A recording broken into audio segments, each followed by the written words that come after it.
Wildfire, written by Anne Cleeves and read by Kenny Blythe.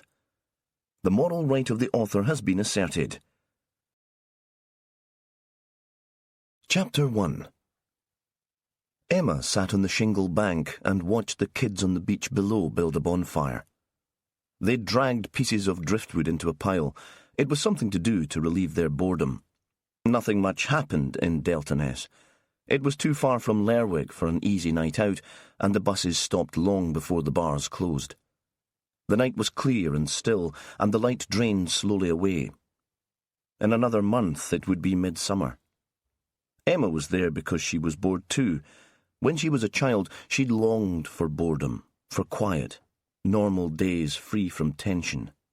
School and homework and meals with the family that didn't end in anger, shouting, or worse. Now, she thought, she'd inherited a need for excitement, a longing to fill her days with action and challenge, to provoke a response from people in her life, a need to make things happen.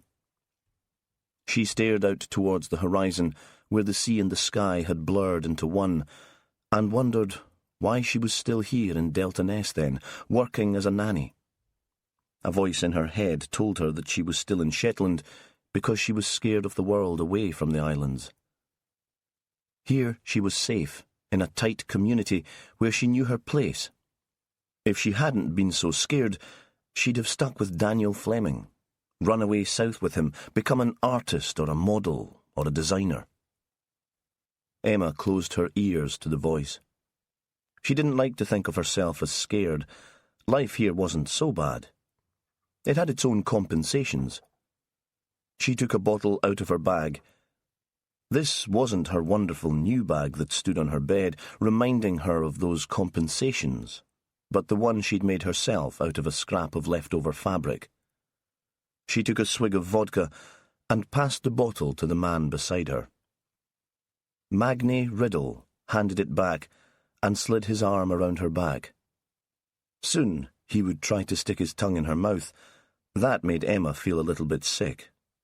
She liked men, but on her own terms, and sometimes she thought sex was seriously overrated.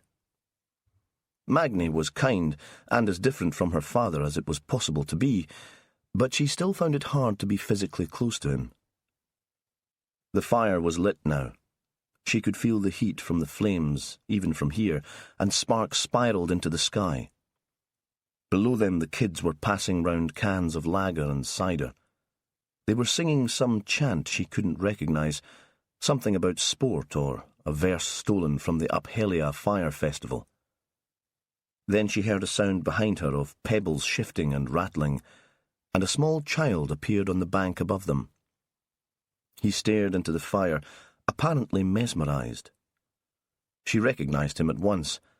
This was Christopher, Daniel Fleming's strange boy. The group below caught sight of him and stared back. They began to laugh and shout. Magni pulled away his arm and turned towards her. Obviously he expected Emma to intervene, to take care of the child.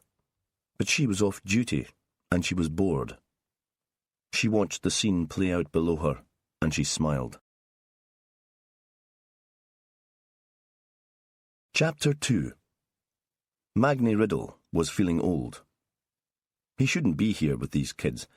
His mother would get to hear of it because gossip spread through Delta even more quickly than it had when he was a bairn. Then there might have been a chance of getting away with the occasional piece of mischief. Now even his mother was on Facebook, and it would just take one photo of him sitting next to Emma on the beach, his face lit by the flames and a bottle in her hand, for her to begin the old lecture. About how Magni was all she had, now his father had left them for that foreign tart in Lerwick. About how he'd already caused her family disgrace. No one has ever been in trouble with the police before. I couldn't show my face in the shop for a month.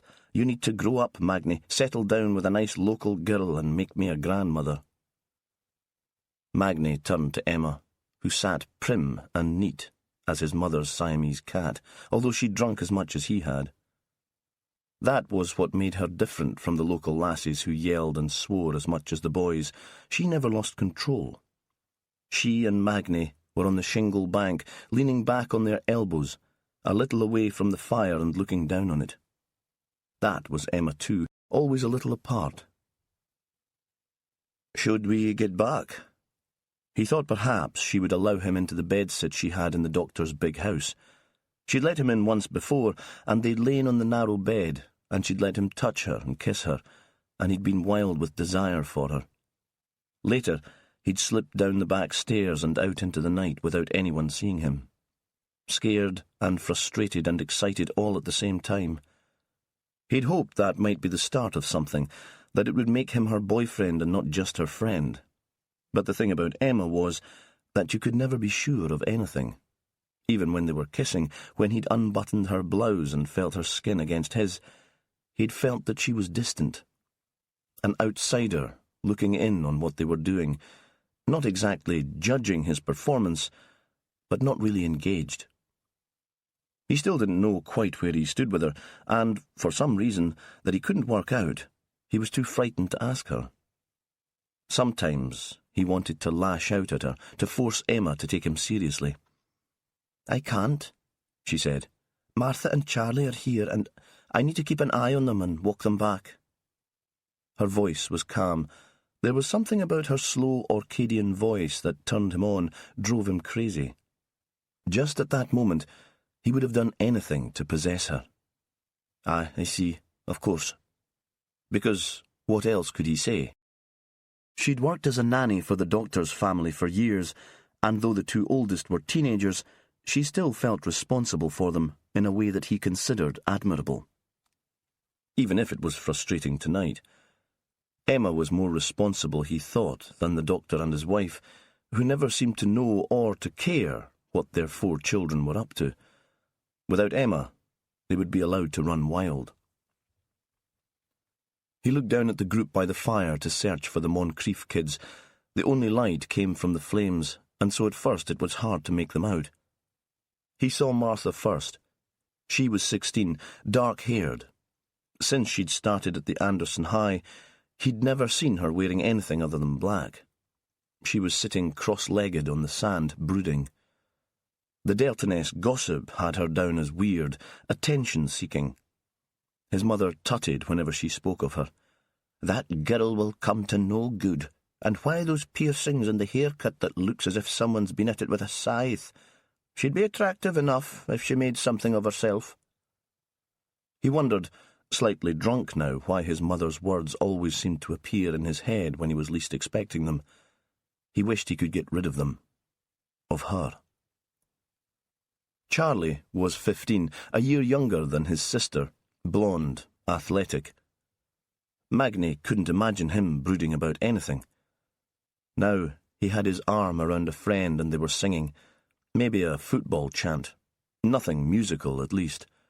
From where he sat, Maggie couldn't hear anything like a tune, just a beat. Charlie was waving a can of strong lager in the air. Soon he'd be sick. Maggie recognised the signs. He'd started drinking when he was a youngster too.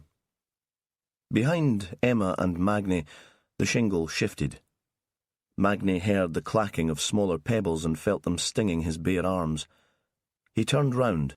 He hoped it wasn't one of the community elders demanding that they keep the noise down or that they put out the fire. Then his mother would certainly get to hear he'd been on the beach with Emma.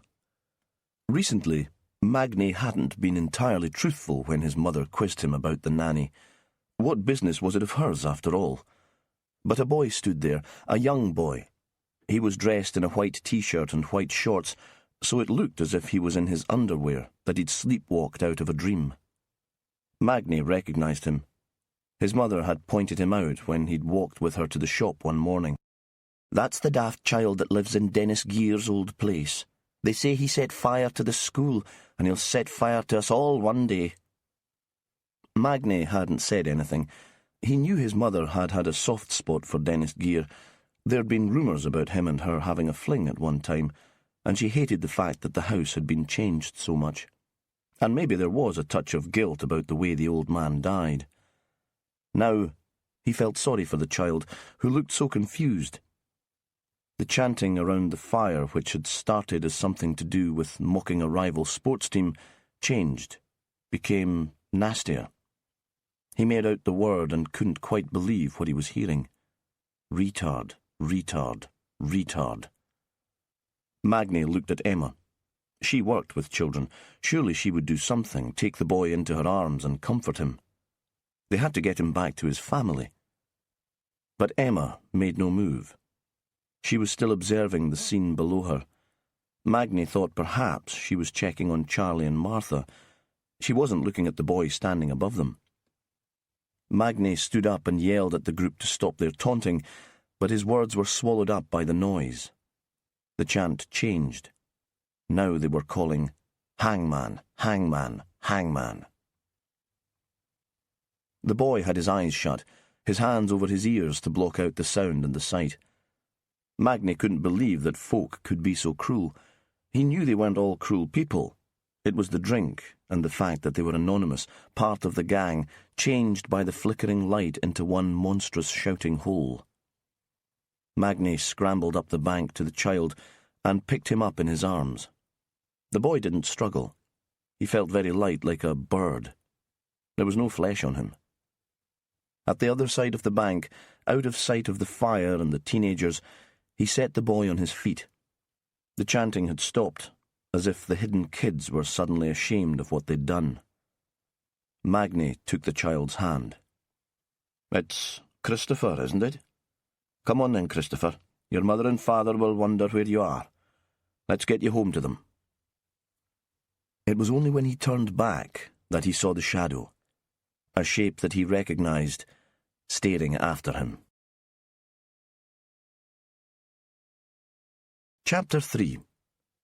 They stood in the playground, waiting for the kids to be let out for the day.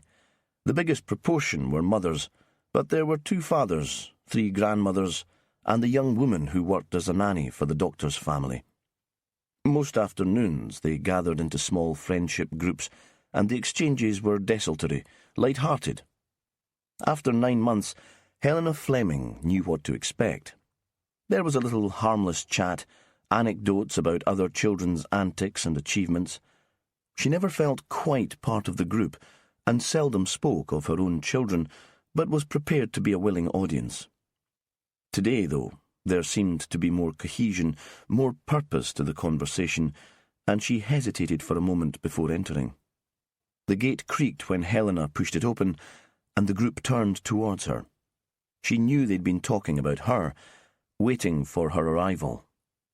Suddenly, they morphed in her head into something from a horror film, became more like a pack of hunting dogs than the neighbours she'd thought she knew rather well.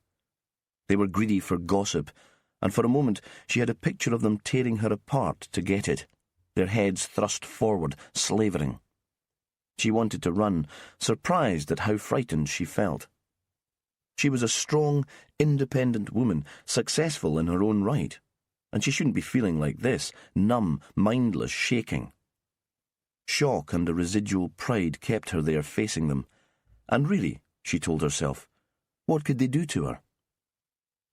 They would be reluctant to make a scene. On the surface, at least, Shetlanders were a polite bunch. She turned her back and stooped, pretending to tie a shoelace so she wouldn't have to look at them. At that moment, the first class was released into the playground. Helena's children were older, but the waiting carers scattered to collect their offspring, and immediately they became less threatening. They filled their arms with school bags and coats, because this afternoon no coats were needed. It was May, and warm, for Shetland. The moment of tension had passed, at least for another day, and Helena relaxed, told herself that her reaction, the image of the hunting dogs, had been ridiculous. She should have faced the group, approached them and made conversation. How pathetic she'd been, how cowardly. Ellie ran out soon after, elbows and knees flailing, socks around her ankles, chalk or paint on her forehead and down the front of her jumper. Talking. Sometimes Helena thought the girl had been born talking, demanding attention at least. Helena was used to listening with half her brain, nodding occasionally. It came to her with a sudden dreadful moment of guilt that she'd employed exactly the same tactics with her mother when she was in the final stages of Alzheimer's. Helena bent towards her daughter and tried to focus, but she'd missed the beginning of Ellie's story, and what she was saying now made no sense. Besides, Ellie couldn't stand still for more than a moment, and the girl was already bouncing away. Christopher was the last to emerge, accompanied by the support worker. Christopher always came out last, always accompanied. Helena thought it would do him good to mix with the others, because how could he learn the rules of interaction if he was never given the chance? She still hadn't plucked up the courage to question the issue, though. She could understand why the school wanted to play safe, but she hated the way he was made to feel different. He was 11, tall, dark-haired and dark-eyed, beautiful. The support worker always insisted on feeding back any issues of the day. In London, the school had been too busy for that sort of service. There were too many children with problems. Then, Helena would have been grateful to hear how Christopher had managed in class. She'd longed for information, for her child to be given the attention she felt was his due. Now the daily ritual depressed her. She didn't want to know that Christopher had sworn at one child or bitten another. She was exhausted by the pity and the understanding. She almost preferred the playground parents' hunger for information about her strange, fire-setting child and her melancholic husband. "Well, we've had quite a nice day." The worker was a Shetlander, always cheery, even when passing on the most embarrassing news. "Haven't we, Christopher?" She had at least learned that he disliked intensely being called Chris. Christopher looked at his mother and rolled his eyes. Helena thought it was this arrogance that provoked much of the antagonism directed towards him. He was bright. At least he had a fabulous memory and the logic to solve maths problems, and because he thought he was the centre of the universe, sometimes he treated the adults around him, including his mother, as domestic servants. "A bit of a temper tantrum at lunchtime, but nothing we couldn't handle." Becky, the support worker, smiled. "No messing about with matches today. See you in the morning, Christopher." He was wearing shorts and a t-shirt, sandals, no jumper and no socks. His preferred outfit even in midwinter. He didn't seem to feel the cold, but hated the sense of fabric next to his skin, even natural fibres like cotton or wool. He never wore pyjamas and wandered round the house without any clothes on at all, if he could get away with it. The school had got used to his scanty clothing now, but in the early days there'd been a daily phone call from the head asking why the boy had come in without a coat. "We like them to get some fresh air, even when it's chilly." Helena had tried to explain, and then had sent Christopher to school with a coat and a jumper in a bag, muttering under her breath, "And if you can get him to wear them, let me know your secret." Hoping, of course, that they wouldn't manage it, and she would be proved right. She had been proved right, and the phone calls had stopped. Christopher stood and waited while the exchange between Becky and his mother was taking place. He didn't fidget like Ellie. There was a twitch occasionally, or he'd bite his nails or pick at his skin until it bled and formed a scab. This conversation between home and school was a routine that had to be gone through, and Christopher understood routine. By the time the meeting was over, the playground was empty. Helena shouted to Ellie, who was hanging by her legs from the climbing frame, to come down so they could go home. They lived more than a mile away from the school, but unless the weather was horrendous, they always walked. Christopher complained about not getting a lift, but, like the conversation with Becky, the complaint had become a ritual. He didn't enjoy being outdoors, and because he was eager to get home to his room and his computer, he walked quickly with a strange, straight-legged gait that gave him the appearance of a robot. The road took them along the edge of a beach with a couple of upturned ancient boats above the tide line along with the seaweed. A pebble bank separated the road from the beach, and Ellie scampered away from them to walk along its ridge, holding her arms out for balance. After a day of enforced inactivity, she was like a dog that needed a run. At the end of the beach, there was a path across a low, boggy headland. At this time of year, it was gaudy with colour. Wild yellow iris, marsh marigold, campion, and plants and flowers that Helena had no names for. She had decided, when they first moved here, that she would learn them all, but other events had taken over. From here, they could see the house that had become their home. They called it Hesty because that's what it had always been called. It was built into the hill that rose steeply from the flat marshland, and there was a view from the front windows of the headland and the beach, all the way back to the settlement of Delta Ness, with its school, shop, and community hall. Ellie ran ahead. They could see her ploughing up the track towards the house, the incline hardly slowing her pace. Helena watched with envy and thought that once she'd had that much energy. She'd been able to dance all night and still be ready for work in the morning, still creative and fizzing with ideas. When had she lost all that?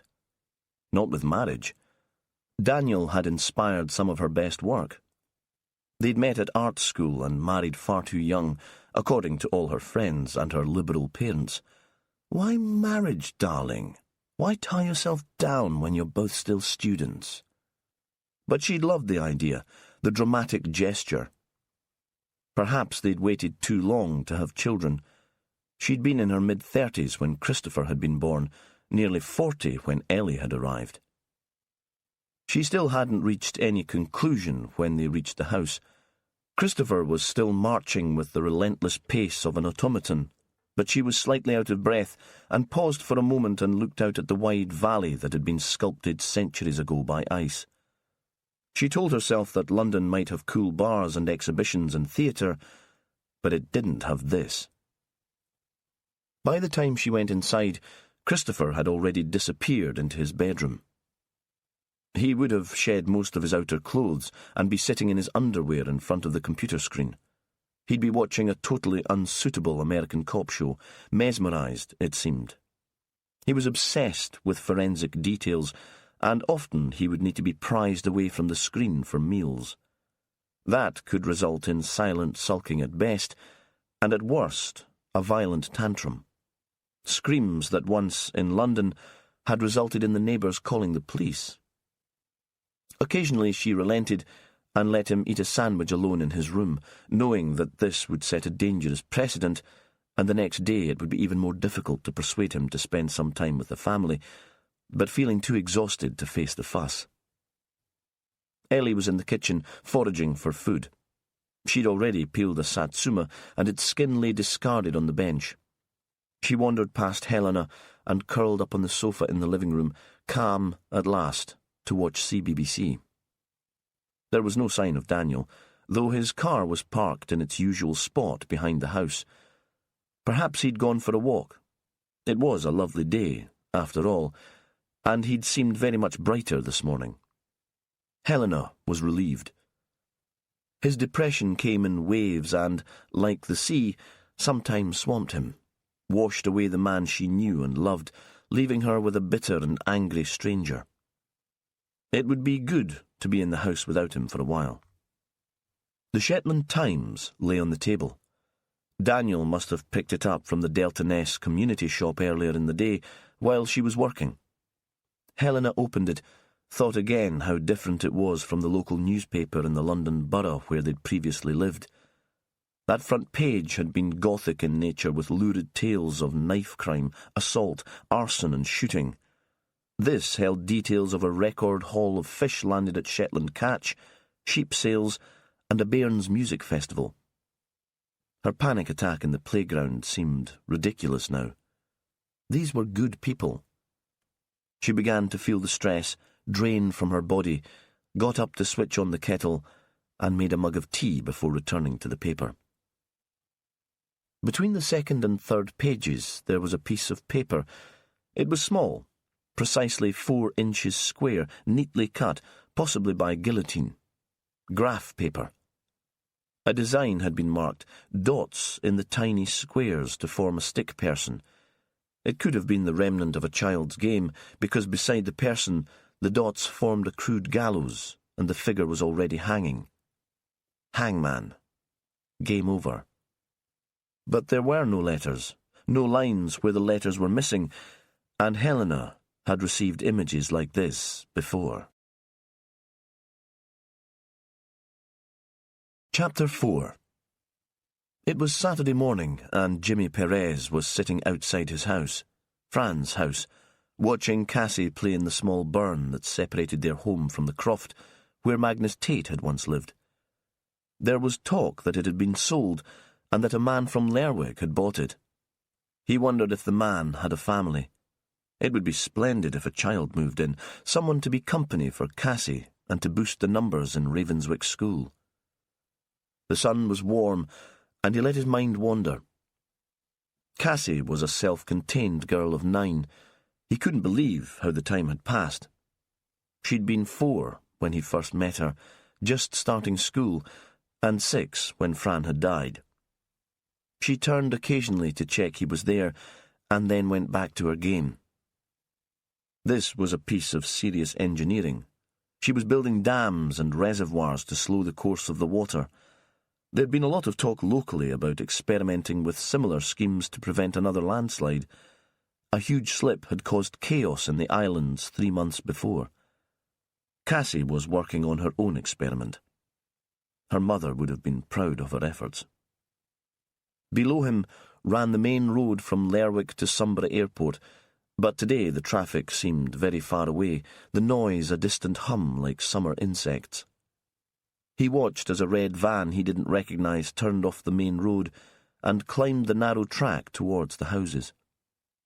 He thought perhaps this was the new owner of Hill Head, the Tate Croft, and it might be a grand opportunity to meet him. But the van stopped outside his house, and a woman got out. Perez struggled to guess her age, late 40s maybe. Her hair was starting to grey. It was wiry, very curly, unmanageable. She wore jeans and red leather boots, a hand-knitted cardigan in red and blue. Something about her style reminded him of Fran. "Inspector Perez?" She was English, rather intense. "Yes?" He could tell that the visit would be work-related.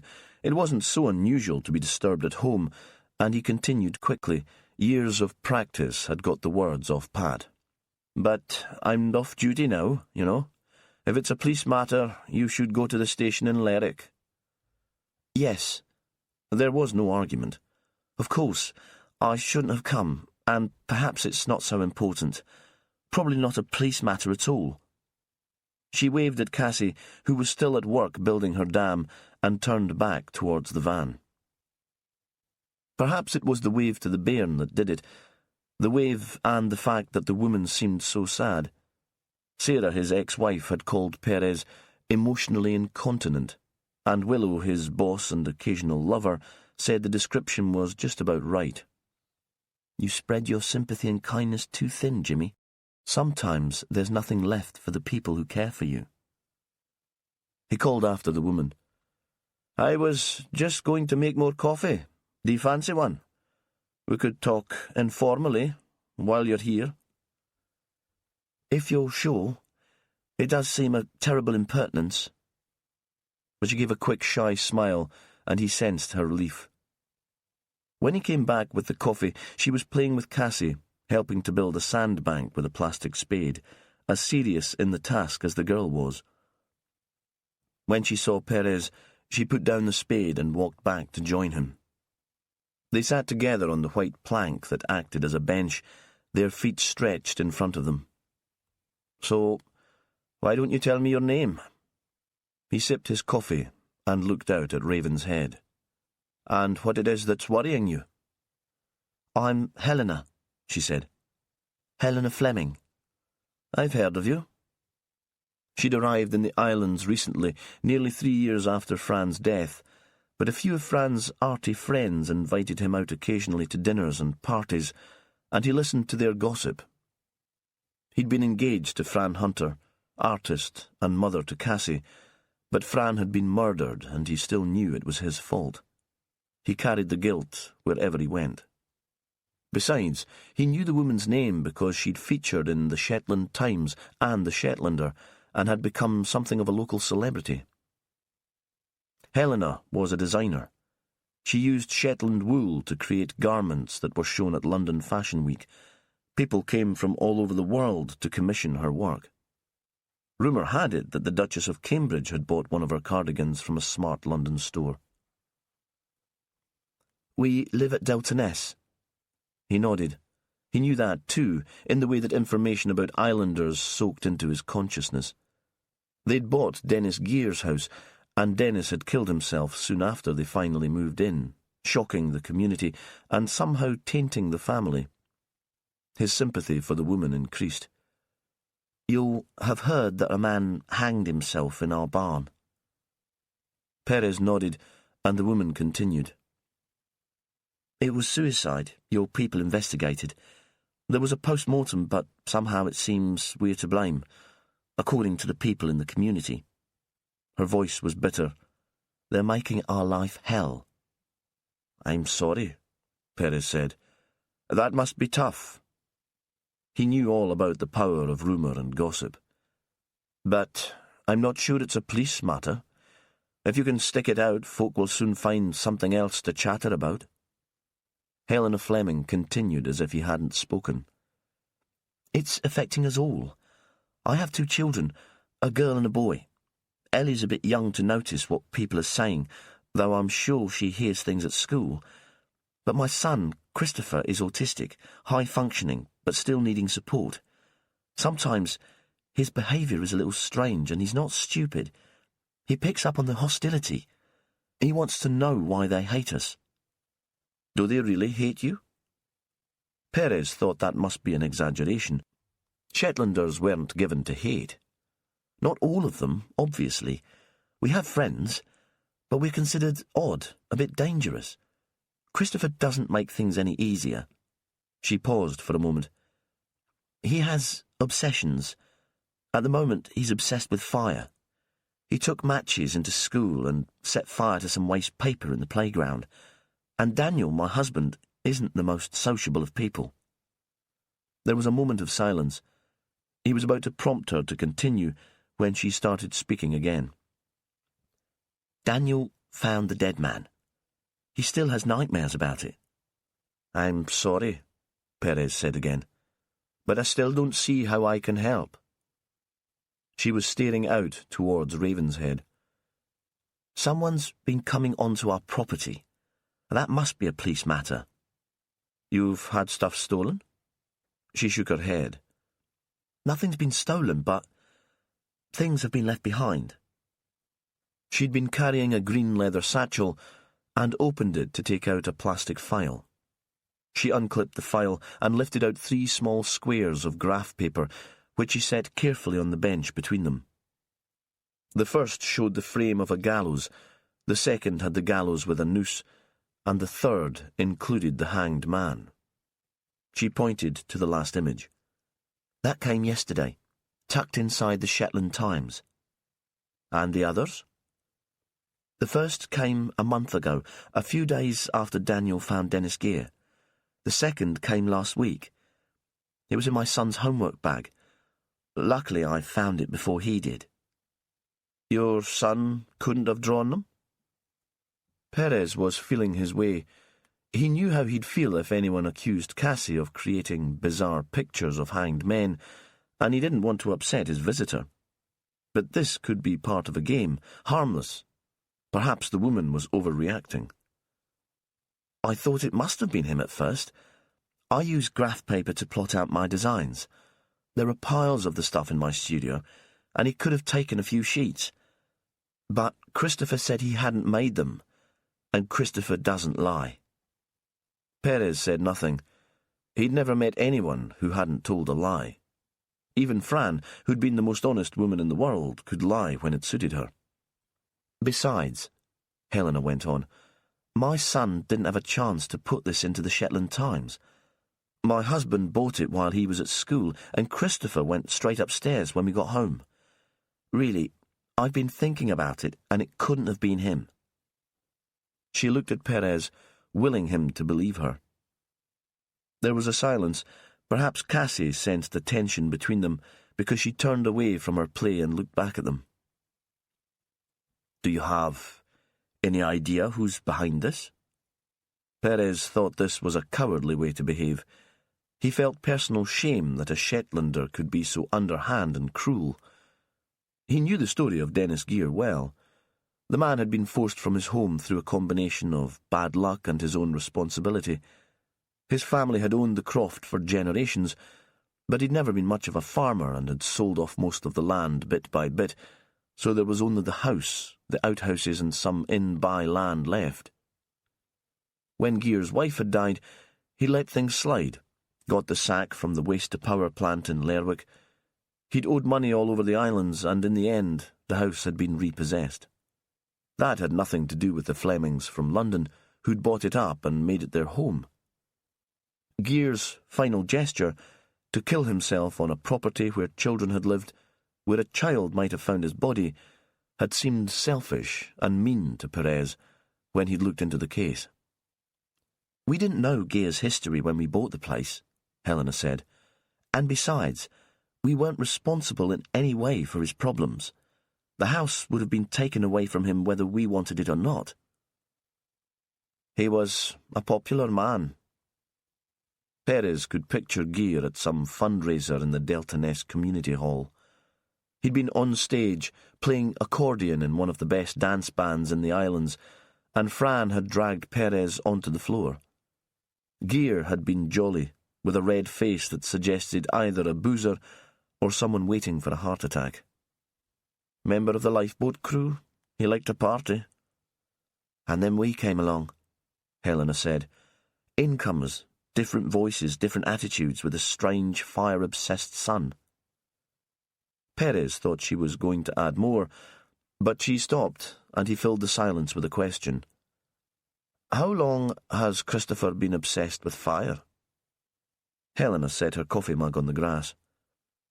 "I think it started with Uphelia, all that drama and the flaming torches. One night last week he wandered off and joined a group of teenage kids who'd lit a bonfire on the beach. They brought him back in a dreadful state." There was a silence, then the sound of a small inter-island plane overhead. "I want to belong. I try." "You really think they're sending this stuff?" Perez nodded down to the scraps of paper, "in the hope that you'll be scared away." "I don't know," she said. "I can't think of any other reason. They're wary of Christopher. They think I'm an arrogant cow from the south and that Daniel's just stuck up." There was a pause, and when she continued, she was close to losing control. "It's getting worse, as if someone's stirring up trouble, making up new stories about us. In the playground yesterday, I could tell that things were different." She gave a little shrug. "Sorry, I know that sounds crazy." "I'm not quite sure what you'd like me to do. I'm not sure if any crime has been committed. If your doors were open, there's no question of breaking and entering." "I know," she said. "I should start locking up. But that was one of the reasons we came to Shetland, so we wouldn't have to live in some kind of fortress." She was staring into the far distance, out to sea. "I suppose I was hoping you might find out who was doing this stuff, talk to them, make them see that we just want to be part of the community. I wouldn't want them charged. That would only make things worse. You're right, of course. It's not a police matter at all, and I'm probably being paranoid. It could simply be kids." Perez wasn't sure how to answer that, so he fell back into the role of detective. "Have you seen anyone hanging around the house?" "Occasionally I've had the sense that someone is out there watching us, but that was probably just me being hypersensitive." Perez thought that a dead man in your byre and strange little notes appearing in your house would make anyone sensitive. "What about your husband? Has he seen anything unusual?"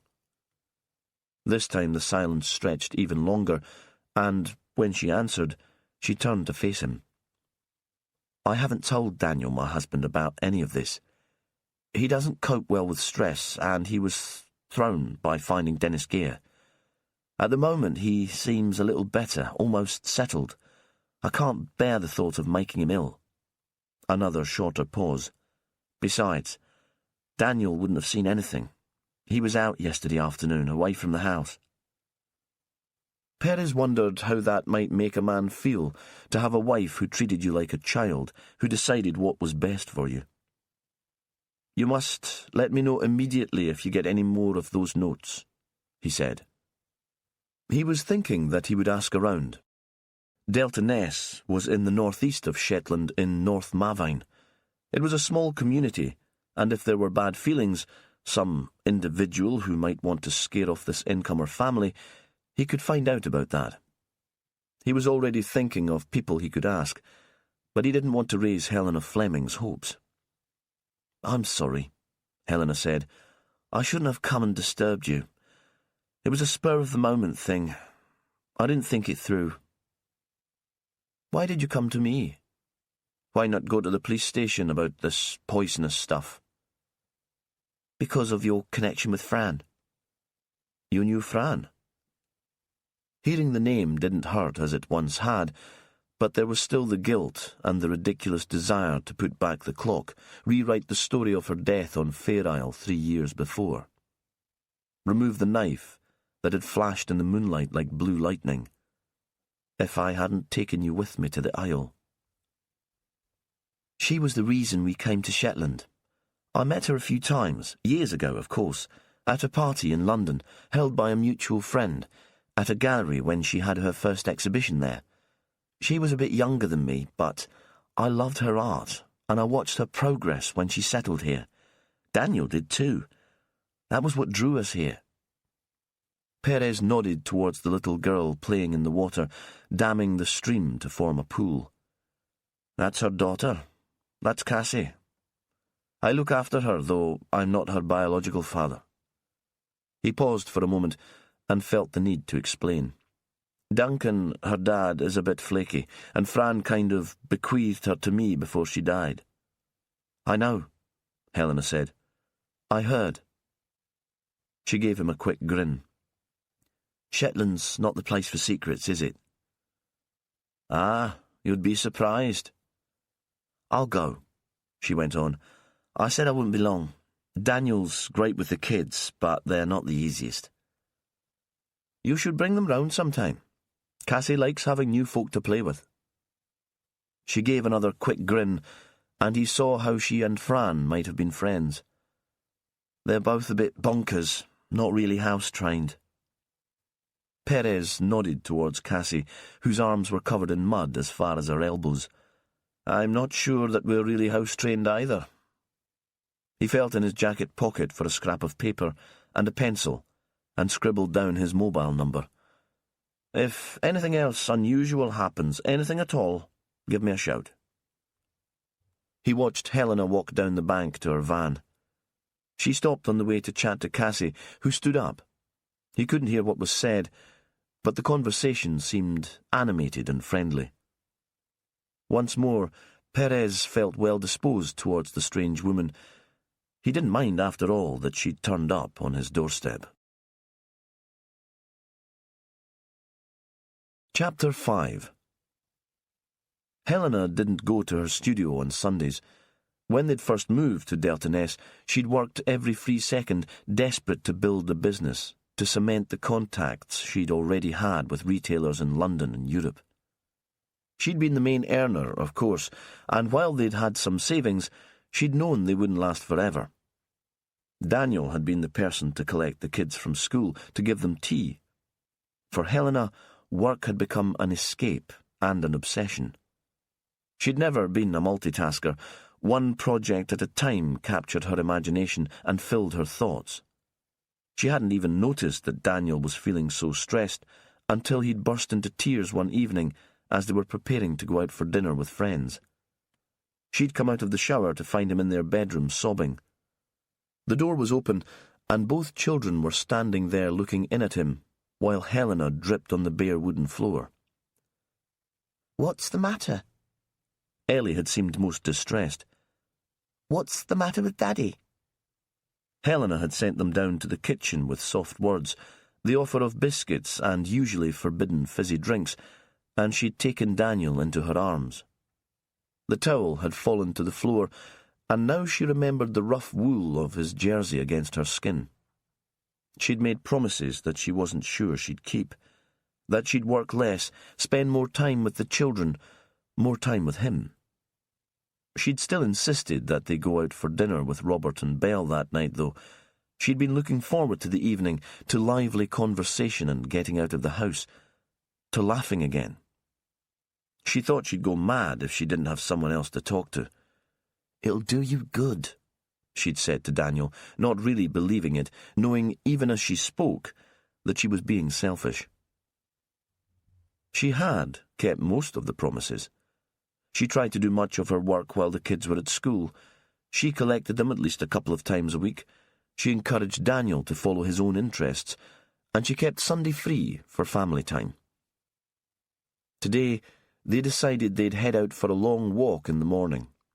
Belle Moncrief had phoned the night before, asking if Helena would help with the Sunday teas, the community fundraising event, but that was the last thing she needed. "Sorry, we've planned an expedition with the kids. Get them away from computer screens and out into the open air." Packing a picnic, she thought of Jimmy Perez, dark-haired and scruffy, kind. She decided she'd take him up on his offer and visit him in Ravenswick again. They trekked north, ignoring Christopher's complaints about the long walk.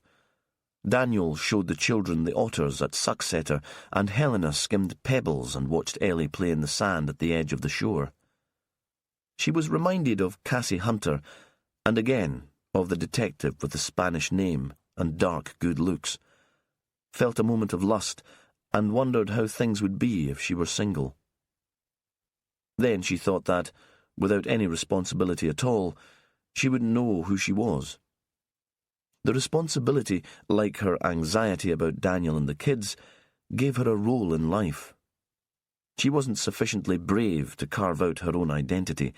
The work, the designs, were unimportant compared to caring for these people. Back at the house, the children were tired, and Christopher disappeared into his room.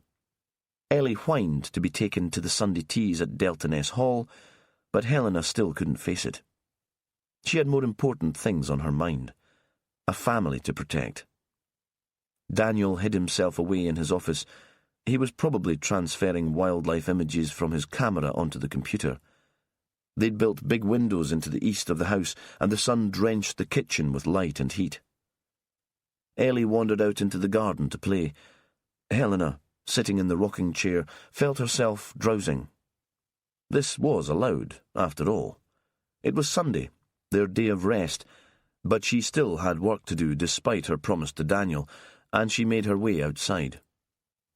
When she returned to the kitchen, she'd lost all sense of time.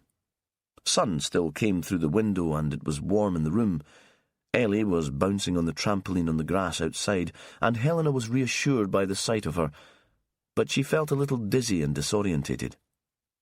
She wasn't wearing a watch, and the clock above the cooker needed a battery. She switched on the kettle, went out to the hall, and shouted to Daniel to ask if he'd like tea. His office door was shut, and there was no answer. She was about to go in when she heard a noise from outside the house, a strange yelping that she recognized immediately.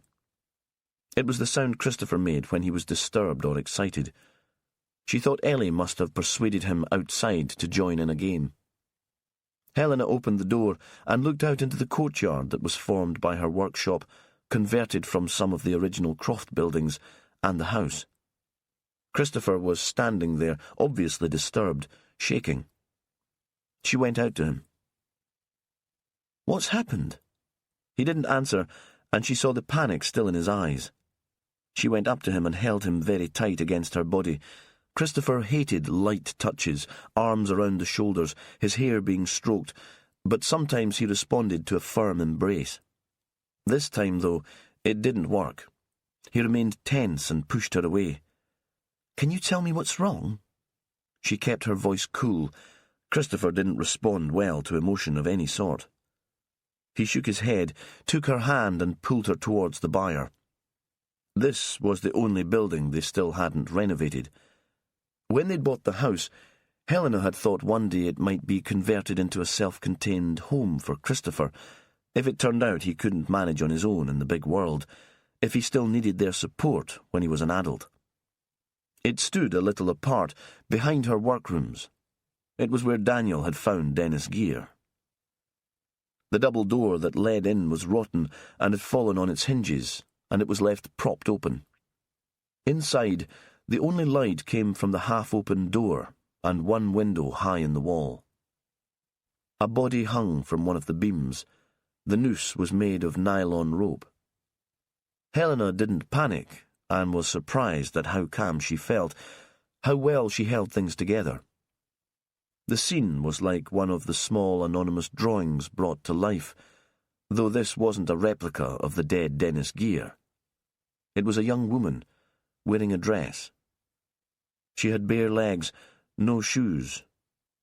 Helena pushed Christopher away. "Don't look. Stay outside." When he was gone, she went closer, touched an ankle. It was cold, lifeless. There was no point trying to get the body down, even if that had been physically possible, even if she could bear to do it. She shifted position and looked up so she could see the woman's face, and for a moment her stomach heaved and she thought she might be physically sick. It was Emma Shearer, the nanny who worked for Belle and Robert Moncrief. She'd been one of the gossiping group who'd turned towards Helena when she'd gone to collect the kids the Friday before. Belle thought the world of her, but Helena had never taken to Emma, even on their first meeting. She'd been polite in the little conversation they'd had during those first encounters, helpful enough, picking up early occasionally if Helena had been running late, but somehow knowing, superior, critical. I didn't like her, and now she's dead. As if her dislike was to blame for the woman's death. As if that had been enough to kill her. She heard a noise behind her and turned, thinking that Christopher had come back in, determined to send him away again. But Daniel was standing in the doorway, framed by the bright light outside. She could only see him as a silhouette, but she heard him gasp and thought what a shock this must be for him. He'd found Dennis Gear's body in exactly the same place. What's happening to us? Why is our life here falling apart? She went over to him and pushed him into the sunshine. "Where's Christopher?" "I don't know." He looked back into the barn. "Shouldn't we try to get her down?" "No point. She's dead.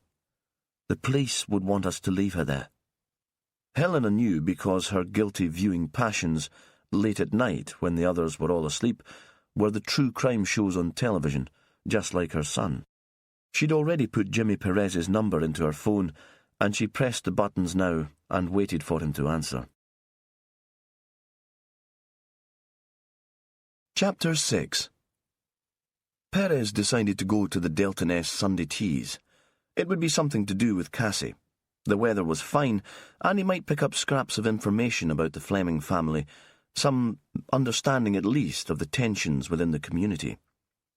Often Cassie spent Sundays with Duncan Hunter, her natural father, but this week he was south on one of his mysterious business trips, and she was resentful and moody, blaming Perez, not Duncan.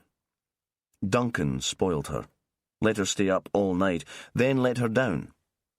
The overseas trips were becoming more frequent. Perez thought that unfettered access to cake and the chance to meet up with other bairns might lift Cassie's spirits. He decided it was unlikely the Flemings would be there. The teas would be full of gossip, and he suspected Helena would make sure to keep well away. In the car north, Cassie hardly spoke. It had been a battle to persuade her to come at all. She would have preferred a DVD and a lazy afternoon slouched on the sofa. She was plugged into a story tape and grunted occasionally when he asked her a question. He wondered how it would be when she was a teenager. The weather was still fine, sunny, with a southeasterly breeze to keep away any fog. The car park at the community hall was already busy when they arrived.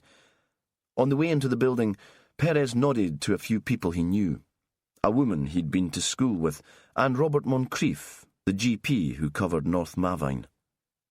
There were more familiar faces inside.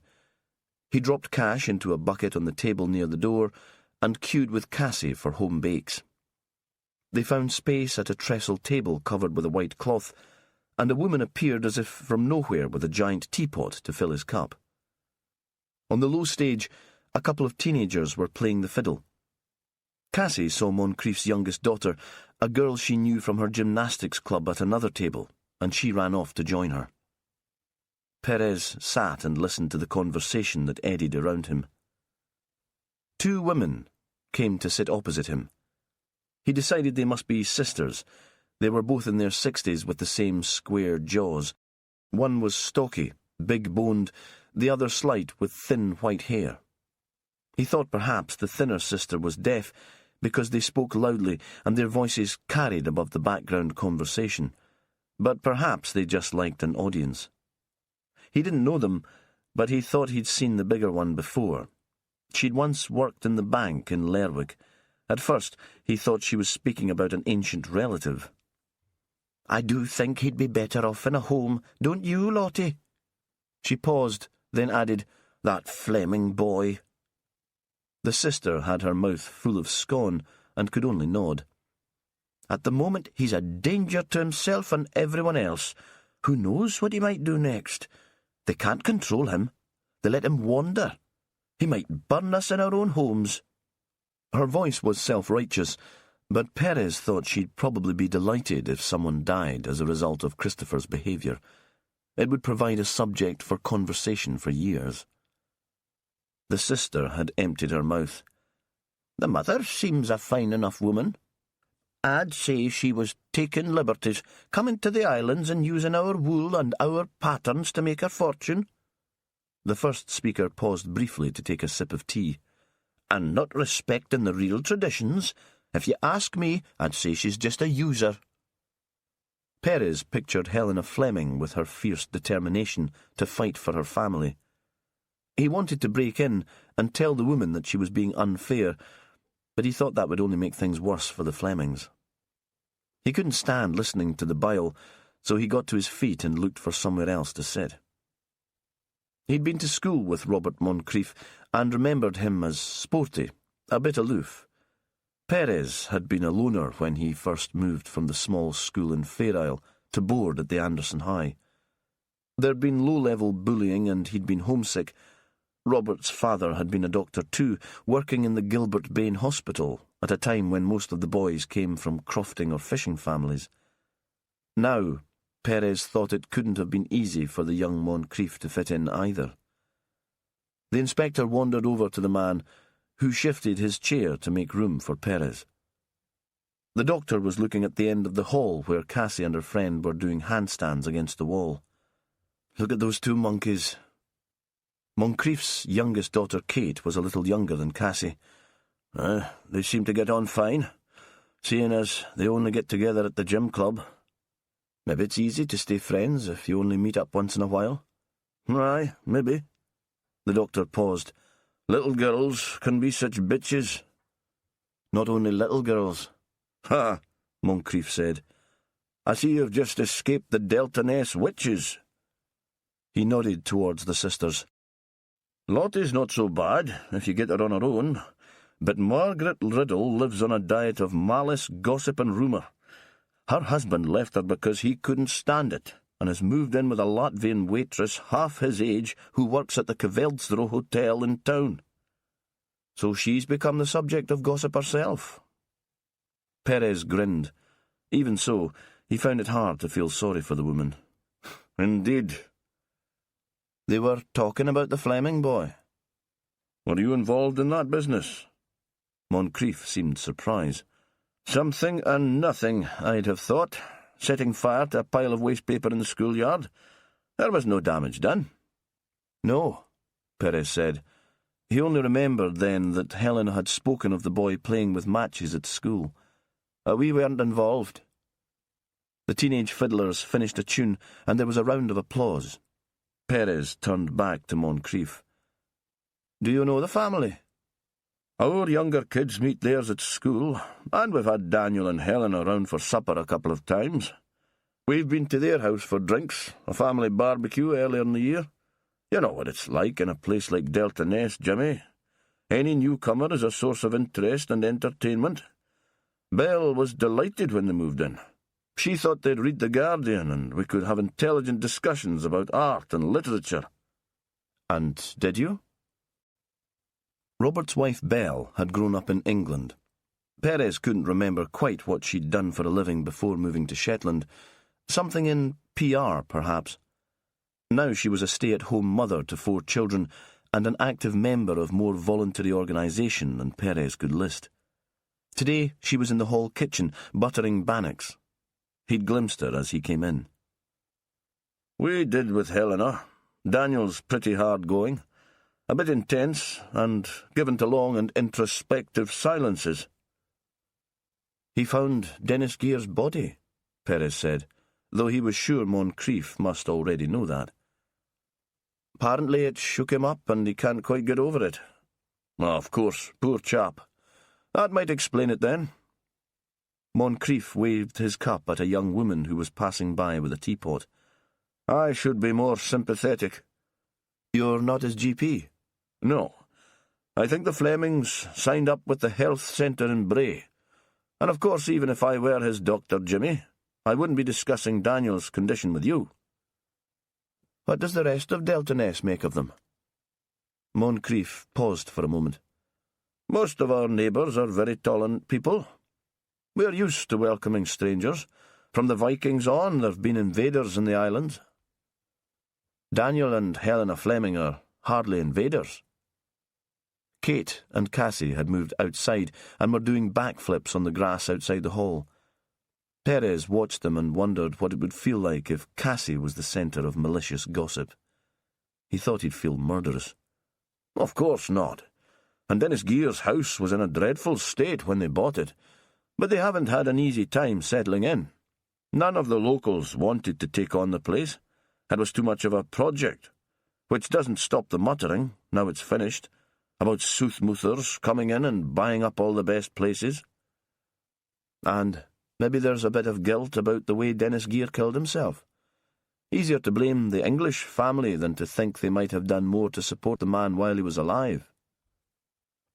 Perez wondered if Gear had returned to Delta Ness to kill himself as an accusation aimed at the community rather than the Fleming family. He'd probably never met them. You could be right. We all knew Dennis was having financial problems, but none of us saw that coming. And it's a constant reminder, isn't it? That grand new edifice on the hill, looking down on us. Daniel was an architect in London, and he did make a terrific job of the house. So there's a kind of jealousy going on too. The girls had now collapsed into a giggling heap on the grass. The moody Cassie of the morning had disappeared. That's certainly the case with Helena's knitwear. Her work is famous because she's a brilliant designer, not because she's ripped off a few ancient Fair Isle patterns. Moncrief paused for a moment. And of course it helps that my talented wife is working on her publicity.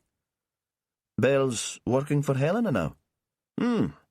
She started doing odd bits and pieces of local media, but she still has her old press contacts in London, and now she does all Helena's PR stuff. She loves it. Moncrief paused.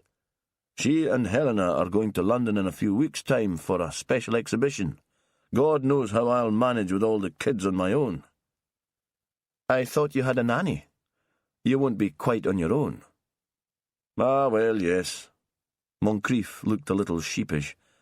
Emma started with us when Sam was still a baby, and Belle hadn't long given birth to Kate. She's fine with the little ones, but really not up to dealing with teenage tantrums. Did you know Martha is 16 now? He began a tale about his eldest daughter and the woes of standard grade exams, how Martha was a member of the Delta Ness rowing team, and recently they'd beaten all comers in the White Ness regatta. We can't get her to take schoolwork seriously, and Charlie's just as bad. Perez stopped listening very quickly. He was wondering why other people's children were boring when Cassie was clearly fascinating. He shifted his chair slightly so he could see the girls outside. They were sitting on the grass chatting, but as he watched, their attention seemed to be caught by something outside Perez's line of vision. The hall door was knocked open, and another child ran in. A boy stood just inside the room and started screaming. His hands were over his ears as if his own voice was terrifying him. It took Perez a moment to make out the words. The boy was gasping for breath. Sweat was running down his face. The room fell silent, and everyone was staring at him. The boy saw Moncrief and ran towards him, caught hold of his hand and pulled him to his feet. "Please, come," he said. "You have to come." At the same moment, Perez's phone began to ring. Chapter 7. Jimmy Perez talked into his phone as he followed Christopher and Moncrief up the hill. "Inspector Perez, this is Helena Fleming." "If you're worried about your son," Perez said, "he's quite safe. He's here with me." There was a pause, and she sounded confused. "Christopher can't be in Ravenswick. He's only just left home." No, I was in Delta for the Sunday teas. He turned up rather distressed in the hall. I think he was looking for Dr. Moncrief. We're both on our way to you." Oh, good." Her relief seemed so obvious that the words seemed inadequate, understated. Perez wondered if someone was listening in to the conversation. "Yes, that makes sense. Thank you." "What's happened there?" "Something terrible." This time there was no emotion in her voice. "There's been another death, another hanging, a young woman called Emma Shearer. I'll be waiting for you as you approach the house. I'll show you then." Perez hadn't been to the house when Dennis Gear died. Sandy Wilson had been the officer on call, and he'd taken charge of the case. The hanging hadn't been an unexplained death for long. Perez remembered now that Gear had left a suicide note, something self-pitying and very sad about how he'd loved the old house and felt a part of it, that something of him had already died with the renovation, and it didn't seem worth living now. Perez wasn't sure what he'd been expecting of the place. Perhaps he'd been afraid of something overblown and tasteless, a simple Shetland croft house expanded until the original was unrecognisable, more suitable for Houston than Delta Ness. After all, Moncrief had described it as a great edifice. As he turned away from the community hall and got a view of the building, he saw this was something altogether surprising and quite different. No attempt had been made to alter the original house. That was still there, virtually untouched and acting almost as a storm porch to one side. But the architect had used construction materials to reference the croft in a completely new two-storey extension. This was a modernist box, all clean lines with the symmetry of the original and whitewashed in the same way. The flat roof was covered with turf and seemed to disappear into the hillside behind it. Perez wondered what Fran would have made of it, and he thought it would have delighted her. Helena was waiting for them. She knelt down and took Christopher by the shoulders. "You did the right thing fetching Robert," she said. "Absolutely the right thing. But we'll take over now. You can go in. Dad's in the kitchen if you need him, or you can go back to your room." Christopher nodded. He seemed calmer. Helena stood watching until she saw him go in through the door, and then she turned back to them. "Christopher found her." She led them across a paved courtyard, down a narrow path between the house and renovated outbuildings to a barn. Perez remembered the photos that had been taken here when Dennis Gear had killed himself. Then an ancient tractor had stood at one end. The man had stood on the wheel arch to throw a rope over the beam and then jumped. The note had been left on the tractor seat. Now there was no machinery left inside. Presumably the Flemings had got rid of it, and the only indication that it had once been a working croft was a pile of hay bales at one end. They were too far away from the girl for her to climb them to hang herself. Perez thought of her as a girl when he first saw her, because she had the skinny, unformed look of someone very young, but he thought Fran and Willow would have called her a woman. "She was already dead when I found her." Helena seemed to feel the need to justify her failure to attempt to save the woman. "I mean, cold.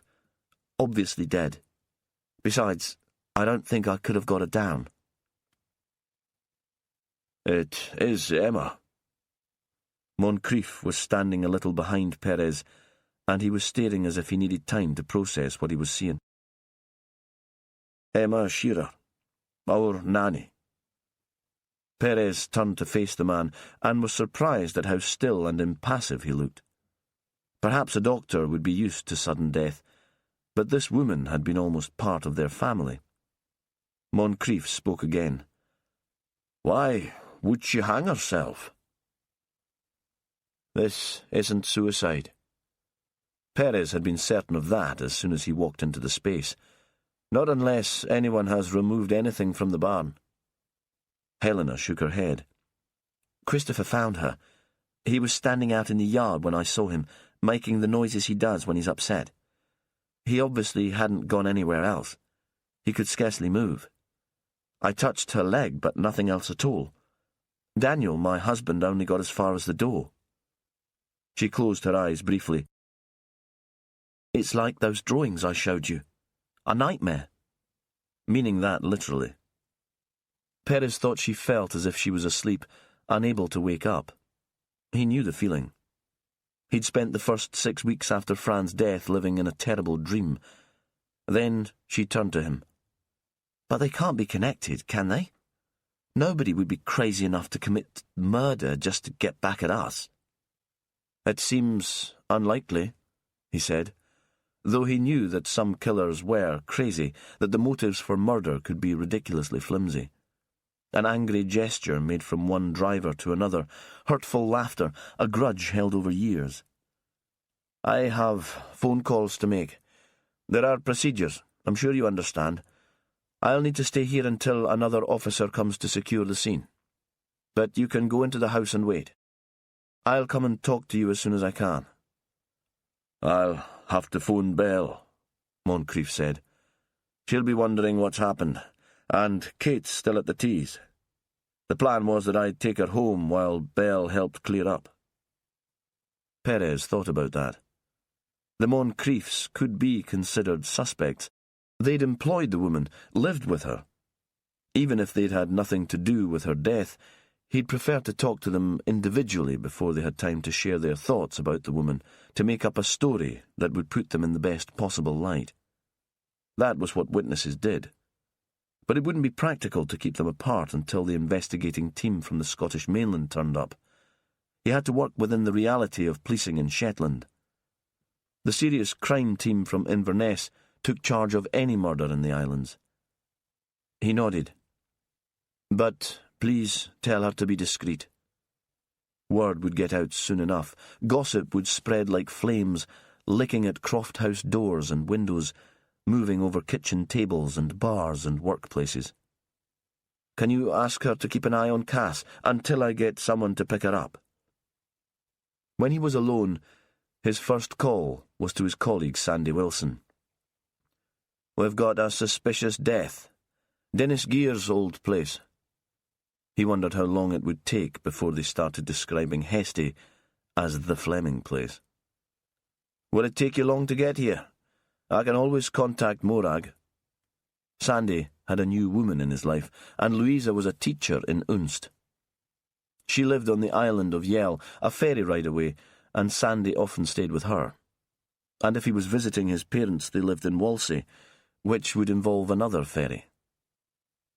I'm at home in Lerwick, Sandy said. Half an hour.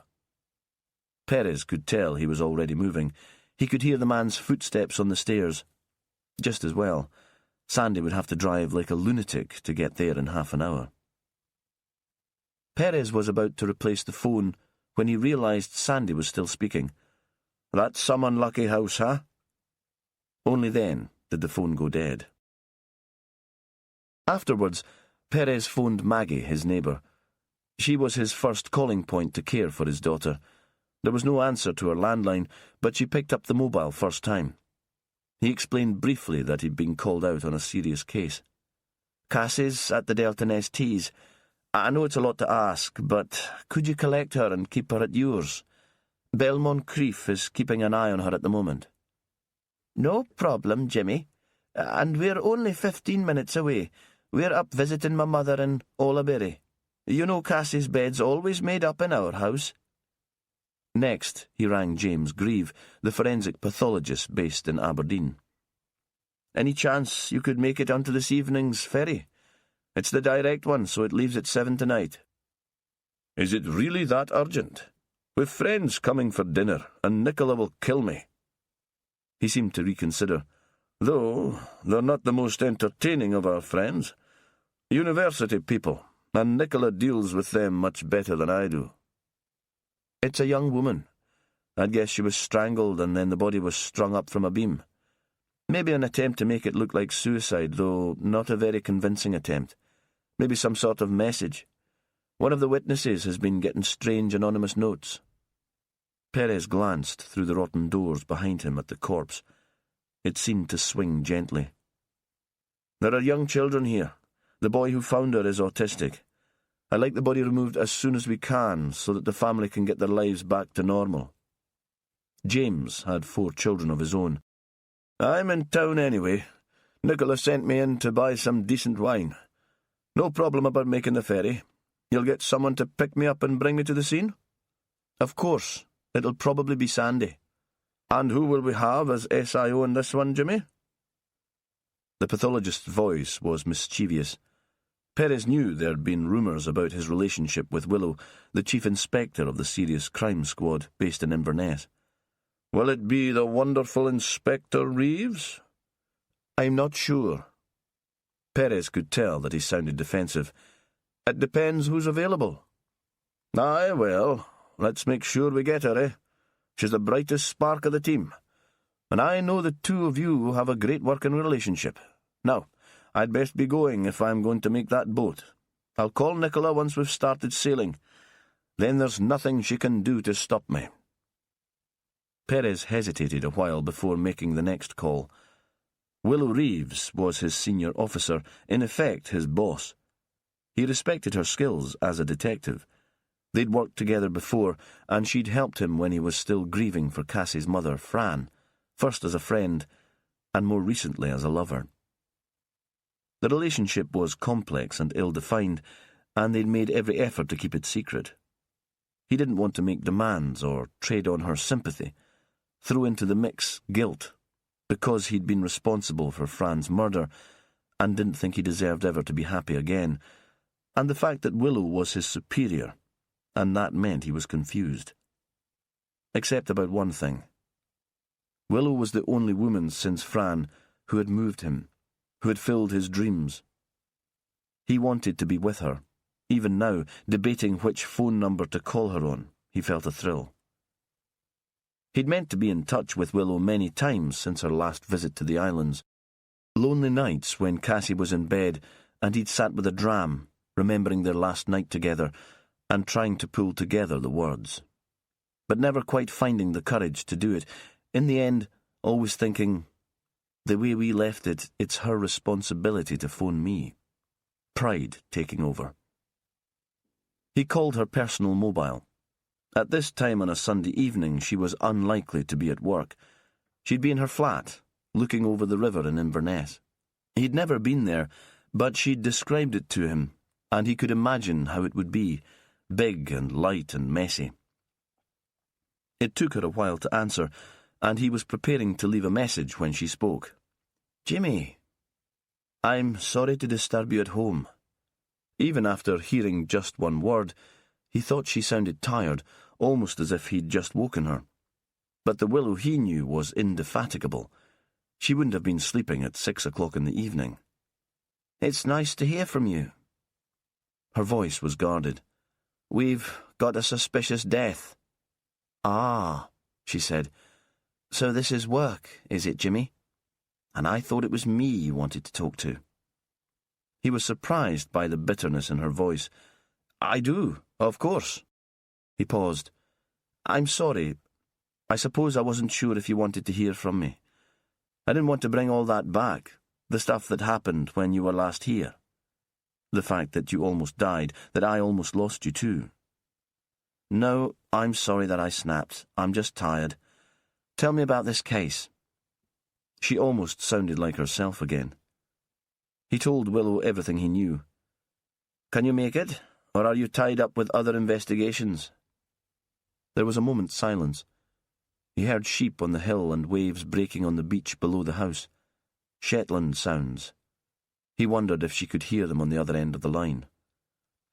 "You know, I'm never too busy to spend time on the islands, Jimmy. I'll book myself onto the first flight in the morning." He sensed there was something else she wanted to say, and waited. Nothing. It seemed she was waiting for him to answer, because when she spoke again, it was with a touch of impatience. "Will you be there to pick me up, then?" "Of course." "Good." This time, there was a shorter pause. "Come by yourself, will you? There's something we need to discuss." The line went dead. He thought, she's going to tell me that there's another man in her life. She's too classy to tell me on the phone. In the distance, he saw Sandy's car driving through Delta Ness and making its way up the track towards the house. Chapter 8. When Perez turned away to make his phone calls, Helena led Robert Moncrief into the house, into the big, light kitchen where the family spent most of their time. He looked around as if the place was strange to him, but of course he'd been there before. The Moncriefs had been their first visitors after they'd moved to Delta Ness. Helena remembered shared suppers at the long table that Daniel had found in a sale in Lerwick. According to Moncrief, in the past it had stood in the dining room at the Anderson High, and the staff had sat around it. One particular evening returned vividly. The meal over, she and Belle had been discussing their plans for the future over a sharp red wine, while Robert and Daniel had struggled to make any kind of conversation, and they'd all drunk far too much. After speaking to Perez in the courtyard, she'd asked Robert where he'd like to wait for the police, but he hadn't answered. He just wandered in behind her, not speaking, and now he sat on the small sofa and looked out into the garden. Helena had never known him be so quiet for so long. She always had him down as one of those people who can't stand silence. She and Daniel had agonized over where to put the sofa when they'd first moved in, and she still wasn't quite happy. It rested against one wall and made her think of the old people's home where her mother had spent her last months. It surprised her that the position of the sofa was so important to her when a young woman was dead. She put on the kettle to make Moncrief coffee, and then, without speaking herself, she ran upstairs to check on Christopher. "Are you okay?" Christopher nodded, his eyes fixed on his screen, then turned to face her. "She's dead, isn't she?" "Yes," Helena said. "I'm sorry, she is." "I'm not sorry." He paused. "She was there that night, at the bonfire on the beach, the Friday before last." "What did happen that night?" "No," he said. "I don't want to talk about it." He shut his mouth tight, as he had when he was a small child and she'd tried to feed him the wrong food, using the wrong spoon. Still not looking at her, he spoke again. "What's a hangman?" The question made her freeze, but she knew she'd have to answer. If she tried to put him off, he'd only Google it and come up with things that were even more horrendous. "In the old days, when we didn't know any better, some killers were sentenced to death. They were hanged. The person who arranged that and carried it out was known as a hangman." He turned back to the computer, apparently satisfied, but she couldn't leave it at that. "Emma wasn't sentenced to death. This was quite different. The police will find out who did it, and they'll go to court and then probably to prison for a very long time. But they won't be hanged. We don't do that anymore." But perhaps a very long prison sentence would be worse. Now Christopher seemed almost bored. "Yeah," he said. "I get it." There was that arrogance again, which sometimes made her want to shake him. Helena made her way back to the kitchen. It seemed her whole family was falling apart. She, Daniel, and each of the kids might be living in the same house, but they seemed to occupy different worlds. It had been her role to hold them together, and she'd failed. She handed a mug of coffee to Moncrief. He muttered his thanks, but still seemed to be lost in his own thoughts. Time seemed to be passing very slowly. There was still no sign of Daniel. Ellie, who had been watching television, came in to say that she was starving. "How about pizza?" Helena said. "Yeah." And that was something to do, while they were waiting for Perez to come back. Helena put a pizza in the oven, chopped up a few bits of pepper and carrot to give the meal the appearance of healthy eating, and offered Moncrief more coffee. He must have phoned Belle when she was upstairs with Christopher. Helena had heard the murmur of his voice, but couldn't make out the words. When the pizza was cooked, she cut it into pieces and arranged it on 2 plates, took one up to Christopher and one to Ellie in the living room, an unheard-of treat. Helena was desperate to talk to Daniel, but didn't want to do that while Moncrief was sitting there, observing them all silently from his post at the end of the kitchen. When the detective had sent them all away from the barn, Daniel had immediately scuttled into his office, offering no explanation. If the situation had been less unusual, she would have been embarrassed by his rudeness in front of Moncrief, but today that hardly seemed to matter. It was still early, but she ran a bath for Ellie and put her to bed. It was something to pass the time, and she didn't want the girl still up when Perez did come back with his questions and explanations. Christopher slept very little, but he wouldn't come down now that he'd been fed. There was the sound of a car on the track, and then she heard it rattle over the cattle grid. Moncrief had been looking at yesterday's newspaper and folded it on his knee. "That must be the chap Perez has been hanging on for." Only when he spoke did she sense how tense he'd been, waiting for something to happen. "At last." They couldn't see the yard from the kitchen. Helena was tempted to go upstairs to peer out and see what was happening, and probably would have done if she'd been here on her own. Instead, she continued to wait. There was a tap on the outside door. Although she'd been waiting for it, the sound shocked her. She jumped to her feet to open it, but by the time she got there, Perez was already inside. "I'm sorry to have kept you waiting," he said. "My colleague has arrived to secure the scene for me, and now I'm afraid I have some questions for you. I hope not to keep you too long. We can work on the detail tomorrow." "Robert's in the kitchen. Would you like to see him first? Then he can get back to Belle and the kids." Helena thought that would give her a chance to talk to Daniel. "That would be good, thanks." Perez seemed relieved that she appeared to understand that he'd need to talk to them separately.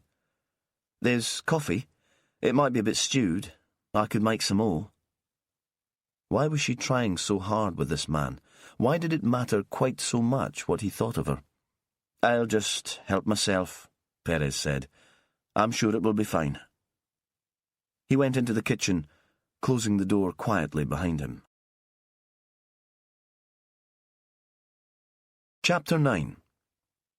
When Perez walked into the kitchen, Robert Moncrief jumped to his feet. His words came out in a rush, all bluster. "This won't take long, will it, Jimmy? You know what Shetland is like. Word will have got out, and there are the kids to think about. They've known Emma for ages. Recently she's spent more time with them than Belle has. I want to be the one to tell them exactly what happened. I don't want them to find out about it on social media." "And what exactly do you think did happen?" There was no reply. "It's a suspicious death," Perez said. "None of us know yet how or why Emma died." "But it wasn't suicide, was it? There was no way she could have done that to herself." Perez didn't answer. Instead, he asked his own question. "Did the Flemings call you in when they found Dennis Gear?" "Yes," Moncrief said. "It was early one morning, before I'd gone out to work. I think the old man must have been hanging there all night." "Did you know him?" Perez wasn't sure where this was going. He was curious about Gear, though he couldn't see what relevance the man might have to Emma Shearer's death. Perhaps that was all it was, a Shetlander's nosiness. "All my life. I used to play on this land when I was a kid. Help him out with the sheep sometimes." Moncrief smiled as if the memory was a pleasant one. "Were you surprised when he killed himself?" There was a pause. "No. He was a proud man. He would have hated what he'd become." "I need to contact Emma's next of kin," Perez said. "I presume you can help with that." It seemed a straightforward request, and he was surprised when the doctor hesitated again. "Her parents are both dead. Her father died when she was still at school. He'd been convicted of violence against her mother and died in prison. I don't know the details. Her mother passed away about a year ago. Cancer. A recurrence of an earlier illness. All very sad. Emma grew up in Orkney and her brothers are still based there. Emma went back to her home in Kirkwall for her mother's last few weeks." He paused. "Belle and I weren't sure whether she'd come back to us. We wondered if she'd want to stay in Orkney." "But she did come back?" "Yes. It was a compliment, I suppose, that this was where she preferred to be." Moncrief stared out of the window at the lengthening shadow thrown by the house. "How did she come to be working for you in the first place?" "We put an advert in the Shetland Times and the Orcadian for our mother's help. I'm not sure what we were expecting, really. Someone older and more experienced, perhaps. A grandmotherly figure, who'd be as much a housekeeper as a help to Belle with the childcare. Then a GP colleague from Kirkwall got in touch to ask if we'd consider Emma. She'd pretty well looked after her brothers for 3 years, after her father was sent to prison and when her mother was first ill. He said it would do Emma good to get away from Orkney. The boys were older and her mother was in remission, so the family didn't need her so much. When no one else applied, Delta-Ness is a bit out of the way for most Shetlanders, Belle and I decided to give Emma a chance." "So Emma's brothers would be her next of kin?" "Yes, Adam and David. Adam's away at university, Stirling. Emma was very proud of him. David's still in Orkney. He's the older of the two and he works in a hotel or a restaurant. I don't have a number or address for him. His number would probably be in Emma's phone." "We don't have that yet." Perez had felt briefly in the pocket of the dress she'd been wearing, but had found nothing except a scrap of tissue. The dress was made of yellow and white cotton, colours that made him think of spring. With a fitted bodice and full skirt, it reminded him of the style of the 50s, not a garment belonging to a young woman of today. But he knew nothing about fashion. Perhaps that look was back. There'd been no jacket or bag in the bar. "We'll need to search her room," he said. "That'll be later tonight. I'll send Sandy down as soon as we can get a uniformed officer to relieve him here. Somebody is on his way.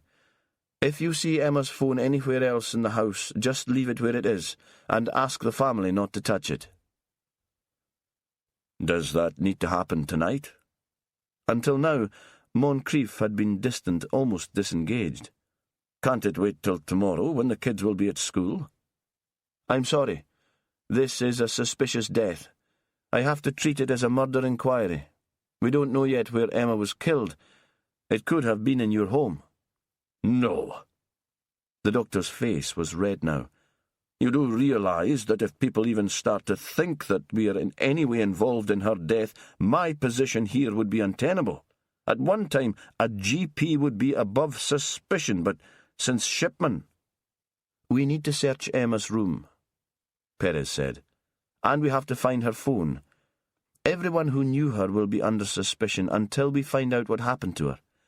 Really, it's in your interest to help us." Moncrief turned to face him, and Perez saw the 12-year-old schoolboy with his sense of entitlement, his boasting about the car his doctor father drove, and the family's foreign holidays. "You can't really think that Belle or I had anything to do with the girl's death." "I don't close my mind to anything." A pause. "When did you last see Emma?" "Last night. Sunday is her full day off. She usually had a long lie-in. She had her own space. We turned the attic into a kind of a bedsit with its own bathroom. There's a TV, and she has her own laptop up there, a little fridge, a kettle and microwave. Usually she eats with us, but on Sundays she does her own thing." "Are you sure Emma stayed in her room last night? "She couldn't have gone into Lerwick yesterday evening. Stayed the night with a friend." Perez thought he still didn't have any handle on the young woman. Was she the sort who'd party, to have friends of her own age in town? Had she dressed in the yellow and white dress because she planned to meet a boyfriend? "She was definitely there last night. We sleep just below her, and I heard her television. She switched it off just as we were going to bed at about 11. "But you didn't see her this morning?" "No. I was in and out all day. Charlie had football practice, so I was into Bray with him first thing. Then I went and helped to set up the trestle tables in the hall. Martha's old enough now to keep her eye on Sam and Kate. There was no sign of Emma when I got back at lunchtime. I assumed she'd gone out by then." Moncrief looked at his watch, an expression of impatience. "Any idea where she might have gone? Friends she could have visited?" Moncrief shook his head. "Emma was very self-contained, and I didn't pry. She was an adult, and she'd lived in Shetland long enough to know her way around." "Did you have a boyfriend?" The question seemed to surprise him. "Oh, I don't think so. She never mentioned one." "Even though she'd been with you for 7 years? No sexual relationship with a man?" He paused for a beat. "Or a woman?" "Really, Jimmy, how could I be expected to know?" Perez thought Moncrief sounded like a Victorian gentleman who couldn't be expected to take an interest in the servant classes. Perhaps Belle would have more information about Emma's private life. The doctor gave a sharp little laugh. "Oh, I very much doubt that. Recently Belle's been busier than I have." "You said she's been doing PR for Helena Fleming. Does that take up a lot of her time?" "It's all she seems to think about just now. If she's not glued to her computer, she's swanning all over the country, leaving me to hold things together. Well, I suppose Emma's death will cramp her style a little." As if that was not entirely a bad thing. They sat for a moment in silence. "Would Emma have talked to Martha about where she was going today?" Perez asked. "Or to one of the others?" Moncrief shrugged. "Maybe. She saw more of the kids than she did of us." "And they might have seen her leaving this morning? Have an idea where she might have gone?" "Yes, they might." But Perez thought Moncrief would agree to anything now, just to get home. "Did she drive? Have use of a car?" "She had her own car," Moncrief said. "It was Belle's idea. A gift for her 21st birthday. Not a new car, of course, and nothing flash. A little Clio. It's a nightmare in Delta Ness without your own transport, and it was useful for us that she could get about too. She learned to drive when she first started with us, and then she used Belle's vehicle when she needed to. But often we were both out, and she was stuck. Having her own car, she could get to the co-op for Belle's weekly shop, pick the older ones up from school in Lerwick if they needed to stay on after the bus had left, and it gave her a bit of independence on her days off." "Was her car still there when you got home from the hall at lunchtime?" Moncrief considered for a moment. "I don't know," he said. "She usually parked it at the side of the house, and I wouldn't have seen it when I went in, even if it was." "When you get home, can you check and give me a text either way?" Moncrief seemed to see this as a form of dismissal and got to his feet. Seeing an end to the interview made him gracious. "Of course, Jimmy. We want this cleared up just as soon as possible." He paused. "We'll miss her." Perez thought now the doctor would give some personal insight into the woman who'd worked with his family since she was a girl, that he would find some words to describe her character, pay a tribute to her personality, but he went on to say, "I'm not quite sure how we'll manage in the house without her. I suppose we'll have to start looking for someone else." As if Emma's death was nothing more than a domestic inconvenience. Perez watched Moncrief set down the track towards Delta Ness. A uniformed officer from Lerwick had turned up, and Sandy was talking to him. They were standing just outside the barn. "I'm afraid it'll be an all-nighter," Perez said to the new man. "Prof. Grieve is on the ferry, and we'll get him up here as soon as we can. Chief Inspector Reeves will be on the first flight from Inverness, and I'll pick her up from Sumborough. But you'll be here at least until 8 in the morning. The family will stay in the house. I don't want to move them out because there's an autistic son who needs his own surroundings. I only met the husband when I turned up here, and he seemed in a bit of a state. He might need careful handling. The woman, Helena, seems pleasant enough. I'll let her know you'll be here." "No worries, Jimmy. I've come prepared with a flask and a mound of sandwiches." The constable grinned. "And if it gets chilly overnight, I'll just think of the overtime and that'll warm me through." Perez didn't know how to answer that. Through the rotten door, he could still see Emma Shearer's body. Instead, he turned to Sandy. "I want you to go to Moncrief's house. Emma lived and worked there. She was a childminder for the 4 kids. The good doctor seems a peery bit hostile about his family being disturbed on a Sunday night, but give him a moment to get home and let the children know what's happened, then get down there. He's going to text me to let me know if the victim's car is there, but you can check yourself. If it is, I doubt whether she's locked it. If not, we'll need the registration details. Seal her room first, though. Apparently she had a self-contained bedsit in the attic, and they might have given her a key for it. I don't want to give Moncrief time to meddle with her things, and, after all, it could be the crime scene." Looking into the valley, Perez saw Moncrief climb into a large black estate car. "That'll be Belle picking him up now. Off you go." Sandy started off towards his car. "And Sandy?" "Yes?" "He can be a bit of a bully. Don't let him get to you." Sandy seemed surprised, and for a moment Perez thought he would question the comment, but he only nodded and went on his way. Perez stood a little longer, wondering how best to tackle the Fleming family. He could see the husband and wife through the long, narrow window that looked into Fleming's study. Daniel was sitting at his desk, swivelled towards her, and she stood behind him, very close. Perez felt something of a voyeur, that he was intruding on a moment of intimacy. He wondered if Helena had used her time there to tell Daniel about the strange messages that had appeared in the house and in her workshop. Perhaps he should talk to Helena alone first, to find out so he wouldn't embarrass her by bringing up the subject.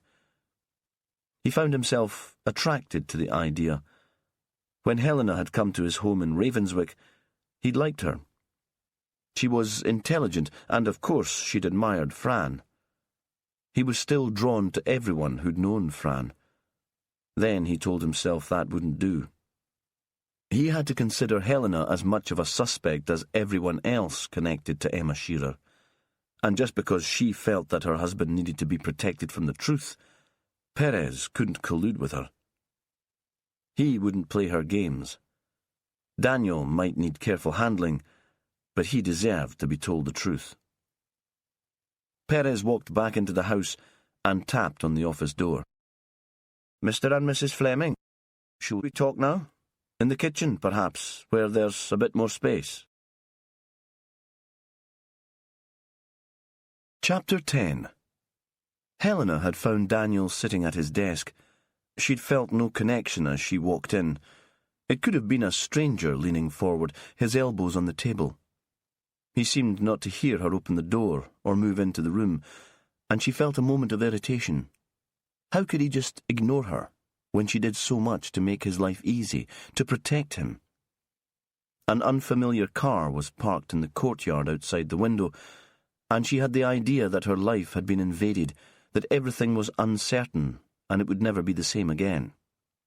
Of course, it had been hard to find Dennis Gear's body hanging in the barn, but this was quite different.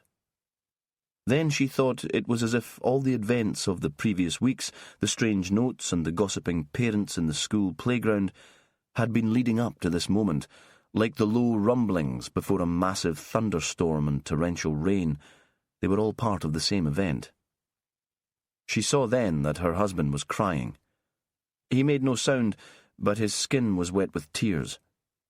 She stood behind him and stroked his hair away from his face, and thought this seemed more than shock. It felt like personal grief. He turned, and she held him tight to her, just as she'd done when Christopher was so panicky earlier in the afternoon. Daniel's body was lean and fit, and she thought that hadn't changed so much over the years, though her response to it had. "We'll get through this." As she spoke, she realised that she meant it. "It'll be horrid, all these questions, that detective poking into our lives. But we've managed worse, and it'll pass." "Have we? Have we managed worse? What can be worse than that?" "She was never really a part of our lives," Helena said. "It's so shocking because it's not long since you found Dennis Gear. Twice in the same place. Of course that's going to freak you out. But neither of them was close to us. We didn't even know the old man, and Emma was someone we bumped into in the school playground or at the Moncriefs. It's like seeing death and disaster on the TV news. I feel sorry for the starving children, but their pain doesn't touch me. Not properly. Not like Christopher's anger and distress when he can't tell us what he needs." He pushed her away slightly so she could see his face. "I suppose you're right." She thought he sounded like a moody schoolboy. "What's going on here, Daniel?" "Look, you won't understand." He paused. "I suppose you'll find out anyway when the police start digging. Her pain touches me. That's how you are, sensitive. No protective skin to stop the world getting in." She was getting scared now, worried what he had to say, and she wanted to lighten the mood. He shook his head slightly. "I knew her quite well. We'd become friends." "Just friends?" But she didn't ask the question. Perhaps she didn't want to know. Not for certain. She stood staring at him, waiting for him to continue. "When we first moved here, you were so busy.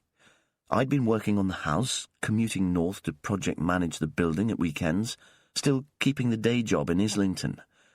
You know how it was." She knew how it was. Manic, exhilarating, the sense that they were at the start of an adventure, jumping off the edge of the world, each of them with a child in their arms. They'd thought that magically everything would change and be made right again. In a small community, Christopher would get the help he needed. Daniel would have the time to write and to plan new projects. She'd find inspiration for her work. It had probably been the most optimistic time of their lives. Daniel had started speaking again. Then it all stopped. When I was working on the house and travelling all the time and fitting in projects for work, I didn't have time to worry about the stress. I was coping. Then suddenly I had nothing to do, and I was no one, and my world collapsed. That was when the stress, all those months of pushing myself, hit me. In contrast, you were a magnificent success. Of course, I was pleased for you. But it was hard. Yeah, he said. It was hard. And then last month, I came home to find Dennis Gear's body. That was hard too. And where does Emma fit into all this? She tried not to sound bitter. She could have said, "How do you think it was for me while we were living in London and you were working flat out, never home, when I was having to deal with Christopher's school on an almost daily basis and still find time for Ellie?" But it had become a habit not to challenge Daniel. "We started talking in the playground, just chatting, you know. It was awkward. Often I was the only dad there, and it was good to have someone to talk to. Once or twice, Emma brought Kate to the house to play with Ellie. They got on well." Oh, I bet the gossips hanging around the school loved that. The newcomer and the nanny going off together, the only adults in the house that they all hate. Daniel was talking again, speaking very quickly. It seemed that now he wanted to explain, was desperate that she should understand. Emma hadn't had it easy. She grew up in Orkney, Her dad was violent, controlling. One day he battered her mother and ended up in prison. Emma was only 14. She had 2 young brothers and a mother who was a nervous wreck and could hardly hold herself together. She ended up looking after them all. And what were you? Now Helena couldn't help herself. A father figure? Yes, he said with a spark of defiance. Perhaps I was. He paused for a moment. She was only 17 when she moved in with the Moncriefs to help Belle out with the kids. Kate was a baby and Emma was used to looking after small kids. She brought up her brothers almost single-handedly. Robert and Belle were kind enough, but they made sure they got their money's worth, and recently they've expected her to deal with the teenagers too. Emma seemed to be caught between the adult Moncriefs and the kids in Delta Ness. In her 20s, not really seen as a grown-up by Robert and Belle, but too old to hang out with the teens. She did hang out with them. What do you mean? According to Christopher, she was there on the beach when they lit the bonfire, when he came home in such a state. That detail seemed to surprise Daniel. She'd tossed it in as a weapon of defence, meaning Emma wasn't so lonely. She didn't need your company so much. Now he seemed thrown by the information. Are you sure? She wasn't the one to bring him home? No, Helena said, knowing she was being petty and childish. Perhaps she didn't want to leave the party. Daniel didn't reply, and they sat in silence. She couldn't bring herself to ask the question that had been with her since she'd seen her husband crying at the sight of Emma's body. Were you lovers? She didn't think she'd be able to face the answer. So she asked another, connected question instead. Why didn't you tell me that you'd become friends with her? That you'd invited her to the house? Why keep it secret? I didn't keep it secret. Again, he sounded petulant like a child. We didn't exactly have time to talk when we first moved to Shetland. If you were at home, you were working. Even when I came out to the studio when the kids were in bed, you could hardly shift your attention away from your designs. Mostly you were away at trade fairs, exhibitions, meetings with retailers. She nodded to concede the point. She'd loved the freedom of those months after handing the domestic responsibility over to Daniel. She'd thought she was entitled to it. I gave up trying to talk to you, he went on. Then I got so miserable that I couldn't think about anything but myself. Helena heard the kitchen door open and muttered voices in the hall outside. Perez will want to talk to us now, she said. Will you tell him about your friendship with Emma? Not using the word relationship, because that was too loaded. Of course, if he asks, why not?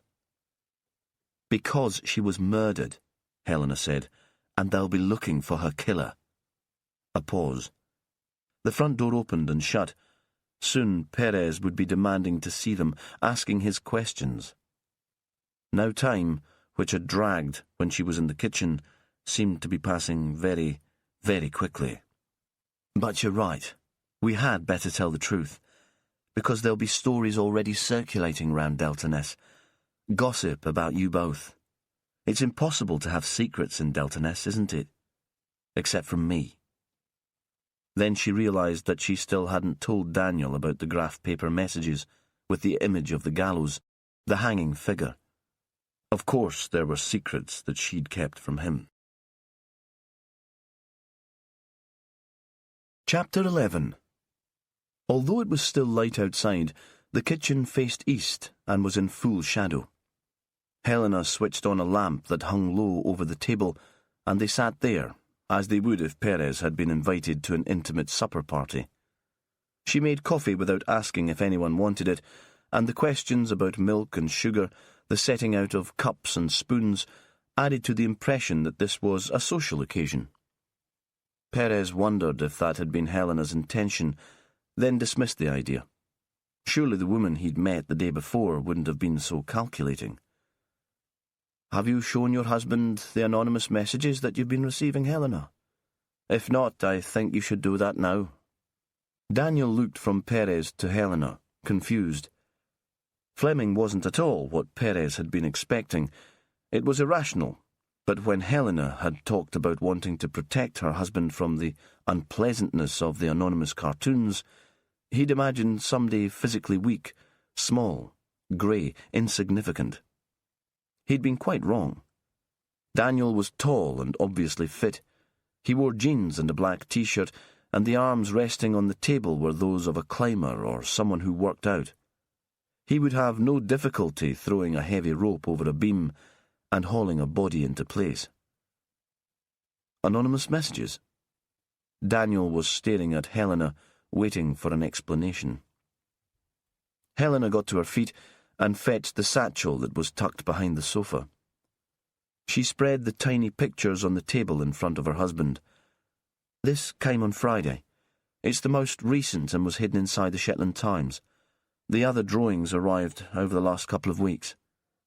Why didn't you tell me? His voice was fierce. Perez might not have been in the room. I didn't think there was anything to tell. A few scraps of graph paper. But you told him, spitting out the words as he turned towards Perez. I called in to see Inspector Perez on Saturday morning. She paused, and then the words came out as a cry. He was Fran Hunter's partner. I thought he would understand. And I wouldn't. Daniel half rose to his feet. Anger made him intimidating, scary. Every muscle in his face and his body was tense. He was struggling for control. I didn't want to worry you. After the outburst, Helena's voice seemed very quiet. Daniel returned to his seat, but the fury was still in his words. Don't ever pretend that you know what's best for me. I'm not another of your children, and you accuse me of keeping secrets. Perez wondered what secrets Daniel had been keeping from Helena, but he decided that could wait until later in the interview, or when he talked to them as individuals. The rawness of Daniel's emotion surprised him until he remembered that Daniel had found Dennis Gear's body too. To see the hanged woman in the same place would unnerve anyone. He would still be in shock. Do you have any idea who might have drawn these, Mr. Fleming? It seemed to take a moment for Daniel to focus on the question. Any of the small-minded people of Delta Ness who resented us moving in and building this house on what was once Gear's land? I suppose Helena's right. This stuff is ridiculous and not worth bothering about. You don't see any significance in the fact that there's a dead woman hanging in the barn where Mr. Gear committed suicide, and that these messages have been arriving in the weeks just before she died? Perez waited with genuine interest for the answer. When Daniel didn't answer immediately, the inspector turned to his wife. Helena? I don't think anyone in Delta Ness would kill a young woman just because they dislike a family of outsiders. Emma Shearer had almost nothing to do with us. I met her occasionally when we went for social events at the Moncriefs, and in the school playground when we picked up the children. She shot a glance at her husband. Daniel saw more of her than I did, at least when we first moved and he was doing most of the childcare. Perez sensed a tension, unspoken hostility, and picked his way forward carefully. So, you might be able to tell me a bit more about Emma, Daniel? The silence stretched, and at last the answer came. She was sympathetic, a good listener. I enjoyed her company. Perez thought he too was choosing his words with care. She'd had it tough when she was a kid. I admired her resilience. Did she have a boyfriend? Helena turned away and looked out into the darkening garden. Perez thought she was afraid her face would give too much away. Nobody permanent, Daniel said. Some of the local boys fancied their chances. I think she went out with one a few times recently, but I didn't have the impression that the relationship was important to her. Can you give me a name? Magni Riddle. Any relative to Margaret? He's Margaret's son. This time Helena answered. Magni works at the waste-to-power plant in Lerwick. He travels down to Lerwick every day. That was where Dennis Gear worked, before he got the sack. I didn't know that, Helena said. Is it important, do you think? Perez shook his head. Probably coincidence. There are only 23,000 people in the islands, and most of them have some connection with each other. You'll have realised that." Helena smiled, and Perez felt the tension in the room easing a little. He thought there was more to explore in the relationship between Daniel and Emma, but he'd do that when he had the man on his own. "Tell me about this morning." "We all went for a long walk," Helena said, "and took a picnic lunch." "What time did you leave?" "About 10. We were home before 2. I chilled out here, then went to my studio to catch up with some work. Daniel was in his office, Ellie was playing outside, and Christopher was in his room. He spends a lot of time in his room." Perez nodded. "Can anyone confirm your movements?" Helena stared at him, apparently incredulous. "You think one of us might have killed her?" "She was found on your premises," Perez said. "You must see that I have to ask the question." "I was in my studio, and Daniel was in the office. We had no visitors, no. We can't confirm our movements."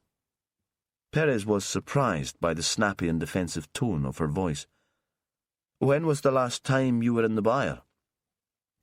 "I haven't been there for days, weeks even. I know it's ridiculous, but knowing that was where Dennis killed himself, I avoided it. We got rid of the tractor and the other junk, but we haven't quite decided what to do with it. The kids go into the byre sometimes to play. Ellie jumps off the bales." Helena's voice tailed off, and for a moment she seemed distracted by their plans for the building. "While they're still young, we thought we might turn it into a play space for the children. In the winter, sometimes they spend all day cooped up indoors. No chance of exercise. We were thinking of a climbing wall at one end, perhaps, and it's sufficiently high for a swing or trapeze to be fixed from the roof, if the beams are strong enough." She realised what she'd said and fell silent. "Daniel?" Perez looked at the man. He seemed more relaxed now. "I was there yesterday morning. As Helena said, we are starting to make plans for the place, and I wanted to get a feeling for the space before I started working on it properly. I was walking past on my way to the hill and went inside on impulse." There was a moment of silence. "I didn't see anything unusual then." "What about today? Anything that struck either of you as out of the ordinary?" They shook their heads, almost in unison. Perez was thinking that Emma had probably been placed in the barn while the family were out on their walk. Stringing up the body wouldn't have been achieved quickly or easily, and the killer wouldn't have risked being disturbed while the family were in the house, if these witnesses were telling the truth, of course, if neither of them was involved in the murder. He explained that a uniformed officer would be stationed outside the barn during the night. "It's standard procedure, to make sure the scene isn't compromised, and to make sure that you're all safe." "We thought," Helena said, "that we were coming to the safest place in the world." There was a moment of strained silence. "I have to talk to Christopher." Perez got to his feet to show that he'd finished talking to them.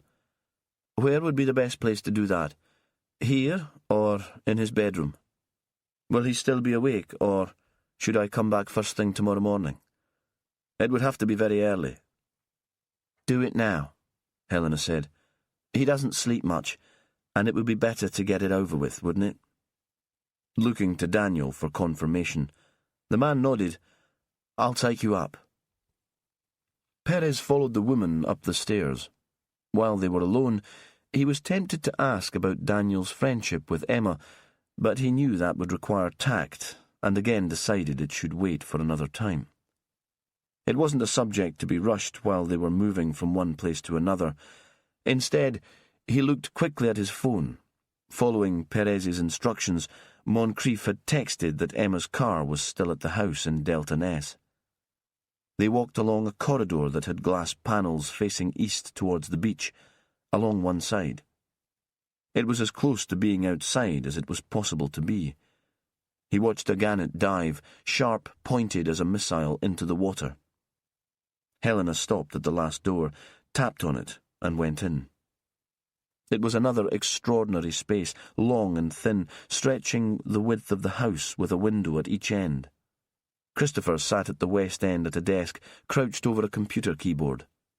The last of the evening light streamed in. The opposite window looked over the shore. His bed was built as a shelf into the wall opposite the door and was reached by a ladder. Underneath was a debris of tangled clothes, crisp packets and orange peel. In the middle of the chaos stood an elaborate Lego model of a pirate ship. In contrast, his desk was tidy and uncluttered. "He doesn't like anyone coming in to clean," Helena said, "and he truly seems incapable of doing it himself. If it's in that space under the bed, he doesn't seem to see it. We've come to an arrangement that I'll do it once a fortnight, when he's at school, and I'll only take out the rubbish and the dirty clothes." Christopher's attention was still focused on the screen. Perez might not have been there. "Switch off the computer." Her voice was firm. "You know, it's much later than we agreed for switch off. You shouldn't need me to come up to tell you." He switched it off, still staring until the image on the screen faded away. "Turn around, please, Christopher. The inspector needs to ask you some questions." The boy swivelled in his chair so that he was facing them. The hysteria of earlier in the day had quite disappeared. He was calm, interested. "I'm sorry that you had to find Emma this afternoon, Christopher. It must have been a terrible shock," Perez said. The setting sun behind the boy blurred the details of his face. He was hardly more than a silhouette with a halo of light behind him. "Did you recognize Emma straight away?" "She looked after Kate and Sam Moncrief, and Martha and Charlie, but they're at high school and don't really need looking after." "That's right. Do you know why she might have been visiting your house?" "Not on a Sunday. She used to come with Kate and Sam sometimes after school. The days Dad picked us up, but not for a while." "Why did you go to the barn this afternoon? Mum says you prefer to spend time in your room." Christopher considered for a moment. "The Wi-Fi was down. I was annoyed, but there was nothing I could do about it. I used to get in a rage when things like that happened, but now I try not to. Sometimes it helps to get up and walk around for a bit. I knew I was in the sort of mood when Ellie would get on my nerves, so I didn't want to play with her. I ended up in the barn instead." He paused. "At first, I didn't know what was hanging there. I couldn't see the face. She was too high and I was looking up from below. I climbed onto the bales to get a better view." He stopped abruptly. "And that was when you realized?" Christopher nodded. "I thought the doctor might be able to help her. I knew he'd be at the Sunday teas. That was why I ran down to the hall." "That makes perfect sense. You have a good view up here, out to the fields and onto the shore. Have you seen anything unusual lately? Any strangers hanging around?" Christopher sat very still for a moment, and then slowly he shook his head. Chapter 12. Sandy arrived at the Moncrief's house and sat in the car looking out at the place. The house stood in the most southerly part of Delta Ness, and it was surrounded by trees. This was sufficiently unusual in Shetland to make Sandy feel a little uneasy. It was large, too, 3 stories, L-shaped. Once it had belonged to a laird, and now it belonged to the doctor. The trees must have been planted years ago to shelter the building from the road, the common people, and the wind. Under the trees, mostly stunted sycamores with thick, warped trunks, bluebells were growing. The black car that had collected Robert Moncrief from the track leading to the Fleming house was parked outside, next to a Range Rover. Sandy walked to the side of the house and saw the little red Clio. The front door was grand, fronted by steps and framed by pillars, though the paint was peeling. In the islands, the weather could do that after a couple of wild autumns, and the whole house seemed kind of scruffy to Sandy. It was as if the owners didn't care what other folk made of it. Arrogance. He knew the Moncriefs would have the money to tidy it up if they wanted. The house had been inherited from Robert's father, so there'd be no mortgage. and rumour had it that Bell's family was loaded. Her dad owned a brewery and property throughout the English Midlands. That, at least, was what Sandy had heard. He rang the doorbell and heard it echo inside. A teenage girl opened it. She had very dark hair, cut asymmetrically so that her fringe slanted. She was dressed entirely in black leggings, a long black baggy sweater, and black ballet pumps. She had a nose stud and a string of rings in one ear. "Who are you?" Her head was tilted to one side. Sandy explained. "You'll be here about Emma. Dad's just told us. We knew already, though. You know what it's like here. Word gets out." She seemed unmoved by the woman's death.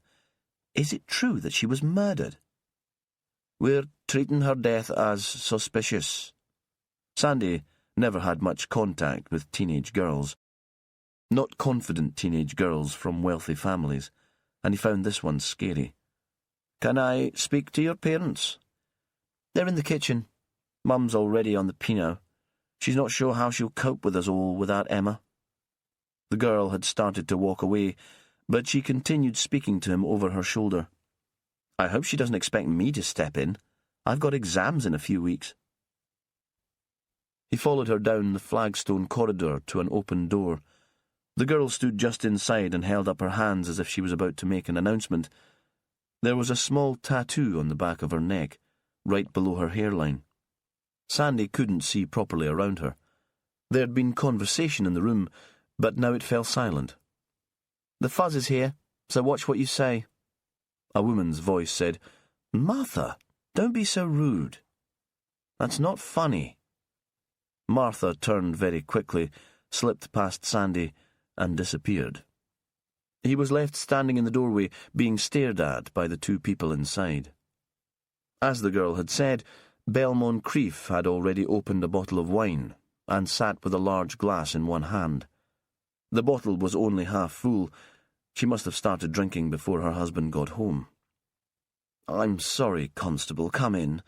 Robert was just telling me." She was a good-looking woman, dark-haired and dark-eyed, big, but with the confidence to carry it off. And the money, Sandy thought, to dress to best advantage. Today she was wearing a navy wrap-around dress, and his eyes were drawn to the impressive cleavage rather than the wide hips. What a terrible tragedy. Robert was still standing. He nodded for Sandy to take a seat. "I asked Martha if she saw Emma this morning. Jimmy Perez seemed keen to know when she was last seen, but Martha couldn't remember noticing her at all." "Would Martha have seen her?" Sandy asked. "Not necessarily. It's a big house. There are 2 staircases and it's a bit of a warren. Emma could quite easily have left without anyone realising. Weekends are mad. We're all doing our own thing." Moncrief took a glass from the cupboard on the wall behind him and poured himself some wine. "Jimmy said you wanted to look at Emma's room." "Yes, please." "I'll show you. It's a bit of a climb." Sandy followed. The house was, as Moncrief had said, a bit of a warren. Corridors seemed to lead in all directions. It was almost dark outside now, and there was no natural light where they were walking. The electric bulbs seemed weak, and they walked in a half-lit gloom. It seemed to Sandy that there were hazards everywhere. Kids' toys on the stairs, uneven floors, small, unexpected steps. At last, Moncrief stopped outside a low door. He pushed it, but it didn't open. "Ah, of course it's locked. Lucky that I thought to bring the spare key." It was a simple Yale lock that would work when the door was pulled to. "I'll take it from here, sir. I've got protective clothing. I'm sure you know how it works. You'll have seen the cop shows on TV." Sandy tried to lighten the mood a little. "We'll need to seal the room when I've had a quick look. Then we'll get the experts in tomorrow." He thought for a moment that the man would object and insist on staying, but Moncrief only shrugged. "Of course, if that's what you want. It's procedure, I suppose. Our life seems to be ruled by it these days." He handed over the key. "Is this the only spare?" Sandy thought Perez would want to know that. Yes, we could never quite understand her need for a lock in the first place, but she said she didn't want the children wandering in. Moncrief turned away, and Sandy heard his heavy footsteps on the stairs. He pulled on the scene suit, gloves and overshoes, put the key in the lock, and reached inside for the light switch. The room was built into the roof, with a sloping gable on one side and long Velux windows. During the day it would be full of light, and even now, this close to midsummer, it wasn't quite dark outside, and Sandy could make out the outlines of the closest trees. They were below him now, only the tallest branches silhouetted against a paler sky. The room wasn't what he'd been expecting at all. Emma had been 24. He remembered when he'd had girlfriends in their 20s, their rooms had been scattered with makeup, dirty clothes, DVDs. And that had been the tidier ones. This felt as if he'd stepped back into a different era. There was a single bed against the windowless wall, no duvet but sheets, blankets and a patchwork quilt. A long table under the windows held an old-fashioned treadle sewing machine inlaid with mother-of-pearl and a basket containing yarn and knitting needles. The machine was still threaded, and a piece of gingham fabric was folded beside it. Next to the machine stood a record player, a dansette just like the one his parents had owned when he was a kid, and in a case under the table a pile of vinyl LPs. A jam jar of wild flowers, 2 posters on the walls, one of Marilyn Monroe, and one advertising a black-and-white film. Sandy had never heard of it. There was nothing to suggest a disturbance within the room, and certainly no sign that the door had been forced. If Emma had been strangled here, she'd let in the killer, and he'd pulled the door closed behind him when he left. But there had been family members coming and going in the house all day, and surely he wouldn't have taken the risk of carrying her body down the stairs and along the corridors. This was unlikely to be the crime scene. A white wooden cupboard in an alcove formed by the chimney breast held all Emma's clothes. Again, it seemed to Sandy to be unusually neat, and again the clothes seemed unlikely for a woman of Emma's age. There were no jeans ripped at the knees, and black didn't feature. The only trousers were cropped and fitted in pastel colours, beautifully pressed and folded. Cotton dresses hung from hangers. He looked for labels, but there were none. It seemed that Emma made all her own clothes. In the alcove on the other side of the chimney breast, there was a smaller cupboard painted white to match. On top of it stood an old-fashioned television, square and boxy, with an aerial on top. Perez had said that Moncrief claimed Emma was still alive the night before because he'd heard her television. Sandy had wondered if some kind of timer could have been used to make it seem as if Emma had been in, but looking at the very basic set, that seemed unlikely now. Inside the cupboard there were shoeboxes holding papers, an unsophisticated filing system. Emma's passport lay on top of one. Sandy picked it up and flicked through it, but it told him nothing except to confirm her date and place of birth. There was nothing to indicate that she'd ever travelled abroad. A series of photographs had been propped on the shelf next to the bed. One was of a middle-aged woman, who was so like Emma that it must be her mother. One of 2 teenage boys, covered in mud, flushed but grinning, and labelled Daba, Kirkwall, New Year 2015. And one of Emma herself, looking sideways into the camera. Sandy knew about Daba, a wild, rowdy ball game that took place in the streets of Orkney's main town on New Year's Day. He'd always meant to go. In the photo, Emma looked like a film star of the early 60s. Her blonde hair was styled into a roll on the side of her head, and her eyeliner was dark and drawn beyond her eyes, making them seem long, cat-like. Her lips were very red, seductive. Sandy found himself wondering who had taken that photo and what had happened afterwards. A laptop in its foam case was propped against one wall. Sandy slipped it into an evidence bag. He continued his search, but there was no sign of a handbag, the woman's car keys or her phone. Despite her obsession with the past, they knew that Emma had possessed a mobile phone. Robert Moncrief had confirmed that and given them the number. Sandy pushed open the door that led into a small bathroom. That too was clean, probably cleaner, he thought, than the rest of the house. In a small wall unit, he found a few over-the-counter cold and flu medicines, no prescription drugs, nothing at all to suggest why Emma might have been killed. He switched off the light, pulled the door carefully closed behind him, and set off down the stairs. He might have got lost in the tangle of corridors if he hadn't been led by adult voices. The kitchen door must have been open, and although Sandy couldn't make out exactly what was being said, Belle and Robert weren't whispering. At last he reached the hall with its flagstone floor and knew where he was.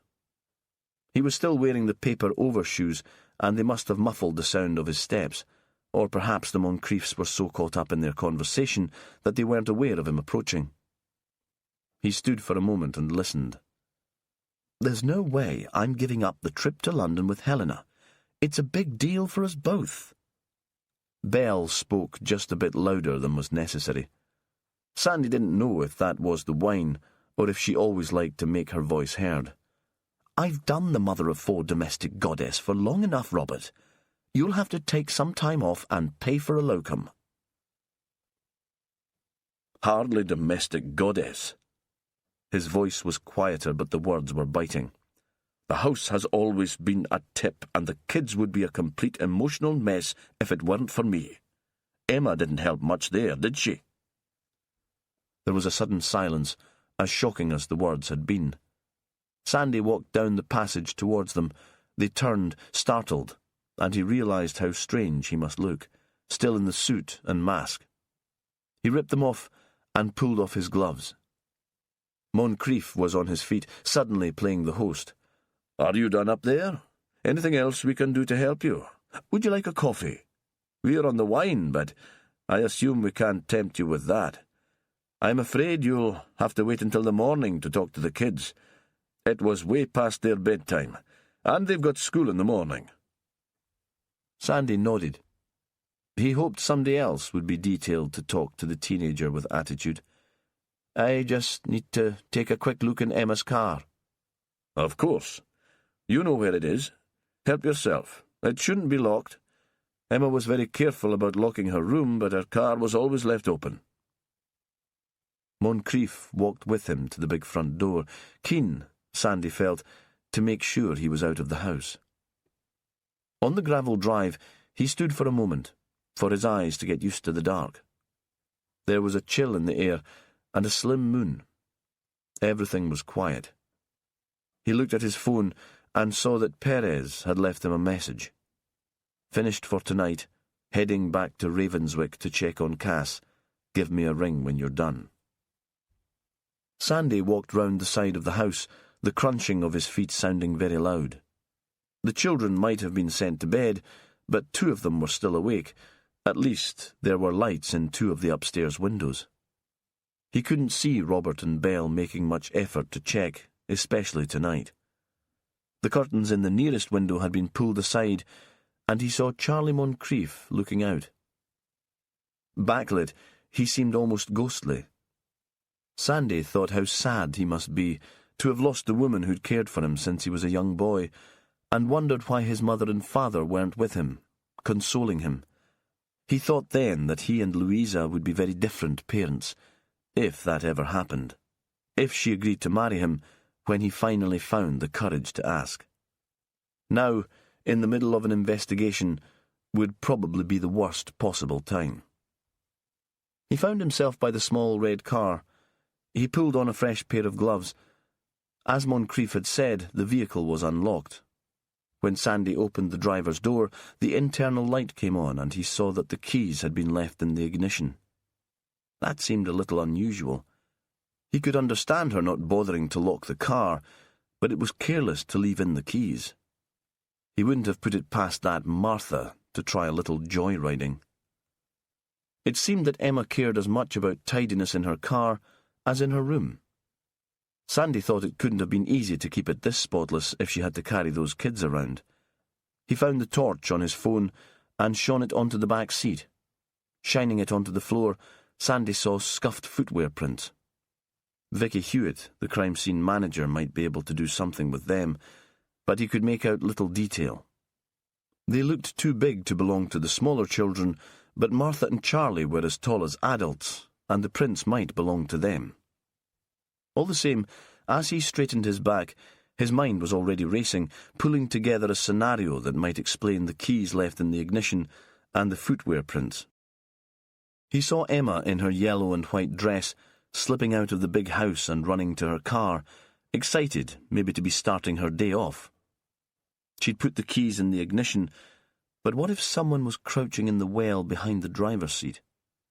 If she was distracted, lost in her own thoughts, Emma might not notice, and the killer would be in just the position to reach out and strangle her as she took her place behind the wheel. Sandy walked to the back of the car and clicked open the boot. It was empty and had been cleaned recently. In the light of his torch, he saw brush marks on the fabric. He closed the boot and locked the car. This was a potential crime scene, and he'd leave it untouched for Vicky Hewitt, who would arrive the following day. He made his way to his own vehicle and, with a feeling of escape, drove through the trees and down the road towards Lerwick. Chapter 13. Willow had a window seat in the small plane and looked down over the islands of Orkney, trying to distinguish them. That must be Sandy. Or could it be Shapinsea? That's certainly North Ronaldsay, so close to Fair Isle.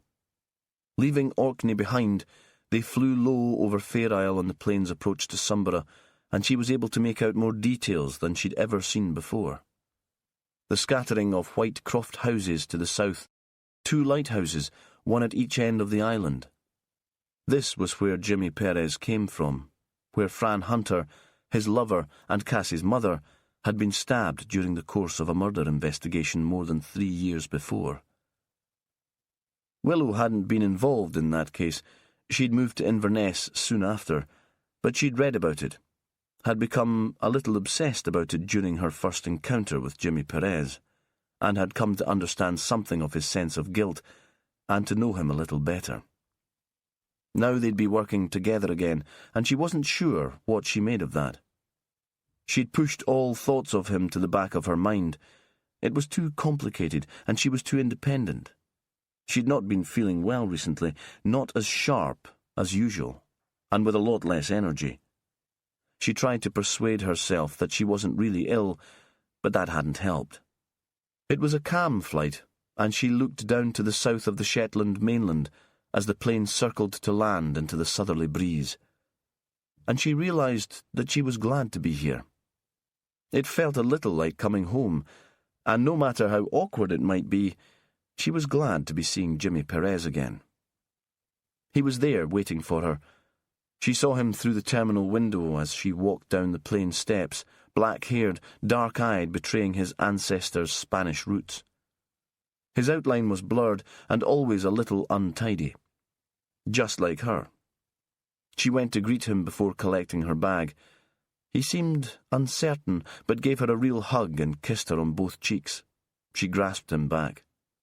"You look tired," he said. "Skinny. Are you well?"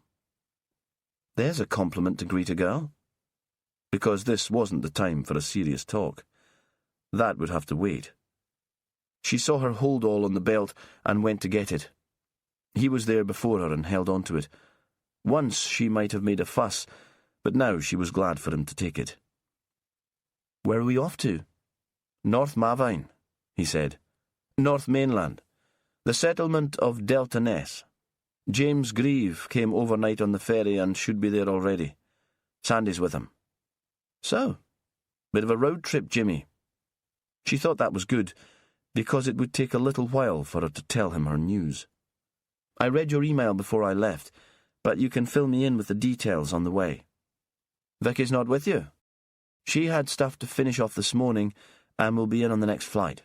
She's arranged to pick up a hire car." Willow waited, expecting more questions, but Jimmy accepted the explanation. He opened the boot of his car and lifted in her bag. Cassie's booster seat was fixed in the back. Willow thought for a moment that the child was like her mother's ghost, always there, in one way or another. "That's good, then," Perez said. "So I'll have you all to myself." "I'm not quite sure," she thought, "that we're ever really alone." They drove north along the road that was familiar to her now. Perez was talking about the victim and the two other families involved in the case so far, the Flemings and the Moncriefs. One old-school Shetland and the other incomer. It seemed that this was all about families. Willow tried to concentrate and to ask the right questions. "It sounds as if the victim was more like a childminder than a nanny, if all the kids are at school now." "Yeah, but she lived in, helped out with the shopping, driving the kids to sports clubs and music lessons. You know the sort of thing. Belle Moncrief sees herself as a supermum, but since the youngest two were small, she's depended on Emma. Belle's working again too now, as a freelance publicist. She and Robert are having some sort of domestic meltdown because they're not sure how they'll cope without Emma." He turned and grinned at her, showing that as a single parent with a job without regular hours, he knew about domestic chaos. They'd come to Ravenswick, and Willow looked up the bank to the house where Perez lived with Cassie, and then down towards the sea past the Hayes farm with its polytunnels and neat fields. This was the place that still featured in the worst of her nightmares. "Apparently Magnus's house has been sold," Perez said. Perhaps he guessed at her memories and was trying to pull her attention back inland to happier things. "I haven't met my new neighbours yet, though." He paused. "The woman who lives in the place in Delta Ness where the body was found came to see me on Saturday morning. I thought that was why she was there, because she was moving in." "What did she want?" Willow found herself engaged in the conversation again, grateful to be distracted. "To tell me that she'd been getting anonymous messages, strange little cartoons on graph paper of gallows and hanged men. We've collected them all, of course, and the paper's been sent for fingerprinting. And the next day a woman is hanging in her barn. That must have freaked her out big style." They were driving through Cunningsborough. Perez had slowed down as they passed the school. In the playground, mothers were waiting with buggies and prams while their children played chase and kicked around a ball. A bell rang, and the children ran towards the door, pulled like iron filings to a magnet. "Ah, well, there's an added complication in the fact that a man committed suicide there not long ago. He'd once owned the house where the Flemings stay." Perez paused for a moment before adding, "Besides, I'm not sure that Helena is the sort to get freaked out." "Helena Fleming? The designer?" "You've heard of her?" Perez seemed surprised. "What are you saying, Jimmy? That I've got no style?" She couldn't help teasing. Her style was frayed jeans and baggy sweaters, wild hair, boho without the chic. "She featured in one of the Sunday newspapers a couple of weeks ago, and I noticed, because of the Shetland connection. Why did Helena come to you for help? Don't they have a community bobby out there in the wilds?" "She knew Fran," Perez said. "I couldn't turn her away."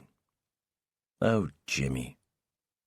His kindness was a curse, and one of the sexiest things about him. They sat for a moment in silence, and he turned off the main road towards Scalloway to avoid driving through Lerwick. "Why did you ask me to be on my own when I picked you up?" She was surprised by the directness of the question. Often Perez was cautious around her, worried about hurting her feelings or being hurt himself. She took a deep breath. "There's something we need to talk about." "You're not leaving the force?" He kept his voice light, jokey. "Getting married and moving to the other side of the world?" "Not quite that dramatic." "You're ill. I knew you weren't looking well." He spoke with absolute certainty. They turned onto the road that led east back towards the main road up the spine of the island. Willow had an idea of the geography of the islands now. They were close to the Ting Loch, where once the Viking Parliament had met, and in the distance there was a bare hill laden with massive wind turbines. He pulled into a lay-by, where car-share drivers left their vehicles, and switched off the engine. She wanted to reach out and touch him. "No, Jimmy, I'm not ill, though in the last few weeks it's felt as if I am." She paused. "I'm pregnant." He stared at her. There was no response. He could have been chiselled from stone or very hard wood. "You're the father. That's what I'm telling you. And there wasn't anyone else, not for ages. I told you I wasn't the sort for a recreational shag with a stranger, or even with a friend. Not now I'm grown up." He still didn't speak, and she continued, turning away so that she wasn't able to see him, hating the blankness of his face and the tension in his body. "I've decided to have it, keep it. When I found out, I knew I wanted this more than anything in the world. I won't make any demands, Jimmy, I promise. I can manage fine by myself. But I wanted you to know." She wasn't sure what she'd expected or hoped for. Maybe in her wildest dreams late at night that he'd take her into his arms and tell her that it was the best news in the world, that he'd ask her to marry him and move to Shetland to be with him and Cassie, that they would be a real family. This was Jimmy Perez, after all, emotionally incontinent, spreading his compassion to everyone he came into contact with, but not, it seemed, to her. Not this time. "Why didn't you tell me before? You must have known for a while. You were here at the beginning of February." "I don't know," she said. "I wanted to wait until I was 10 weeks and miscarriage was less likely. No point making a fuss if nothing was going to come of it." Then she told herself that this was Jimmy she was talking to, and he deserved more than that. "Really?" "It was cowardice. Because I was still confused. After all that had happened then. Because it was hardly something to do over the phone or put in a work email." A pause. "I thought you might be happy for me, Jimmy. I wanted a child. So much." "I'm very glad I was a satisfactory means to an end."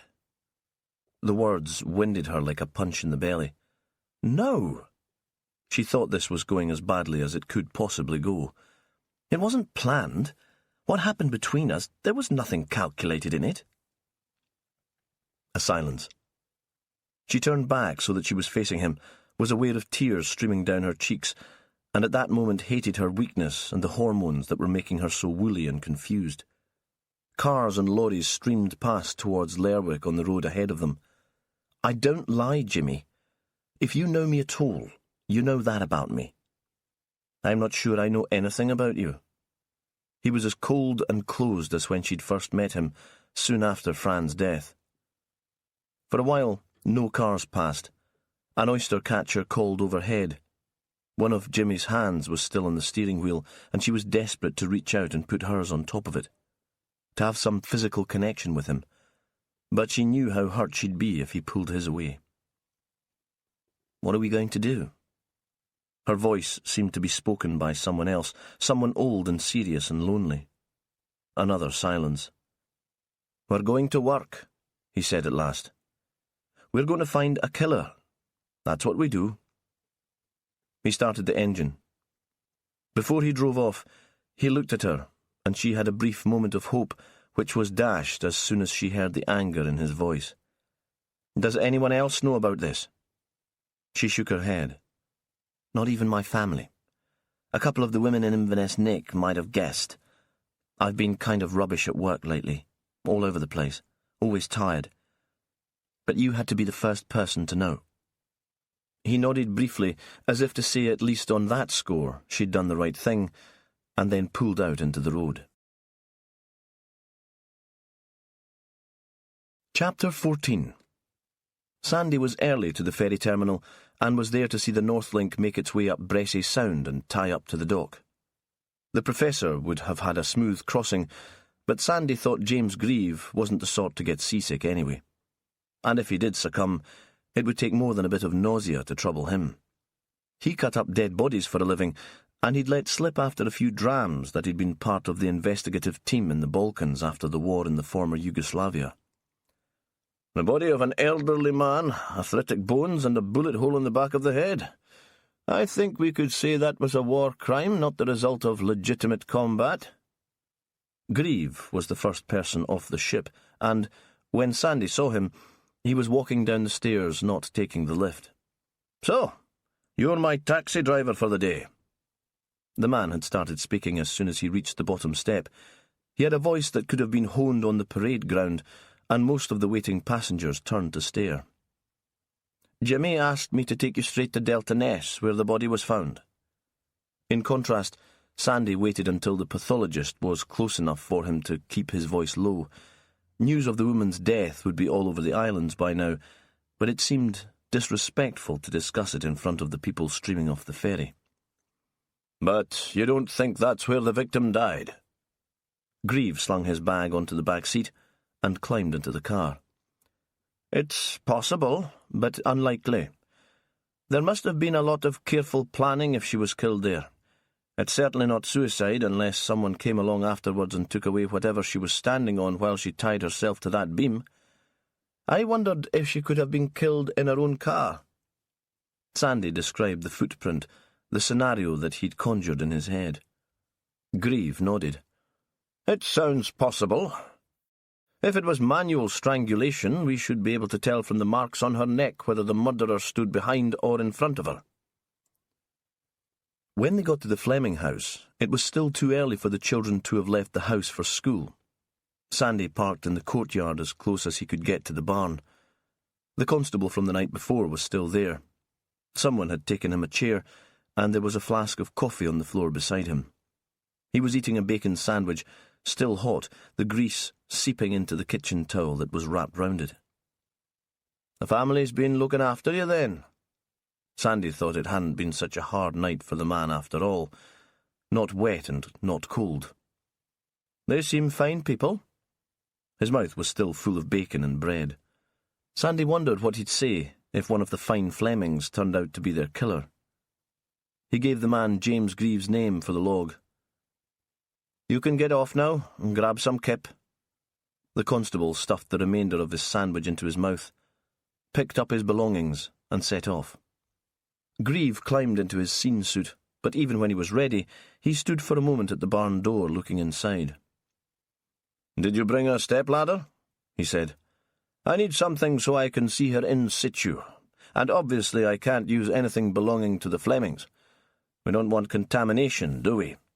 And even though they've been feeding up the local constabulary, and my wife would pay a fortune for one of Helena's creations, one of them could be the killer." He paused.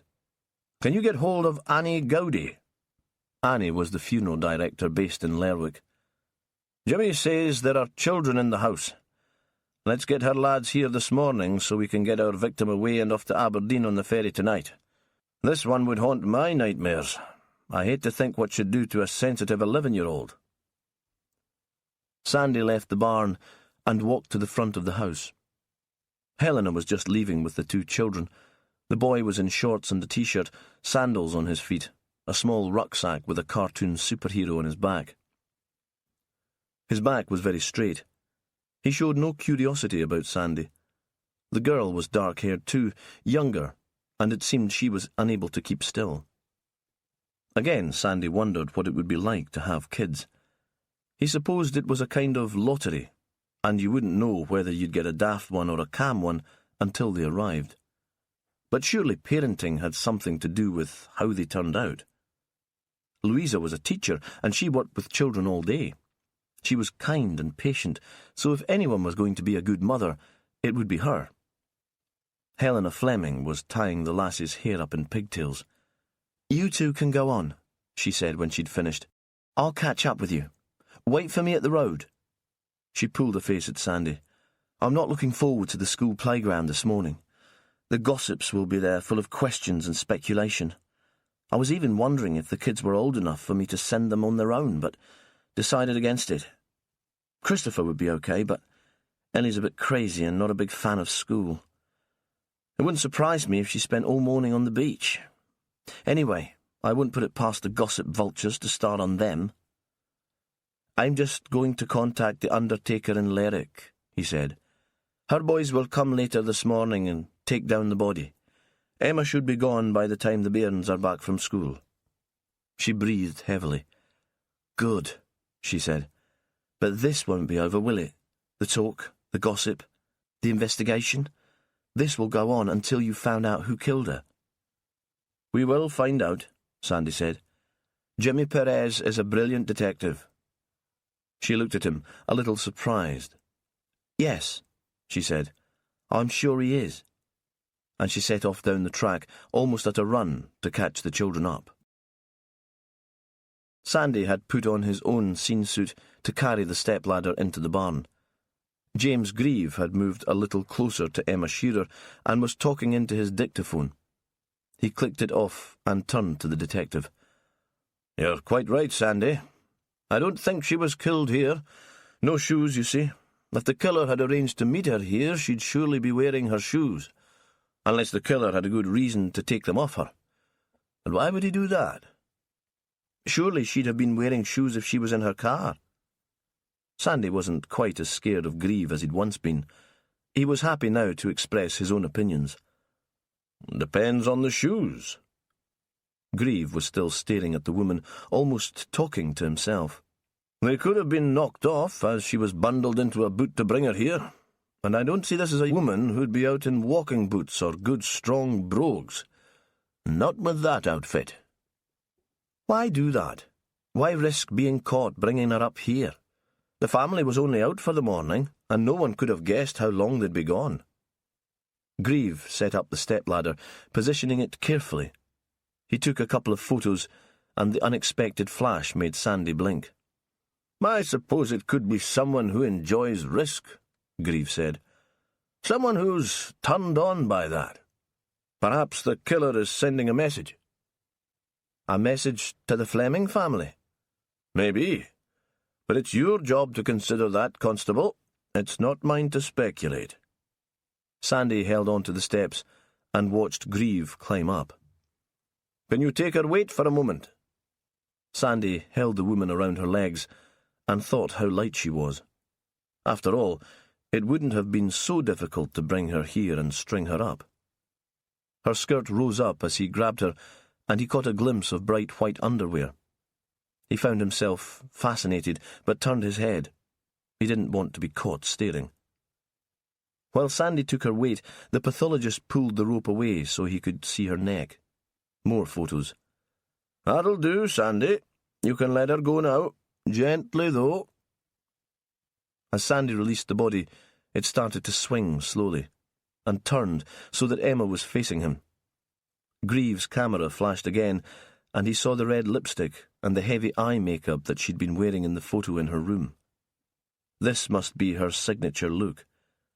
Seeing the woman from this angle, her cheekbones seemed even sharper. Sandy thought she was different from any other woman he'd seen, and suddenly found the idea ridiculous. How could he fancy a dead woman? It was as crazy as Perez getting obsessed with that woman they'd found in the croft in Ravenswick after the landslide earlier in the year. Grieve had already started talking again. I think this could fit in with your theory. There are marks of manual strangulation, and I'd bet anything you like that the killer was behind her when she died. There are no signs that she struggled, so I'm guessing that he surprised her. Outside, there was the sound of a car coming up the track. Sandy was glad of an excuse to turn his back on Emma Shearer and go outside. It felt like breaking a spell. Inside the byre, he hadn't been able to take his eyes off her. It's Jimmy and the Chief Inspector, he called back to Grieve. They've made pretty good time from the airport. He was pleased that Willow had made it safely into Shetland. She and Perez made the best possible team, and when she was there, Sandy felt less responsible for lifting his boss's mood. He went out into the sunshine and waited for the car to reach the house. But when the pair arrived, Sandy could sense at once the tension between them. Willow greeted him warmly enough when she climbed out, but she looked grey and tired. Perez sat where he was, staring ahead of him. His car window was open, and Sandy shouted into him, "The Professor is here, Jimmy. He's got some thoughts about the cause of death. I think you should speak to him." It took Perez a while to answer. This was how he'd been immediately after Fran's death. There'd been times when Perez had been so wrapped up in his own grief that Sandy had been driven crazy, when he'd wanted to yell at Perez to tell him to stop being so rude and selfish, so bloody childish. "Willow's here now. She can deal with Prof. Grieve." Willow looked back at the vehicle, and Sandy thought she was about to cry. When he'd been growing up, his parents had rowed occasionally. His father was a stubborn man with a temper on him. Then Sandy had felt like this, confused and distressed, as if his world was falling apart. "What are your plans, Jimmy?" Willow asked, very quietly. Before, there'd been jokes between them. She teased Perez for taking charge when she was supposed to be the senior officer, but now neither of them was joking. "I'm going to Delta Ness," Perez said at last. "I want to track down a man called Magni Riddle. Apparently he was the dead woman's boyfriend." He paused for a beat. "I'm not sure how long I'll be. Why don't you get a lift back to Lerwick with Sandy? He can drop you at your B&B. I've booked you into the same place as last time." Then he started the engine and drove away. Chapter 15. Perez drove too fast down the hill, loathing himself for his display of petulance, for his cruelty to Willow, for his inability to disentangle his emotions. In the end, it was too much for him to think about. Her child. His child. He shut it at the back of his mind, with all the other stuff he couldn't bear thinking about. Guilt, grief, the flashbacks that still came out of the blue and made visits to his parents in Fair Isle so painful. All that would have to wait. He would focus on this investigation, on Emma Shearer. At least a dead woman wouldn't betray his trust. He drove past the school and the hall and came to the new building that held the community shop. Inside, a woman in a purple sweater with a patterned yoke was stocking the shelves, and an elderly man stood next to the counter. Perez could tell that he'd been there for a while. He wasn't waiting to be served. He already had a recycled carrier bag with a newspaper and loaf of bread at his feet, but he was lingering for the company and to chat. Inside, it seemed dark and cool, a little dusty and disordered, but it contained everything that the people of Delta Ness might need.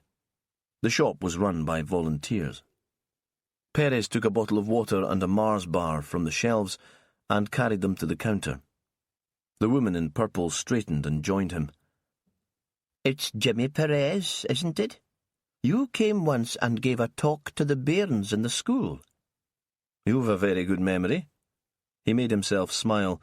He didn't want to think about sitting on a small desk, answering questions from the children in the class. The eager faces. It took him back to Willow and the ideas he was trying to forget. "That must be 10 years ago."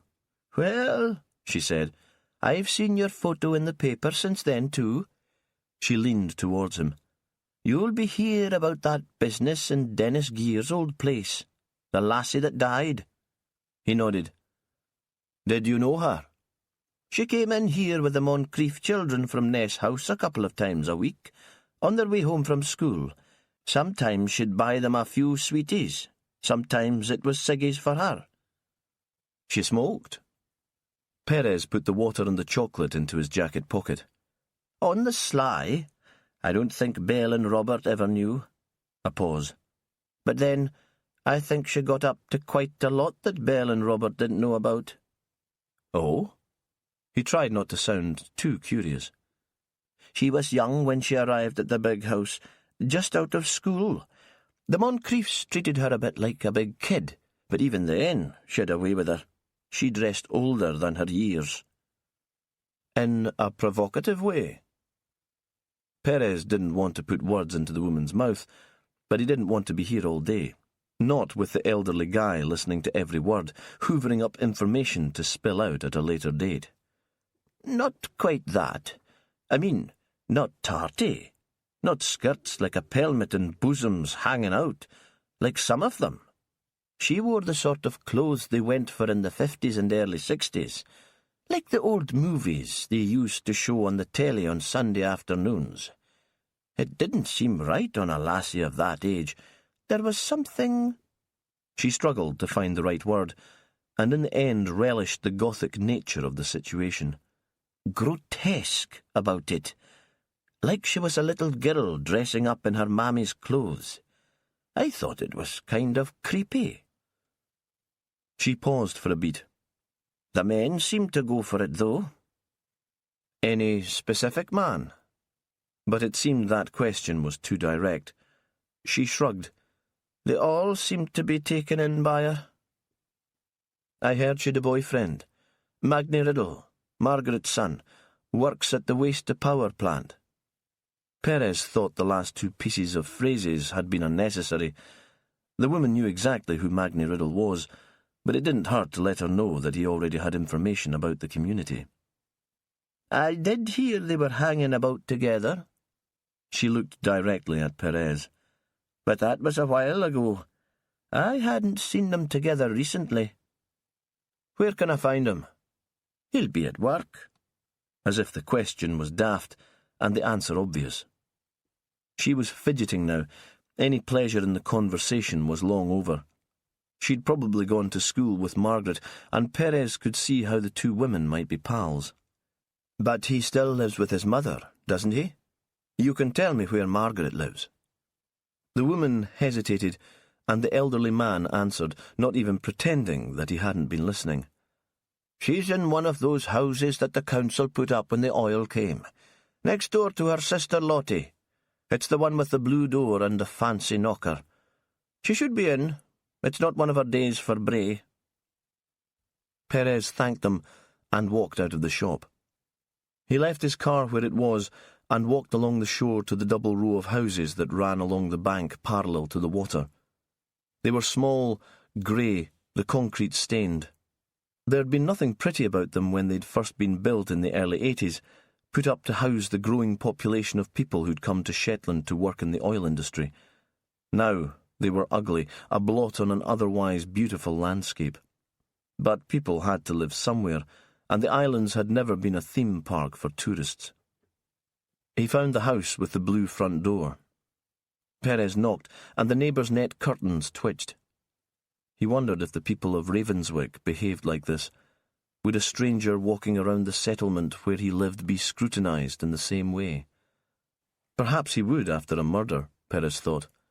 It would have been like this after Fran found Catherine Ross's body. Murder made everyone tense and curious. The door opened, and the woman who'd been talking so loudly at the Delta Ness Sunday teas opened the door to him. Mrs. Riddle? Yes? Wary. She looked down the street to see if anyone was about. The place was empty. He introduced himself. You'd better come in.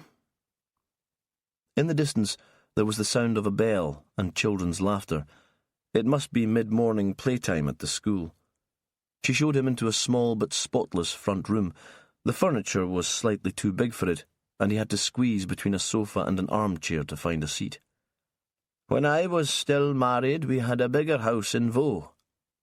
The words were full of bitterness, but also a kind of apology. We had to sell when the divorce came through. I wanted to come back to Delta Ness, but this was all I could afford. She looked at him. You were at the Sunday teas. Did you know something like this was going to happen? No, he said. That was just chance, coincidence. Will you take something? Tea? Coffee? The invitation was grudging, but she knew what was expected when anyone came into her home. Tea would be lovely. He thought her coffee would be dreadful, but she would make a good cup of tea. And suddenly tea, comforting and familiar, was exactly what he needed. She nodded and disappeared into the kitchen. He heard the kettle being switched on and the rattle of crockery, tried to focus on that and the facts of the case, to squeeze out the other thoughts that were battling to come into his mind. Margaret Riddle returned with a tray, a teapot, 2 cups and saucers, a milk jug and a plate of homemade shortbread, proving to the inspector that she knew how to behave even if she'd ended up here in a former council house. She poured his tea and waited for his questions, sharp eyes set like currants in a doughy bun, looking out at him. "I understand that your son was friendly with Emma Shearer," he said. "I don't know who told you that." He didn't answer the implied question. There was a silence, which eventually she filled. "I think he took her out a few times. Then he saw through her." "What do you mean?" "Magnie's a good man. He's had his problems in the past. You'll have checked and you'll know that he has a record. He got in with a bad crowd when he first started working in Lerwick, and he couldn't control his temper. He had his own flat there and nobody to keep an eye on him. But he's changed. Now that he's back in Delta Ness, he works hard and he likes things simple. She's messed with his head." "In what way?" This time, she was the one to avoid the question. "It wasn't her fault. She'd had a bad time as a youngster. Her father died in prison and her mother was ill for most of her life. Emma was left to bring up her brothers. She had too much responsibility when she was a bairn. No wonder she decided she was going to look after number one once she left home." "Are you saying she was selfish?" Perez asked. Margaret Riddle thought for a moment. "Maybe self-centred would be a better way of putting it." "I'm not sure what the difference is." "I thought her life was a kind of performance. She needed people to look at her and admire her, like she was a star. Everything was a drama. Magnie couldn't deal with that. He likes to know where he is with folk. He's not one for games." Margaret poured more tea and helped herself to another slice of shortbread. "So, he was the one to end the relationship?" "If there was a relationship. Magnie fell for her and she liked the admiration, the flattery. He earns good money at the plant and he was always wasting his money on her, buying her daft presents. I'm not sure she really felt anything for him." There was another pause. "For anyone?" "How did she get on with the family she worked for?" "Well enough, I suppose." Margaret sniffed. "They're wild, those children, allowed to do as they please. You'd think a doctor would know better. Emma could keep them under some sort of control at least." "You'd have known Robert Moncrief since he was a boy," Perez said, "if you grew up in Delta Ness." "I'm a bit older than him, and his father didn't like him mixing with the local kids. We weren't good enough." None of her answers were straightforward. It was almost as if she was speaking in a sort of code that Perez was supposed to decipher for himself. "I was at school with Robert," he said, in an attempt to make a connection. "He went south to university, and he only came back after his father died." Another answer that carried a weight of meaning behind it. "And then he had Belle with him. She was very glamorous. Not what we were used to at all. That caused a bit of a stir. I wasn't sure that she'd settle." "But she has done?" "Yes." Margaret sounded almost surprised, but at least it was a direct response. "I might come back later and talk to Magnie when he's home from work." Perez was wondering if there was some way of seeing Magnie away from this house and his mother's oppressive presence. "Or maybe I'll catch him in Lerwick before he comes back. He won't tell you anything different from me." "Or the same. If he went out with Emma, he might know a little bit about her, and anything will help. We haven't been able to track down any close friends." "She didn't really have women friends," Margaret said, bitchy until the end. "Maybe they saw through her. Maybe they realised that if you got through the style and the makeup, there was nothing there." He stood up and was on his way out through the door into the hall when he turned back, remembering the conversation he'd heard between Margaret and her sister at the Sunday teas. "What do you make of the people who've moved on to Dennis Gear's land?" The question surprised her. He caught a fleeting expression on her face that surprised him. Tenderness? Longing? It was gone before he could decide, but it had made her more human, more sympathetic. "They seem all right," she said. "They've built a weird kind of place up there, and the lad's not right in the head. Not his fault, but I'm not sure he should be in the school with the normal kids." He thought of Helena Fleming, who had put up with this bile since she'd moved to Shetland, and any sympathy he'd felt for Margaret Riddle disappeared. The islanders he knew were welcoming to strangers. Then he remembered that Margaret's husband had left her for an incomer, and her son had gone off the rails for a while. She hadn't had it easy either. He realised his response to her was shifting with every word she spoke, and thought that was nothing to do with the woman herself. His emotions were all over the place. He needed to focus again. "You work in the bank in Lerwick?" "I used to. It's too far to commute from here. It's all right for Magni. He seems not to mind the drive, and he works long shifts and earns good money. I'm at the co-op in Bray now." She frowned. He could see how Bray would be less exciting and the job less important. He thought she would probably miss the bustle of Lerwick and the chance to catch up with her friends. "I'd hoped I might be thinking of retiring by now. My ex-husband is the manager of the bank where I used to work, another reason for resigning. When we were together, I only worked to get out of the house. Now I need the money." She blushed, suddenly embarrassed that she'd given away so much of herself. "Is that everything?" He nodded and left the house. Standing in the street, he saw that the curtains in the next-door house were being pulled aside again. A face stared out, and he recognised Lottie, Margaret's sister. She realised that he'd seen her, and quickly the face disappeared. He was left with an impression of sadness and of isolation. Chapter 16. Helena hoped that Jimmy Perez would still be there when she returned from taking the children to school. The situation that she was facing now terrified her. She'd thought she could cope with stress. It was what she'd always done. Now she felt as if her own sanity was unravelling, and that her world was spinning out of control. The possibility that Daniel had had an affair with a woman less than half his age was far more distressing than the fact that the woman, the object of his desires, was dead. Because Helena was convinced that Daniel had been consumed with desire, that Emma Shearer had been the subject of his passion, infatuation, even if there'd been no physical relationship.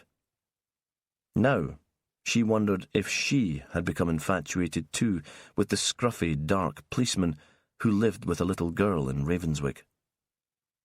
As she walked back up the track to the house, she thought if Perez was there, calm and understanding, everything would be well. But when she approached the house, she saw that the detective's car had not come back. Putting off an encounter with Daniel, she crossed the courtyard and walked down the path towards the barn. Crime scene tape blocked her way, and she was about to go into her studio to lose herself in work when a woman called out to her. "Hello? Are you Helena?" The voice was a woman's, but there was no other way to determine gender. She was dressed in a white suit, hood and mask, as if she were an alien, or as if the barn and its surroundings were radioactive, toxic. "Just hang on." She took off the mask and the hood, and Helena saw a long tangle of straw-coloured hair, a wide mouth, freckles. "My name's Willow Reeves. I'm Senior Investigating Officer." Helena had thought Jimmy Perez was that, but decided it would be rude to say so. "I was wondering if you'd all like some coffee." She could hear men's voices in the barn, so she realised there must be at least two more of them. "I'm not drinking coffee at the moment, but tea would be fab. And the two in there are caffeine addicts." Willow smiled, but Helena thought she looked exhausted. What must it be like to spend your life working with other people's tragedies? "We're nearly finished. The undertaker will be along to take away Miss Shearer's body soon. But there will be other intrusions, I'm afraid. Would you allow us to do a search of your house? If you invite us in, it'll be quicker. Save us the need for a warrant." The detective's tone was conversational, almost apologetic. She might have been inviting herself to dinner. "You might prefer to be out while we're doing that." "Could you get it done today, while the children are still at school? This has been upsetting enough for them." Helena imagined how horrified Christopher would be if he had to see strangers inside the house going through his things. "I don't see why not. Vicky Hewitt, our crime scene manager, just landed at Sunborough, and she's on her way now. At least they can make a start today." "You think our house is a crime scene? A young woman has been killed and her body was found on your property. We should have started looking last night, but Inspector Perez didn't want your son disturbed." Another smile to soften the words. "Besides, it's a nightmare getting our people onto the islands. We wouldn't have been able to do much until the flight started this morning anyway." Helena found Daniel in the kitchen. They'd gone to bed together, but there'd been no real contact. They hadn't talked. He seemed to fall asleep immediately, but she suspected he was pretending, to avoid confrontation. She'd been restless, had drifted off for a couple of hours and then woken at dawn suddenly, knowing she'd been in the middle of a nightmare but with no memory of the details. "I've just spoken to the person in charge of the investigation. It's a woman. She flew in from Inverness this morning. She seemed kind enough, but you wouldn't want to stand in her way." Helena switched on the kettle, wondered if she'd make do with instant coffee for the men in the byre, then thought she'd give them the real thing. Irrationally, she wanted them to like her. "What happened to the bloke that was here last night?" Daniel's antipathy to the detective was obvious. "Jimmy Perez? I don't know. I suppose there are leads they have to follow." She reached into a cupboard for a teapot. "They want to search the house. I asked them to do it now while the kids are at school. I think they want us out of the way." "What do they think they're going to find here?" Daniel was angry now. She could feel the tension in him again, as she had when Perez had been interviewing them, distant and icy. She'd always imagined depressed people as soft and weak, sitting in corners and crying all day. She hadn't expected these sudden outbursts of temper, because she saw now that Daniel was depressed. He was so different from the man she'd married. "I don't know. Evidence that Emma has been in the house? Fingerprints? They'll probably want to look at our phones and computers to see how much contact we've had with her." He was still, frozen. "What will they find, Daniel? I'd rather you told me than I find out from them." "You know she's been in the house. I explained that she brought the Moncrief children to play after school sometimes. What's suspicious in that?" "Where in the house, Daniel? Will they find evidence that she's been in the bedroom? Our bedroom?" Helena wanted to scream recriminations at him. "After all I've done for you, I'm keeping this family together while you wander round taking pretty pictures. You can't even load the dishwasher, and you fall for some woman hardly out of school, with no education, because she tells you a hard luck story, and because she's got a nice bum." Hearing in her head how petty and ridiculous she was being, knowing that she was blowing the small irritations of domestic life out of all proportion, but somehow not being able to stop them mattering. "You don't understand," he said. "It wasn't like that." "Then tell me what it was like. We'll go out, walk, all the way up to the cafe at Henwick, and by the time we get back to pick up the kids, I want to know everything you know. I do want to understand." He nodded and walked away. She made coffee and tea and carried it outside, left it just outside the scene tape and shouted into the barn that it was there.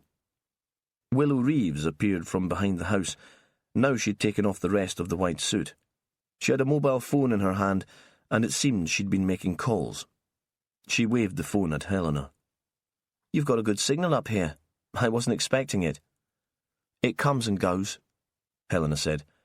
"Daniel and I are going out. We'll walk north to Henwick and be back in time to collect the children from school. The house is unlocked. Help yourself to more coffee and tea. How old are the children? Christopher's 11 and Ellie's 7. Helena wondered why the detective was taking an interest in the kids. Why would she need these details? It felt like an intrusion. Enjoy your walk. Willow Reeves turned away. They headed up the hill behind the house.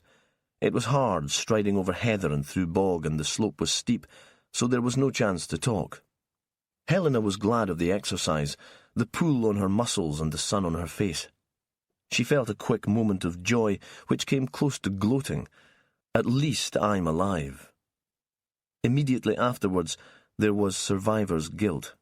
What right have I to feel this good when a young woman is dead? Daniel spent more time on the hill, and he was fitter than she was, and she found herself struggling to keep up. She wondered if this was how he felt now in comparison to her, a little inadequate and in her shadow. He'd always been the successful one, the winner of prizes. Since the house was completed, he'd taken a back seat. There'd be few projects as big as this in Shetland, and he'd decided to try something new. Photography, or a book about the islands, perhaps, about the art that had inspired. She'd had the limelight, and she'd basked in it, hadn't she? The new opportunities, the photos with celebrities, no wonder he'd felt jealous and resentful. She'd probably have been the same. As she plodded after him, fighting for breath, she thought envy was the most destructive of emotions. It ate away at your guts and your brain, and it stopped you thinking straight. Envy and jealousy. At the top, they stopped. A huge pile of driftwood, empty fish boxes and pallets stood on the crest of the hill, and close to the edge of the cliff, which was high and sheer here. They'd watched it grow over the previous weeks, brought there by tractor and quad bike from the other side where the slope was gentler. On Midsummer's Eve, at midnight, it would be lit, along with other beacons along the coast, a chain of light to mark the solstice. There would be a party. The children were already excited. Daniel took off his jacket and spread it on the heather so they could sit in comfort. They were forced to sit very close together. The house was spread below them, a child's toy from this distance, with plastic vehicles and plastic figures. There seemed to be more people, a lot of activity. Helena found it hard to believe that the scene below had anything to do with her. It no longer looked like their home. She couldn't remember the last time she and Daniel had been alone together away from the house. "Was it a mistake?" she asked, "coming to Shetland?" "No." His response was immediate. "Look at all this. I couldn't go back to the city." There was a pause. "We've made mistakes, though. And we've been unlucky. The old man killing himself on our property, we couldn't have done anything about that." Helena wondered about that. Perhaps they could have been kinder, invited Dennis Gear to see the house once it had been finished, made him feel he still had a place in it. They'd known his family had lived there for generations. He'd turned up once, some pretext about collecting tools from the buyer. She'd been in the middle of cooking tea for the kids, and she'd been waiting for an important phone call from the US. She hadn't been rude, exactly, but she'd been impatient to see the old man go. She'd kept him on the doorstep while they'd been talking, not invited him in. "Maybe we could buy in some childcare for the kids," Daniel said. "Not every night, but a couple of evenings a week and occasional weekends. So we have more time together. A nanny like Emma? Someone young and beautiful?" The words came out before she had time to think about them, hard and spiteful. He looked as if she'd hit him. "I'm sorry, it was just a thought. To give us a bit of breathing time so we can enjoy all this." "No, I'm sorry." She reached out and took his hand, squeezed it. "Tell me about her." Still holding her hand, he stood up and pulled her to her feet. "Not here," he said. "Not in view of all that." He nodded down towards the house. "Let's walk on for a bit." They crossed the back of the hill and walked down towards the long sweep of Sucksetter, the pebble beach where Daniel spent hours watching otters. He'd become entranced by them. She supposed that he wanted to show her the animals, but instead of heading for the shore, he took her a little way inland. The land here was very low, separated from the shore by dunes and irregular fields where sheep grazed. There was a series of freshwater lochans with iris and marsh marigolds at the fringes. Everywhere the call of lapwings and oyster-catchers. A breeze blew the flowers, and nothing seemed fixed. Everything was moving. Feather, reed, water. Helena felt as if she'd stepped into an impressionist's painting of blurred lines and splashes of colour. Hesty, with its police officers and forensic scientists, could have been on a different planet. Someone had built a basic bench, just a plank on a couple of big flat stones close to the largest loch. Scratched into the wood was Dennis Gear's name, then R.I.P., and the years of his birth and his death. So, after all, Helena thought, there was no escape. "I only saw it when I came here a couple of weeks ago," Daniel said. "It's a memorial to him. Sometimes there are flowers, always fresh." They looked down, both of them, it seemed, unwilling to sit on the name etched into the wood. Daniel took off his jacket again, and they rested on that, looking out at the water. Daniel pulled a couple of bars of chocolate from his jacket pocket and offered one to her. "We should tell the police about this," Helena said. "It's probably not important, but they should know that someone's trying to keep his memory alive." "I don't know. I want as little to do with them as possible." His face was set, stubborn. "This is a murder inquiry, Daniel, and at the very least it might draw attention away from us for a while." It occurred to her then that that was what he was trying to do by bringing her to the loch and showing her the tribute to Dennis Gear. He was trying to distract her, to stop her asking awkward questions about Emma Shearer. "Whoever made it must be fit. It's quite a walk from the end of our track." Daniel shook his head. "You can drive in from Henwick and park just behind the dunes. Most people who come to look for the otters do that. Did you ever bring Emma here?" She realised that she was shouting, but she was worried the words would get blown away on the breeze. He was still looking out over the loch, following the path of a group of waders flying low over the water. "Look at me, Daniel. I want to understand." He turned slowly towards her. "I mean, I really can't quite see it. This isn't really the place for kitten heels and a dirndl skirt." Because humour had always held them together, and although this was pretty pathetic, it was all she could manage. "Or did Emma have designer wellies?" He gave a quick, sharp smile, and she saw that at least they were communicating. "I brought her in the car.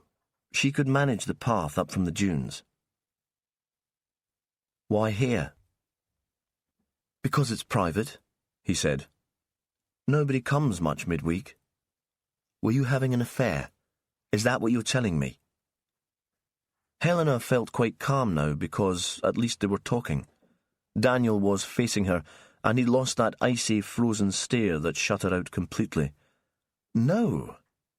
Now he was the person shouting, "No." A pause, and then came the confession, the admission of betrayal. "I wanted to, but she wouldn't. We kissed a couple of times, nothing more." So, she was a prick tease. Helena wanted to hurt him. She took the adoration and the car rides into the country, but she gave nothing back. I don't think she could. He stood up suddenly. She followed him, and they began to walk back towards the shore. Suddenly, she realised that she was starving. She couldn't remember the last time she'd eaten properly, and if they didn't get to the cafe at Henwick for lunch soon, they wouldn't get back to pick up the kids. "What do you mean?" Emma was damaged. She wouldn't talk about it much. She said she didn't deserve affection. Helena was tempted to mock him. And you believed her. The gallant Daniel Fleming rode up on his charger to make everything better. But she didn't mock, because that was what had drawn her to Daniel. The fact that he was gallant and honourable in an old-fashioned way, as well as being very, very sexy. "She didn't make any demands," he said suddenly. "She didn't want anything from me, just my company." They came to the path that ran along the shore. Helena could see the cafe, a battered porter-cabin at the end of the bay, and was distracted for a moment by the thought of sausage, egg and chips with lots of ketchup and a hunk of homemade bread. "She sounds quite a screwed-up kid." Helena liked the fact that she could be patronising about Emma. She thought she'd almost stopped hating her. And she wasn't here anymore, was she? She couldn't fuck up their lives when she was dead. Their boots crunched on the shingle. Daniel didn't say anything, but he didn't pull away from her. She took his hand. "What will the police find on your phone and computer?"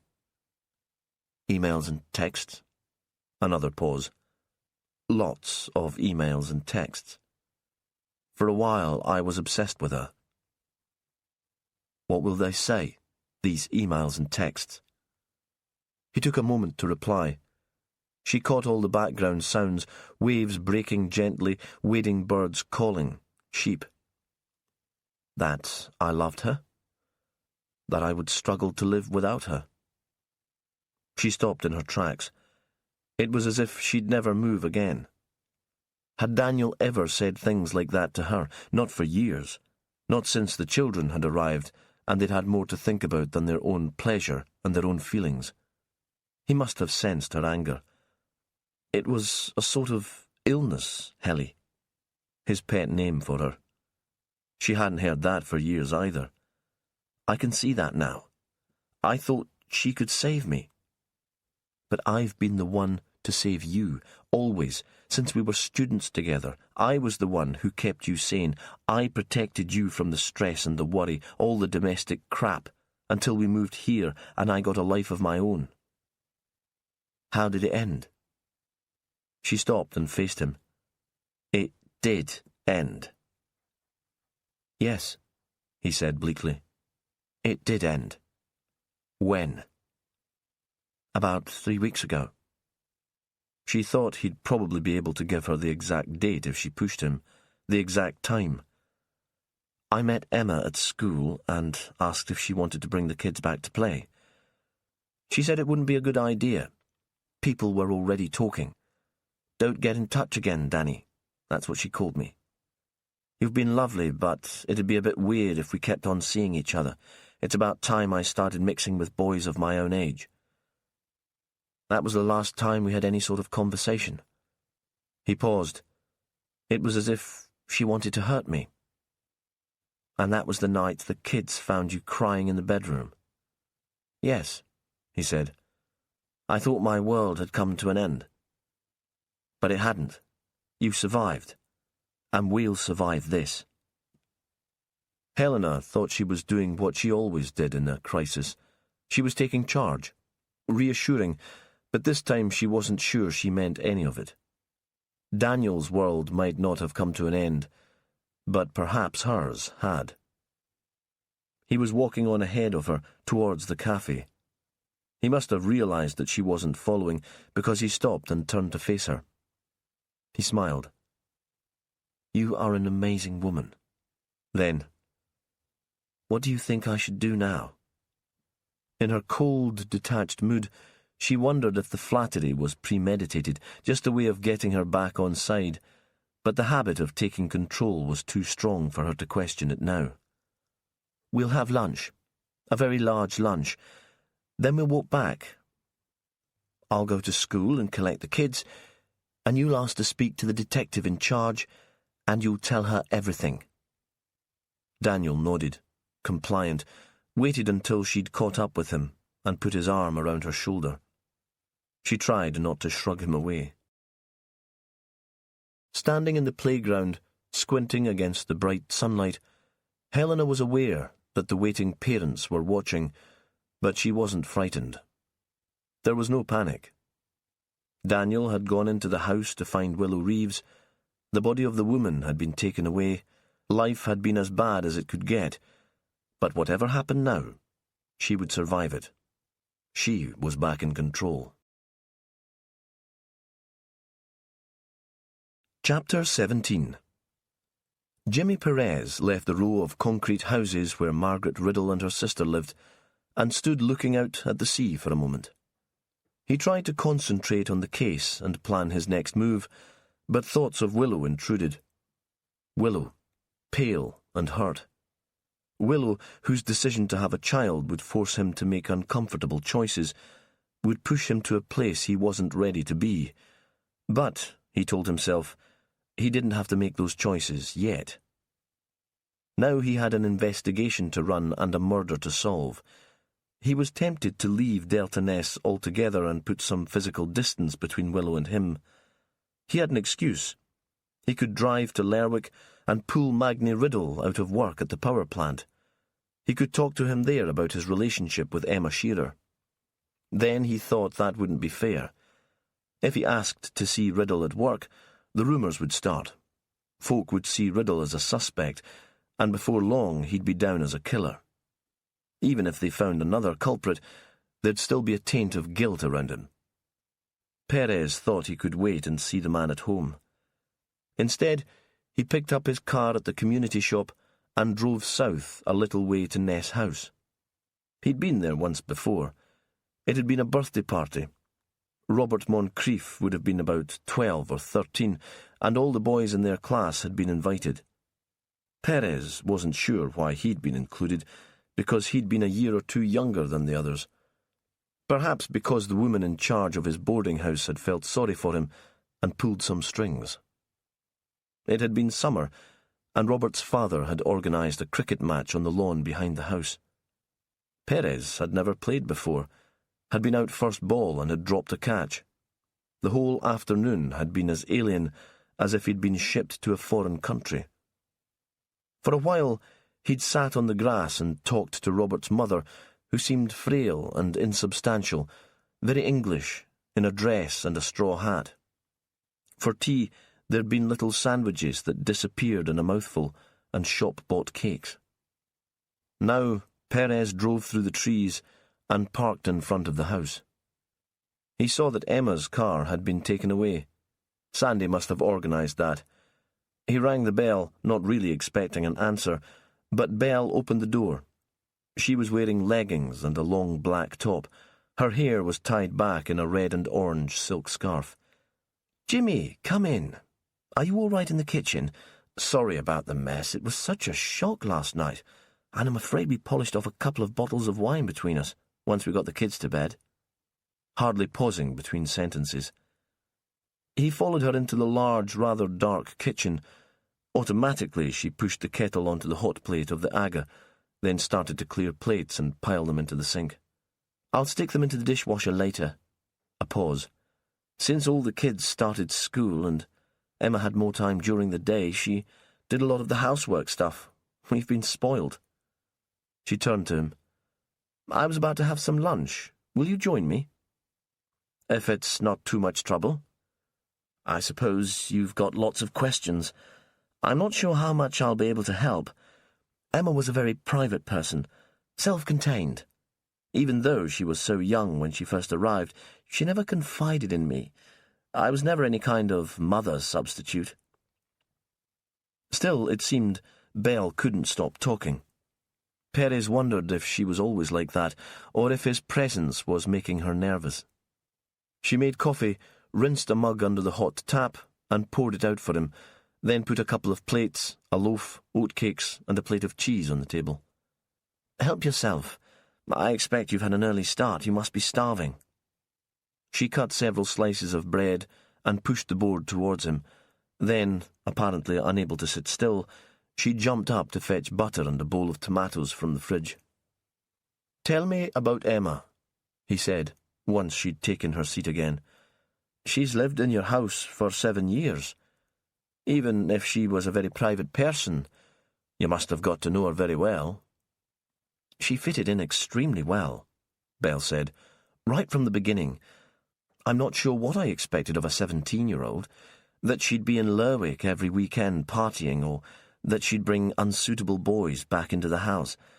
But she seemed very steady, very mature. In lots of ways, she was more grown up than we were. We were the ones with a hangover on a Saturday morning while she was up taking care of the children.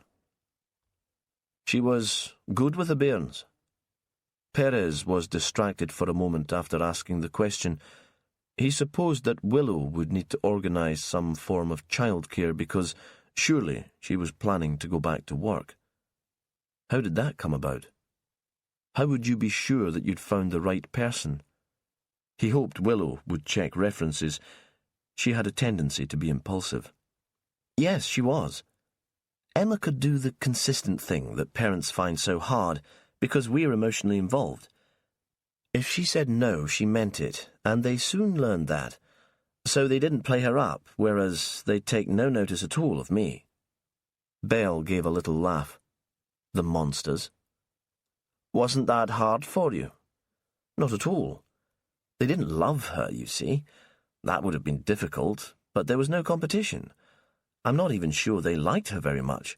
Occasionally they'd come and moan about Emma to us, that she was too strict, that they were too old to need her now, but, as I've said, she made herself pretty well indispensable, and we wouldn't have considered getting rid of her, at least until Kate moved on to the high school. How did she get on with... Perez tried to remember the conversation he'd had with Robert at the Sunday teas about his oldest daughter's exams. Martha. She must think of herself as almost adult now. There must have been some friction between her and Emma. Belle was trying to spread butter straight from the fridge onto her bread, and paused, knife in the air. It could get a bit tempestuous occasionally, but I think it had settled down lately. They'd even had a couple of girly nights out to the cinema at Mareel. She gave up on the butter and cut herself a lump of cheese. To be honest, Jimmy, I've been so busy lately working with Helena Fleming that I've hardly been here to see what's been going on. Had you noticed any change in Emma recently? No, but really, Jimmy, I'm not sure that we would have noticed. I'm afraid that we took her for granted. She was reliable, quiet, always there, you know. Perez thought that wasn't so different from the time when this was the Laird's house, and the servants who made life bearable for the master and his wife went unnoticed and unrecognised. She was going out with Magni Riddle, I understand. Yeah, I think they hung out together for a while. There aren't that many young people in Deltoness. He came to call for her a few times to take her into Lerwick, all dressed up in his Sunday best. It was rather sweet. But not serious, you think? Perez felt that Emma was sliding away from him. He couldn't picture her other than as a corpse, lifeless and without personality. I think Magni was serious. It was impossible to tell with Emma. She never gave anything away. She was inscrutable. All we saw was the retro style, the 50s dresses and the makeup. That defined her for everyone. What about girlfriends? Lasses she might have confided in? Perez hoped there was someone. He hated to imagine Emma alone in her room at the top of this house. He wanted to picture her laughing with her mates, texting, sharing stupid photos on Facebook. I'm not sure. She probably had friends in Orkney. There was one girl who came to stay, but there was nobody close in Shetland.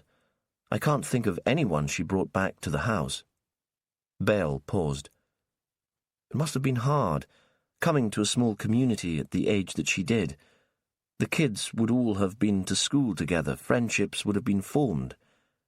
Emma must have felt like an outsider. She was from Orkney, another islander, but that wouldn't have mattered. It would still feel as if she'd come from the other side of the world. There was another silence before Belle continued. Besides, Emma never made any effort to fit in. I had the impression that she didn't really need anyone. She was like the animal in the Kipling story. She was the cat that walked alone. Perez thought Emma had done what she'd needed to in order to survive. She'd come from a troubled home to a place where she'd known nobody. He thought of her now as a cat, slinky and elegant, going through life in her own way and on her own terms, choosing companionship carefully, keeping her distance. but the self-reliance hadn't been able to protect her in the end. She'd been the cat who walked alone, and it seemed she'd died without friends too. As I said, there was a lass from Orkney who came to stay once, Belle said. Emma asked if it was okay. She was lovely and they seemed very close. I offered her the spare room, but she slept on a mattress in Emma's room in the end. Do you remember her name? Claire, Belle said. She got to her feet to fetch the coffee pot from the Aga, waved it at Perez, who nodded. Can't remember her second name, but they'd been to school together in Kirkwall, so I'm sure you'll be able to track her down.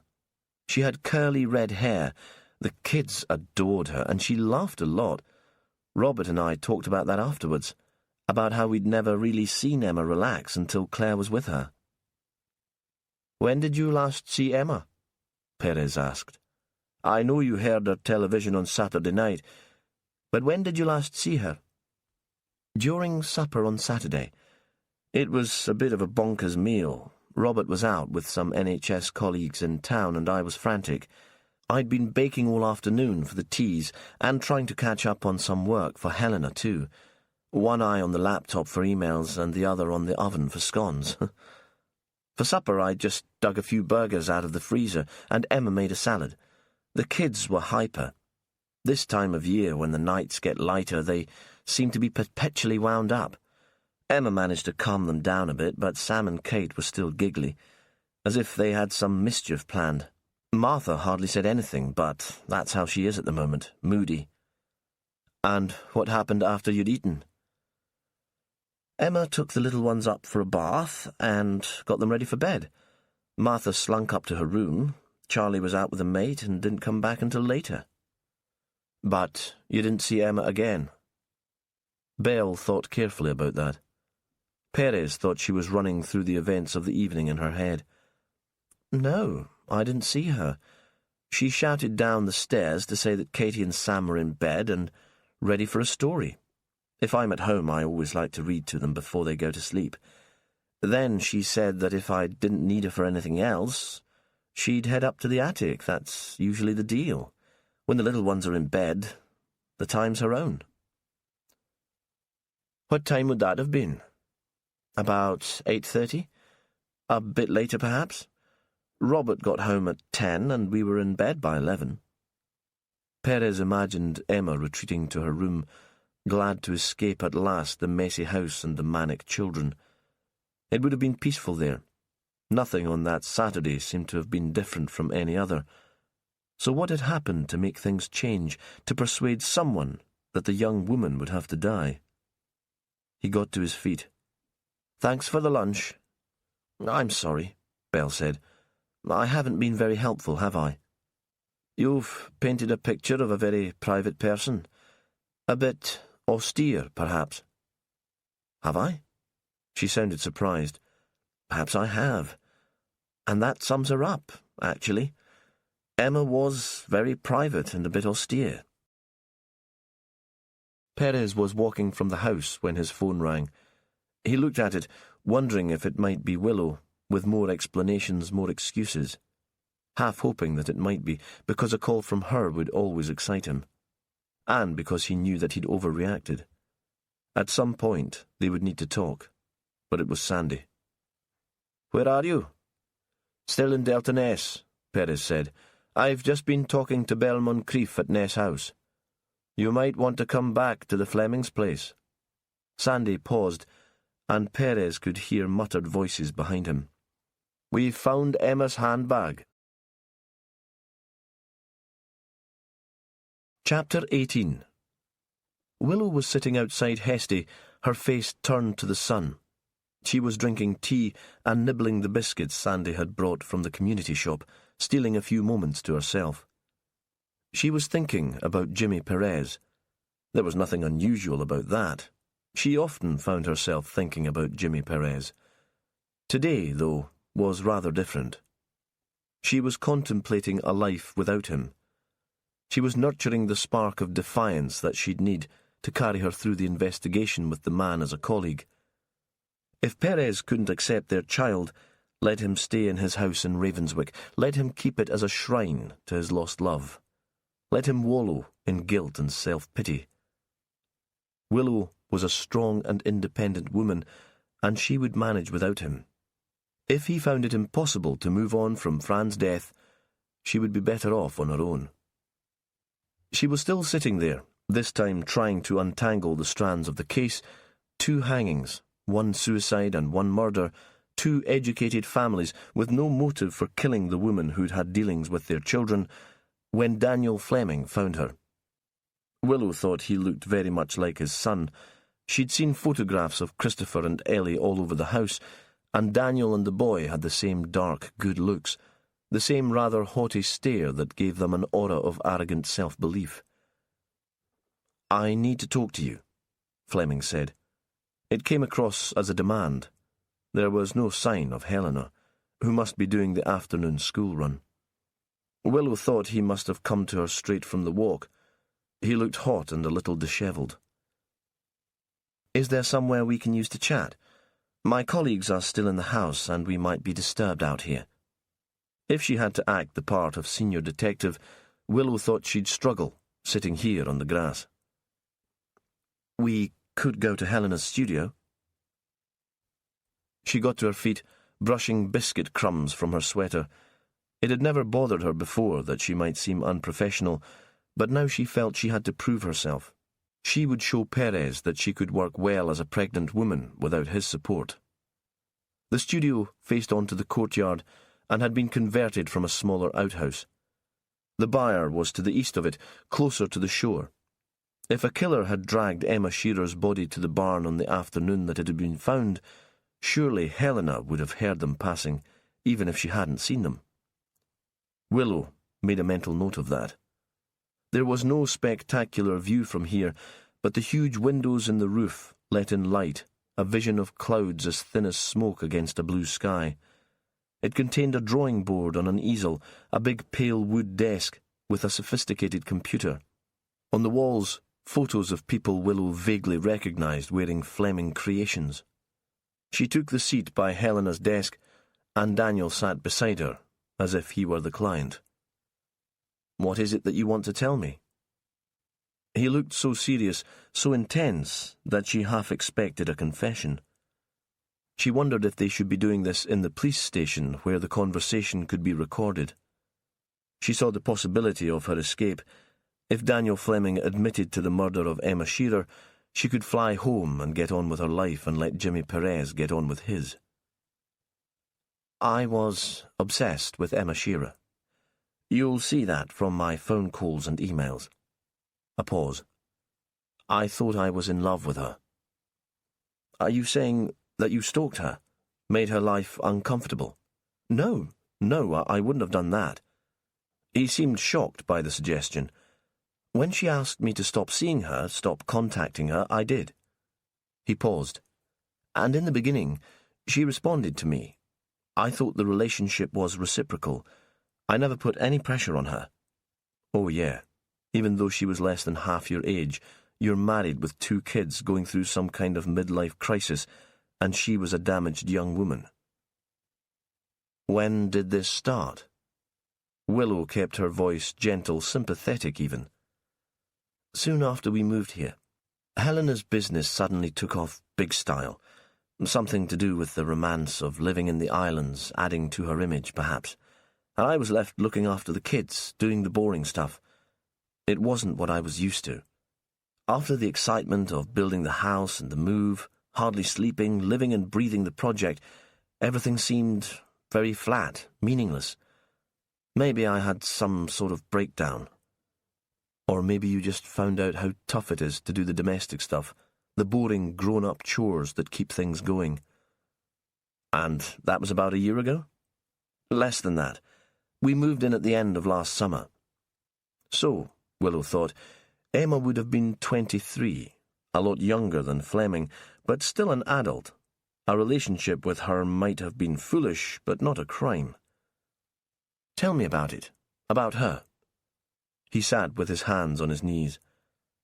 "Now I think I turned her into my dream woman. Young, stylish, undemanding. I needed someone to be excited about. He looked up, and for the first time he smiled. Pathetic, huh? Classic midlife crisis stuff. I thought Emma might make me feel alive again. Willow thought he was hoping for understanding, a rebuttal to the statement that he was pathetic, but she couldn't give that.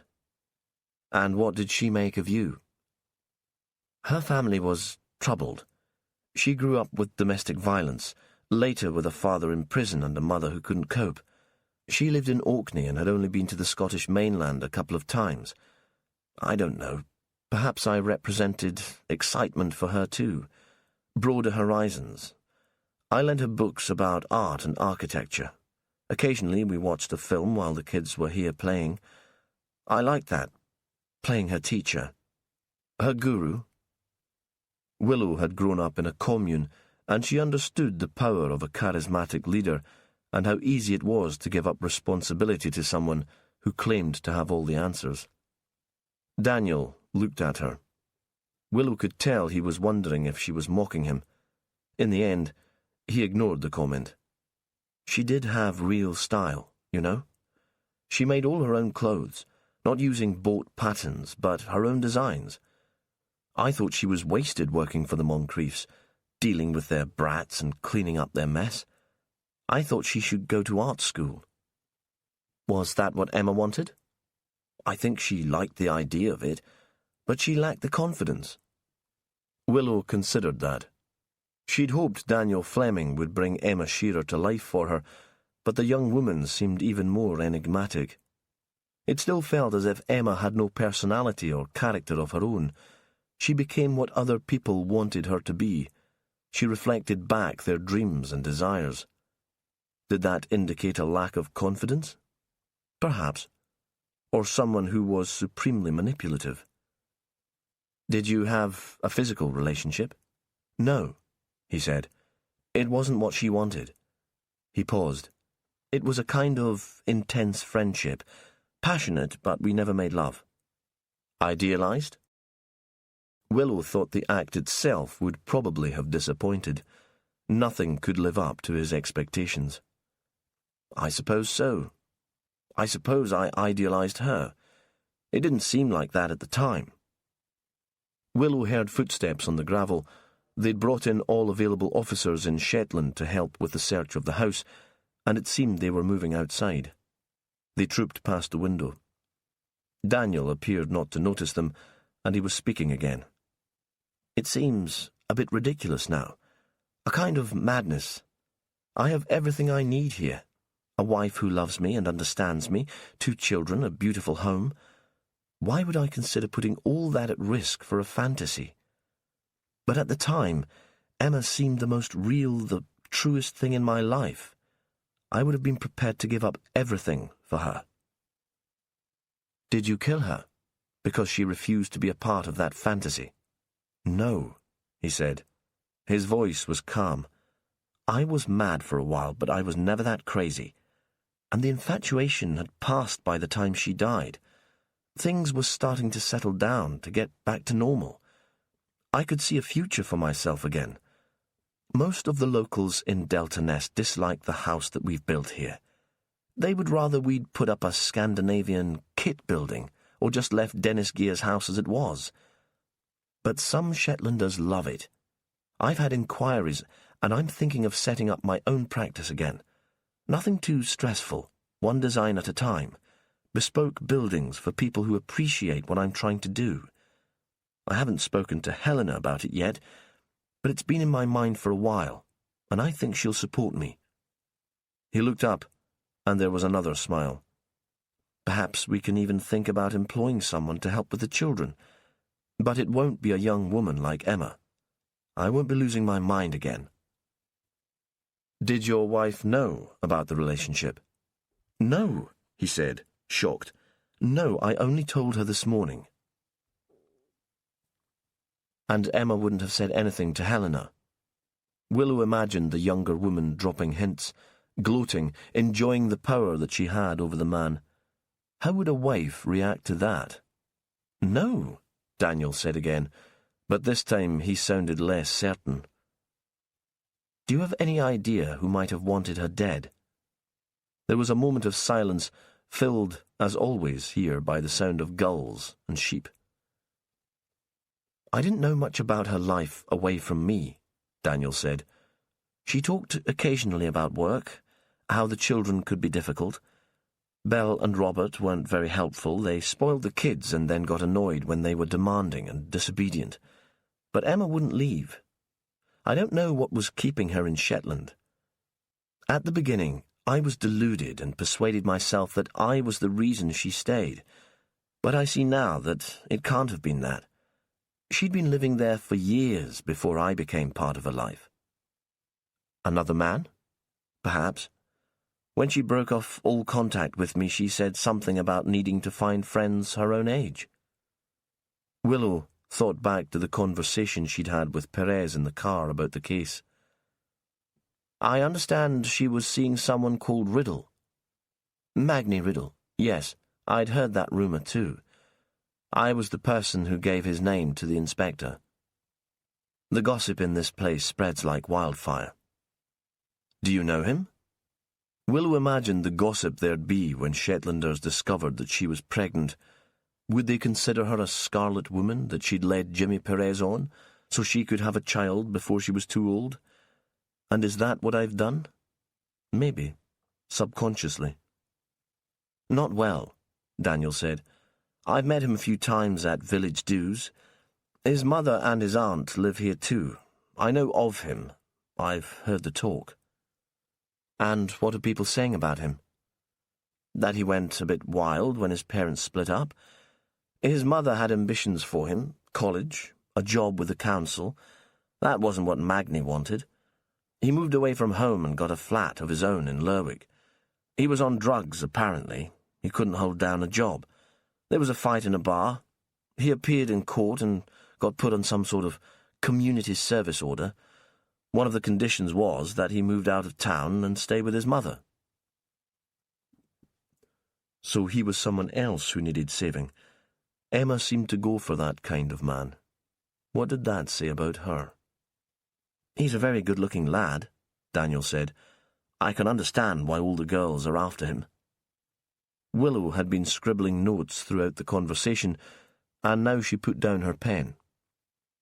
There was something about Daniel Fleming that she found smug and self-centred, and in her present mood she thought she'd spent enough time with him. She needed time to assess his relationship with the victim, and she wanted to rejoin her team to see what they'd found in their search of the house. "There's something else," Daniel said. "It's probably not important." "Yes?" Willow tried to contain her impatience. "Someone's made a bench by the loch at Sucksetter on the other side of the hill. It's a memorial to Dennis Gear. At least, his name is carved into it, and I've seen fresh flowers there. If you think the two deaths are linked in some way because of the hanging and the anonymous drawings, we wondered if it might be significant." Willow scribbled another note and stood up. There was the sound of footsteps on gravel again.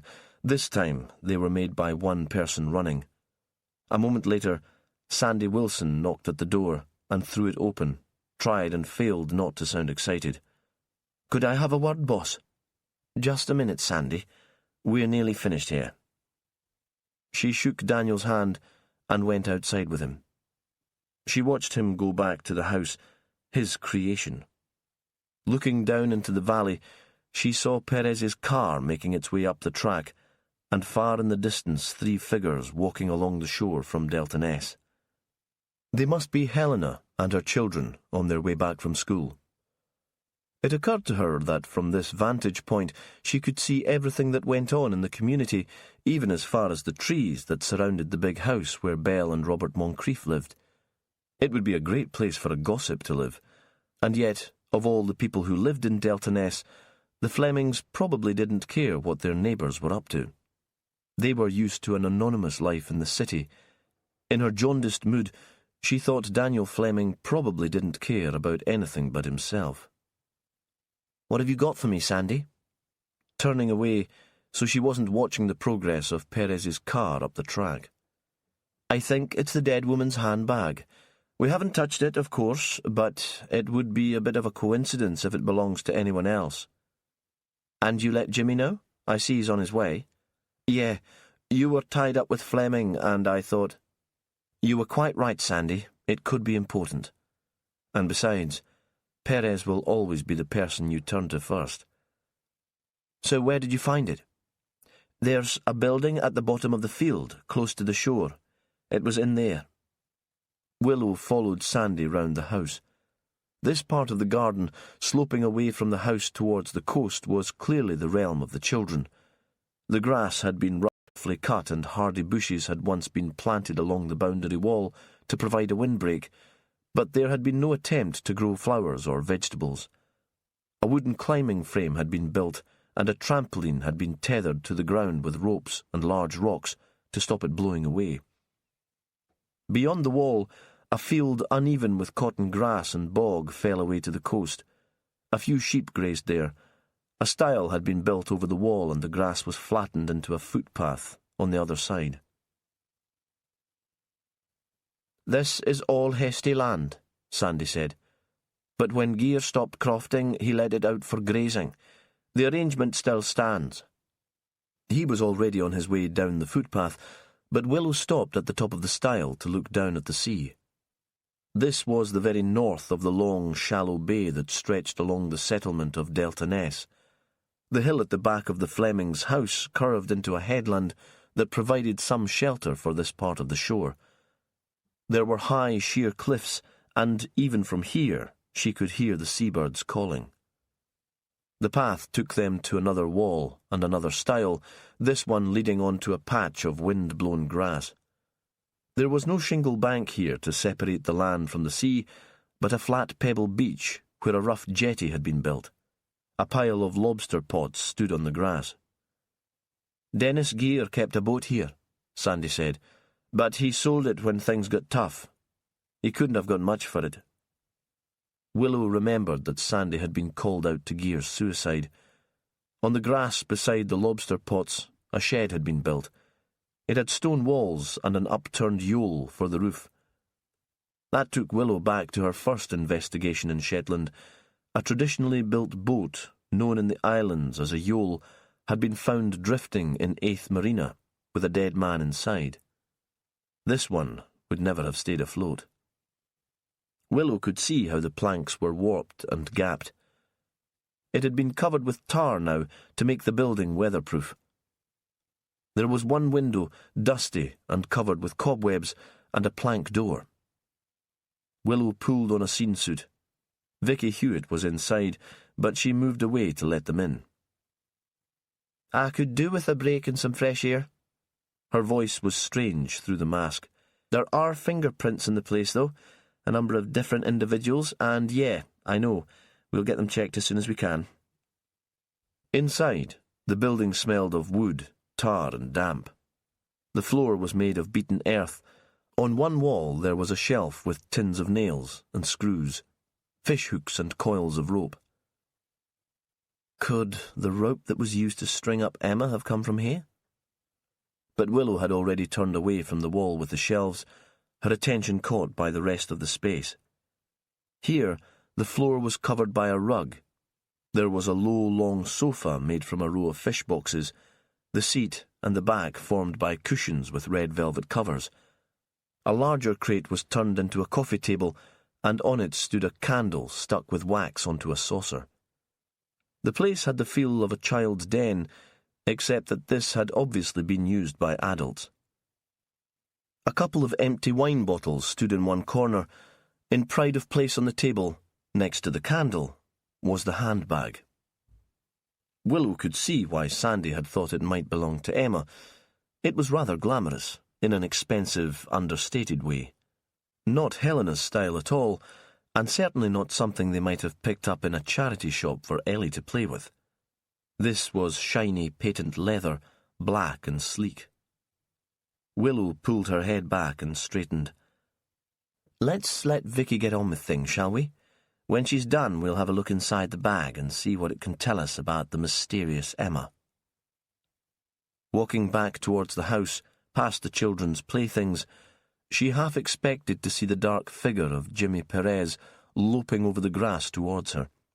After all, his car had been on the track when they set off towards the jetty, but there was no sign of Perez.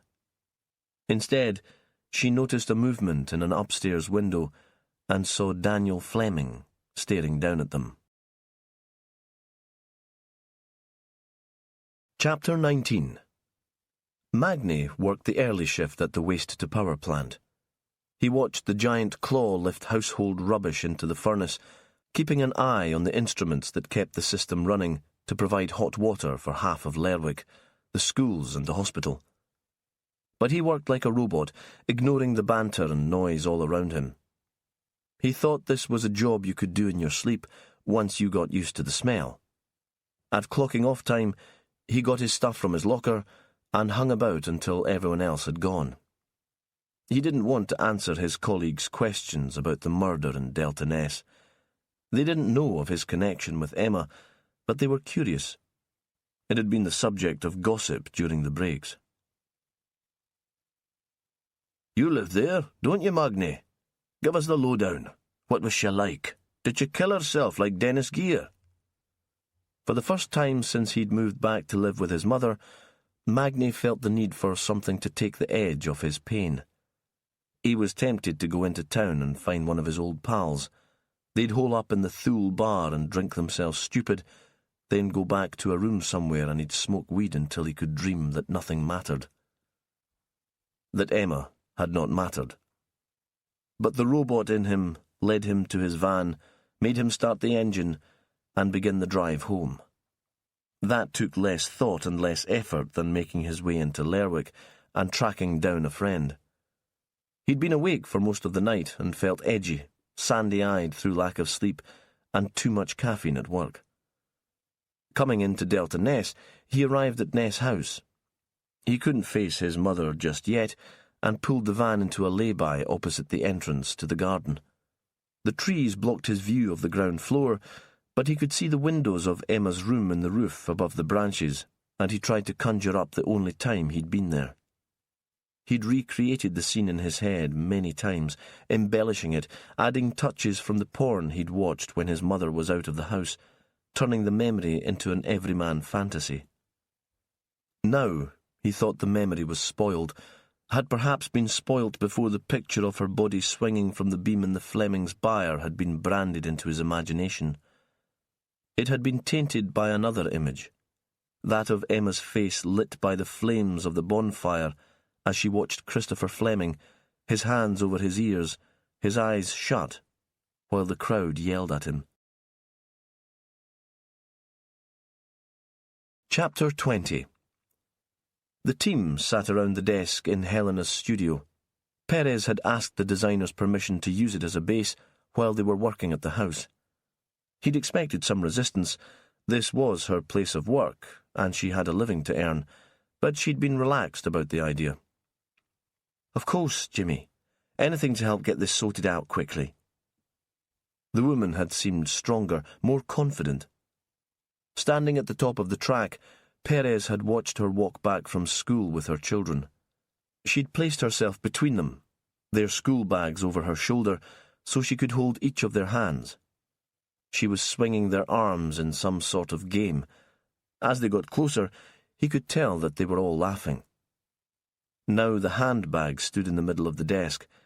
Helena had confirmed that it didn't belong to her or to Ellie, though she had recognized the designer's name. "Very flash," she'd said. "That wouldn't have come cheap." "Do you think Daniel might have bought it for Emma?" The question had come from Willow. Helena had frowned for a moment. No, that wouldn't have been his style at all.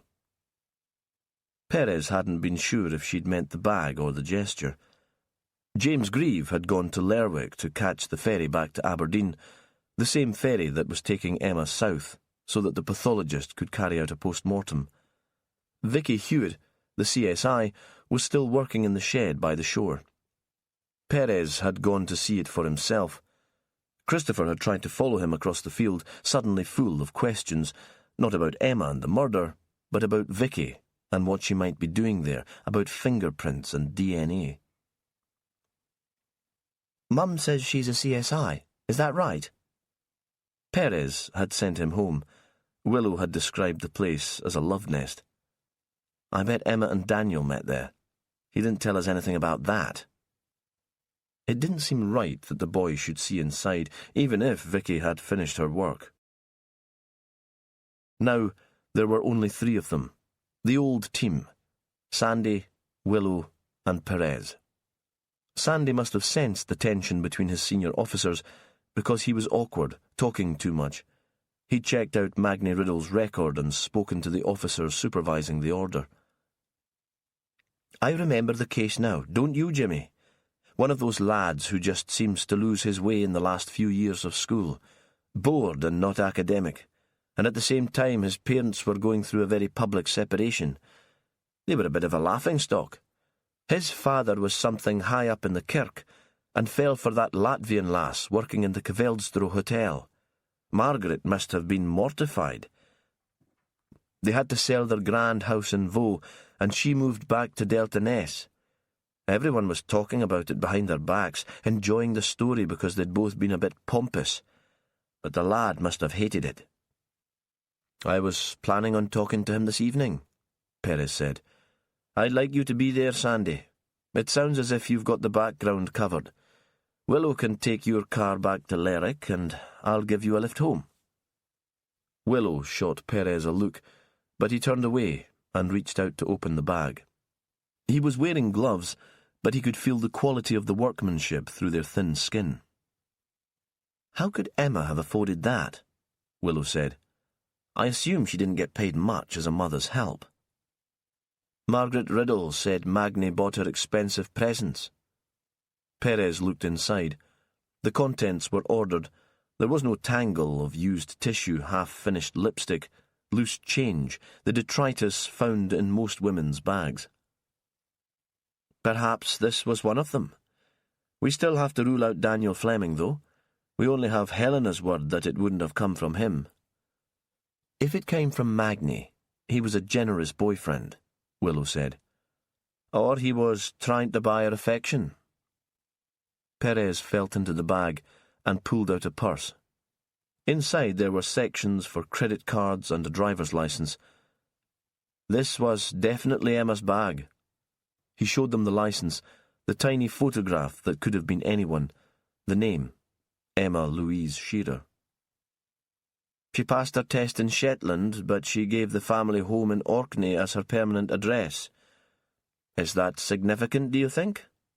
She never intended to settle here? Well, the job wasn't going to last forever. Willow's voice was suddenly sharp.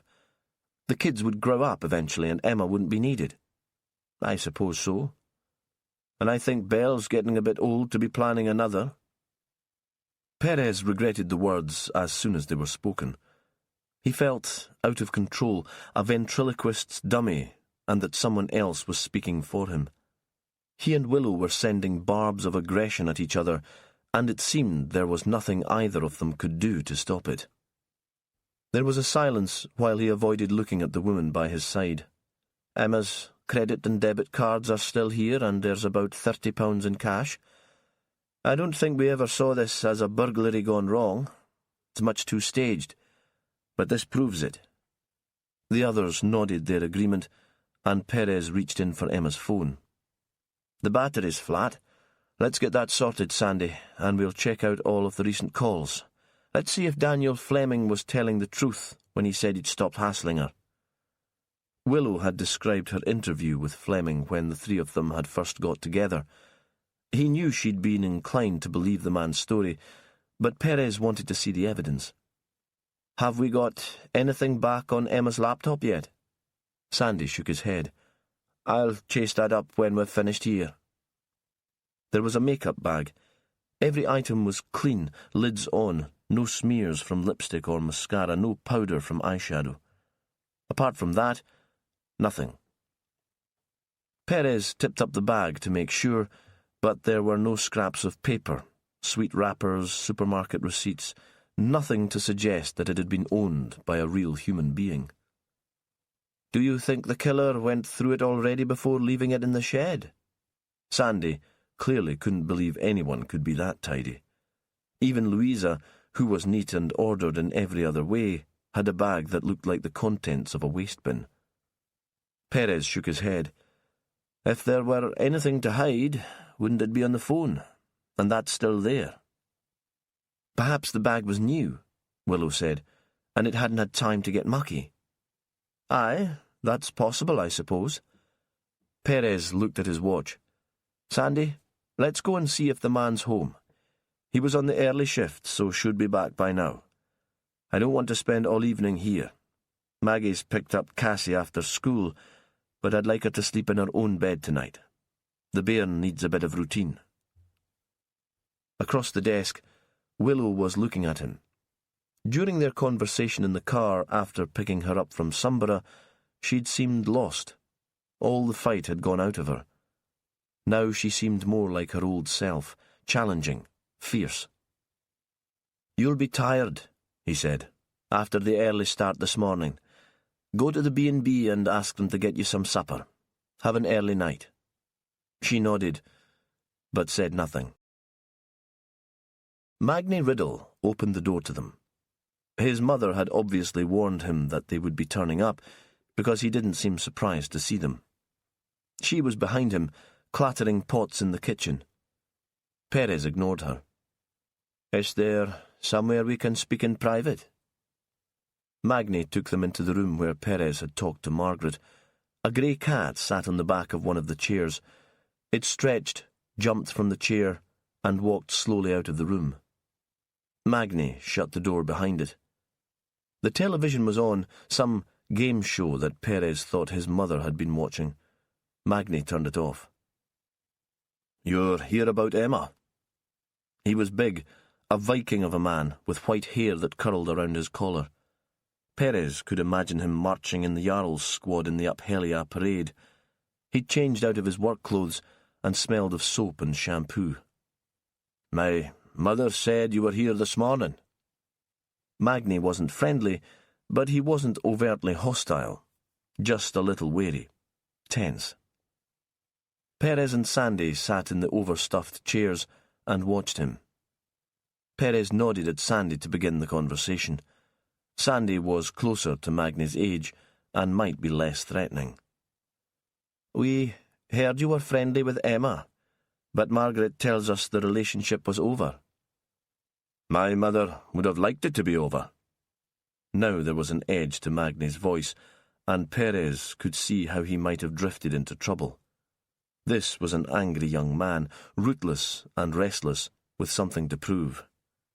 But it wasn't?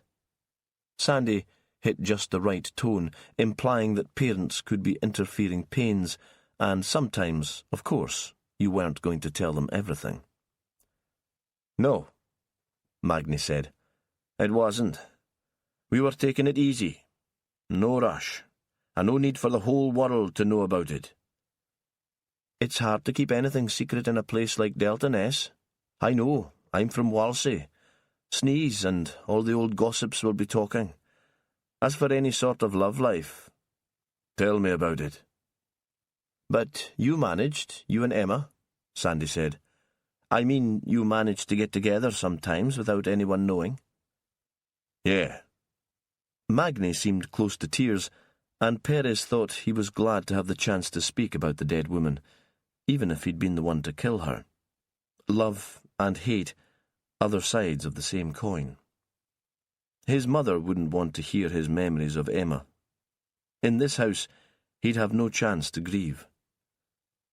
I picked her up sometimes when she'd finished work. I never went right up to the house, but I'd wait on the road and send her a text to say I was there. That was what she wanted. There was a staircase that no one else much used, and she could get out without the family seeing. Perez thought Magni was going to add something more, but he closed his mouth tight. Where did you go for a bit of privacy? Oh, we managed to find places we could be on our own. Magni shifted in his seat, and Perez saw the red flush of a blush creep up his neck. Clearly he was embarrassed by the idea of Sandy probing into his sex life. Perez was puzzled. Didn't most young men enjoy boasting about their sexual exploits these days? He'd heard them joking and shouting in the bars in town. There was no reticence or discretion. It struck him that Magni was embarrassed for exactly the opposite reason. Like Daniel, he'd never made love to Emma, and he'd find that hard to admit. Sandy, though, had already moved on. "Did you ever go to the boat shed down by the Hesty jetty? It would be private enough." Magni looked confused. "The place that Dennis used to keep his stuff in? No, we never went there." "How did the two of you first get together?" "It's kind of boring being stuck all the way up here in North Mavine, and the court order stopped me going in town in the evenings. The local kids hang out in the community hall on a Friday night. Sometimes there's music, sometimes they just stick up a couple of pool tables. No bar, but the kids all have booze hidden away outside. It was something to do, at least a way of getting out of the house. If the weather was fine, they might have a bit of a party on the beach." "And that's where you met Emma, in the community hall?" He nodded. "Sometimes she was there with Martha, the oldest Moncrief girl. Sometimes she came down on her own. I think she felt the need to escape too. It couldn't have been much fun living on the job. You'd feel you were always working." "So she came down to Delta Ness Hall and let her hair down?" "Not when Martha was there. She was always professional then. But yeah, sometimes." Magni smiled to himself, and Perez could see he was reliving the memory. "Sometimes she'd have vodka in her bag and we'd sit outside and just drink and chat, you know. And Emma was a great dancer. You couldn't stop looking at her. We had some good nights." "But really it was a youth club. You must have been older than most of the other people there." "A bit, maybe. But like I say, there's not much to do in Delta Ness in the evenings, and a couple of folk from our sort of age drifted down. In the end, it became quite a cool place to hang out." Perez thought Emma and Magni would have had something to do with that, with changing the young people's attitude to the place. They'd have made a stylish couple. "Were there any adults supervising?" "The whole committee take it in turns to keep an eye. Some of them can't be bothered to stay all evening. They open it up and let us get on with it, then come back later to lock up." Magni looked up. "I don't understand why you want to know about this. What can it have to do with Emma being dead?" Perez answered before Sandy had a chance to speak. "It's all background. I want to understand her, and it seems you knew her as well as anyone." He paused. "When did you last see her?" "Over a week ago, down at the hall. The Friday night. Then the weather was so good that the kids went down to the beach and lit a bonfire, listened to some music." "Not since then? Not last weekend?" Magni shook his head. "Like I said, we were taking it easy. I had some overtime at work." "Were you working on Sunday?"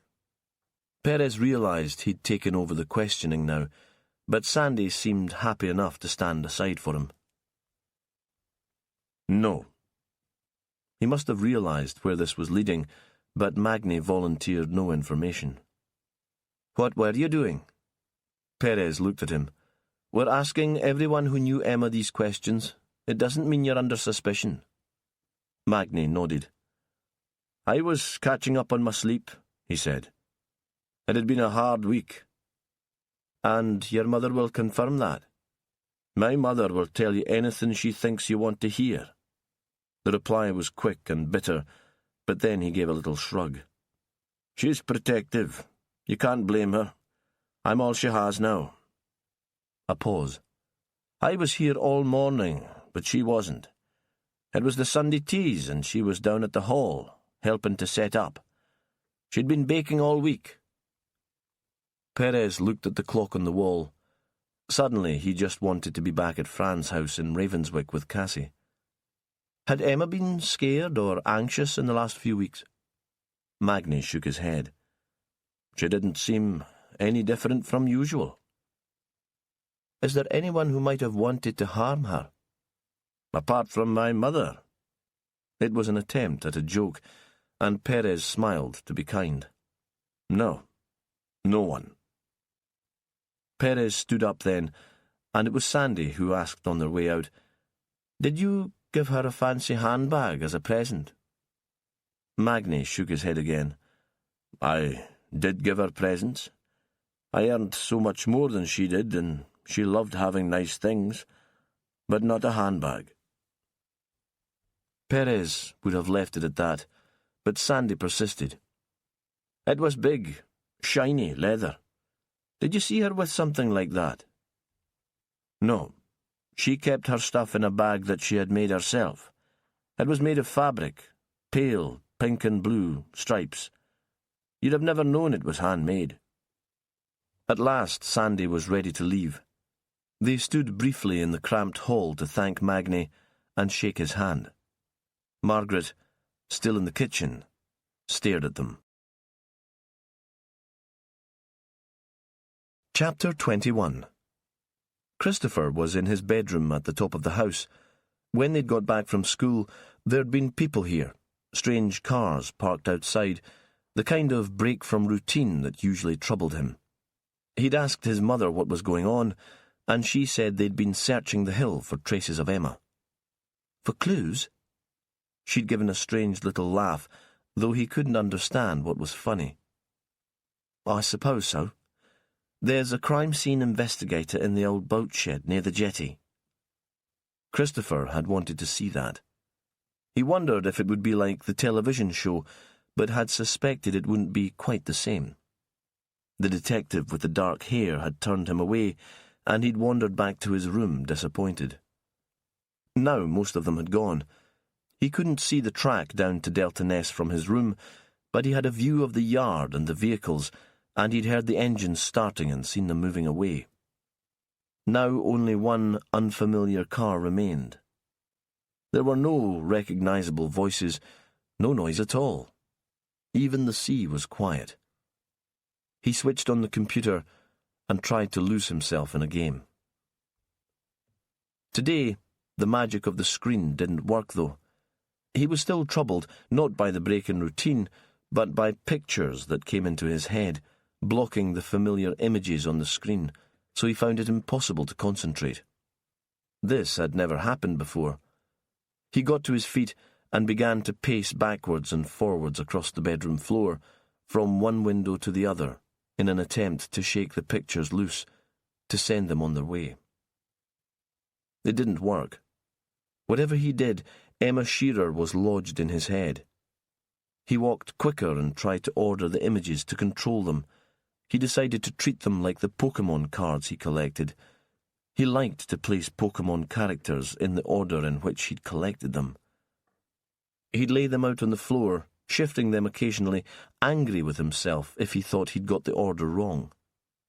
So he allowed the pictures of Emma Shearer to flash through his head, and he sorted them chronologically. His first day at the new school, Emma in the playground. Christopher had been allowed out with the other children then, and had seen Emma talking to his father. He'd liked the way she looked, the shape of her, small and thin, like a kid herself. Not scary, not then. Standing with her head on one side, having to look up at his father because he was so much taller, listening to him, her face concentrated, as if what he was saying was the most interesting thing in the world. Emma in their garden. Kate and Sam had been there too, playing with Ellie on the trampoline and the climbing frame. Christopher didn't really like being outside and had watched them from his room, part of him jealous because he hadn't been included in the games, and part of him feeling superior because they were being so childish. Emma had been lying on one of the white wooden chairs that Mum said reminded her of a deck chair on the Titanic. Dad had brought her a drink, not tea and not wine, something in a big glass with lemon and ice. It had been earlier in the year, sunny but not very warm, and Dad had tucked a blanket around Emma, so she'd looked even more like a passenger on a big cruise liner. Kate had fallen from the trampoline, and Emma had gone to help her, but she hadn't wanted to go. The picture Christopher remembered was of Emma's face as she set aside the glass and the blanket and got to her feet. He tried now to think of a word to describe her expression. Annoyance? That wasn't quite right. Fury. He was satisfied that he'd pinned down the way Emma had looked that day, and moved on to the next image. The night of the bonfire. Would he have gone if he'd known Emma would be there? Oh, yes, because he hadn't been thinking about anything but the flames and what they would feel like, how the sparks would be flying up into the night. The fire had been irresistible. Now, in his bedroom, he felt a sudden urge to fetch matches and paper and create a fire for himself. Then, he hadn't seen Emma at first. He'd sat at the top of the bank and watched the wild bird shapes of the flames and felt the sharp, stinging heat. Then they'd turned and seen him. Emma had laughed with the rest of them, her thin face turned upwards at him, sharp-edged. She looked like a bird herself, pecking towards him, mocking. Christopher stopped for a moment and rocked backwards and forwards, remembering the way he'd felt, the centre of their attention. He'd wished the fire had spread, that the monster flames had opened their mouths and eaten the people all up. And that brought him to the last picture, the final card in the pack. Emma, hanging by a rope in the barn. Their barn. He wondered if he'd caused it, if it had been his fault. Sometimes that happened. He misread signals and got things wrong, caused hurt when he hadn't meant to. Often he was just being truthful. How could he upset people when he was telling the truth? Mum said he should try to be more tactful. Of course he shouldn't lie, but there was no need to cause offence if he could help it. Now he thought again that the truth was that he was glad Emma Shearer was dead. It had been a shock to see her hanging there, a shock because he'd dreamed of her dying, and it was almost as if his wishes had caused her to be killed. That was what had sent him running down the hill to the hall to fetch Dr. Moncrief, a kind of guilt. He supposed now that he shouldn't tell anyone he was pleased Emma was dead. That wouldn't be tactful. Mum wouldn't want him speaking the truth in this situation. She wouldn't want him causing offence. He started walking again, but more slowly now. He felt calmer, that his thoughts were in order. He landed up at the window, looking down towards the sea. He could see the trampoline and, close to the house, the two white wooden loungers where Emma and his father had sat.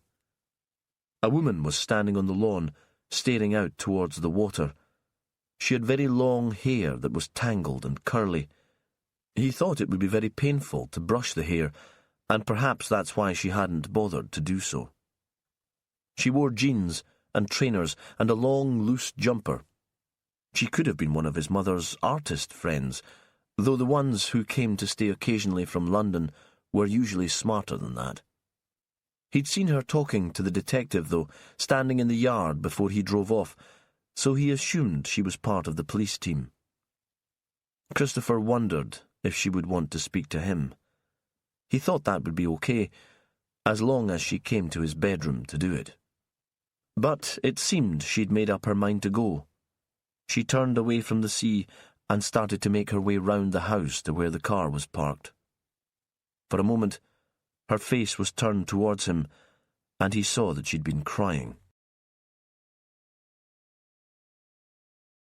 Chapter 22. Willow planned to park Sandy's car outside the police station, where he could pick it up later. She could walk to her B&B, it wasn't far. Then she remembered she had a heavy bag, and exhaustion took over. She'd leave the car at the top of the bank, close to the guest house, and Sandy could collect it from there in the morning. Or she'd drive it back to Delta Ness, if that was where they were going to base themselves. Perez probably wasn't in the mood to be offering her a lift. The sheriff's house was where she'd stayed when she'd last been in Shetland. That had been in February, grey with torrential rain, apart from a couple of sparkling and frosty days. The couple who ran the place had been expecting a baby, and that had made her broody. Had her hormones, her sudden and inextinguishable desire for a child, made her careless? Perhaps Perez was right, and she'd used him to get what she wanted without thinking about his feelings or the consequences. Lifting her bag from the back seat of the car, Willow thought she was too tired and too close to the problem to reach a conclusion. She hadn't been physically sick during the pregnancy. Rather, all her energy had drained away, leaving her limp and listless. She allowed herself a few tears at the Hesty once she'd been left on her own, but now she was ready to carry on fighting. Bugger Perez with his principles and his pomposity. She'd be happier dealing with this child on her own. The guest house was reached from one of the narrow lanes that ran up from Commercial Street. It was big and solid, 3 stories and a basement kitchen. Willow pushed open a gate and walked into a walled garden, saw a washing line filled with baby clothes. The door into the house was ajar. She rang the bell and went inside. She heard voices in the basement below and shouted down, "Hiya! Come on down, the kettle's just boiled." They were English and had moved to Shetland in search of a better life, like Daniel and Helena Fleming. Willow wondered if it caused resentment, these confident, educated incomers buying up the nice houses, subtly changing the character of the place. She'd always thought Shetlanders were certain enough of their own culture, hospitable enough not to mind too much, but now she wasn't so sure. Would it feel like an invasion? She left her bag where it was and wandered down. The baby was sitting in a bouncy chair. He was soft-skinned and content, with downy hair and serious eyes. Willow had seen him the day of his birth and had been so jealous of Rosie that for the first time she'd understood how women could steal newborns from a hospital ward. "What did you decide to call him in the end?" "Michael," John said. "We thought he looked like a Michael." Willow drank tea and listened to the couple chat. They offered her a meal, but she made do with a bannock and a slice of cheese and some homemade ginger biscuits. Soon she'd had enough of their company. She said she'd go up to her room. There was no need for them to show her. It was the same as last time. It was jealousy again that sent her away. She knew that even if Perez had welcomed the news of her pregnancy, they would never have this sort of relationship. Tender, calm, unflustered. There would always be something to come between them. Work or Cassie, or Fran Hunter's ghost. Her child would never live up to Cassie in Perez's mind, and she would never live up to Fran. In the room, she wondered if she should call Perez to find out how the interview with Magni Riddle had gone. On any previous investigation, she would have done that, or she'd have gone round to see him later in the evening once Cassie was in bed. They'd have sat with coffee or beer, talking over the details of the case. Instead, she phoned Sandy. "How did it go? Did you get anything new?" There was a moment of silence, and she knew Sandy was wondering why she was calling him. "I know Jimmy will be tied up with Cass. I didn't want to disturb them, and I was curious." Sandy launched into a story about the Delta-Ness young folk hanging around the community hall, how Magni and Emma had been part of the crowd. Willow knew what it was like to live in a place where there was nothing for young people to do. She'd grown up in a commune in the island of North Uist. Now she could appreciate the beauty of the Uists, which seemed to be formed only of water and light. Then she'd been bored silly. As a kid, she had drunk too much and played dangerous games just for the kicks, to feel that she was alive. But today, everyone had talked about how mature Emma Shearer had been, old before her years. She'd had a tough childhood, and all she'd wanted from her new life in Shetland was stability. Willow couldn't imagine Emma taking crazy risks to relieve the boredom. "Anything else?" "Magni doesn't have an alibi for Sunday morning, and you can tell he was obsessed with the lassie." Sandy paused for a moment. "He's got a history of violence." "So he's got to be a suspect. Did he give Emma the handbag?" "He claims not. He says he's never seen her with anything like it." "It must have been a recent present, if Magni didn't recognise it." Willow wondered if there was another admirer, or perhaps Daniel hadn't been telling Perez the truth, and he was still obsessed with the young woman. He wouldn't be the first middle-aged man with a shaky marriage and mental health issues to stalk an attractive young woman and shower her with expensive presents. Let's see if we can track down where it came from. I don't suppose anywhere in Shetland would stock it. We've gone up market these days, Sandy said, and we have some very classy shops. I'll check. He paused. What's the plan for tomorrow? Willow had a brief moment of panic. In the past, she'd never had problems making decisions. Briefing in the police station at 8, she said, and thought she sounded quite like her normal self. I'll bring your car along then, if that's okay. Can you pass that on to Jimmy? I had an early start and I'm knackered. I'm ready for my bed. Sure, Sandy said. But there'd been a moment of hesitation. Perhaps she didn't sound so like her normal self after all. Willow wasn't certain that Perez would be there when she arrived, but his car was parked outside when she got there. He was pouring water in the coffee machine in the ops room. She stood for a moment in the doorway, not sure that she could face him. She wondered if the wisest course would be to plead ill health and get the first plane home, but then she'd always hate herself for cowardice. Perez must have sensed her watching him, because he turned towards her and seemed about to speak. Then they heard footsteps on the stairs, and Sandy was there, breathless, mumbling an excuse about having slept through his alarm. Perez gave her a brief grin, a shared moment of contact and humour, because Sandy was always sleeping through his alarm.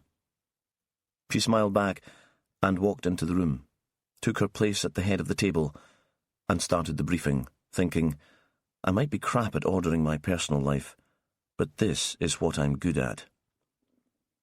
Our victim is Emma Shearer, aged 24, childminder to the Moncrief family.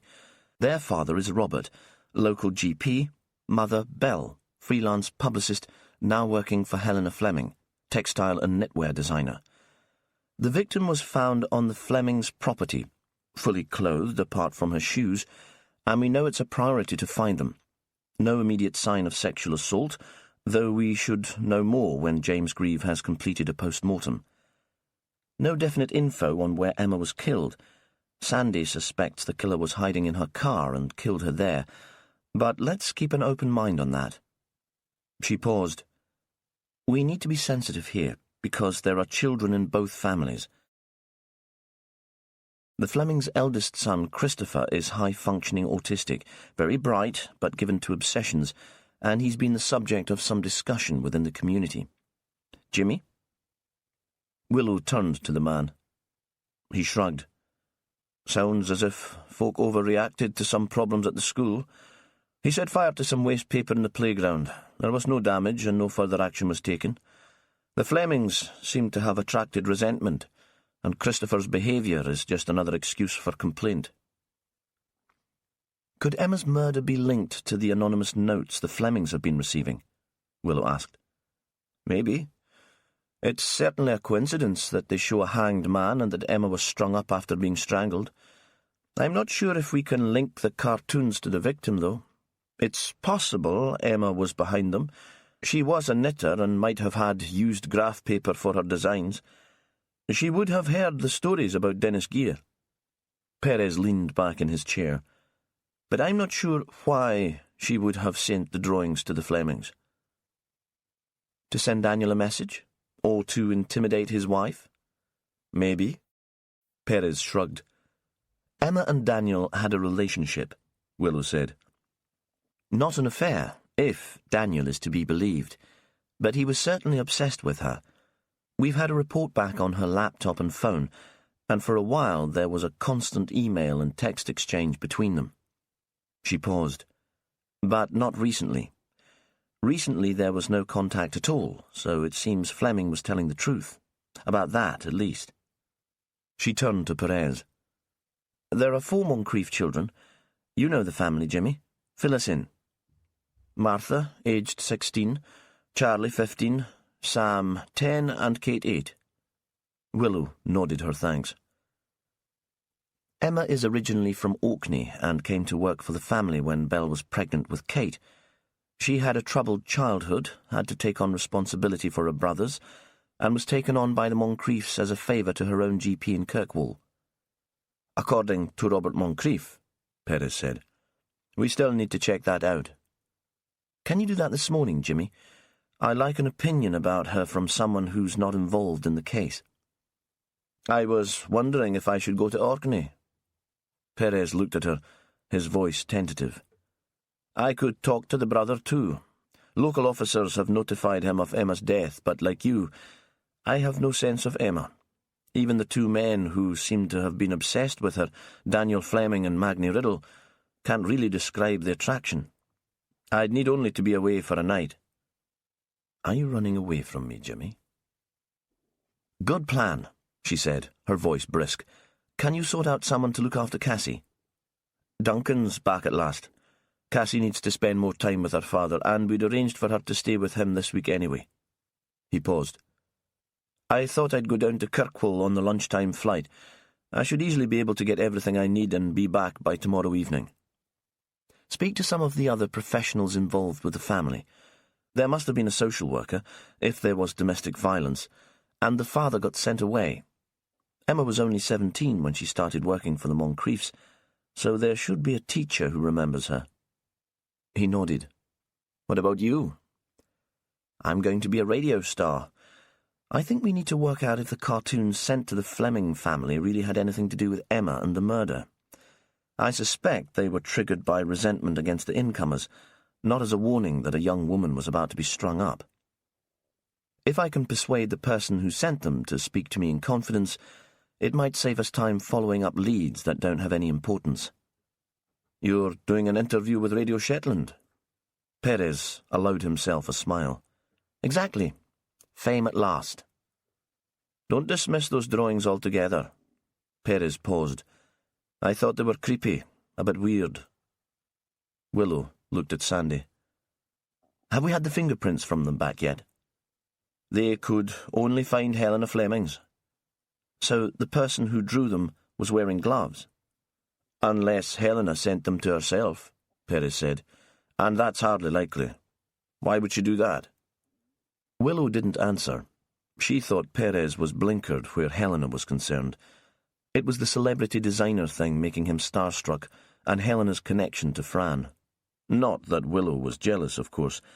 It was clear that Perez was now a free man, and he could fall for whomever he liked. As long as it didn't get in the way of the investigation.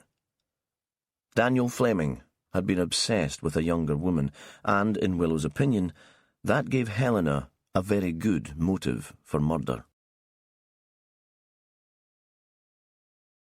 Chapter 23. On the flight to Kirkwall, Perez found himself sitting next to a man he'd grown up with. He was now a vet in Orkney, and he'd been visiting home. They chatted about friends, family, and the pool of the islands. I thought I was going to break away, the vet said, see something of the world. And I did travel a bit when I was a student. But, in the end, I didn't move very far, did I? And I came home to Shetland. Perez considered how things might have turned out if he'd stayed in Aberdeen. He'd joined the police service in the city, and he'd first worked there as a detective. Maybe it had been a mistake to come home after his divorce.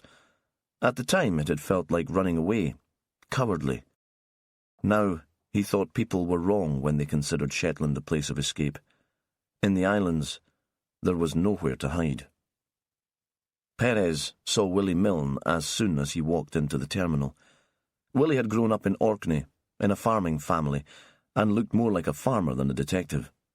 Round, red-faced and comfortable in his considerable skin, a laugh loud enough to turn heads in the street. He had joined the service in Glasgow, and now, like Perez, he too had come back. That pool of the islands and home. Seeing the man across the building was enough for Perez's mood to lift. Willie yelled a greeting, put an arm around his shoulder, and led Perez outside. In the car, he swept a pile of sweet wrappers from the front seat of his car onto the floor. I promised Steve I'd give up smoking, but now I'm addicted to sherbet lemons. Bugger, huh? Willie's partner was a merchant seaman, a senior engineer on cargo vessels travelling the world. He was away at sea for months at a time, and then came back to Orkney for long periods of leave. Willie started the engine.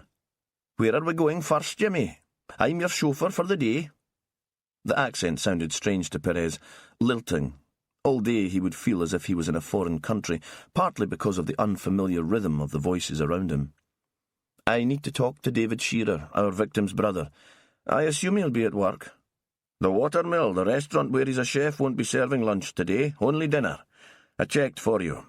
So maybe we should go there straight away, because he'll be busier later." "What do you know about the Shearer family?"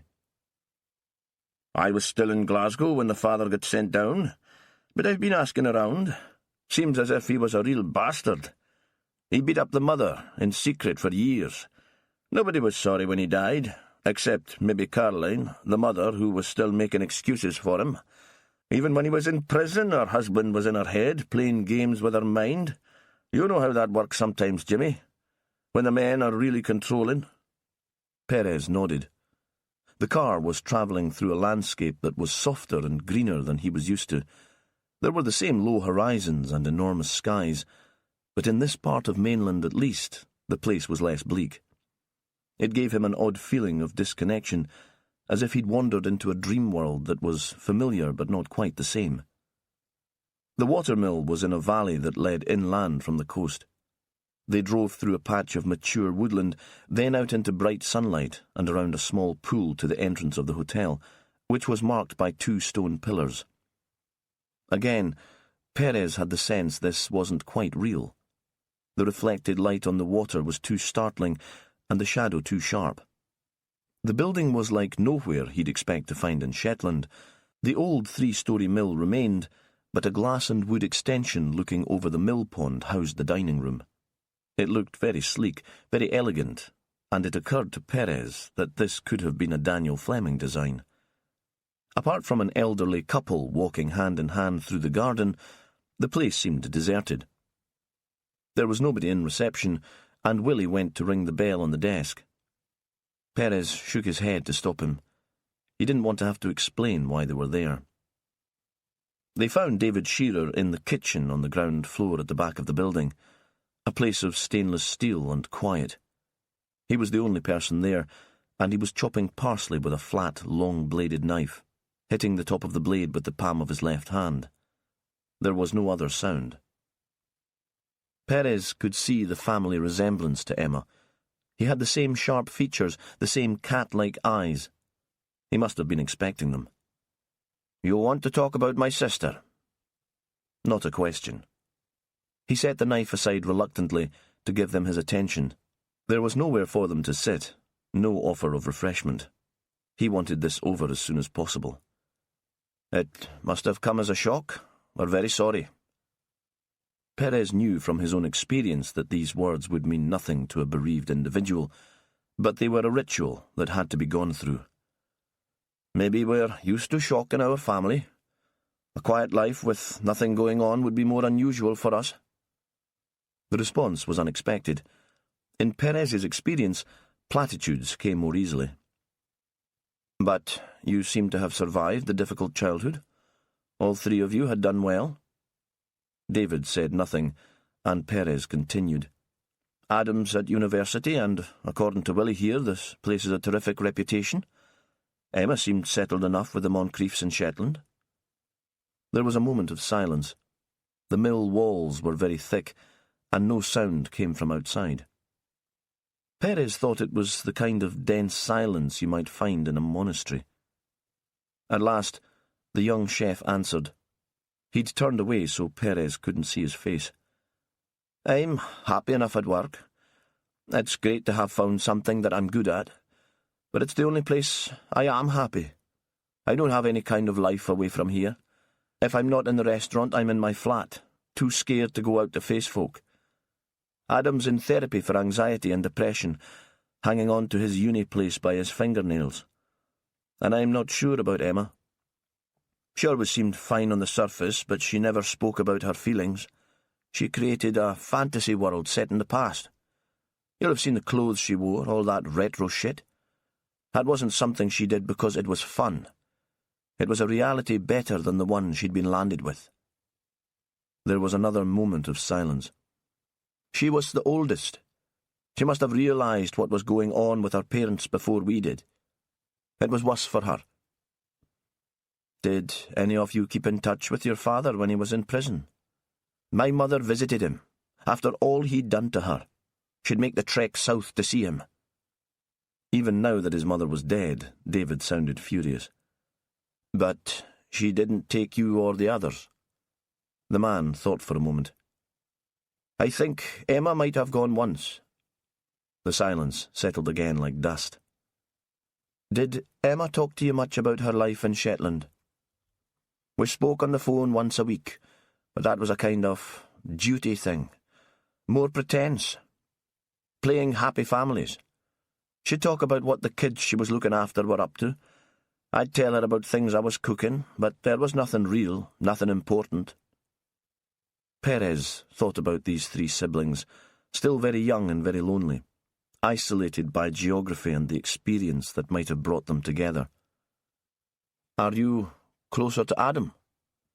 Yeah, I guess so. When he phones, he's usually kind of desperate or pissed. But at least I know what he's really feeling. It was impossible to tell with Emma. All she could do was the big sister thing, concerned for us but not willing to talk about herself or her own problems. So, you wouldn't have been able to tell, Perez said, if she was especially worried or anxious recently. No. She phoned the week before she died, Sunday night. That was the usual time, because she had Sunday off and the restaurant closed after the lunchtime service. We talked about the usual stuff. She was banging on about a fancy new handbag. She was thrilled about that. I didn't notice anything else different about her mood, though. Perez thought the shiny patent leather handbag seemed to take on a greater significance, to become a symbol of the perfect, glittering image that Emma had tried to create for herself. He told himself he was being fanciful again. Since he'd landed in Kirkwall, his perspective had become warped. He was losing his grip. David continued speaking, his voice bitter. When she didn't phone this Sunday, I was relieved. For myself, because it was always an effort thinking of something to say to her. But for her too. I thought finally she might be getting a life of her own. But of course she wasn't. She was already dead. She had a friend when she was still living in Orkney, Perez said. Claire, somebody. She went to stay with Emma once, in Shetland. Any idea who that might be? Claire Bain. Yeah. I think they were good mates at one time. He paused again and closed his eyes for a moment. If Emma ever really did have a mate, I'm not sure she actually trusted anyone. I can't. Is Claire still in Orkney? She went away to art school, but she's back now. She works in a gallery in Stromness. Local paintings and crafts. It's right on the harbour, close to the library. Perez shot a look at Milne, who nodded to show that he knew the place. They drove straight to Stromness. The small town had a carnival air. There was a huge cruise ship moored in the harbour, and Perez watched passengers flooding the narrow streets in waves as the tenders brought them ashore. What did you make of David Shearer? Willie shrugged. Pretty screwed up, very sad.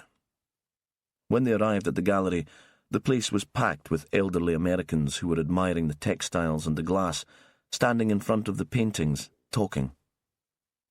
Perez recognised Claire Bain as soon as he walked into the gallery. She was just as Belmont Crief had described her, red hair and full of laughter. The three of them sat in a quieter upstairs room, looking over the water. Had you heard that Emma was dead? Perez suddenly caught sight of one of Fran's paintings on the wall and was distracted. He was pleased that she was still selling. The price seemed extortionate, but it was a shock, like finding a piece of her handwriting or hearing a recording of her voice. It made her seem alive again, reincarnated. Another bizarre moment in this strange day. He forced himself to look back at Claire. Of course. She was Orcadian. The news was the first item on the local radio. It seems so unfair. Claire paused, as if violence was following her around, stalking her. You knew her well before she headed north to Shetland. We lived close to each other. Her parents kept the shop in Stennis, and my folks have a small hotel there. There weren't so many other children around. We went to the primary school together before moving on to Kirkwall when we were 11. Did you have any idea what was going on in the Shearer family? Perez wasn't sure how this was relevant, but he was curious. How could such violence take place without the rest of a tight community knowing, or at least guessing? Before Shearer was arrested, I mean. Not at all. Not until the police came to take him away. Then, though my parents tried to protect me from what had happened, of course, I heard all about it from other kids at school, listening in to the staff in the hotel. But I was only 13 when it happened, a very young 13, sheltered, an only child, doted on. She looked up at them. In a way, we all enjoyed the drama. Do you know what I mean? Perez nodded. In a place where nothing very much happened, Shearer's arrest would have seemed like a grand form of entertainment. Claire was still talking. I knew Kenneth was strict with Emma and the boys, and he had the reputation of having a temper. There were never any fights, nothing like that. He was considered very respectable, upright, but he'd come into the bar of my parents' hotel sometimes and the regulars would keep a distance.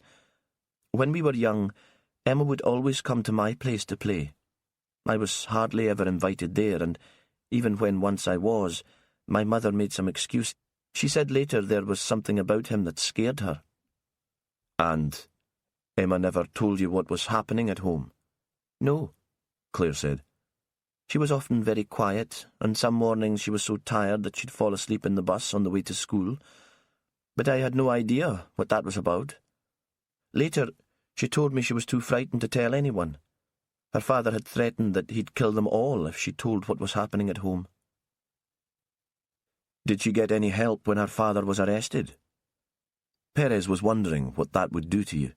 Carrying such a huge secret around would be like having a heavy weight strapped to the shoulders. It would drag you down and stop you functioning properly. You mean counselling or something? Yes, I suppose so. The family had a social worker, Claire said. Some bloke.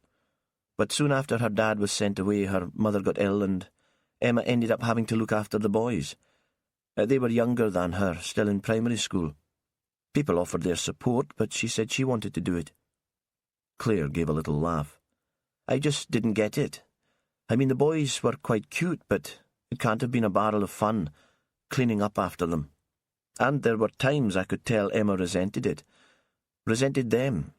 The fact that because they were younger, they didn't have the same responsibility. She paused. I didn't see so much of her then. She stopped coming to school after the standard grade exams, and I was into fun. Big style. Boys and partying, and my art. But she asked you to go and stay with her in Shetland? Yeah. We got together on Facebook, started texting and emailing, and suddenly I got this invitation, out of the blue. I was home from college, and it was easy enough to get the ferry up. I'd never been to Shetland, which is bonkers. Claire leaned forward, her elbows on her knees. Outside the window, one of the cruise ship's tenders was carrying a group of passengers back to the boat. It seemed like an excuse to see the place. How did it go? Well, it was a bit weird, that big house and the mad kids, and the parents taking no notice of them and leaving it all to Emma. I couldn't imagine why she stayed. Did she seem happy? Perez waited for an answer, hoped it would be positive. Yeah, she did, I suppose. I mean, I think it was what she wanted, her own space. No one on her back. The parents let her get on with the job and never interfered. Maybe that was what she needed. I was surprised she stuck it out for so long, though. You just went once, Perez said. Yeah, she never invited me back, and I never asked to go. I'm still not quite sure why she wanted me to go. Perhaps to prove that she did have a friend, that she wasn't some odd loner. I saw her a couple of times when she came back to Orkney, when her mother was dying. My parents still run the hotel in Stennis. We didn't have much to talk about. I was so crap at keeping in touch. I still had a head full of my own life, my friends and my work. I did go to Caroline's funeral. Emma had all that to organise. There was no other relatives to help out. Folk in Stennis turned out to pay their respects, but nobody else. Perez wondered who would organise Emma's funeral and where it would be held, Orkney or Shetland. He wanted to ask Claire if she would turn out for that too, if she would be a mourner at Emma's funeral. But another group of tourists came into the gallery, and Claire said she would have to go. Chapter 24. Willow sat in the BBC Shetland studio, opposite the presenter, a microphone on the table in front of her, and forced herself to leave thoughts of Perez behind, and to concentrate on the matter in hand. Of course she'd give no details of the little drawings that Helena had received. That way they could check the authenticity of any information that came through as a result of her appeal. Helena and Daniel were adamant that they'd told nobody about the Hangman cartoons, and she'd tried to make it clear that the person who'd sent them wasn't necessarily a suspect in the murder investigation. She'd simply ask anyone who had any information about the messages delivered to the Fleming family to come forward in confidence. She would be bland, prosaic, boring even. The last thing she needed was to generate more hysteria. In contrast, the journalist opposite seemed determined to bring as much excitement as he could to the interview. He looked very young, very ambitious. The drama of the young woman's death seemed to be feeding him, raising his energy level until she thought he might explode. He fidgeted like a hyperactive child on a diet of brightly coloured sweeties while he checked her sound level. Willow could tell he was itching to ask her if Emma had been sexually assaulted. It seemed very hot and airless in the small room, and there was no natural light. Willow felt a moment of claustrophobia and panic. The presenter looked at the producer in the corner and gave a little nod to show he'd got the message that they were ready to go. "I understand that you'd like to read us a statement, Chief Inspector, about the Delta Ness murder. I wonder if I could ask you some questions before you begin." Willow smiled and took a breath. At times of stress, the yoga exercises she'd been forced to learn as a child came in useful. "Why don't you wait until you hear what I have to say, John? Then your questions might be relevant."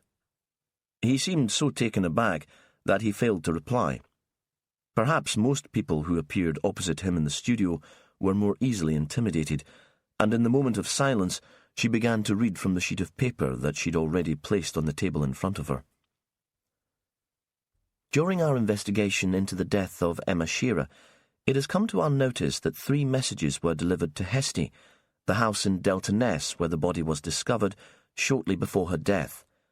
We would ask that the person responsible for these messages, or anyone who knows anything at all about them, should contact us immediately.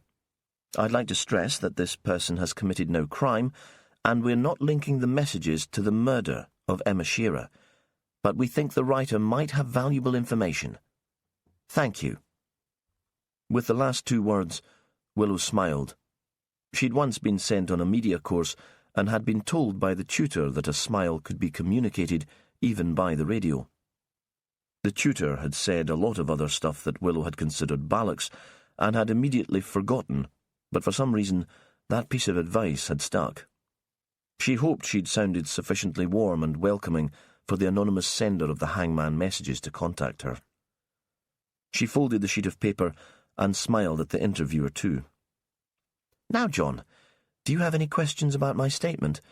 I'm afraid it's impossible for me to discuss other aspects of our inquiry any further at this early stage, though, of course, if any of your listeners saw anything unusual in the vicinity of Delta Ness, late on Saturday night or on Sunday morning, I would ask them to come forward. They can either talk to me or to one of the officers based in Shetland, who might be more familiar to them." While John was still forming any possible question in his mind, she continued, "No? Then thank you very much for letting me come to speak to you today. We're all very grateful for your assistance." She stood up, nodded towards the producer, and left the studio.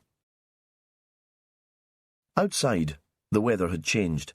There was little wind, but the sun was filtered by a mist that seemed to get thicker even as Willow walked up the lane to the street that led to the police station. There was no warmth in it now. Any breeze that there was came from the north, and Willow was tempted to return to the B&B for a thicker sweater or a coat. But she just walked more quickly and ran up the steps to the police station, suddenly feeling more energetic than she had for months. Sandy was still in the ops room on the phone. He gave her a little wave, and she switched on the kettle and dropped a chamomile tea bag into a mug. When she turned back, he'd finished the call. "Did Jimmy get off okay?" She was worried that the mist might have stopped the flight. "Yeah, fine. It's clear at Sunborough. The forecast's not great, though." He looked at her. "Are you two all right?" "Of course," she said, and then, thinking he deserved more than that, "Just a couple of things we need to sort out. Sorry, it must be awkward for you." "He's not an easy man," Sandy said. There was a long pause that he clearly hoped she'd fill with more information. When none was forthcoming, he added, "But if anyone can handle him, it's you." Another pause. "You brought him back to us, after that business with Fran. I'll always be grateful for that." He turned away from her, suddenly embarrassed by the intimacy of the comment.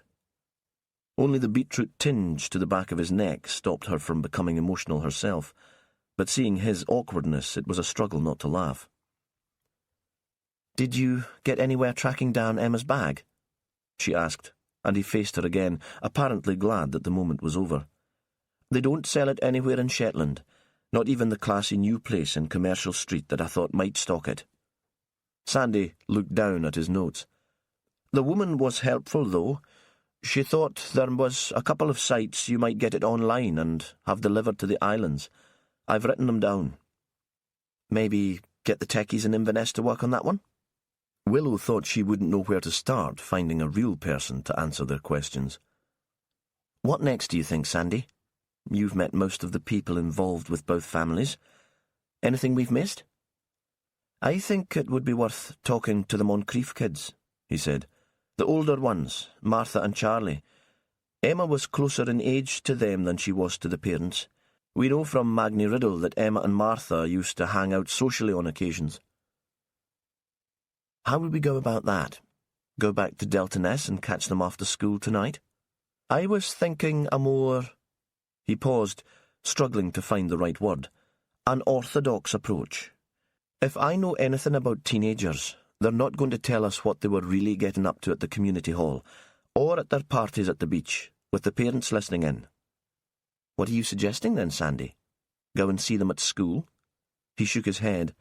"Then the teachers would feel obliged to contact the parents, and even if we could persuade the school that Robert or Belle didn't need to sit in, they'd want to be involved." "So?" She loved Sandy to bits, but sometimes it took him hours to get to the point.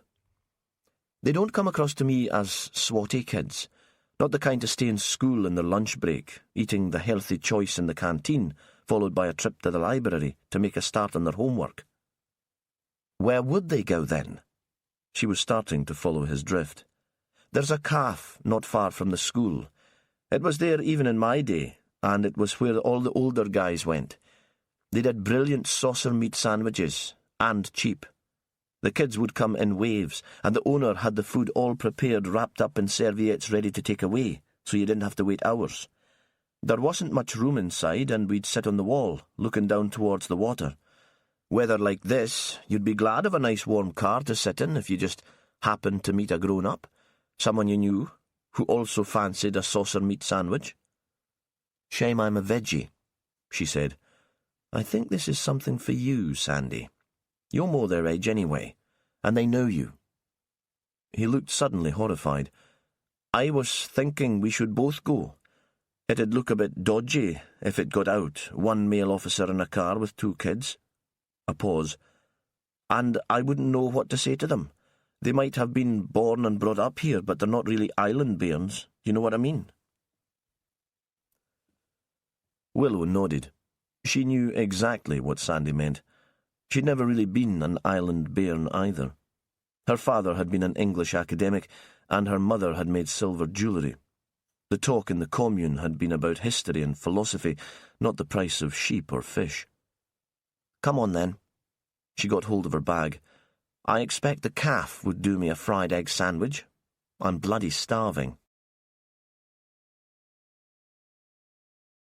Chapter 25. By the time they parked outside the calf, close to the school, the mist was so thick that Willow wasn't sure Sandy would recognise the Moncrief teenagers even if they appeared. The street was quiet when they got there. An elderly woman with a plastic rain hood and long mackintosh pulled a shopping basket on wheels, but nobody else was about. Perhaps the kids had decided the weather was so unpleasant they would have lunch in the school canteen after all. But it seemed that the draw of sugar and fat was too great. Willow heard them before she saw them. There was a high-pitched buzz of conversation first, and then she made out good-natured banter and individual shouts. As Sandy had said, they came in waves. The first group consisted of older boys, bag-swinging, mock wrestling, yelling obscenities as if they were the generation to invent them. "I've seen Charlie Moncrief around," Sandy said. "He's sporty, one of those kids who seem to win without any effort. In the Shetland Times every other week because he's got some medal or other. I think I'd know him. I've only met the girl once, though, on Sunday night when I went to look at Emma Shearer's room." He sat with his nose to the window as a giggling gang of younger girls swept along the pavement, then leaned back once to wipe away the condensation with his hand. In the end, it was easy to make them out because they were walking together, apart from the other students. Sandy nudged Willow as the pair emerged from the mist, though there was no need for silence. They wouldn't have heard any sound inside the car. Besides, they seemed preoccupied, deep in conversation. The boy's shock of white hair stood out from the shadow, but the girl seemed to be lost in it. She wore a black waterproof jacket, black jeans, black DMs. "How do we play it?" Sandy was still whispering, enjoying the drama of the situation. "We wait until they're in the queue, then you go in just behind them, start a conversation, see if you can lure them in for a chat." He nodded. The kids walked past the car and disappeared inside. Sandy jumped out and followed them. He turned back as he was about to close the door. "Were you serious about the fried egg sandwich?" "Yes, I told you I'm starving." They took so long to come out that Willow wondered if Sandy had decided to talk to them on his own after all. It was impossible to see inside the cafe, which seemed packed with kids. She sat back in the passenger seat and tried to relax, but she was thinking of Perez in Orkney, his attempts to find out more about the dead young woman, his attempts to come to terms with the fact that he might soon be a father. In all her dealings in Shetland, she thought, the personal and the professional had clashed. She was surprised from her daydreaming when at last they appeared on the pavement. They were clutching enormous bread buns, the grease already seeping into the napkins that were wrapped around them. Lerwick was a grey town at the best of times, and the mist had sucked the colour out of it. She thought the teenagers and Sandy looked like characters from a black-and-white film, moody and a little sinister. Sandy opened the back door to let the Moncriefs inside. "I found a couple of folk needing shelter from the weather. You don't mind?" "I don't mind anything as long as you've bought me some food." Then, "You did tell them I was a veggie. This hasn't been fried in bacon fat." "Yeah, of course I asked them." Sandy looked back at the kids, rolled his eyes and then winked. They sniggered. Willow thought he already had them hooked. "Are you Fuzz too?" This was Martha, leaning forwards towards Willow. "Yep." "You don't look like a policewoman," Charlie said.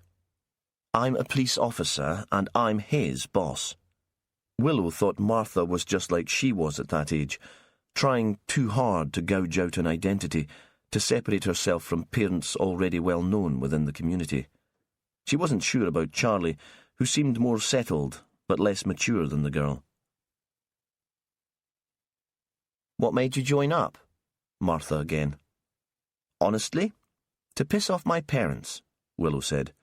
"They always thought the police were the enemy of the people. They claimed to be anarchists.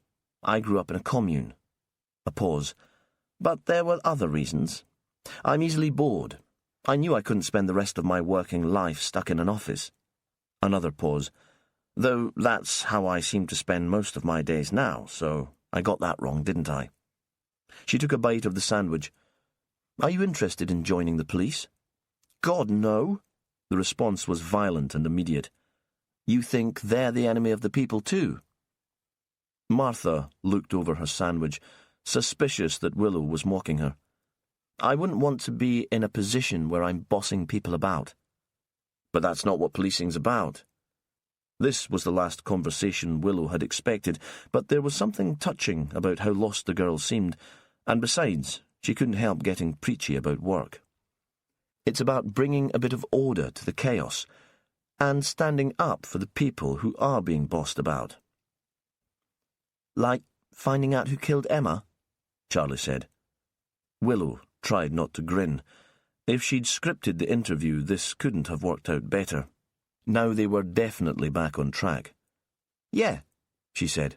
Stuff like that. She paused. What was Emma like? You're probably the people who knew her best. She was all right, Charlie said. She was all right to you? Martha still had her sandwich in her mouth, but it didn't stop her speaking. She liked you. Didn't she like you? Willow was thinking it might be quite hard to like Martha, who seemed so spiky, who took offence so easily. Martha seemed to be regretting her outburst already. She wasn't so unconventional, it seemed, that she was comfortable speaking ill of the dead. I think she was one of those people who get on better with men. Charlie and Sam could twist her round their little fingers, but Kate and I could never get anything right, and Emma definitely liked Dad better than Mum. Again, she seemed worried that her words might be misinterpreted, and she added, I don't mean they were having an affair or anything like that, just that sometimes things were a bit tense between Emma and Mum. It must have been quite hard when you were younger, Willow said. Was it like having two mums? No. Again, Martha responded without thinking first. Emma was nothing like a mother. And again, she seemed concerned that she'd given the wrong impression. Even when Emma first arrived, I didn't really see her as a grown-up. You were only 9, though. I mean, I can see that as you got older, she must have seemed more like a sister than a mum, but then it must have felt different. Willow finished the sandwich and wiped her fingers on the paper napkin. We'd had teenage babysitters before, Martha said. Girls from Delta Nest to look after us when Mum and Dad went out for the night. I saw Emma more like that. I didn't realise she'd be staying. Willow wondered about that. Surely Belle and Robert would have explained to the kids that a stranger would be living in the house and taking care of them. But perhaps it had been a chaotic time, with a new baby in the house, and a 9-year-old's memories wouldn't be entirely reliable. Martha must have sensed Willow's surprise. We're not exactly a functional family. People think we are. Big house, doctor father, rather glamorous mother. But it's all actually a bit of a mess. We don't communicate. At least, we all talk, but nobody really listens. Charlie seemed uncomfortable. Come on, it's not that bad. The girl stared at him. Isn't it? Then why do you spend so much time at your mates' homes in town? Or playing bloody football? There was a moment of silence. There was condensation on all the windows now, and that and the mist made it feel as if they were cut off altogether from the outside world. We should get back, Charlie said. We'll be late for afternoon school. No rush. Sandy's voice was easy, relaxed. We can give you a lift. Who did Emma talk to? Willow asked. It must have been lonely for her. She had a friend to stay once, Charlie said. Claire. I liked her. And she had her men. Martha gave a little smile. Her admirers, Magni and Daniel Fleming. Any others? Martha seemed to consider for a moment, and Willow thought she was going to come up with another name, but in the end she said nothing. Did either of you see her on Sunday morning? Nah, Martha said.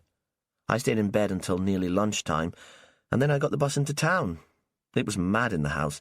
Mum doing her best Nigella impression, Dad sniping at her. I couldn't stand it. Did you notice if Emma's car was there when you went out? Martha thought for a moment.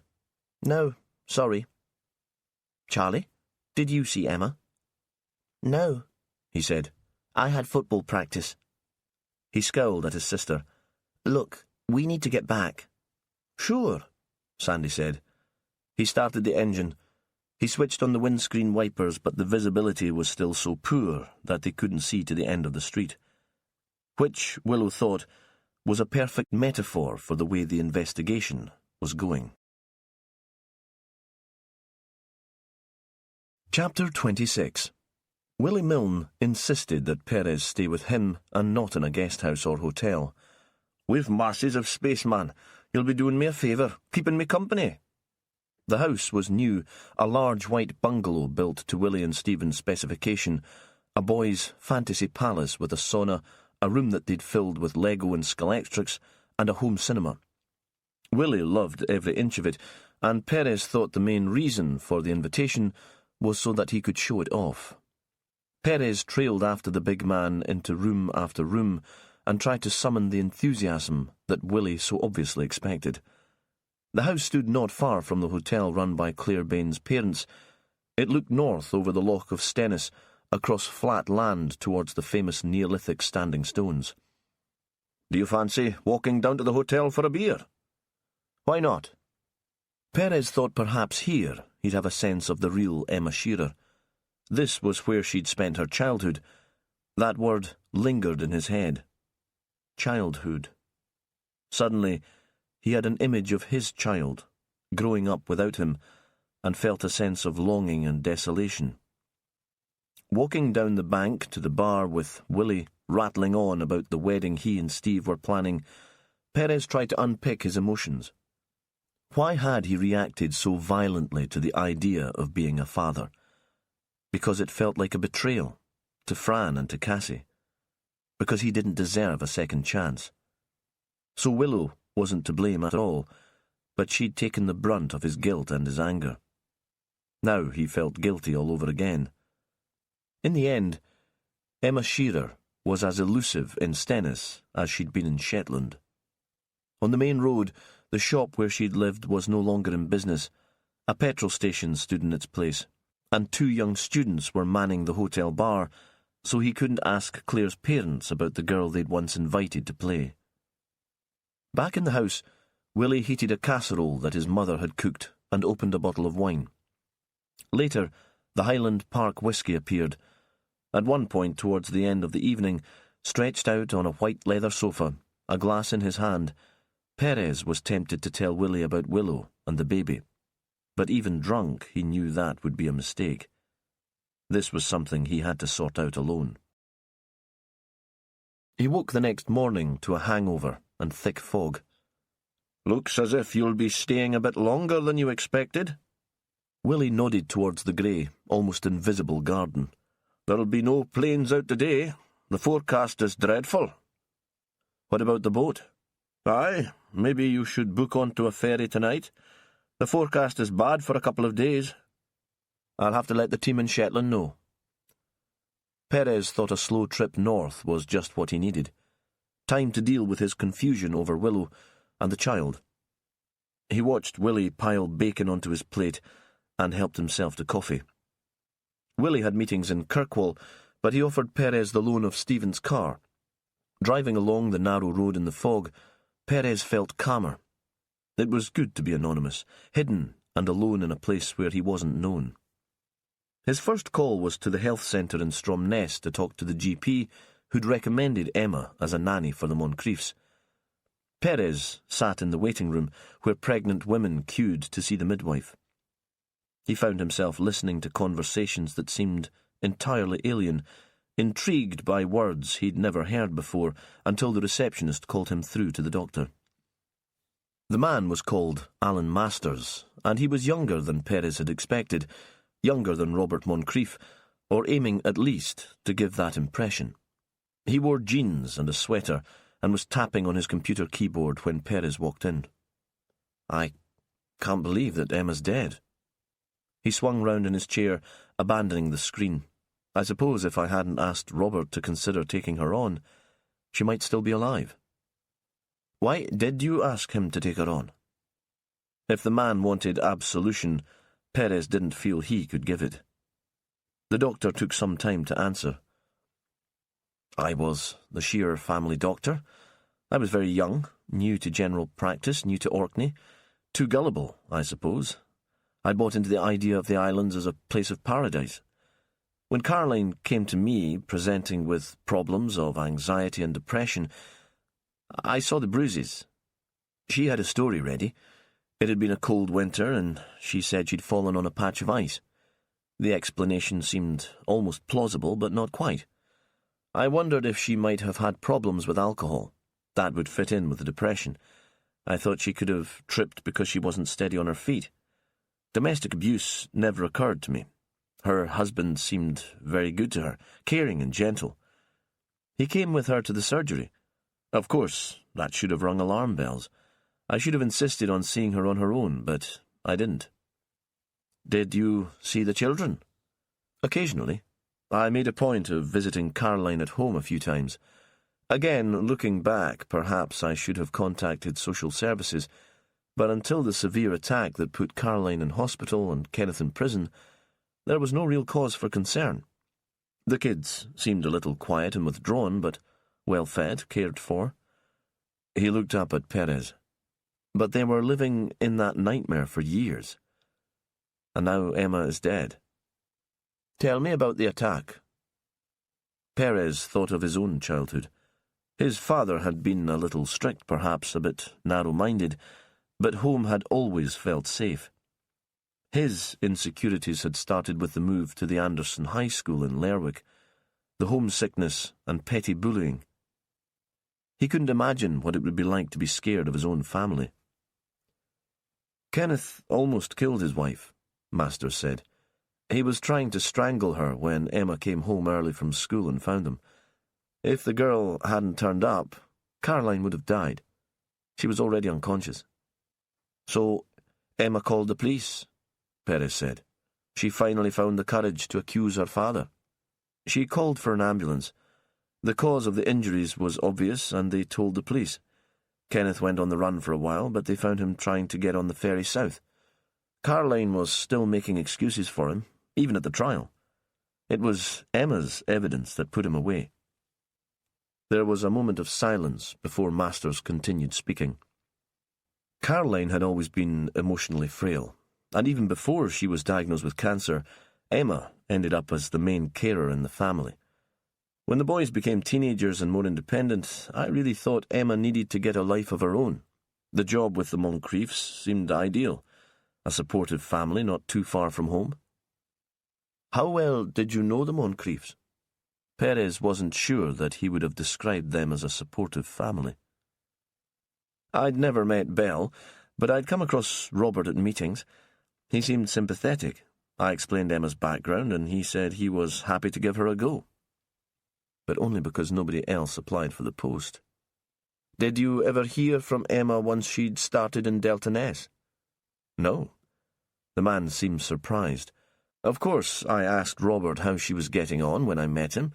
He said it was all going brilliantly, so brownie points all round for me."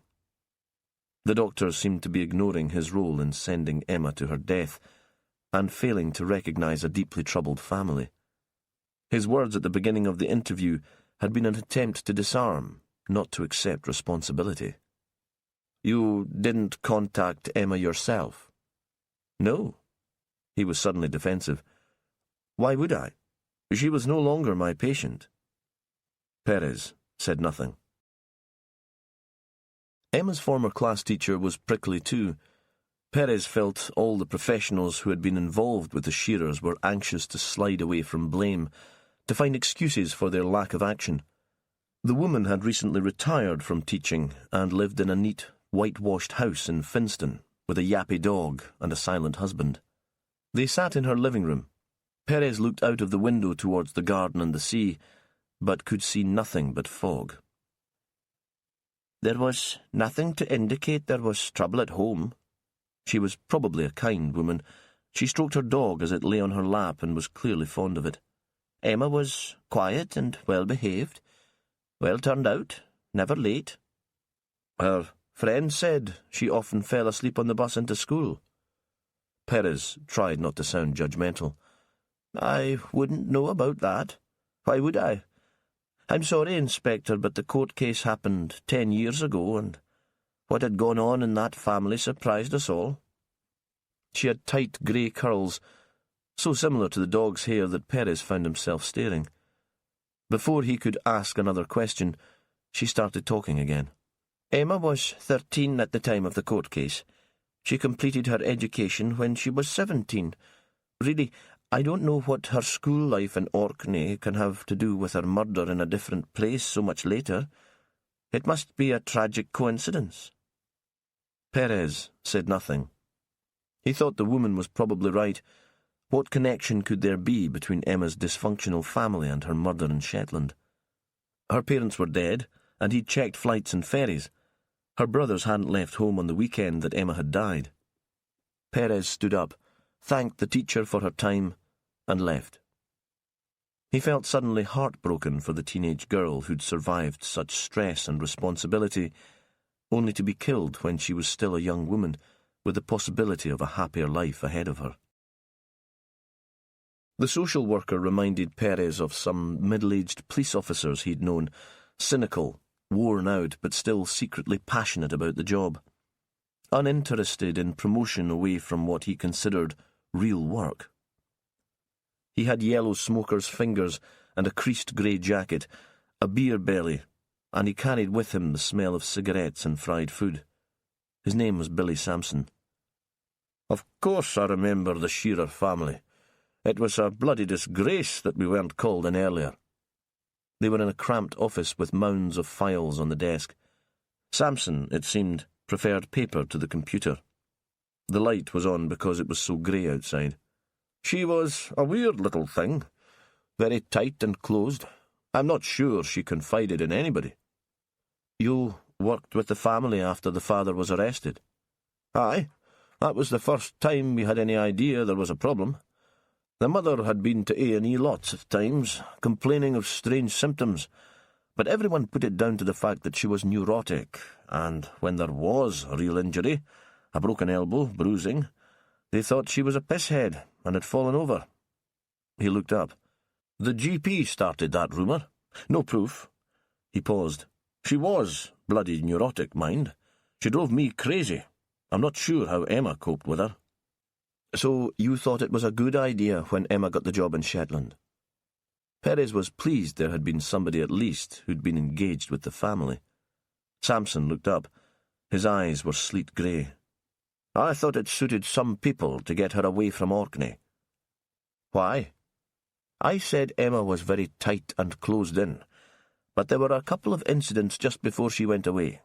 She lost it, lashed out at some kid who'd been mocking her mother, was caught with some older guy she'd met in a bar. Now, maybe I'd say it was PTSD. All the time watching her father inflict violence on her mother must have screwed her up big style. She didn't get any support, counselling. Sampson shrugged. She was offered it immediately after the father got sent down, but for some reason it never happened. Later, according to the other professionals, all was well. The father was out of the picture and the family seemed to be coping fine. It didn't quite fit with the narrative when she started getting into fights and picking up strange older men. If she'd stayed, who knows? Someone might have noticed and insisted on an inquiry into the events leading up to Kenneth Shearer's arrest. Perez wondered if Sampson had been pushing for that inquiry. There was something personal in his description of events. Perez understood that. He took his work personally too. Did you keep in touch with her when she moved to Shetland? Sure. Not as much as I should have done. Even in a place like this we're stretched, but I phoned every so often. I met her when she came back for her mother's funeral. How did she seem? Sampson stared out of the window into the gloom. Controlled. There were no tears at the funeral. She said she was happy with the family in Shetland. There was no reason for her to come back to Orkney. Adam was at university, and David was old enough to manage without her. But you didn't believe her? That she was happy. Samson shrugged. I didn't know what to believe, but there was nothing I could do. She was an adult, and I had to respect her decision. He paused again. But it was a case that haunted me. You know how some of them get under your skin. You know you shouldn't get too involved, but you can't help it. Emma Shearer is one of the kids who keep me awake at night. Chapter 27. Christopher was disturbed by the fog. He couldn't see the beach from the window to the east, and the view to the west was limited to a line of darker shadow that was the hill. He felt that his room was no longer anchored to the rest of the house. It was as if he was floating in a grey bubble. Of course, he could go downstairs and sit with his mother and sister in the kitchen. They were baking together, and soon there would be good things to eat. But there was a tension in the house that was all about Emma. He couldn't see why her dying should make his mother and father so awkward with each other. Ellie was too young to notice the strange atmosphere, but he could feel it, just as he'd felt the dampness of the fog on his skin when they'd walked back from school. He wondered if his mother and father planned to separate. In the old school in London, lots of the kids had parents who lived apart. They'd boasted sometimes about the treats they got when they were staying with the absent father. It usually was the father who moved out. Christopher pondered that. If his parents separated, where would Dad go? His father had seemed happier in London, but if he moved back to the city, how would Ellie and Christopher see him? Would they fly south or go on the boat?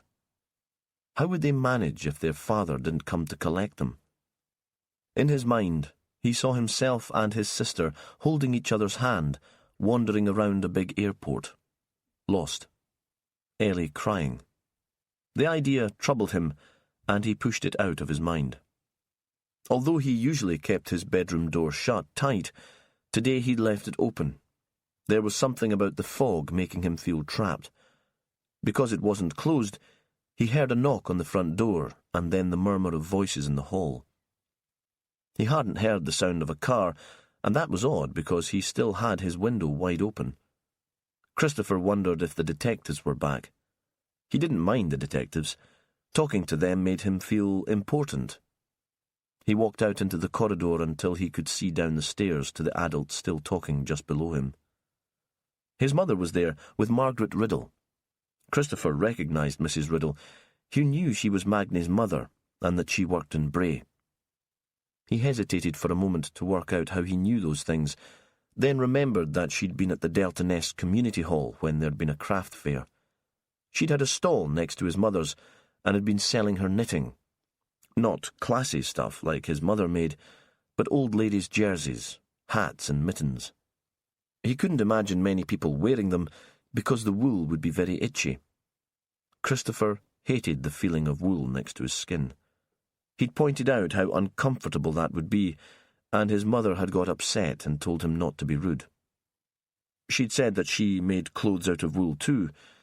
Mrs. Riddle had pretended not to hear the comment, but later he'd heard her talking about him to her friend. She'd been much ruder about Christopher than he'd been about her knitting. Now, he wasn't quite close enough to hear what they were saying. He could see his mother's wild hair, looking from this distance like one of the wire scourers used for scrubbing burnt stuff from pans.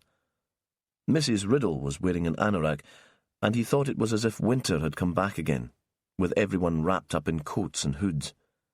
He hadn't been able to tell it was her until she'd taken off her hat, a knitted bonnet shaped like a mushroom. His mother seemed agitated, angry even. He could tell by the tone of her voice and the fact that she hadn't invited the woman into the kitchen for tea or coffee. Everyone in Shetland expected to be offered tea or coffee, and usually homemade biscuits or cakes as well. His mother had been baking with Ellie, so there would have been something to give the woman, but Mum seemed determined to stop her coming further into the house. Christopher moved closer to the top of the stairs. "I'm not sure why you've come to tell me this," His mother's voice was shrill and loud enough for him to hear every word. "It's just malicious gossip. I thought you would want to know what folk are saying. I have no interest at all in what people are saying." His mother's voice, clear and loud again. Christopher wasn't sure that was true. Even if it was, he was certainly interested. He liked grown-ups' conversations much better than the chat of people his own age. That he found largely inane. Inane was a new word for him, and he was proud to have found a use for it. "Maybe I should go then," Mrs. Riddle said. It sounded like a challenge or a threat. Christopher wondered where his father was. He should be there, helping Mum deal with the batty old woman. "I think that would be for the best." His mother walked out of his sightline, and he heard the front door being opened. Then Margaret Riddle disappeared from view, and Christopher was left with the sound of his mother muttering swear words under her breath. Chapter 28. During the day, there were a few responses to Willow's radio broadcast. Mostly nutters, Willow decided. An older woman claiming to have the gift of second sight and promising to give the police information about the sender of the messages to Hesty, but only if Willow showed them to her. An excitable young man more interested in gaining knowledge about the investigation than in passing it on. Then, just as Willow was thinking she'd call it a day, go out for food before heading back to the B&B, an officer on the desk buzzed up with a name that she recognised. Magni Riddle. She went to collect him, and saw him before he saw her. He was sitting in the one plastic chair in the front office, hunched into a big leather biker's jacket. He had soft blonde hair that reached his collar, blue eyes, big hands big enough to strangle a slight young woman like Emma Shearer. He turned his head slowly, and Willow thought he wasn't a man for quick movement. Everything about him would work at half speed, as if he thought slowly too. He seemed surprised to see her. "I thought it might be the other one, Jimmy Perez." "He's not here," she said. There was still a stab of excitement at the sound of his name. "I can find a local officer if you'd rather." "You were the woman who spoke on the radio." Not a question. She nodded. "Do you want to come through? We'll find somewhere to chat, maybe some tea." He hesitated, and for a moment she thought he'd say it was all a big mistake, and that he'd slide back into the fog, but he got to his feet and followed her. She took him to a meeting room, not the interview room next to the cell. She didn't want him to feel he was any kind of suspect. He was, of course, because he'd been close to the victim. A man with a temper, infatuated with the woman, liable to lash out if he sensed rejection. But now, Willow wanted Magni relaxed. She made him tea without asking again if he wanted it, giving him time to settle. "You wanted to know about the messages sent to the folk at Hesty?" Magni looked at her. He was holding the cardboard cup in his fist, and she thought the tension would make him squeeze it and spill the tea all over the table. "You have some idea who sent them?" She paused. "Was it you?" "No." It came out as a shout, and, as he looked around him, he reminded her of a large, caged animal. Any minute, she thought, he'd start pacing. "So, not you, but someone you know?" "Were they small?" he asked. "Little scraps of paper with squares, the graph paper that women use for plotting out their knitting patterns." She nodded. Now he'd started talking, she didn't want to interrupt him. He didn't speak for a moment, and she heard the sounds outside the room, the wheezing of an old printer, someone laughing. "I think it could have been my mother," he said. "Margaret, my mother." There was another pause, more noises off. "She got strange ideas about those folks at Hesty. Got kind of obsessed about them, after Dennis Gear killed himself." He looked up at Willow. "But she wouldn't have murdered anyone. Really, she might not have been over the moon that I was seeing Emma, but she didn't hate her." "Not like she hated the Flemings," Willow said. Magnie's silence was an answer of sorts, and she continued, "What sort of strange ideas did she have about them?" "She had all sorts of strange ideas after my father left us." A flush of embarrassment rose from his neck and spread across his face. "She got it into her head that Dennis Gear was the love of her life. He'd been a childhood sweetheart, she said, and they were meant to be together. She kind of pestered him for a while. He was still at Hesty then." "What did Mr. Gear make of that?" "They saw each other a few times, I think. But when Dennis realised my mother didn't have enough cash to bail him out of the financial mess, he dropped her. It would never have worked anyway.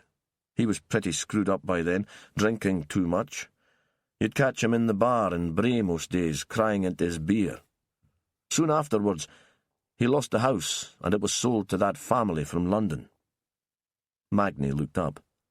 "My mother got it into her head that it was all their fault that he hanged himself, that somehow they'd ripped him off to buy the house, but he'd lost the house way before they came on the scene. She was just telling herself stories to make herself feel better." He was silent for a moment. "I thought it was a mean thing to do, to kill himself there, where a bairn might have found him." A bairn did find Emma Shearer, but surely Margaret Riddle wouldn't have killed to get her own back for the death of an imagined lover. "What makes you think your mother sent those messages?" "I saw one. I got in earlier than I expected from work, and she was in the lounge, making dots in the tiny squares of the paper to make a picture, like a hanged man. At first I thought she was planning a new piece of knitting, but she always uses traditional designs." He looked up, and for the first time gave a little smile. "I don't think a gallows features in most Fair Isle knitting." Willow smiled back. "Maybe not, but then I'm no knitter." "I asked what she was doing," Magnie said. "At first she wouldn't answer. Then she said, 'That family needs to know they're not welcome here.' Nothing I said would make her see reason. It wasn't just about Dennis, it was Helena Fleming having such success with her business. Mother ranted about that too. There was nothing rational about it. It was as if the obsession about Dennis Gear and the jealousy were burning her up inside, making her ill." "What did you do?" Willow ached for the man. Crazy parents were always a nightmare. In a small community like this, where there was little else to do but gossip, having a mother like Margaret would seem horrendous. "Nothing." Magnie looked straight at her. "I didn't know that she'd actually sent the messages. I hoped I'd made her see sense." He paused again. "I should have asked my mother if she'd got rid of them, or warned the family up at Hesty, but I couldn't face another row." "Is there anything else I should know?" He paused. "I think she watched folk." "What do you mean?" "She parked her car where she thought nobody would see, and watched what they were doing. She told me things about Emma that she could only have known if she'd been snooping. It was the same with the family at Hesty. Sometimes she followed them. It gave her a buzz. Knowing secrets always gave her a buzz." "Maybe you should move out," Willow said. "Get a place of your own." "Aye." She thought that he'd already considered the idea and dismissed it as impossible. But then, how would she be, rattling about that place with no company? That's not going to help her get back to normal. "Doesn't she have a sister?" "Lottie," Magnie said. "She lives next door, but she just agrees with everything my mother says. Humours her." He shook his head. "It's me my mother needs. No one else will do." Willow showed Magnie out and stood at the police station entrance staring out at the blurred outline of the town hall. Her phone buzzed. A text from Perez. "No planes today because of the weather. Booked on tonight's ferry. See you in the morning. Hope all's going well." The message seemed conciliatory, almost friendly. She was tempted to phone him, to tell him the latest news, had scrolled down to find his number, then stopped herself at the last minute. She couldn't push him. Instead, she went inside to seek out Sandy. He was in the ops room in the middle of a phone conversation, and the interruption seemed to throw him. He made embarrassed apologies to the person on the other end of the line and ended the call. "When do I get to meet her?" He seemed confused. "That was Louisa you were talking to?" He gave a sheepish smile. "Her mother's not been too good. I wanted to check that everything was okay. Talking of mothers, I've just had Magni Riddle in to shop his." "For the murder of Emma Shearer?" Sandy's face was a picture. "No," Willow said, "for sending those strange little anonymous notes to the Flemings. Magni says she's been stoking them too, and Emma.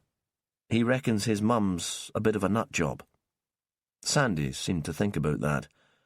"I don't know her well, but I would say she's sane enough, full of malice and gossip. One of those people who can't speak a good word about anyone.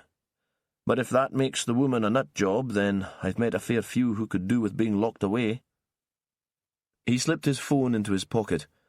"Is it relevant to Emma Shearer's murder, do you think?" "I'm not sure." Willow looked at her watch. It was already 8 o'clock. "Do you fancy something to eat?" "It seems a long time since that egg sandwich with the Moncrief kids. My treat. I'll drive if you fancy going somewhere out of town." She couldn't face going back to the B&B where Rosie and John would be playing happy families with their baby, and the phase of needing to sleep for 12 hours a day seemed to have passed. "Why not? If you're paying." Willow looked at him for a moment, suspecting pity. Then she decided she didn't care anyway. She needed company. They ended up in Fiara, a cafe bar still in Lerwick, but a little way out of the town centre and close to the water. The place was unusually quiet. A group of women, dressed up for a night out without their kids, were squabbling cheerfully about the bill, each insisting on paying. Willow and Sandy found a table close to the window. The mist shifted for a moment, and there was a view of 2 seals hauled up on rocks staring back at them, so close they could see the detail of the whiskers and eyelashes before everything was grey again. "Just as well Jimmy's booked on the ferry," Sandy said. "I don't think there'll be planes any time soon." The women trooped out in a cloud of laughter and perfume, and Willow and Sandy had the place to themselves. A waiter brought the menu. They ordered. "What do you want to do about Margaret Riddle?" Sandy was drinking fancy lager from a bottle with a piece of lime in the neck. "We'll talk to her tomorrow. I want to go back to Delta Ness anyway. That's where this all started. And she's got a sister. Let's have a word with her too." She stopped talking as the waiter brought their food. "I haven't met the adult Moncriefs yet." "Have you heard from Jimmy? How he's getting on in Orkney?" "He's keeping me posted by email." Her voice was light. She felt like a parent in a loveless marriage, putting on a brave face for the children. "He's spoken to Emma's brother David and her friend Claire, to some of the professionals involved with the family. He has a sense that they were all keen to get Emma away from Orkney, that the case was badly handled and she hadn't been given the support she needed." "I can't see how that could have anything to do with her murder so many years later." Sandy was eating lamb shank and some of the sauce had dripped onto his chin. Willow took her napkin and wiped it away, and then felt awkward. She wasn't actually his mother, after all. He seemed unbothered. Unless Emma had suddenly decided to sue them for negligence or go to the press about the way she'd been treated, she said. Perhaps Daniel Fleming gave her the idea. He grinned. "I can't imagine a posse of teachers and social workers coming north to stop her talking." "Nah, it does seem a tad unlikely." Willow gave a little laugh. Emma's social worker suspected she was suffering from post-traumatic stress disorder. Odd that Moncrief didn't pick up that she might have been affected by the violence she witnessed when she was younger. "I think Robert was just happy to have someone take the kids off his hands," Sandy said. "Like Martha said, the whole happy family image seems to have been a bit of a sham.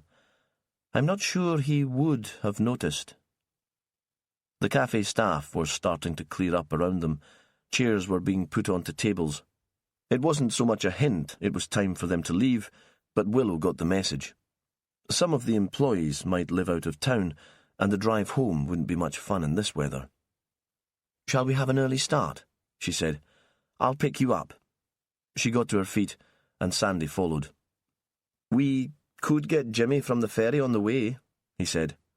"Why not?" Because she was an adult, and what else was there to say? Outside, the streets were empty.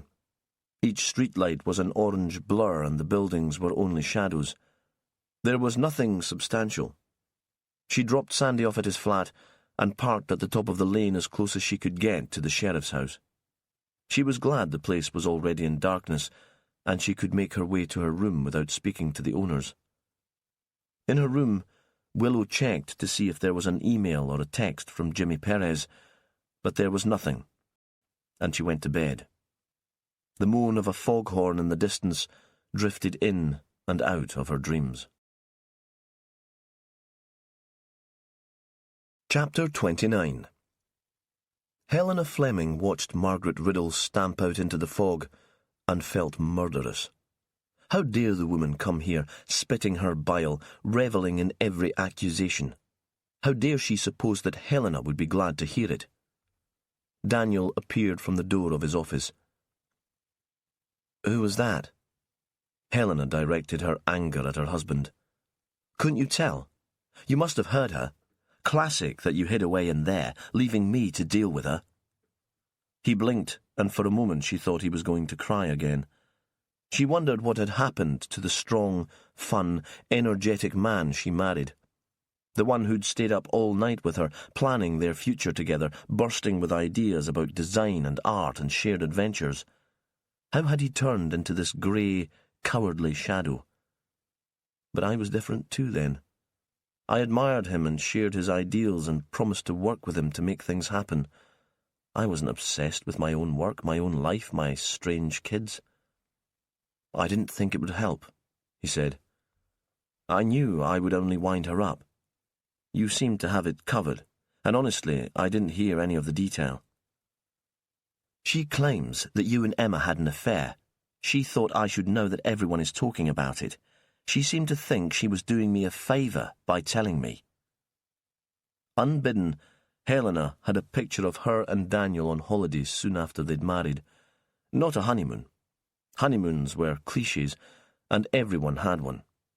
They'd told themselves and their friends that this was different, just an escape from London after a long, cold spring. They'd found themselves on an island in Greece, unplanned and a moment of madness.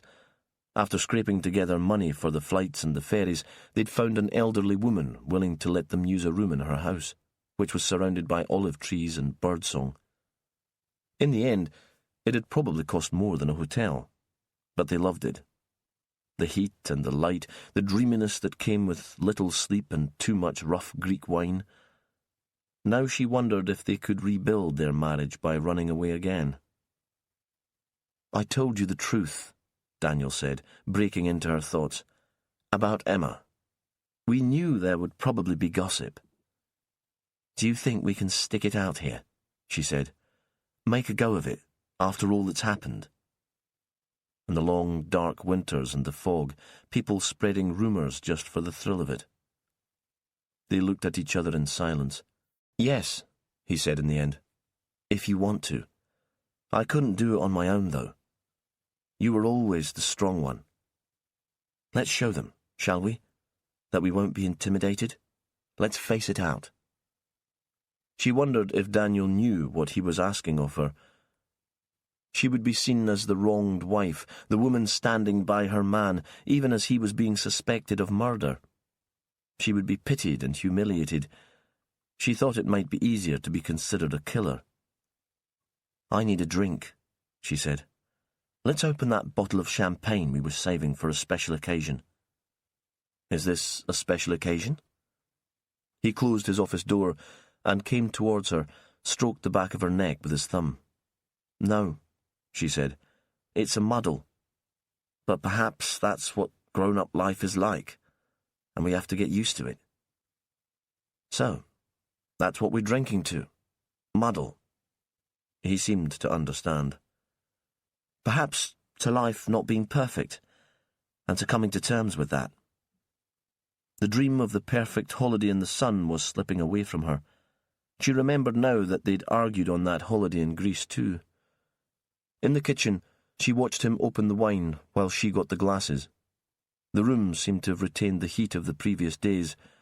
She thought of winter days here, the house being battered by wind, the four of them safe and warm inside. Wondered if that was a dream of the perfect too. She took a glass from him, enjoyed the feeling of bubbles on her tongue, pushed away the memory of Margaret Riddle, of Emma Shearer in this house, somehow persuading her husband that she was special. Daniel raised his glass to her. To muddle and confusion, he said, and coming through it, stronger in the end. She touched her glass against his, but didn't speak. She thought that was easy enough to say. It would be much harder to do. Chapter 30. Sandy woke early and spoke to Louisa. He imagined her lying in bed in the bungalow in Yale that she shared with her mother. She'd be propped up on her elbow, drinking tea from a big yellow cup. It was the bed she'd had as a teenager. She'd had a great teaching job in the south, and had only come back to the islands when her mother was diagnosed with dementia. Sometimes he stayed overnight with her, and it was a terrible squeeze in the single bed. Each time they giggled about it and said they'd have to get something bigger, but they never did. Perhaps they knew that Mavis was getting more and more ill, and, even with regular carers, a time might come when she'd have to move into a home, or that she'd die. Then Louisa would need to come to a decision about where she wanted to live and work. Sandy wasn't sure what would happen then. He didn't like to presume that he'd be part of Louisa's plans. Willow was waiting for him when he arrived at the end of the lane, close to her B&B. She was standing on the pavement, and drops of moisture from the mist clung to her long, tangled hair. She could have waited in her car, but seemed happy enough outside. Listen to that. She turned her face to him, and it seemed full of wonder, a child's face. He was suddenly aware of the blast of birdsong. There were trees and bushes in the sheltered town gardens, home to garden birds that were more scattered elsewhere in the islands. The sound lifted his spirits and made him optimistic. He thought they would find the killer of Emma Shearer. Willow and Perez would become friends again, and he and Louisa would marry and build a family. What's so funny? Willow must have seen him grinning. Nothing.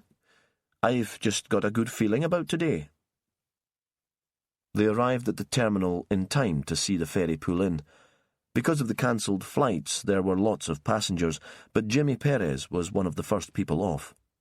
He seemed preoccupied, but not quite as tense as when Sandy had last seen him. These days, Sandy was tuned into the man's moods. Perez nodded to Willow, a kind of acknowledgement at least. So, what have you got organised?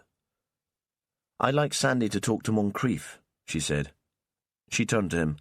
I've left a message saying you'll be there to talk to him before morning surgery. That starts at 9, so we'll drop you off on the way through.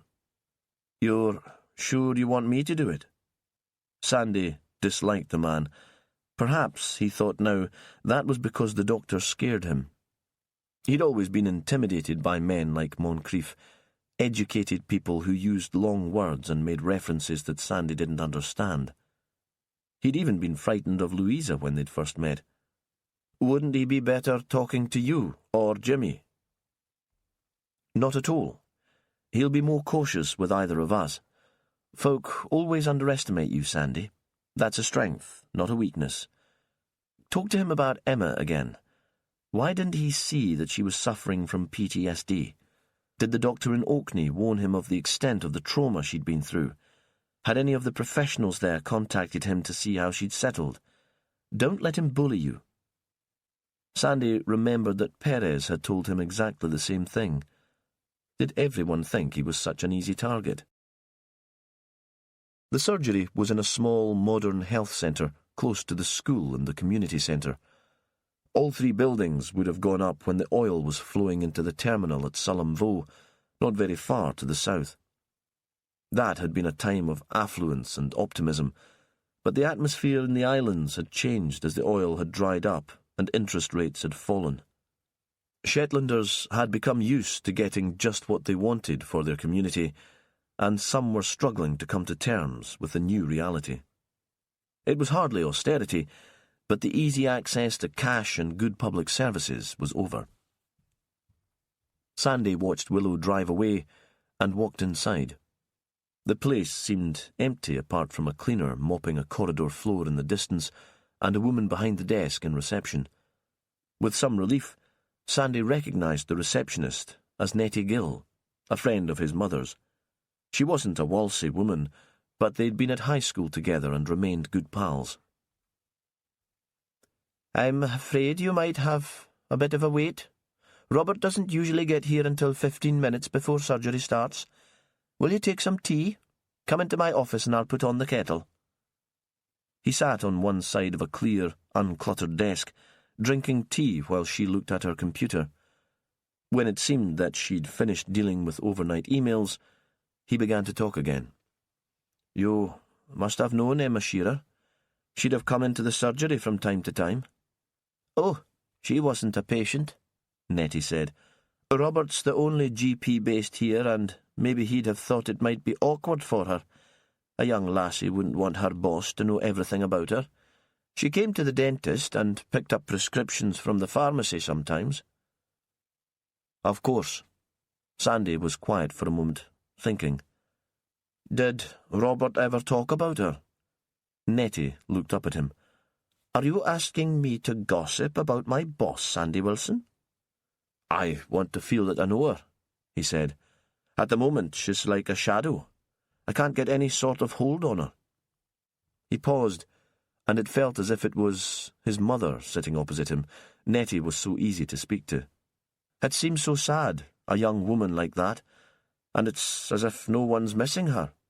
The bairns don't seem bothered. The Moncriefs miss her as a worker, but not as a person. Maybe Magna Riddle is upset that she's gone, but I can't find anyone else who was friendly with her.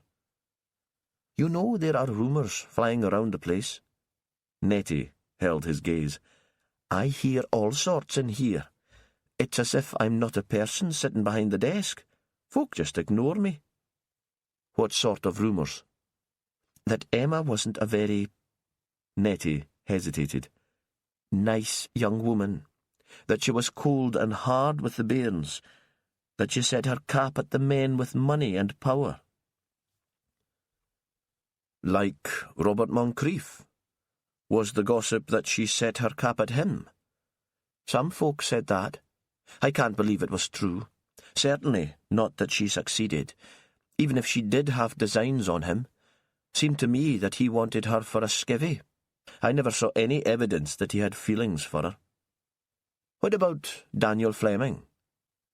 She didn't seem surprised by the question. "Ah, you've heard those rumours too. Margaret Riddle's telling anyone who'll listen that they were having an affair." "You don't think it was true?"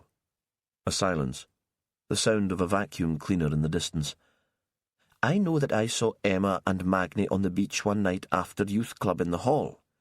Magni staring at her as if she was the answer to all his prayers. As if he was besotted. Margaret wouldn't have liked that.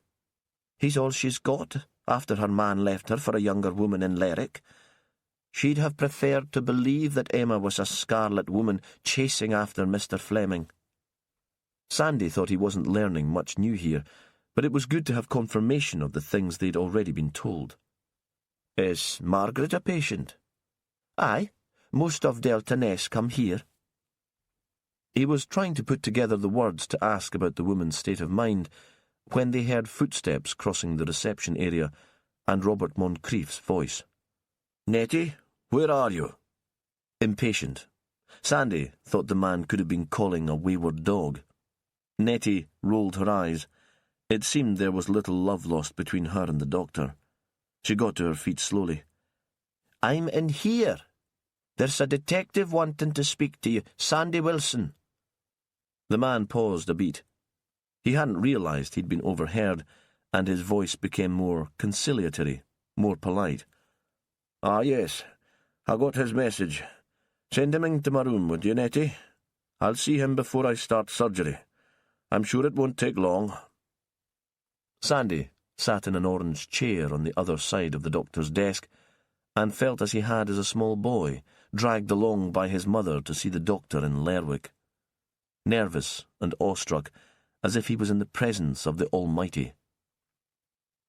Emma Shearer wasn't one of your patients? No. I suggested she register with a GP in Bray, and she followed my advice. If you need information about her medical history, you can check with the practice there. Emma's social worker thought she was suffering from post-traumatic stress disorder, Sandy said. Does that make any sort of sense to you? Moncrief made a noise that was a cross between a sneer and a laugh. I never saw any evidence of it. She always seemed a remarkably stable young woman to me. Of course, social workers have no medical training. Really, I wouldn't take an amateur's opinion too seriously. The doctor in Orkney didn't mention anything of that sort? No, Moncrief said. And I'm sure he would have done if he'd had any suspicions of PTSD. He knew Emma would be working with vulnerable children. Did he get in touch with you to find out how Emma was settling in? Really, there was no need for him to do that. Now Moncrief was becoming impatient. He knew we'd look after her. It was in our interests to make sure she was happy. Sandy thought of the young woman who'd spent most of her spare time alone in the attic room in Ness House, making old-fashioned clothes, dreaming that she lived in the past. That wasn't his idea of happiness. He said nothing. Sandy's silence seemed to increase Moncrief's ill temper. And I must say that I take a very dim view of you interrogating my children in the street. That was highly inappropriate. If it weren't for my wife, I'd be making an official complaint. We bumped into Martha and Charlie while we were buying lunch. Sandy's voice was mild. He was feeling more confident now, wondering what the doctor might have to hide, what he was scared that his children might have given away. And we gave them a lift back to school. I'd be grateful if you'd keep away from them in future. If you have any questions, ask me or their mother. Moncrief glanced at the clock on the wall. I think you should go now. My first patient will be waiting. Were you having an affair with Emma Shearer? There was a shocked silence, then fury. He could tell that Moncrief was struggling to keep his temper, and Sandy was half scared and half hopeful that the man would hit him. In the end, the doctor regained a measure of control. The words came slowly, with equal emphasis on each syllable. That is a foul accusation. When she came to us, Emma was scarcely more than a child. We took her into our home and cared for her. We did not exploit her. Moncrief stood up. Now you must go. I have more important things to do than listen to your ridiculous stories. On his way out, Sandy waved to Nettie. He hoped the other professionals working there were more pleasant than Moncrief. Otherwise it must be a miserable place to spend her day. Outside, the weather seemed brighter. Sandy stood for a moment, wondering where he should go next. Willow and Jimmy would be talking to Margaret and Lottie. The children were already inside the school, and the community seemed very quiet. He was thinking that Moncrief was rattled, which was an interesting thing, and that there was more than one way for a young woman to be exploited. Chapter 31. Helena woke to the memory of the champagne they'd drunk the evening before, the sense of some kind of reconciliation. Daniel was still asleep, breathing easily. He stirred, opening his eyes, and smiled at her. The mist was still there outside the window, but it seemed less dense, white, not grey, and shimmering, rather beautiful, as if there was light behind it. In the schoolyard, there was no noticeable difference in the parents' response to her. Belle was there before her, with her youngest children, and made a beeline for Helena as soon as she came through the gate. "You do know they're talking about us?" She turned to wave to a group of mothers who were trying not to stare. "Have you got time for a coffee later? I've got some questions about that trade fair in Birmingham, and the London press has got hold of your connection with the murder. We should talk about your response." Do we need to respond? Helena could think of nothing worse. She'd already been bothered by Reg Gilbert from the Shetland Times. He seemed to have tracked down her personal mobile number, and she'd hung up on him every time. The thought of her name being linked to Emma Shearer's, in whatever context, was a nightmare. "I think we could turn the publicity to our advantage, if we handle it properly." Belle watched Kate run towards the school door as the bell went. "I must say, she doesn't seem particularly traumatized by Emma's death. What about your two?" Helena thought about Christopher's statement that he was glad Emma was dead. "I don't know. It's hard to tell." "So, you're free for coffee?" Belle was already walking towards the road with her car keys in her hand. "About 11? Shall I come to you? I hadn't realized just how much we'd come to rely on Emma, and just how much we took her for granted. Our house is a total pigsty without her. I'll have to sort out a cleaner, even if I don't get extra childcare. Robert's being useless." "Sure," Helena said. "Come to me. I'll show you those new designs I was talking about, the ones using the patterns I found in the museum in Fair Isle." "Fabulous." Belle was already in her car and driving away. Her house was closer to the school than Hesty, but Helena had never seen her walk. Instead of heading straight back to the house, Helena climbed the pebble bank and looked out to the sea. She could hear the gulls, but couldn't see them. They were lost in the white light that seemed to be filtered through gauze or the finest knitted lace. Sliding back down to the road, she waited for a car to pass. Willow Reeves was in the driver's seat. "Want a lift? Are you heading up to the house?" "Not yet," Willow said. "Maybe later, but I can give you a lift if you like. Won't take a minute." "No, thanks. I'm enjoying the walk." Willow didn't push it. "It's kind of eerie, isn't it?" She started the engine. "This weather, but in quite a lovely way." It seemed an odd comment from a woman who spent her life working with criminals. Belle arrived early, before Helena was quite ready for her. The doctor's wife was dressed for action with full makeup and a slinky black top, loose black trousers that had probably cost a fortune. Perhaps she'd hoped that the press would already be here. It occurred to Helena that the weather had done her and Daniel a favour.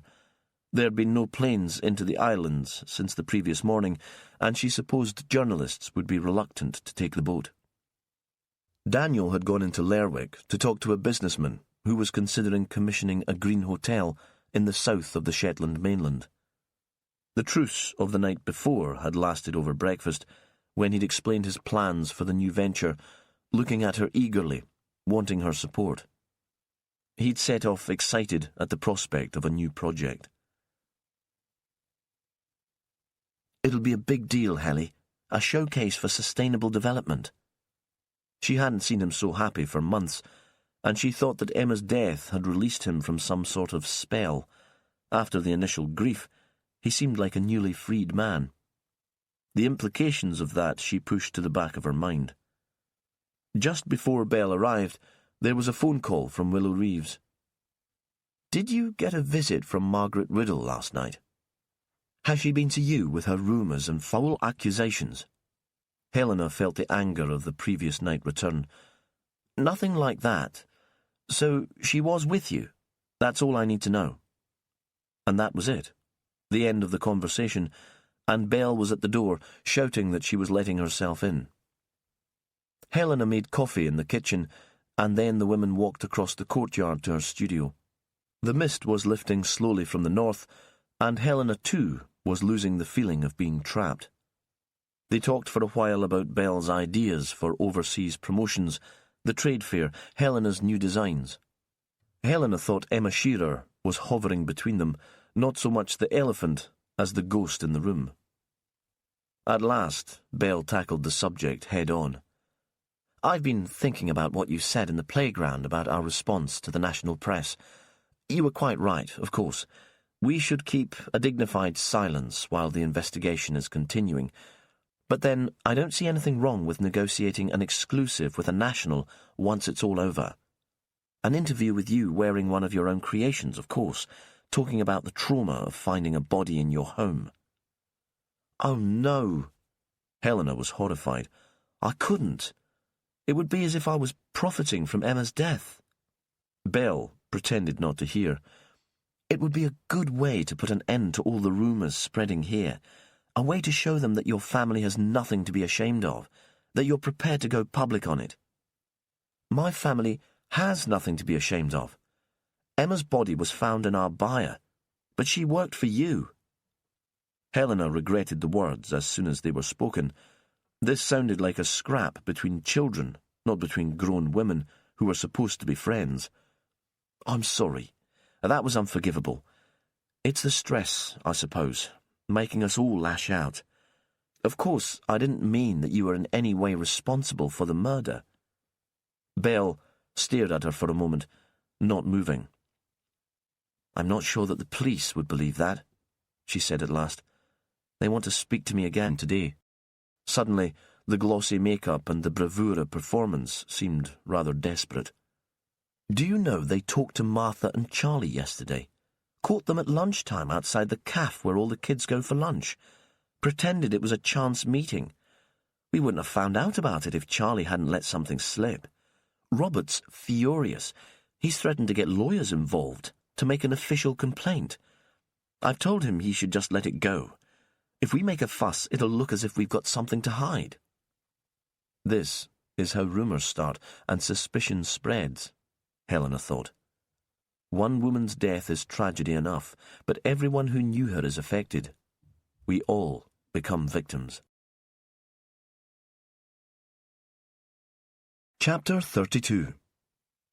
Willow saw Helena Fleming as a silhouette in the mist at the top of the shingle bank, backlit and strange in the filtered white light. She was recognisable because of the curly hair and the distinctive long jacket. Willow had dropped Sandy at the health centre, and Perez was still sitting beside her. She'd stopped the car on impulse. Helena was an obvious suspect. She could easily have found out about Daniel's infatuation with Emma, and jealousy was always a strong motive. But Perez refused to consider it, just because the woman had been a friend of Fran's. Helena refused the offer of a lift, and there was nothing for Willow to do but drive on. She parked on a bit of scrubby grass close to the shore, and turned to Perez. "I'm going to talk to Margaret Riddle about the anonymous notes. Do you want to come along?" "If it won't cramp your style?" On previous investigations, she would have taken that as a joke. Now she wasn't sure. It could be a barbed insult. "You don't mind walking for a bit? I could do with some exercise to clear my head." "That's fine," he said. Not hostile, at least. She supposed that was the best she could expect. They walked towards the street where Margaret Riddle lived. Willow thought there was nothing attractive about these houses. Margaret had made an effort with fresh paint, but the effect was gaudy and unconvincing. Her car was parked outside her home, but when Perez knocked, there was no answer. She couldn't be at work in Bray. She'd need her car for that, surely. Perez knocked again, and this time a door did open, but it was the neighbour's. "I think she must be ill." The woman was still in nightclothes, a long old-fashioned nightdress under a candlewick dressing gown. She stood inside her house with her head poked forward and turned uncomfortably towards them, obviously embarrassed to cross her threshold not properly clothed. "It's Margaret's day for Bray, and usually she'd be gone by now." "You must be Lottie," Willow said. She moved along the pavement so the woman could talk to her more easily. "Aye." Lottie shuffled back inside the house. There was little light inside, and she became no more than a shadow. I was just starting to worry about her, but I don't know what to do.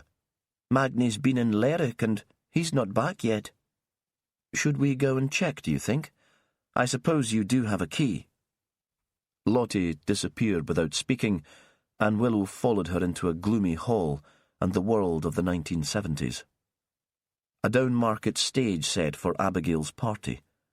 The carpet was highly patterned, with swirls of orange, and the walls were covered with painted woodchip wallpaper. Perez waited on the pavement, knowing that an older woman wouldn't want him in the house while she was still in her nightclothes. Have you always lived here? Willow thought the place couldn't have been redecorated since it had been built. It was our parents' house. The hall led to a kitchen, also captured in time. Lino floor, Formica units and table. Orange featured here too. Lottie took a key from a hook on the wall. I moved in to look after Mother when she was ill after my father died, and I stayed. It seemed the best thing. A pause. Margaret thought it was for the best. Willow thought that probably summed up the relationship between the sisters. According to Perez, who'd seen them together, Margaret was the strong personality, the one who took all the decisions. Would you like to come next door with me? Not like this. Lottie seemed horrified. What would Margaret say? You go along in, and I'll follow once I've made myself decent. Perez knocked on Margaret's door again before using the key, but there was still no reply. Willow thought Lottie was overreacting. The whole community would be jittery after the murder of Emma Shearer. The sister had probably taken a day off work, had wandered down to the shop for milk or a paper. But it was a great opportunity to get into the house. If they found evidence that Margaret had sent the anonymous notes to the Fleming household, they could keep Magnie out of any discussion. The layout was a mirror image of Lottie's home, but it was lighter and cleaner. The kitchen was full of appliances that had probably come from the former marital home: a microwave, food processor, sleek black toaster. The living room was packed with oversized furniture, not to Willow's taste, but solid and expensive. Perez shouted up the stairs. Mrs. Riddle, are you there? No response. Willow was tempted to look through the drawers in a sideboard that fitted into an alcove, but she thought that would have to wait, just in case Margaret was lying unconscious in a room above them. Perez followed her up the stairs, so close behind her that Willow could smell the soap he'd used that morning.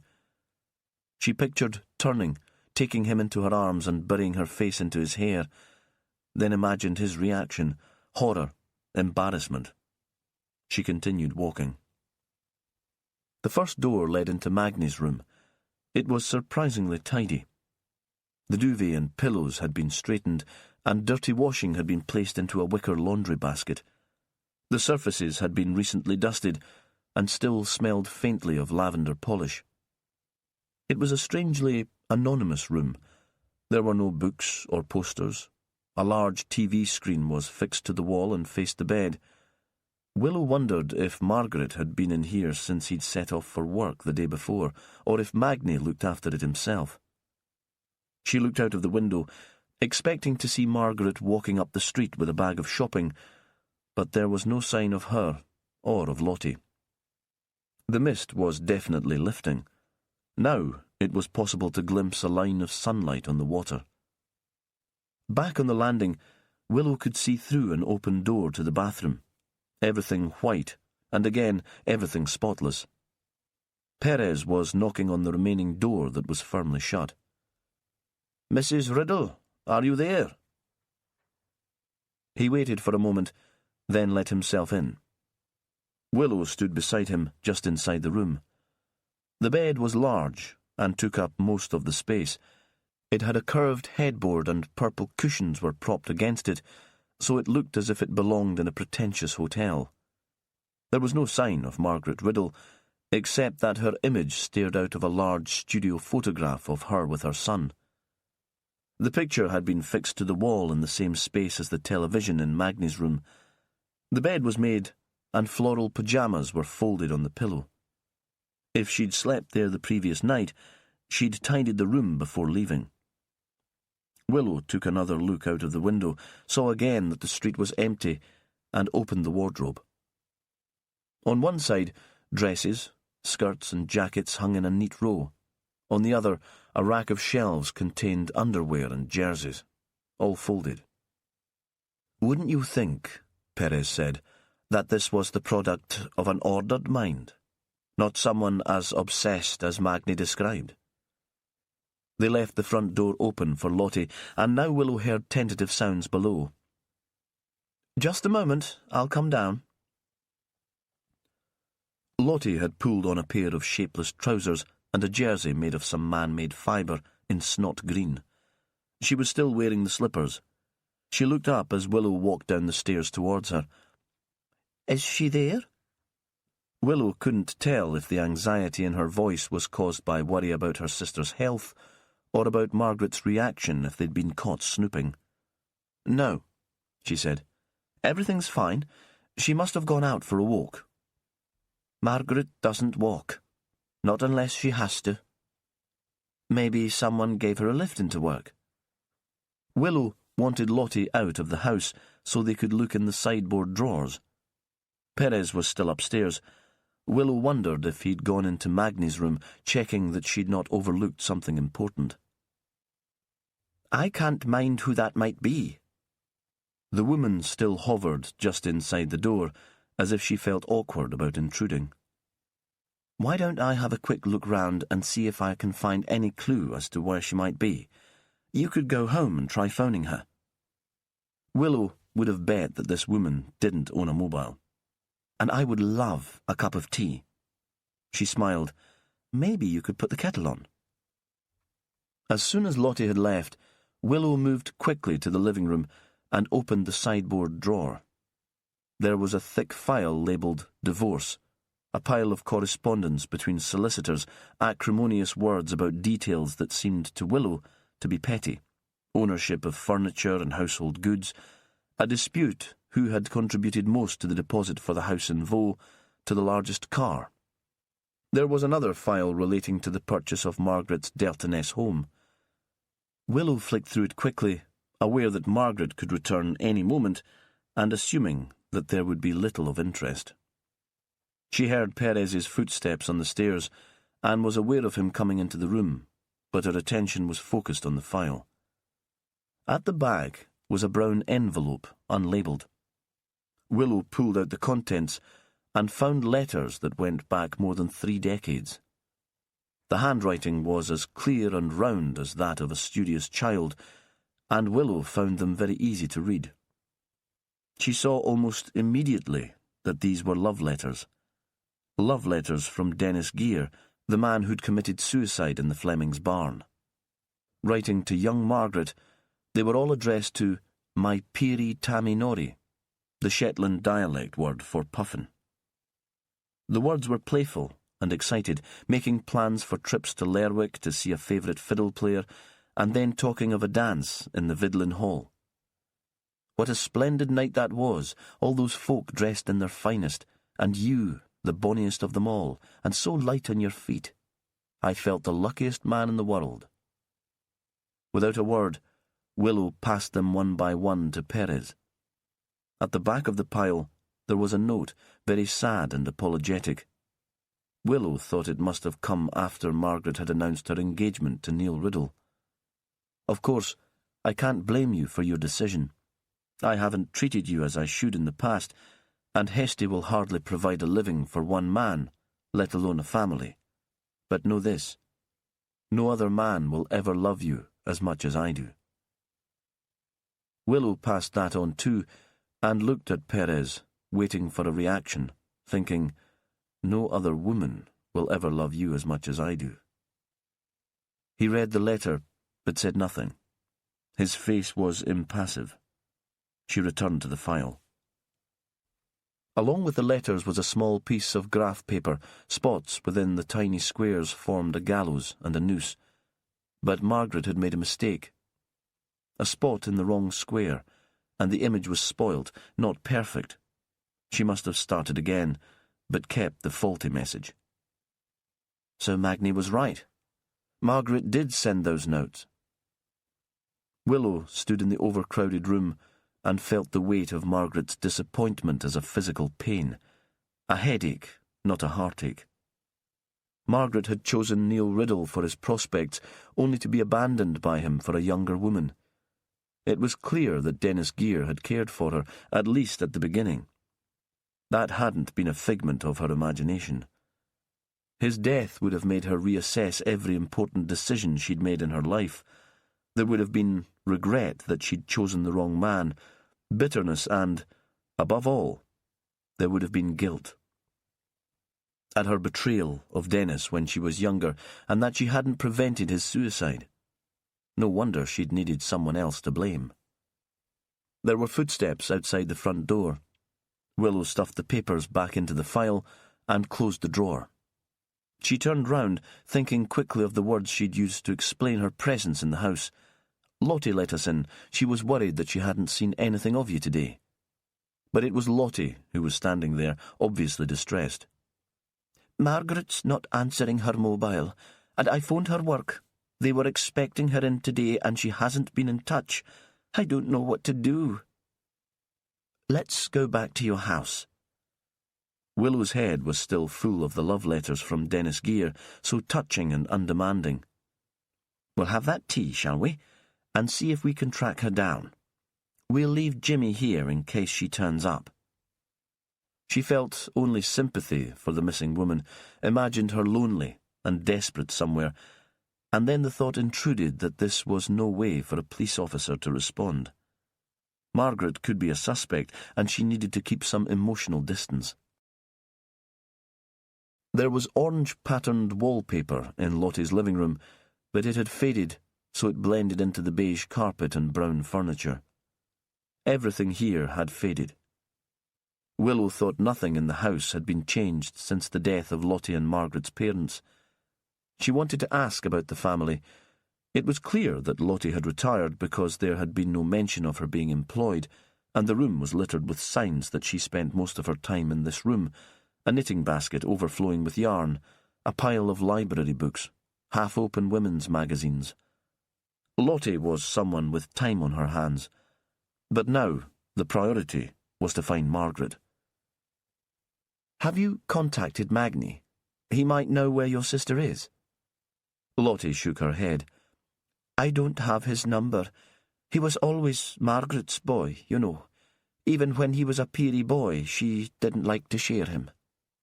Again, Willow thought this was a very strange thing to say, and again she was intrigued by the odd relationship between the women, by Lottie's willingness to be dominated, her refusal to fight back.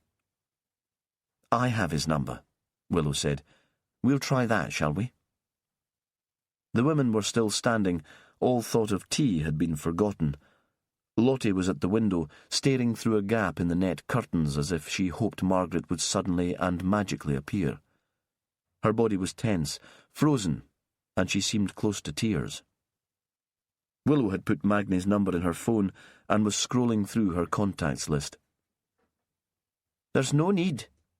Lottie moved away from the window and almost ran across the room and to the front door.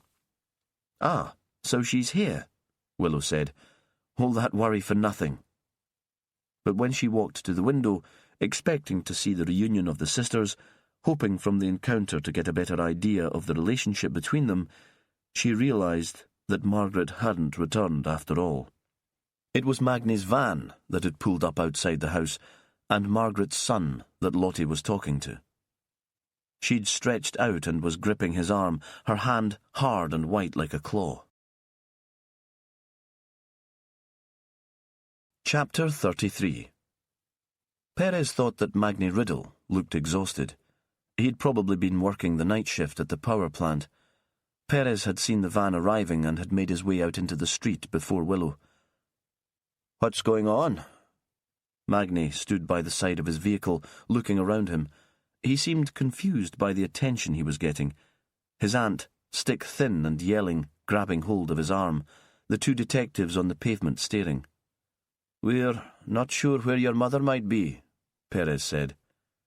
He kept his voice easy and unhurried. No need to spread panic. Do you have any idea? Magni shook his head. I thought she'd be at work. Come in, Willow said.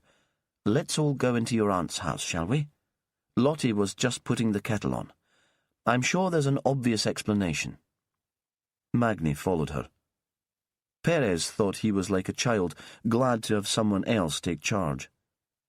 Perez sat next to him on the brown fabric sofa, and they both looked towards Willow. Lottie was back by the window, twisting a piece of net curtain in her fingers. Margaret's not at work, and her car's still here, Willow said. She's not in the house. Can you think where she might be? Magni shut his eyes for a moment. No, he said. I haven't seen her since yesterday afternoon, before I came into Lerwick, to the police station to talk to you. She wasn't working yesterday. How did she seem then? Kind of restless. I was on my way out and she was rattling on about something. I wasn't really listening to what she was saying. It was foggy and I wanted to get away, to allow more time than usual to get into town. There must be something. Willow's voice was kind enough, but firm. Perez thought how good she was at this, at pulling information from sensitive witnesses. Magni closed his eyes again, as if he was trying to remember the threads of the conversation. She was talking about putting things right. She couldn't just sit at home when people didn't realize what had been going on. He paused. She said she was going to go to Hesty. She wanted to talk to Mrs. Fleming. There were things she should know. Was she going to drive there? Lottie told me she never walked anywhere. She didn't like driving in the fog, Magni said. She had an accident when we were living in Vaux, and it knocked her confidence. She might have walked this time. Willow left the room. Perez thought she was phoning Hesty to check if Margaret had been there. She wouldn't want to be overheard. While she was gone, he turned to Magni. "Where were you last night? Working the night shift?" Magni paused. It occurred to Perez that he might be about to lie. "No," he said at last. "I was out with friends." Perez was going to push for details, but Willow came back into the room. "Margaret was at Hesty," she said. "I've just checked with Helena Fleming. Did you see her after that, Lottie? She would have left there about 8. Lottie shook her head. Her eyes were still fixed on the road outside. "It wasn't only the Hesty folk Mother was ranting about," Magni said. "She had things to say about the doctor and his family. I wasn't listening properly, though. I just wanted to get away." He paused, turned to Willow. "I'd made my mind up to talk to you, and I was kind of nervous." "Is there anywhere Margaret goes when she's feeling a bit low?" Willow asked. "Maybe a favourite place to remember Dennis?" Lottie interrupted before Magni could speak. "She goes to Sucksetter, just over the hill from Hesty. Dennis used to take her there when they were courting, away from prying eyes." She paused. "But I think he probably took all his lasses there." Perez was surprised by the tone. It seemed a bitter thing to say when they were all so anxious about her sister. Willow seemed not to notice the resentment and only asked another question.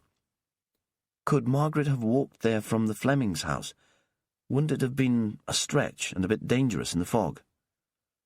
"She was very agitated yesterday," Magni said. "Restless. I can see that she might have decided to walk it, and the ground's uneven on the hill. She might have tripped, broken an ankle." Perez thought about that. "I could get a search team out," he said, "but that would take time, and if she's had an accident or just wanted a bit of time to herself, maybe Margaret wouldn't want a fuss. People talking about her. Perhaps we should take a look first, see if we can find her." He looked across at Willow, who nodded her approval. "So we can still work together. At least I haven't ruined that." Magni nodded. He still seemed lost, confused. Willow was already on her feet. "Will you stay here, Lottie, in case there's nothing wrong at all and Margaret comes back? I'll give you a card with my mobile number. Phone me if she turns up. She stood by the door, expecting Perez and Magni to follow. We'll take my car, shall we? You must be shattered, Magni, after working all night. Perez was going to say that Magni hadn't been working, but Willow was already outside, waiting for them to get into the car. Is Hesty the nearest place we can drive to? No. There's a road that leads behind the dunes. Families park there to get to the beach, and further along there's a cafe at Henwick. Magni directed Willow Reeves to take the inland road that curved around the hill and back towards the sea. The mist was still lifting. They drove into patches of sunlight and then back into the haze. Perez felt a little disorientated.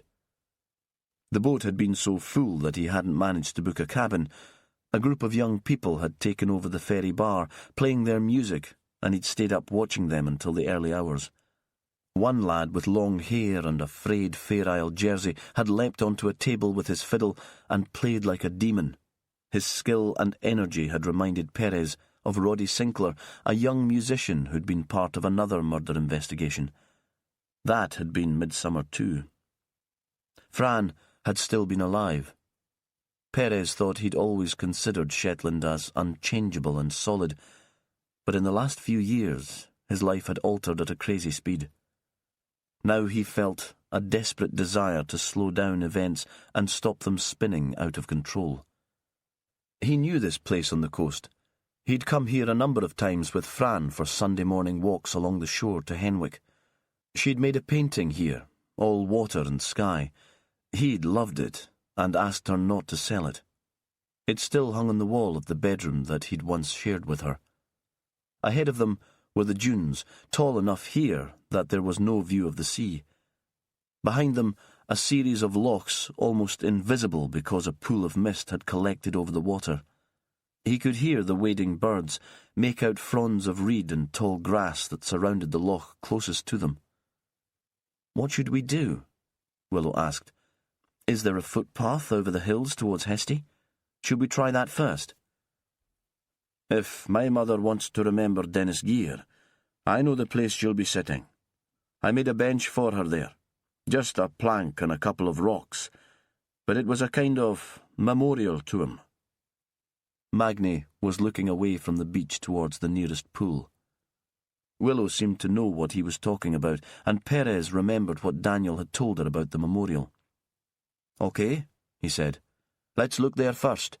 We can try the hill if there's no sign of her there." Magni led the way. The further inland they walked, the patchier the fog became. At last they came to the point of the long loch, and it spread ahead of them, the light milky and still shifting. Perez was following Magni towards the promontory at the other end, where there was a sudden break in the cloud and a shaft of lemon sunlight shone through like a spotlight. He was reminded of a picture he'd seen in a book at Sunday school. It showed Ascension Day, and there'd been shafts of sunshine just like this, shining through a cloudy sky onto a white-robed Jesus. Now the bench Magni had made was lit up in the circle of light, when the land all around it was still in shadow, hazy. Perez saw a figure lying there, curled up, apparently asleep. He sprinted ahead, shouting at the other two to stay where they were. This was a crime scene, and Magni was a suspect. The last thing they needed was for the man to contaminate the area. He turned briefly and saw that Willow was taking the man's arm, gently, as if she was supporting him, not holding him back. As he got closer, Perez recognized the woman at once. Margaret Riddle was lying on her side with her head on the bench, but twisted so that her legs were on the floor. On her head was the woolen hat that she'd been wearing at the Sunday teas, squashed now. Perez knelt beside her and felt for a pulse, knowing that he wouldn't find one. He looked up at Willow and saw that she was already on her phone. She still had one arm linked through Magni's, and the man stood beside her compliant, unmoving. Perez stepped away from the body and returned to the couple. Willow released Magni into his care and turned away to make more calls. When she finished speaking, she swivelled back so that she was facing them again. For a tall woman, all her movements were graceful. Perez thought she'd be a great dancer, imagined her for a moment in the Fair Isle Hall, stepping out with his father, who was a splendid dancer too. "What happened?" Magni said. He still seemed dazed now, as if he hardly knew where he was. "We're too late, Magni," Willow said. Her voice was very gentle. "Your mother's dead." Perez was watching the man's face and saw one sudden and blinding look of relief, of freedom. Then Magni closed his eyes for a moment and, when he opened them, his face was blank once more, without expression. "What was it?" he asked. "A heart attack?" "No," Perez said, his eyes fixed on the man. "She's been strangled. Your mother was murdered, Magni." "Just like Emma," Willow added. Perez thought that, for Magni, this was nothing like Emma. He'd appeared heartbroken by Emma's death, but it seemed to Perez that Magni Riddle would struggle to grieve for his mother at all. Chapter 34.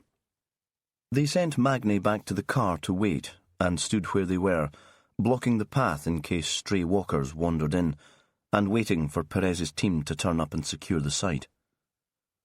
"He wasn't at work last night." Perez was looking up towards the sky. The mist seemed to be rolling back fast. With any luck, James Grieve and Vicky Hewitt would get a plane today. "Magni, I mean. When I asked him, I thought perhaps he was going to lie about it, but he would have known we'd be able to check. So, where was he? He muttered something about being out with friends." "Well," Willow said, "we'll be able to check that too."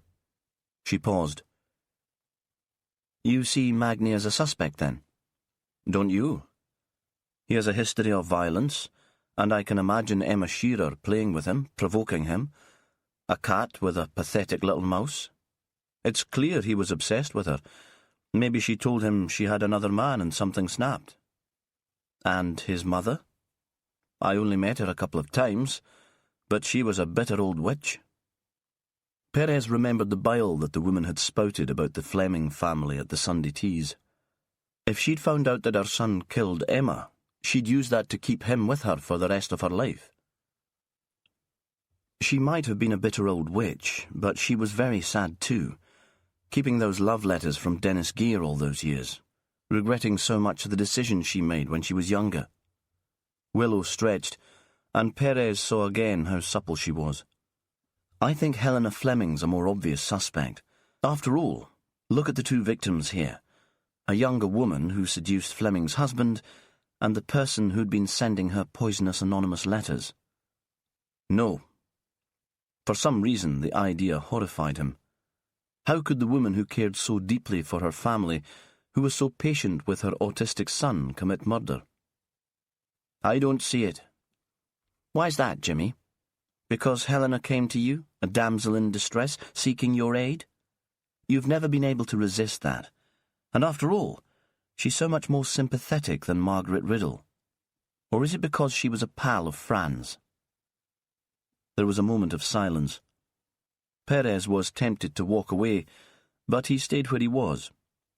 He suspected Willow was right. His judgment was clouded by guilt and grief, and he'd been flattered that a famous designer had asked him to help her. "Jimmy, I'm sorry." Willow stretched out a hand, but couldn't, it seemed, bring herself to touch him. "That was crass." Perez shook his head. "You're right. Of course we have to keep an open mind about them all." There was a silence, broken by a bird call and the sound of the breeze in the long grass. He chose his words carefully. "How have you been, while I've been south in Orkney?" She didn't answer immediately. "I'm fine, Jimmy, honestly. Feeling much better. I actually seem to have more energy." A brief pause. "I think Shetland must agree with me." They agreed that Willow would go to Delta Ness with Magni to talk to Lottie, and Perez would take Sandy's car when he arrived and prepare the ops room in Lerwick for the second murder investigation. The easy camaraderie of earlier investigations was missing, but the crackling tension had gone. When Perez phoned James Grieve, the pathologist was already at the airport, waiting for a flight into Shetland. Perez filled him in on the little he knew. Our new victim's a 58-year-old woman called Margaret Riddle. I think she was strangled too. We'll arrange for a car to meet you at the airport and take you to the scene. Sandy will be there. We'll join you later. That's fine, Jimmy. He paused. Have you seen my post-mortem report on Emma Shearer? I sent it off to Willow late last night. Not yet, Perez said. Are the two of you no longer communicating? What's going on there? Perez ignored the question. I've been in Orkney, digging into the background of the first victim. I only got in on the ferry this morning, and now we have another victim. He paused. I doubt Willow's had the chance to take in all the details of your report herself yet. Just a minute, Jimmy. This is important. Let me find somewhere I'll not be overheard. Grieve's phone went dead for a moment, and when he started speaking again, the background chatter had faded. Am I right in thinking that Kenneth Shearer was only charged with abuse against the mother, not the children? Yes, the children were witnesses, but not victims. I found a couple of untreated fractures. The pathologist kept his voice even, but Perez remembered again that Grieve was a father of 4 children. It would suggest that Shearer lashed out at Emma, as well as the mother. But nobody noticed, and she never spoke. Fear, maybe, or guilt. Abused children often blame themselves. Perez thought that would explain the wariness behind the eyes and Emma's reluctance to get too close to any of her admirers. He wished now that he hadn't described her to Willow as a cat playing with a pathetic mouse. That had been cruel, unnecessary. The professor's findings might also explain the Orkney professional's desire to find a new home for her. Perhaps she did confide in them, once her father was safely convicted, but they had no enthusiasm for revisiting the case. He still couldn't see how the new information was relevant to her murder in Shetland, but it was important to him. James Grieve, still on the end of the line, was growing impatient. Are you there, Jimmy? Yes, just trying to work out what that might mean for our investigation. Ah, the pathologist said. That's a decision for you, not me. I'll see you later today.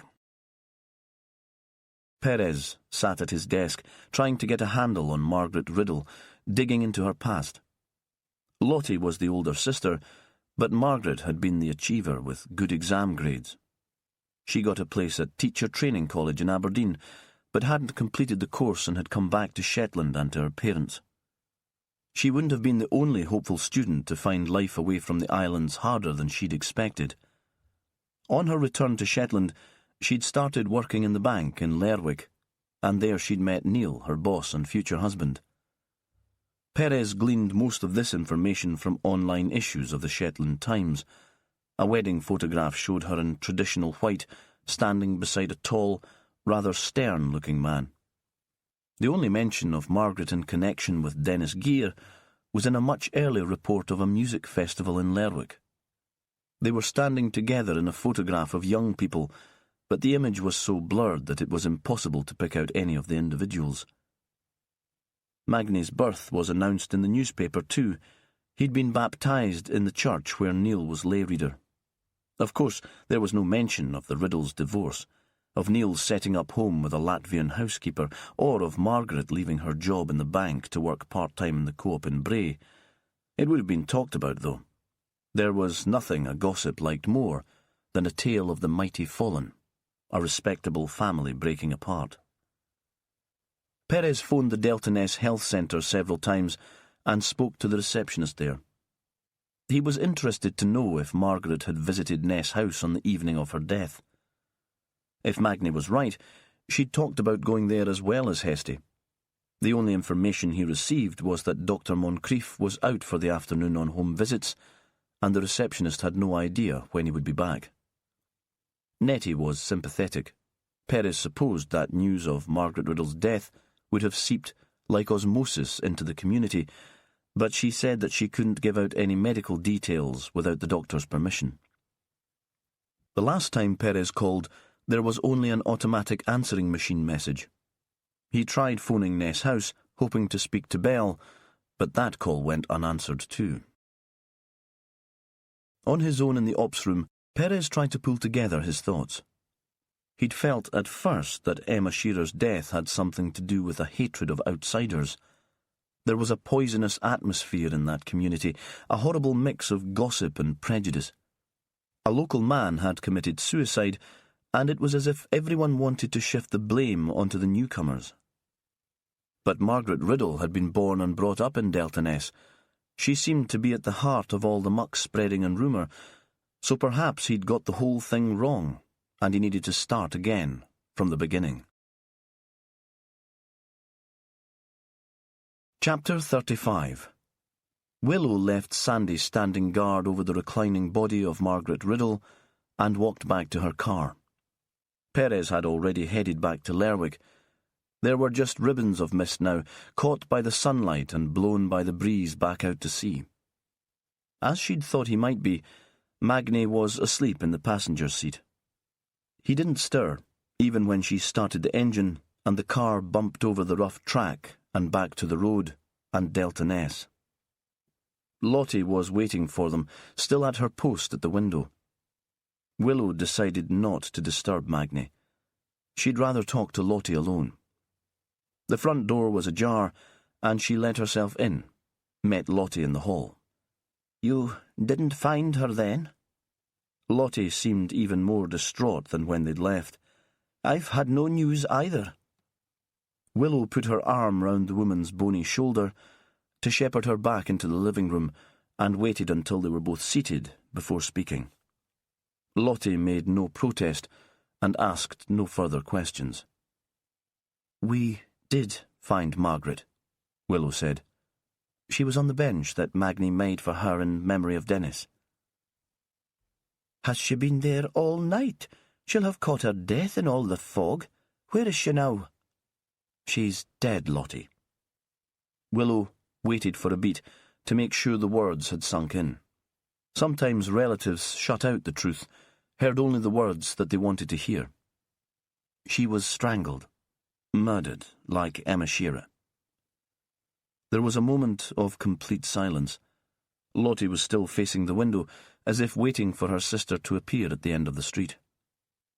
"Did you understand, Lottie?" Willow made sure that her voice was gentle and clear. "Somebody has killed Margaret. I need to ask you some questions. It'll be hard for you, I know, but we have to find out who killed your sister. I need to know why anyone would want to do that." Lottie turned her head slowly so that she was facing Willow. "I'm not stupid." The words hard and sharp. "Margaret sometimes treated me as if I was stupid, but I'm not.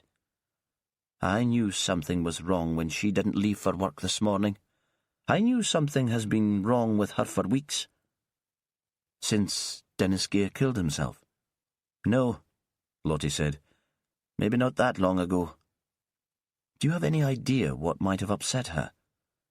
"She didn't like me and the Shearer girl becoming friends." Lottie sat back in her chair now and shut her eyes for a moment. "You were friends with Emma?" Willow found this astonishing. What could the stylish young woman and Lottie in her crimpling slacks and ugly sweaters have in common? "I found her once, when I was on my way back from the shop. She was sitting on the bank, looking out to the beach. She was crying. I asked her into the house for some tea. I'd just bought biscuits, so we had those too."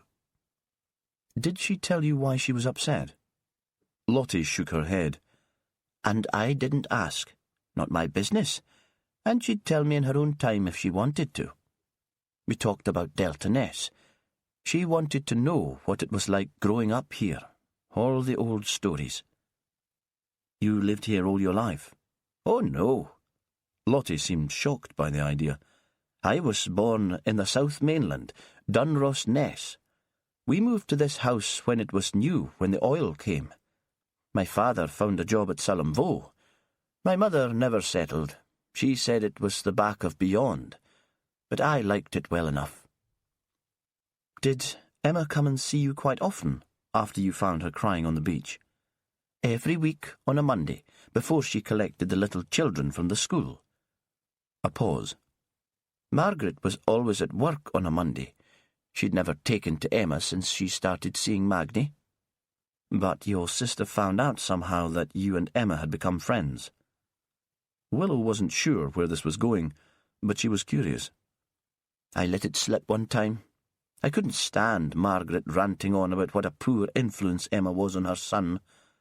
Lottie shut her eyes again. She seemed to be replaying the encounter in her head.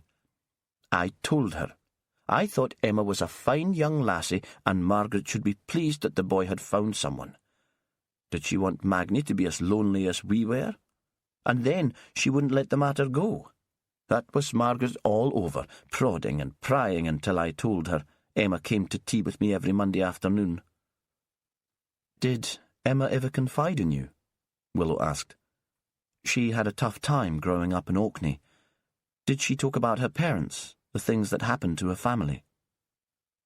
She thought Lottie would be an easy person to talk to, unthreatening, unselfish.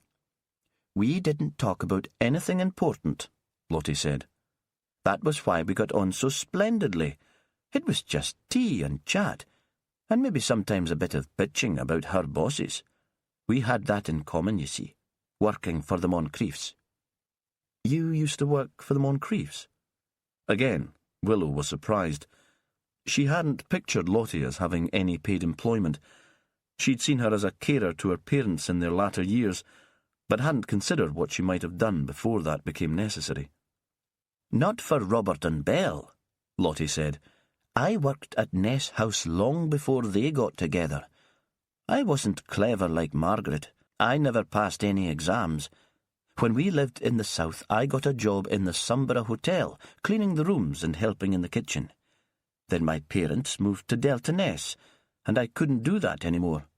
It was too far to travel, and I didn't want to live in, so I got a job with Robert's parents, Donald and Lucy. Housekeeper, they called me, but that was a grand name for it. Skivvy, more like. They paid a pittance and treated me like dirt, but it got me out of the house for a while, and the money was a bit of independence. Willow nodded. She could see how the women might get on, sharing grievances, mocking their employers.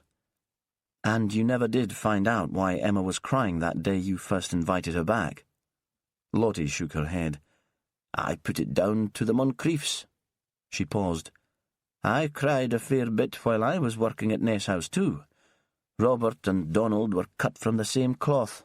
Robert's all charm and concern on the outside, but he has a mean way with him, and Donald was a bastard.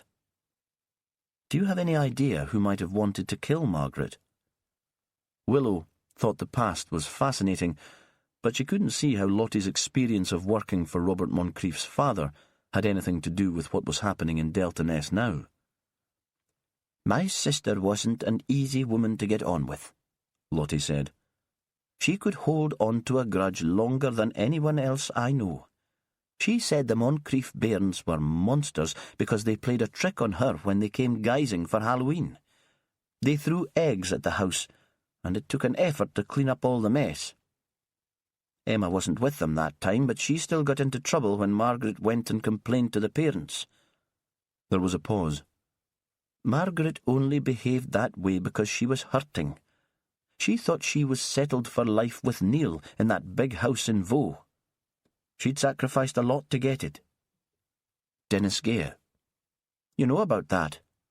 Yes, she loved the bones of him when they were younger.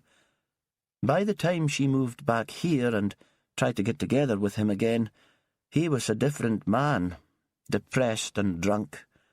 She thought she could save him, but it was too late, and he didn't care for her. Besides, by then, Dennis was beyond saving. They sat for a moment in silence. You said Margaret was disappointed that you'd made friends with Emma. Had you noticed any other change in her recently? She'd taken against that new family in Hesty, but you know all about that. She'd made no secret of it. Willow said nothing. She had the sense that there was more to come. After a brief pause, Lottie continued. Margaret said they'd as good as killed Dennis. There was another hesitation. She called them the hangmen. Did you know she'd been sending them anonymous notes? Little drawings of gallows?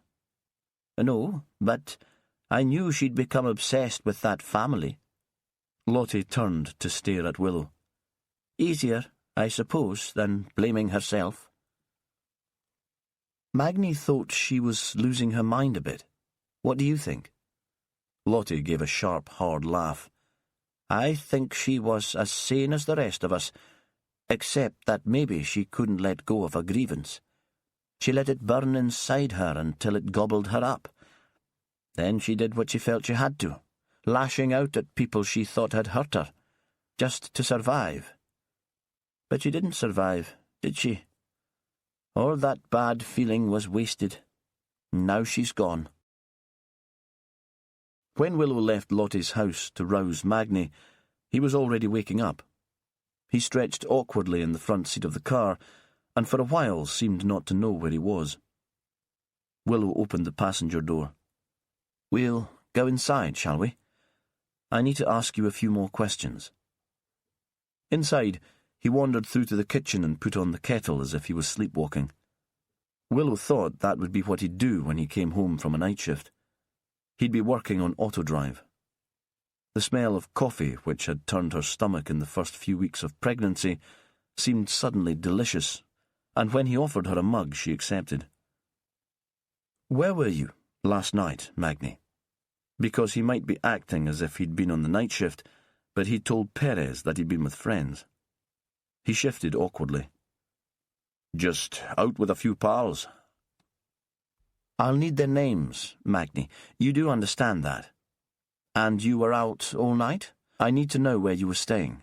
"I stayed with my dad and his new wife in Lerwick." He looked up, stubborn now. "He'll tell you I was there." Will he? Willow thought. And even if he does, will I believe him? Even a good man, guilty about deserting his wife, might perjure himself to protect his son. She nodded. "I'll give your father a ring later." Magni stood leaning against the kitchen bench. "What happens now? To my mother, I mean." "The pathologist will want to see her at the locus, where we found her. He hopes to be on a flight this afternoon. Then he'll need to take her back to Aberdeen to do a post-mortem. We won't be able to release her body until then." Willow paused. "Of course, you'll be able to bring her home to bury her." He nodded, and she saw that he was overwhelmed by the responsibility, the things that would need to be done, rather than by the loss of the woman he'd lived with. "Are you sure it was murder?" he asked. "She didn't kill herself." "No, I don't think she can have done that. Why would someone have moved her body to the side of the loch?" Willow paused for a moment. "Are you saying she was suicidal?" Lottie hadn't implied in any way that Margaret had considered taking her own life. Magni thought for a moment. "No," he said. "I don't think she was. But she was angry and confused." "Have you any idea who might have wanted to kill her?" He took his time answering, drinking the coffee until only the dregs were left, then setting his mug on the bench. The silence stretched. "She wasn't an easy woman," he said at last, repeating almost exactly the words Lottie had used.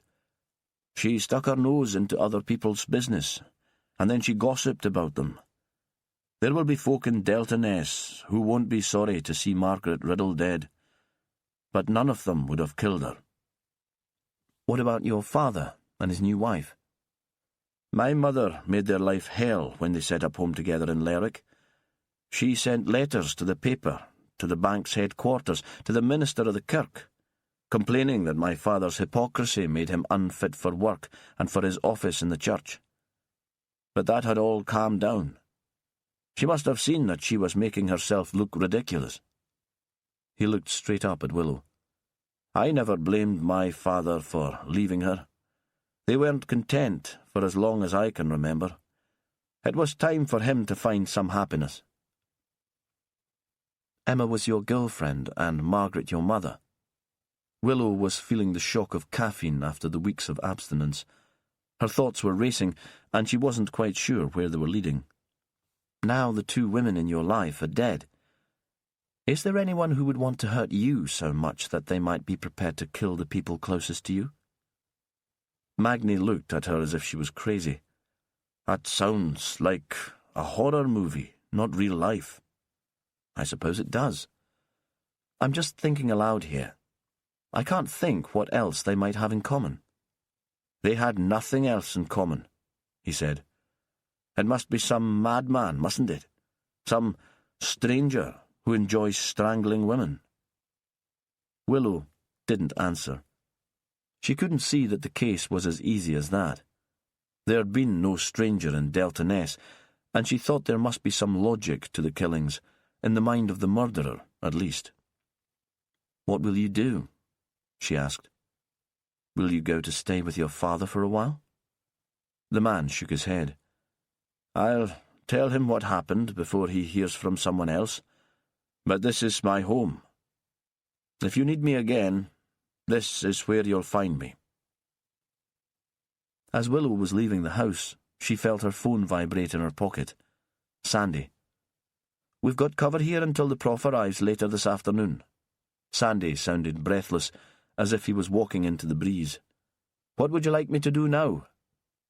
Meet me at the Flemings' house, she said. Daniel spends a lot of his time filming the wildlife close to where we found Margaret, and Hesty is the nearest house to the body. I can't help feeling that the family is involved. Whatever Jimmy Perez thinks. As she opened her car door, she looked up and saw that Magni was closing his bedroom curtains.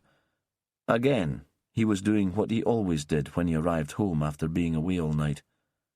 She wasn't so sure that she would sleep so easily if her mother had been murdered, even if she was as tired as he was. Chapter 36. Helena and Daniel had just sat down to a late lunch when the two detectives arrived at Hesty. Belle had stayed, chatting in the studio for more than an hour. Helena hadn't been quite sure what she'd wanted in the end, perhaps to get out of the big, untidy house, which must still hold the ghost of Emma Shearer for her. Or perhaps she'd arranged the visit because she was as curious as everyone else in Delta Ness about Emma's death. Belle had certainly been listening to gossip, because at one point she'd asked, as if she was genuinely concerned, "Is Daniel very upset about what happened? I had the impression that he and Emma were great friends." "We're all very upset," Helena had said, her voice flat. She still thought that had been an inadequate response, and wished she'd had the courage to tell Belle to ignore the gossip mongers and mind her own business. The reply must have disappointed Belle, because soon afterwards the doctor's wife had made an excuse and left. Now, Willow Reeves and Sandy Wilson stood in the kitchen, insisting that Helena and Daniel continue eating. The woman detective seemed brighter today, but there was still something feral and unkempt about her. It was the tangled hair and the charity shop clothes. Helena thought it must take courage for a senior police officer to dress like that. She wished Jimmy Perez had turned up on their doorstep instead. He would be easier to talk to, easier to convince. "We can explain why we're here while you finish your lunch, and then we can ask you some questions afterwards." But Helena leapt up to fetch plates and cutlery. There was only cheese and salad and bread from the Walls bakery, she said, but there was plenty to go round. She hated the idea of eating with the two strangers standing and watching, as if she and Daniel were animals in a zoo at feeding time. Besides, the officers were hungry.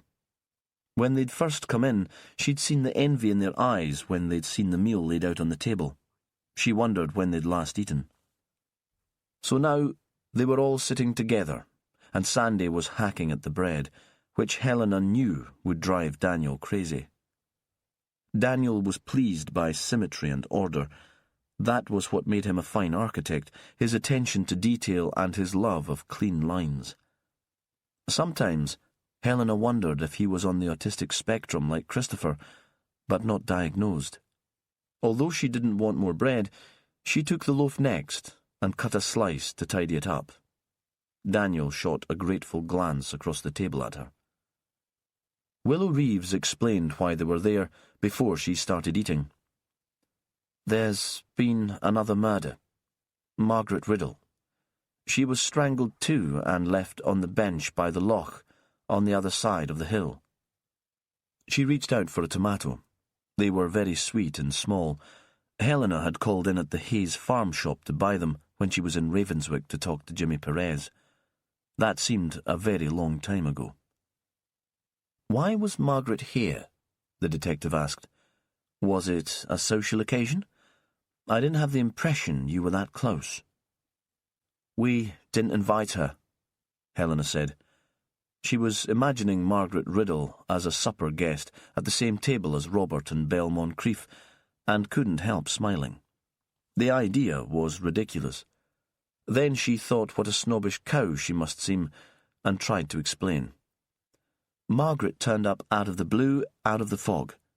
She said everyone in Delta Ness was talking about Daniel and Emma, saying they'd been having an affair. She thought I should know.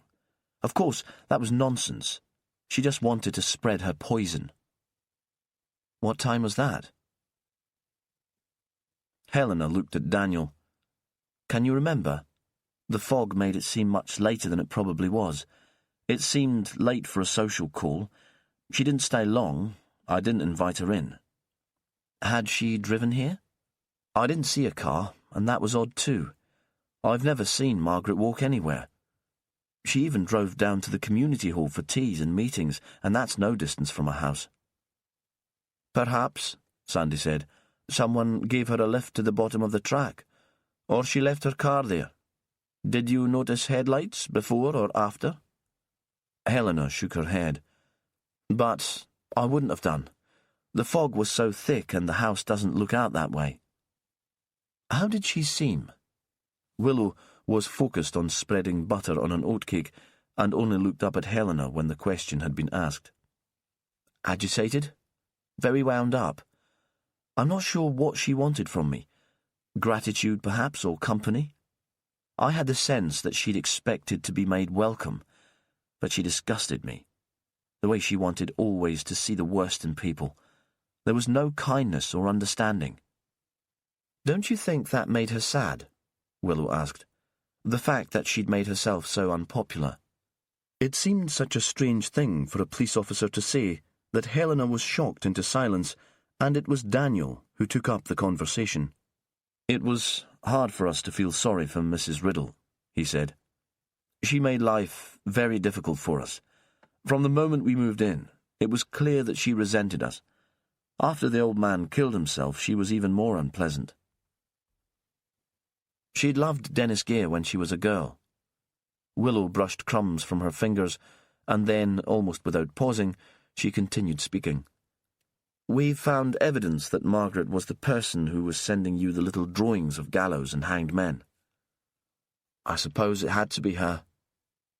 Helena wondered why everyone hadn't come to that conclusion before. I can't think of anyone in Delta Ness who would be quite so spiteful. Now she's dead, you won't be bothered by them again. Helena felt as if Willow had slapped her very hard on the face. You can't think we're pleased that she's dead. I'm pleased, Daniel said, and again Helena thought how like Christopher he was, saying whatever came into his head, not worrying what other people would make of it. Now that she's gone, it might be possible for us to settle here and become a real part of the community. He turned calmly towards Willow. I didn't kill her, though, if that's what you're suggesting. I didn't hate her as much as that, and I wouldn't risk all that we have here, a court case, prison. There was a moment of silence. You're familiar with the bench where Margaret's body was found. It was dedicated to Dennis Gere. Willow wasn't asking a question of Daniel, but he answered as if it was one. Yes, it's one of my favourite places. I love photographing the otters on the beach and the waders in the pool. He paused. But the last time I was there was when Helena and I went for a walk over the hill, and that was the morning after Christopher found Emma's body. I didn't leave the house last night. We were all in together. We were. Helena turned to the detective, desperate to be believed. And early this morning? Willow asked. Did either of you leave the house then? In her mind, Helena ran through the events of the morning. Daniel had been up before her.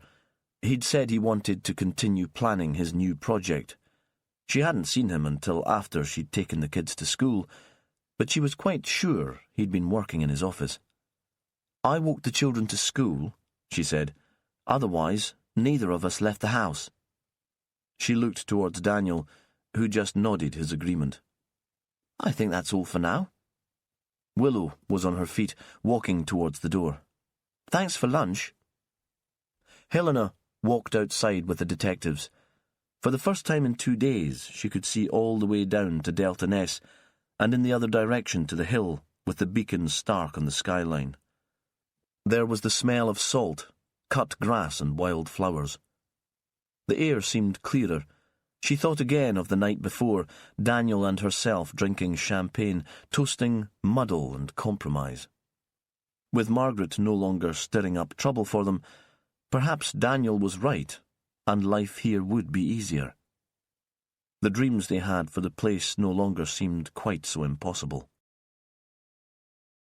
In the school playground that afternoon, the talk was all about Margaret Riddle. Helena could tell there was no real information. People knew that the woman was dead, but the rest was speculation. There were wild stories of a dark stranger who'd been arrested as he boarded a plane in Sombra. The police had been at Lottie Marshall's house for hours and had taken Magni away for interview, but he was back at home now. Helena found herself listening and even joining in the conversation. She had concrete information to pass on, after all. Margaret was strangled, she said, just like Emma. How do you know? The parents gathered round her, heads forward, geese pecking at grain. The police were at ours this afternoon. We gave them lunch. She added the last sentence because somehow it proved their innocence. The police surely wouldn't eat with anyone they suspected of murder. She became aware of Belle Moncrief on the edge of her sightline, running late as always, joining the other parents. Did the lovely Jimmy Perez have lunch with you? Someone asked. Even here in the playground the atmosphere seemed lighter and more frivolous. Helena no longer felt intimidated. No, only the woman and Sandy Wilson, the guy from Wolsey. Another voice from the crowd joined in. Jimmy's been in Orkney. My man's pals with Duncan Hunter, and he's looking after the Peary lassie, you know, Fran Hunter's daughter. Jimmy couldn't get back until last night's ferry because Sombera's fog-bound. What was he doing there? Do they think the killer's from the south? He's surely been looking into Emma Shearer's background. That's where she came from, isn't it? The speaker was an older woman, a grandmother, not a mother. She turned to Belle. That's right, isn't it, Mrs. Moncrief? Emma came to you from Orkney. Yes. Belle, who was usually so comfortable being the centre of attention, seemed awkward. When the bell rang and the children started running out, she took the opportunity to move away from the group. Helena waved to Ellie and then waited for Christopher and the support worker to emerge. She thought of what Willow had said at lunch. Nobody in the playground had expressed any regret at Margaret's death. Rather, they were revelling in it as a source of entertainment and drama. Willow had been right. It was rather sad that the woman had nobody to mourn for her, that she was as lonely in death as she had been in life. But Helena still found it impossible to grieve for her. Chapter 37.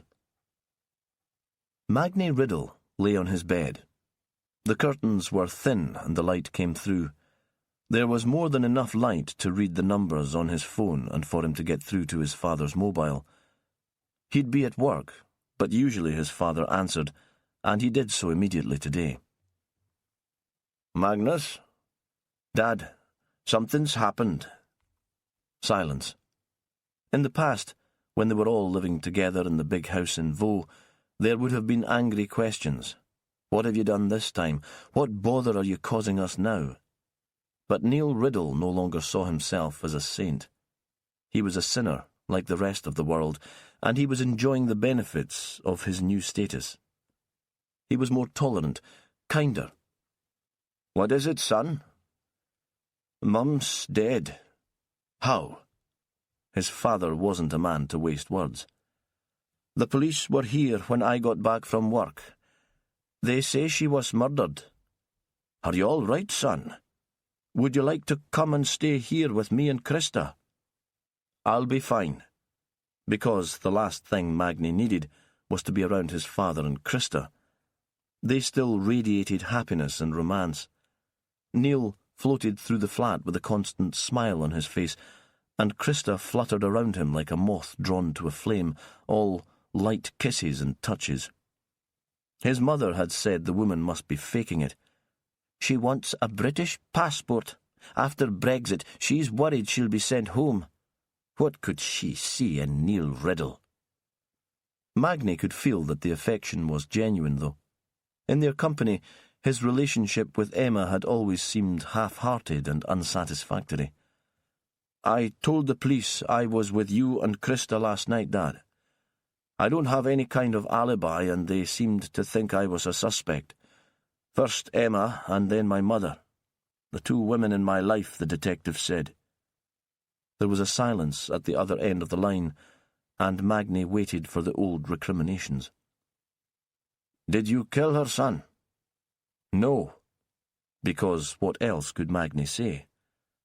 Then, when they ask, we'll tell them you were with us, and you know when you're ready to talk to us, we're here. Magni switched off his phone.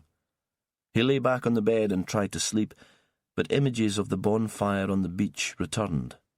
The flames, wild and untamed, the young people drinking and jeering, the poor Fleming boy screaming with his hands over his ears. Emma beside him, watchful and unmoved. And his mother, who must have scrambled onto the shingle bank, standing there looking down at them all, judging them. Magni wondered again if he should tell Willow Reeves about that night. She might find out anyway, and then how would it look? He felt more ashamed of how they'd all behaved, sneering and screeching like gulls around a piece of leftover food, than he did about the worse things he'd done. The image of his mother, staring down at him, drifted in and out of his dreams all night. Chapter 38. The next day in Lerwick, the sun was shining. The cloud had rolled back over the sea and hovered there, a warning that it would return. They met early, in the station. Willow had suggested a discussion there before they headed back to the scene at Delta Ness. A cruise ship was anchored in Bressay Sound, waiting to disgorge its passengers, but now the town was quiet, catching its breath before another busy day. In the ops room, there was a smell of coffee. Willow had arrived first and was looking at a pile of paper. Sandy had been standing at the window looking out towards the town hall, but now he joined them. "This is James's post-mortem report on Emma Shearer," Willow said. "We didn't have the chance to discuss it properly yesterday." "James told me about the untreated injuries." Perez had been thinking about that ever since he'd heard about them. What would it do to a child, not just physically, but emotionally and mentally? A father should protect his children, not terrify them, not hurt them so badly they would carry the scars for the rest of their lives. Sandy looked up from his coffee. "It made me want to weep." Willow continued talking. "It seems your theory about Emma being killed in her car still holds up. She was strangled from behind. It would take some nerve, Perez said, to kill the woman, drive her to Hesty, string her up in the byre, and then return the car to Ness House. He paused. Nerve or desperation? He thought the murderer must have been desperate. Killing Emma had been more important to them than getting away with the crime. They'd considered it a risk worth taking. Willow set the post-mortem report aside. I spoke to Neil Riddle. He confirms that Magni was with them the night Margaret disappeared. Magni told me he was out with friends. According to Neil, he had a few drinks with his pals, decided he wasn't fit to drive home, and turned up at their place at about midnight. Magni was a bit awkward about it because, according to the court order, he wasn't supposed to be spending time in the town centre. Perez supposed that might be true. I'd like to find some other witnesses to confirm that. I've found out how Emma got hold of her designer handbag. Sandy had been itching to pass on the information. He looked at them, eager for approval, a schoolboy who'd completed his homework without being prompted. And? Perez thought it seemed like a long time since they'd found the bag in the boat shed on the shore at Hesty. She paid for it herself, bought it from a specialist site on the internet. Something like eBay. Perhaps the bag had been a bargain buy. That might explain the purchase and Emma's glee in owning it. No, she bought it from the designer and paid full price, 500 quid. Seems we should take up childminding, eh, Jimmy? I couldn't afford something like that for Louisa. Have we checked out Emma's bank account? Any unexplained payments? What are you thinking? Willow said. Blackmail? Maybe. Or, Perez thought, perhaps it was subtler than that. Professionals in Orkney with a conscience, thinking Emma deserved compensation because her case had been so badly handled. He wasn't sure how that would have worked, though, unless they'd helped her to access some charitable funding. Of course, she could have won the lottery, or got a handout from a wealthy relative. Do we know if Emma's mother owned her own place?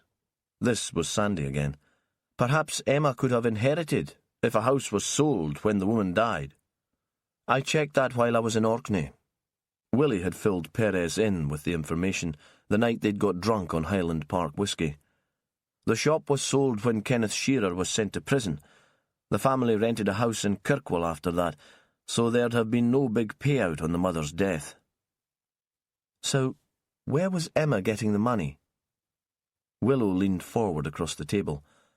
If we can trace that, perhaps we have our killer. Soon afterwards, they drove north to Delta Ness. Willow had gone ahead with James Grieve, and Sandy was driving. Perez said little. He couldn't stop thinking about Emma Shearer. Claire Bain had talked of violence stalking Emma throughout her life, and now it seemed that was true. As they passed Tingwall Airport, one of the small inter-island planes took off, silver and gleaming in the bright light. It wheeled south, and Perez thought it could be heading for Fair Isle. They drove on in silence, past the township of Bray where Margaret Riddle had worked, and on through Mavis Grind, the narrowest point in the Shetland mainland. It was said that Vikings had dragged their longboats across the gap to save rowing around the top of the island, and that here you could chuck a rock from the Atlantic into the North Sea. Perez had never tried, but he thought it'd have to be a pretty powerful throw. Turning down the narrow track towards the sea, it was as if they'd wandered into another country, a low-lying place of water and sunshine. The bare hills were behind them. Sandy parked at the foot of the dunes, and they got out, pulled on scene suits, and headed up the path past the daisy chain of lochans. A uniformed female officer nodded to them as they went past. "This is the agreed access route," Sandy said. "There's been someone here all night. This morning we're having to turn away dog walkers and joggers, and the nebby souls who think there's something exciting about a dead middle-aged woman." Perez saw Willow, dressed in a white scene suit that hid any early sign of the pregnancy. She must have heard their car and seen them walking up the path towards her, but she seemed lost in thoughts of her own. She stood, watching James grieve from a distance. It seemed that they were getting on well enough to work together, but there was no intimacy, and Perez realized now how much he missed it. He should apologize for his first reaction to her news, but something, pride or resentment at the demands being made upon him, made it impossible. James Grieve was already at work. Perez and Willow walked together towards him. "Do you think this is where she was killed?" Willow shrugged. "Let's wait until James has worked his magic before we make a judgment about that. I'd say she might have been dead when she got here, though. She'd be heavy to carry all this way, even for a fit and healthy man, but I thought there were drag marks in the shingle at the car park and on the path. So, what's the plan for today? Come with me to speak to the Moncriefs. I haven't met the parents yet, and, according to the kids, it's not the happy family everyone thinks. Let's see if they've had any contact with Margaret recently. She enjoyed a moral crusade, it seems. If they had a secret they'd rather keep hidden, and Margaret found out about it, that would be a motive." A sudden breeze caught Willow's hair, and she pushed it away from her face. "You think one of them killed Emma? Margaret suspected, and they killed her to stop her speaking?" There was another quick grin. "Oh, Robert and Belle worked together. That makes more sense logistically. It's only a theory, but it's possible, don't you think?" They found both adult Moncriefs at home. The house seemed to have descended even further into chaos. There was a pile of damp washing in a plastic laundry basket at the bottom of the stairs, and the kitchen floor was sticky and covered in crumbs. Belle was stirring soup in a pan at the stove. "Jimmy, you always seem to catch me at mealtimes." She nodded to the table. "You'll be welcome to join us. Robert always works from home on a Friday afternoon." Moncrief had opened the door to them and stood now openly hostile, leaning against the wall. He wouldn't have made the invitation. Perez shook his head. "You'll have heard about Margaret Riddle. We have a few questions." "This isn't convenient." Moncrief's words, sharp and arrogant, made Perez feel like an ignorant island boy again. A servant in the big house. He kept his temper and his voice even. "A formal interview in the police station would be even less convenient, I'd have thought. There's already a gang of reporters camping out in Lerwick, eager for news on the case. This is a little more discreet. But your choice, of course." He nodded towards Willow. "This is Chief Inspector Reeves from Inverness. She's the senior investigating officer, and she wanted to meet you." There was a silence. "I'm sure lunch can wait." Belle's voice was conciliatory. She seemed calm, unflappable. Perez remembered that she worked in PR. She'd have been in uncomfortable situations before. "We'll go through to the sitting room, shall we?" The room was high-ceilinged and rather grand, in a battered country house sort of way.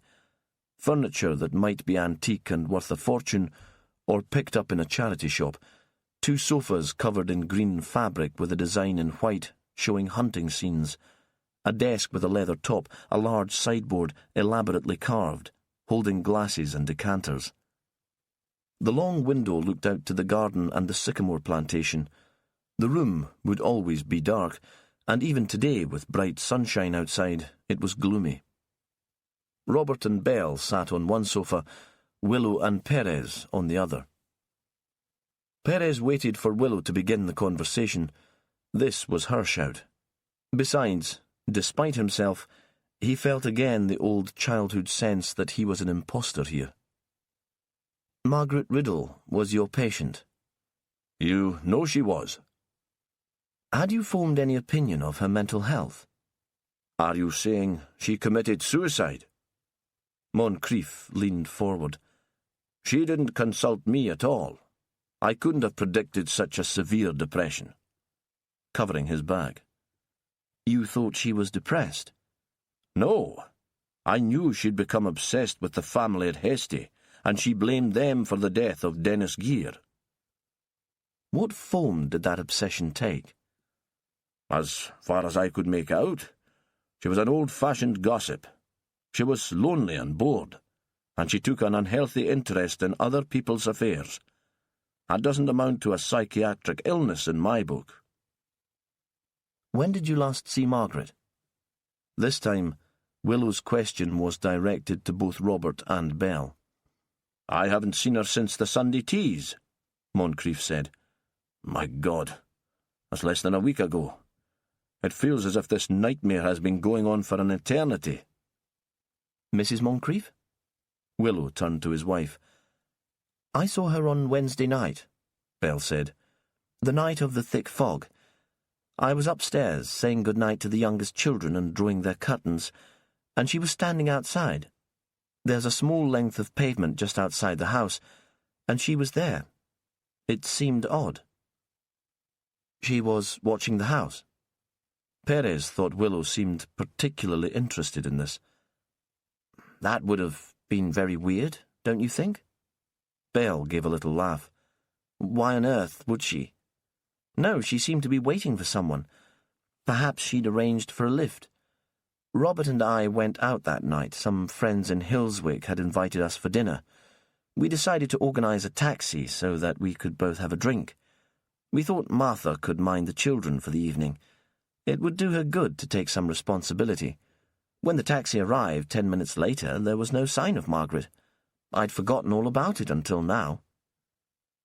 What time was that? Willow was leaning forward so that Perez could only see Robert Moncrief on the adjoining sofa. He was giving nothing away. I can't be precise, Belle said, but the taxi was booked for 8:30, so some time before that? A pause. Was I the last person to see her alive? Willow didn't answer. What time did you get back from your friends in Hillswick? Not late, Robert answered this time. We weren't much in the mood, actually. We were certainly home by 11. Belle went straight to bed. I watched a bit of TV, and I wasn't very much later. And there was no sign of Margaret then? No. They answered together, united at least in this. Chapter 39. They bought food from the Delta-Ness community shop, rolls from the Walls bakery, cheese, crisps and fruit, and sat on the beach side of the shingle bank in the sun to eat lunch and talk about the case. On the horizon, the bank of cloud still lingered. Willow had decided this was better than going all the way back to the ops room in Lerwick, or commandeering the community hall and causing a fuss. Sandy listened while she and Perez talked about their meeting at the big house, and then he had a question of his own. You didn't ask about Emma's childhood injuries? He was still haunted by the thought of that, wondered how he'd manage in a city force where he'd come across similar horrors all the time. Moncrief almost laughed when I mentioned PTSD. No. Willow bit into an apple. I wanted to keep that little bit of information to myself for a while. She paused, changed tack. Did you notice, Jimmy, it was only Belle who saw her in the fog that Wednesday night. Robert didn't see her, or so he says. She tucked the apple core carefully into a brown paper bag and put it into her jacket pocket. You think Margaret might have been waiting for Robert? It's a possibility, don't you think? And perhaps she came back later once he got home. Willow sat for a moment then, staring out to sea, so focused that Sandy was expecting some great revelation at the end of her reverie. But it seemed she was only thinking through practical matters.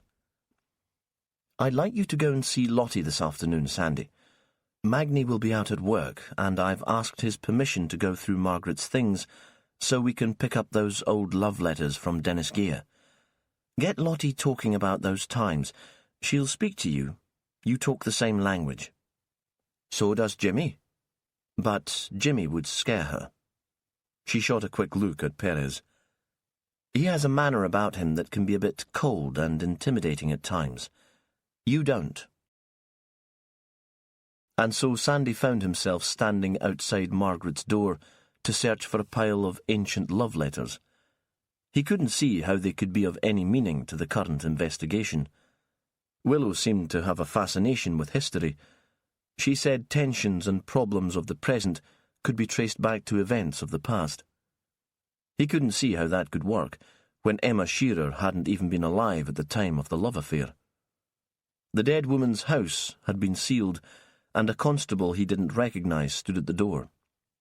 He'd been pulled in from Inverness and just seemed desperate to get home to his family. Sandy could understand that. He couldn't wait to get back to Yell and Louisa. He realised he'd never written love letters to her, only boring texts. Maybe he should write something, a letter that they could hang on to, show their children. But he wouldn't know where to start. Vicky's team had already been in for a first sweep. Sandy could see fingerprint powder on the window ledges and the kitchen worktops. He found the letters where Willow had said they'd be and read them carefully before slipping them into a clear plastic envelope. Then he went outside and took off his gloves before knocking at Lottie's door. He found that his hand was shaking as he gripped onto the envelope. He felt under pressure to get something interesting from Lottie. Willow had put her faith in him. The woman who opened the door to him was thin, with wispy white hair and a frightened gaze, but he could see some resemblance to her sister. "You're the policeman from Wolsey?" "Yes," he said.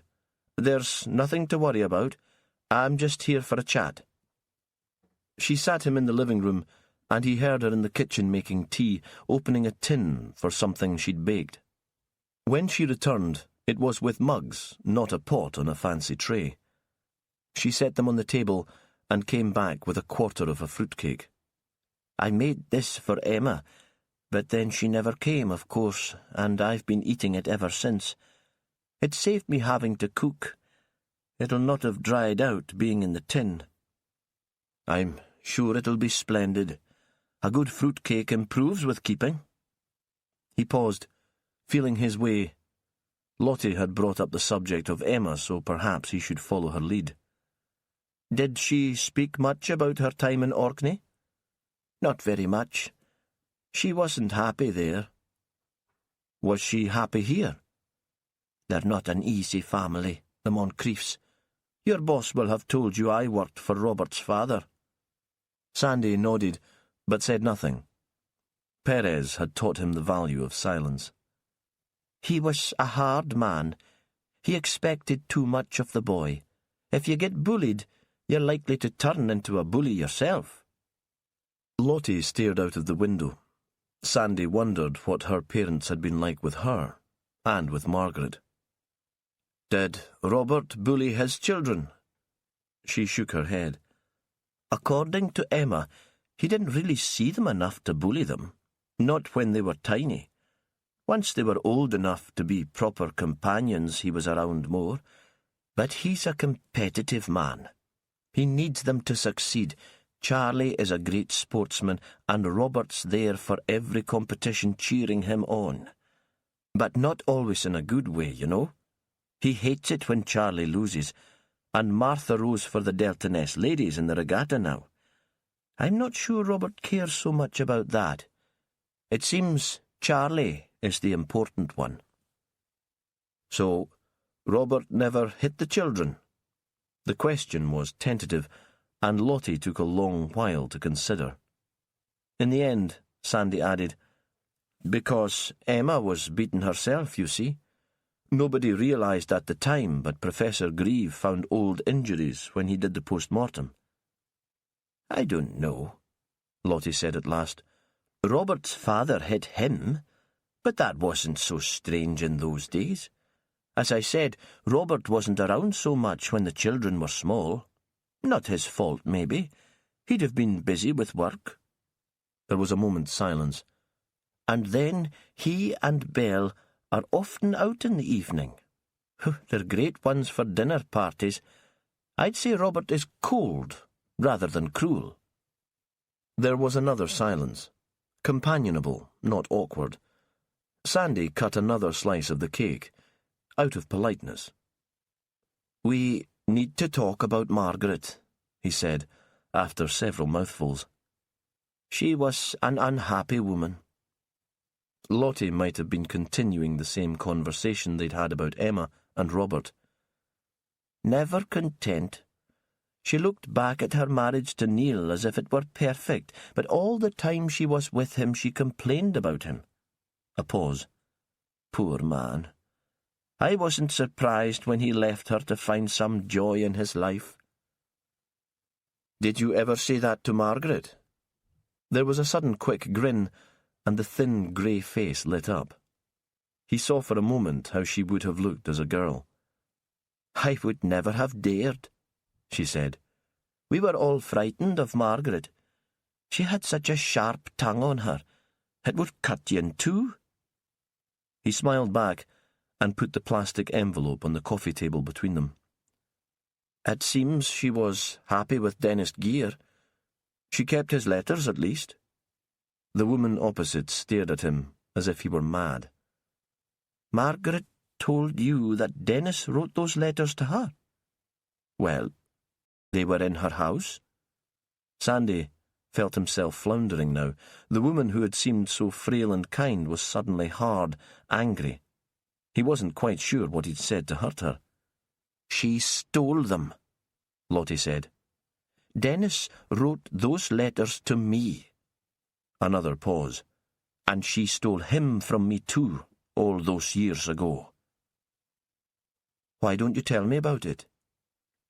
"I was working in Ness House for Robert Moncrief's parents, keeping the house for them and looking after Robert too. His mother was a nervy woman. She didn't like Shetland from the start. I think they gave her tranquilizers to keep her calm. Some days she was hardly herself at all, hardly awake. That was the year Margaret was south, training to be a teacher. Dennis and I became friendly. You know how it is in a place like Delta Ness. You bump into each other in the kirk or at weddings and parties, and suddenly you realise it's more than friendship. He was making a go of Hasty then. The oil terminal was being built, and he got work there too, and the pay was good. He was a young, strong man, and he was willing to work." "I see." Sandy wasn't sure he did understand, but he wanted the woman to tell the story in her own way. He imagined himself as Dennis Gear, back in the 70s, with a croft and extra work with the oil, good money coming in. Of course he'd want a woman, someone to share his life with, work with him on the land and give him bairns. Lottie had kept house for the Moncriefs and looked after their son. She had an even temper and a sense of humour. He could see how Dennis might be attracted. "And that was when he wrote those letters to you?" "He was a soppy thing on the quiet. Romantic." She softened for a moment, before her back straightened again. "Then Margaret came back from the south with new fancy clothes and on the hunt for a man of her own. She always wanted what someone else had." "And she wanted Dennis Gear?" "For a while, until someone better came along, and Dennis allowed himself to be swept away with her plans for his house and her talk of new ideas. What was I? A skivvy in the big house, not worth bothering with." Lottie looked up, and there were tears in her eyes. "He'd had a taste of something different from his new friends at Sullom Voe. I was just boring." "But Margaret dumped him for Neil Riddle." "Of course. He was an assistant bank manager with prospects and a chance of a cheap mortgage. That seemed better than the life of a crofter's wife, animals to care for and peat to cut." "So Dennis Gear was free again.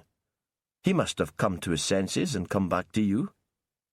Sandy thought of Lottie, all alone except for her elderly parents. "Oh, he did that. Dressed in his fine Sunday clothes, knocking at this door and saying what a mistake he'd made, and asking me to take him back." "But you wouldn't." Sandy knew the answer already. He could tell by the fierce look in her eyes and the straightness of her spine. I might have been a glorified housemaid, but I had some pride, and he'd deserted me once. How would I know that he wouldn't do it again? I suppose I was like Margaret. I thought I could do better. She sighed. And I didn't want her cast off. Only nobody came along. There were one or two, but no one who would write soppy love letters, and by the time I came to my senses, Dennis was already courting somebody else. He got married not long after. Lottie paused. They seemed settled enough. And after she died. Sandy wished he could change the history of the couple. He would have loved a happy ending. He was a different man by then, drinking too much, the centre of a party wherever he went. He'd always been a fine musician, but now it was all about performing. He wasn't playing for the music itself. There was a kind of desperation about him, a need to be admired. I wouldn't have wanted to be with a man like that. She set down the mug she'd been clinging to. But Margaret would, Sandy asked. I told you, Margaret always wanted whatever other folk had, and what she couldn't have. They sat in silence. You were still friends with Margaret, after what she did to you? Lottie looked up, surprised by the question. We were family. And maybe she did me a favour. Maybe Dennis would have turned out that way, kind of stupid and demanding, even if I'd married him. Magnie thinks Margaret was obsessed with the new family at Hesty, that it had become a sickness. We even wondered if she was stalking them. After all, she took your letters and pretended they'd been written to her. Sandy nodded to the envelope that still lay on the table. I don't think Margaret was sick, Lottie said, unless envy is a kind of sickness. She saw that grand new house, a happy family, the wife famous for her knitting, and Margaret was always known here for her fine knitting. No money troubles at all, and Margaret hated them for it. It was the same with the letters. She was jealous that Dennis had written them to me, not to her. That was why she took them. Envy was burning inside her. Sandy wondered what it would be like to be consumed with jealousy. He thought that might turn your mind. She was seen outside the Moncrief house on Wednesday night. That was the night she disappeared, the night of the fog. Do you know why she was there? Lottie shook her head. I have no idea. Sandy got to his feet. What will you do with yourself now she's gone? She must have been company at least. I'll be able to please myself, won't I? And Magnie will still need looking after. Sandy moved towards the door, but Lottie stood in his way. Do you have a woman in your life? Yes, she lives in Yell, teaches in Unst. He couldn't help smiling just at the thought of Louisa. Don't let her escape, Lottie said, playful and serious all at the same time. Hold on to her, and don't let her go. Chapter 40. Helena was loading the dishwasher after dinner when the phone went. It was Belle Moncrief, and Helena paused for a moment before answering, worried that Belle would be hassling her again about doing a press piece or needing more information for London Fashion Week in September. But it seemed that Belle didn't have work on her mind. The forecast tomorrow is brilliant. We wondered if you felt like a day on the beach, an escape from Delta Ness. We're going to head out to Borough, and thought you might fancy it too. Let the kids run wild for a bit. Take a picnic, you know, real swallows and Amazon stuff. We don't get the weather to do that very often. Helena's first thought was that she'd have to leave Christopher at home with Daniel. He hated the outdoors. Even more, he hated the beach. The texture of sand on his feet and the constant noise of the waves seemed to blow a valve in his brain. Then she thought she couldn't take the decision for Christopher. He might enjoy it, or at least learn to tolerate the new experience. Perhaps he'd feel left out if he wasn't included in the party. Sam and he got on well enough, and he'd once told Helena he thought Martha was cool. He could sit on a rug, keep on his shoes and socks. Helena would charge his iPad and he could plug himself in with headphones to block out the sound of the wind and waves. "Sure," she said. "Sounds brilliant."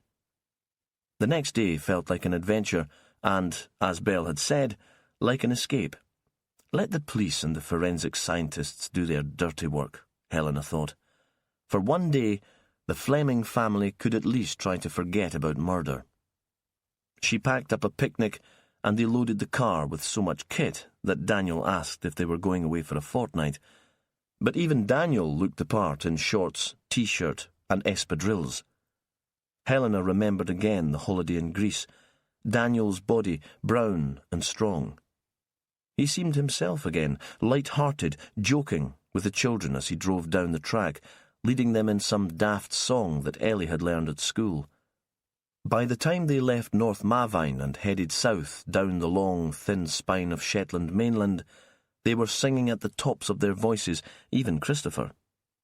They followed the Moncrief's people carrier, and there were always glimpses of the sea, of mussel buoys and salmon cages, and distant uninhabited islands. At Scalloway, they crossed the bridge to the Isle of Trondra, and then another to Bura. 2 new islands. This was unexplored territory for the Flemings, gentler than they were used to, and more fertile. They followed Robert into a small car park and piled out. Soon they were all heading down a narrow grassy path towards the sea, the adults loaded with surfboards and windbreaks and wetsuits, and the younger children charging ahead, whooping and laughing. Charlie and Martha sauntered between the groups, followed by Christopher with his tight robot gait. At first, the teenagers seemed to consider themselves above the childish behaviour, but they became wilder and more enthusiastic the closer they got to the water. There were some stone steps cut into a shallow cliff, and they were there, at a perfect cove that looked, to Helena, more like Cornwall than Shetland. They set up base above the tide line, where there were flat rocks to sit on, rock pools for the young ones, and white fine sand. Helena had brought Christopher his own rug, and he sat there, a little apart from the others, tucked behind the windbreak, his knees to his chest. Not happy exactly, he needed to have his discomfort recognised, but not anxious or flapping. Helena thought this was just what they needed. Air that seemed more intoxicating than wine, the laughter of the children carried from the water's edge, the companionship of friends. They didn't mention the murders or the police investigation.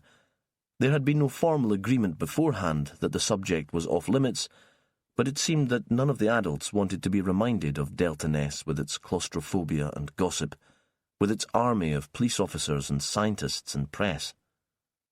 Instead, they shared indiscretions of their youth, talked about the travelling they'd done, and finally, they came to Daniel's commission for the eco-hotel.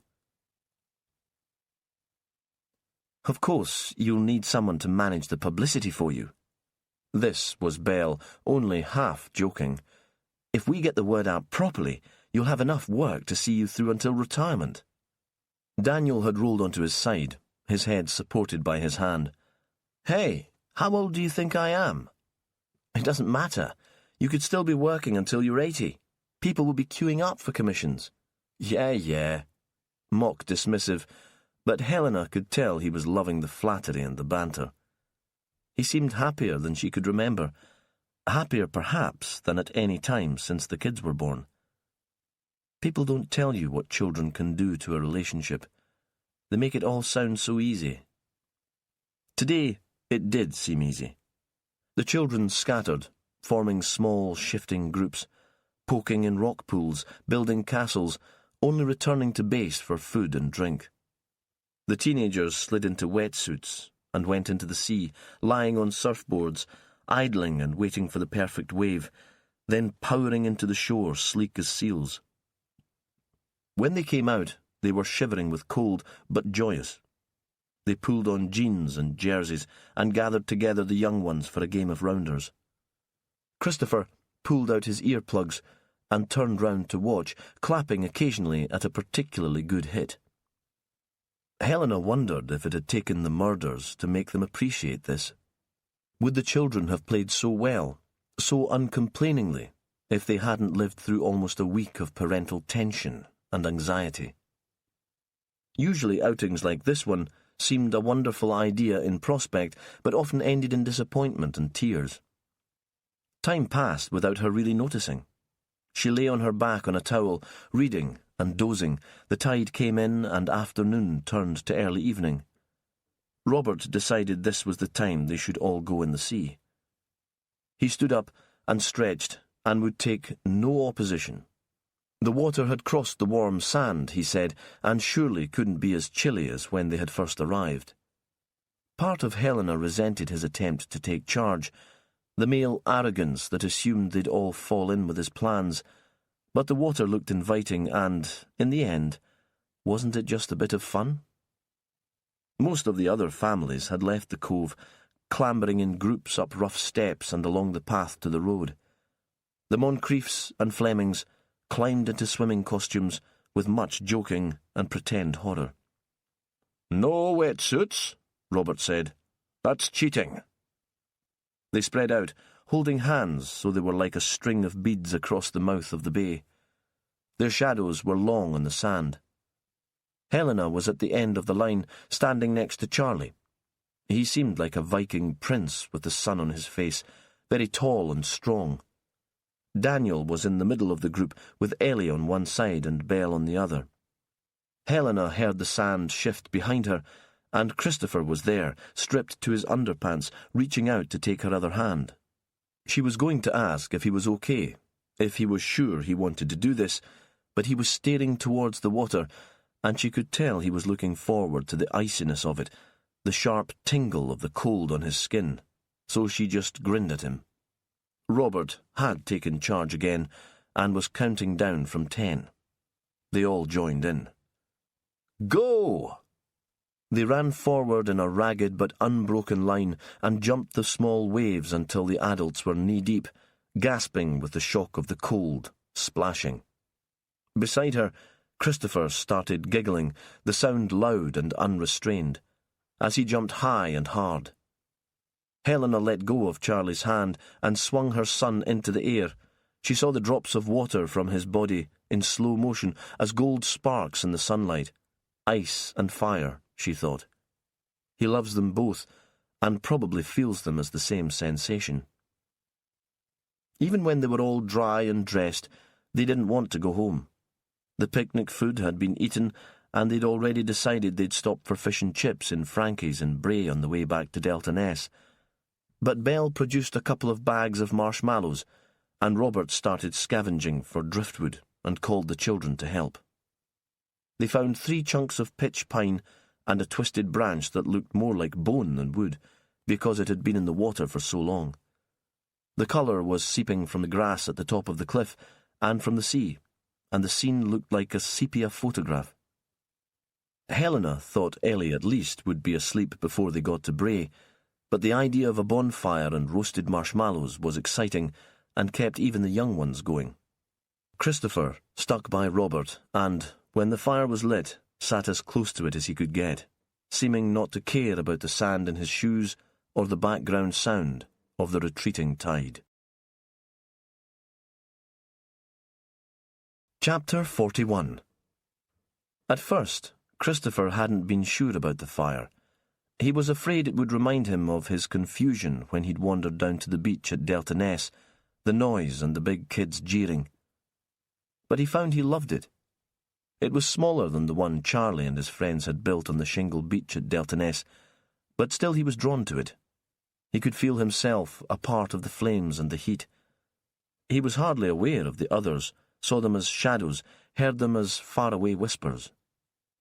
Charlie had found wire, part of a disintegrating lobster pod that had been washed up on the rocks.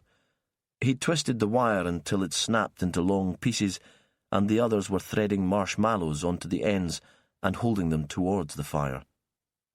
Christopher would have preferred to be alone here, but he reined in his irritation. He could cope with them. When someone offered him a marshmallow, he shook his head, trying to be polite, but too resentful to quite manage it. The light had almost gone now, and that made the fire more dramatic. He watched the sparks that flew from it until they disappeared, until they seemed to join the stars that were just starting to appear in the sky above him. He needed to pee. He'd known for a while that he'd have to go, but pissing in the open air always freaked him out. Now it was dark. It wasn't so scary. Nobody would see. He stood up and backed away from the fire, his attention still drawn to it, then turned slightly and saw his mother's face, half golden and half in shadow. Two-faced. He whispered to her what he was planning, and she nodded to show him that was fine. Away from the bright contrast of the fire, it didn't seem so dark. He could make out where he was going, once his eyes got used to the strange half-light. He stood tucked into a crack in the cliff so nobody would see him, even if they were very close, and pissed, being careful not to drip onto his clothes or his feet.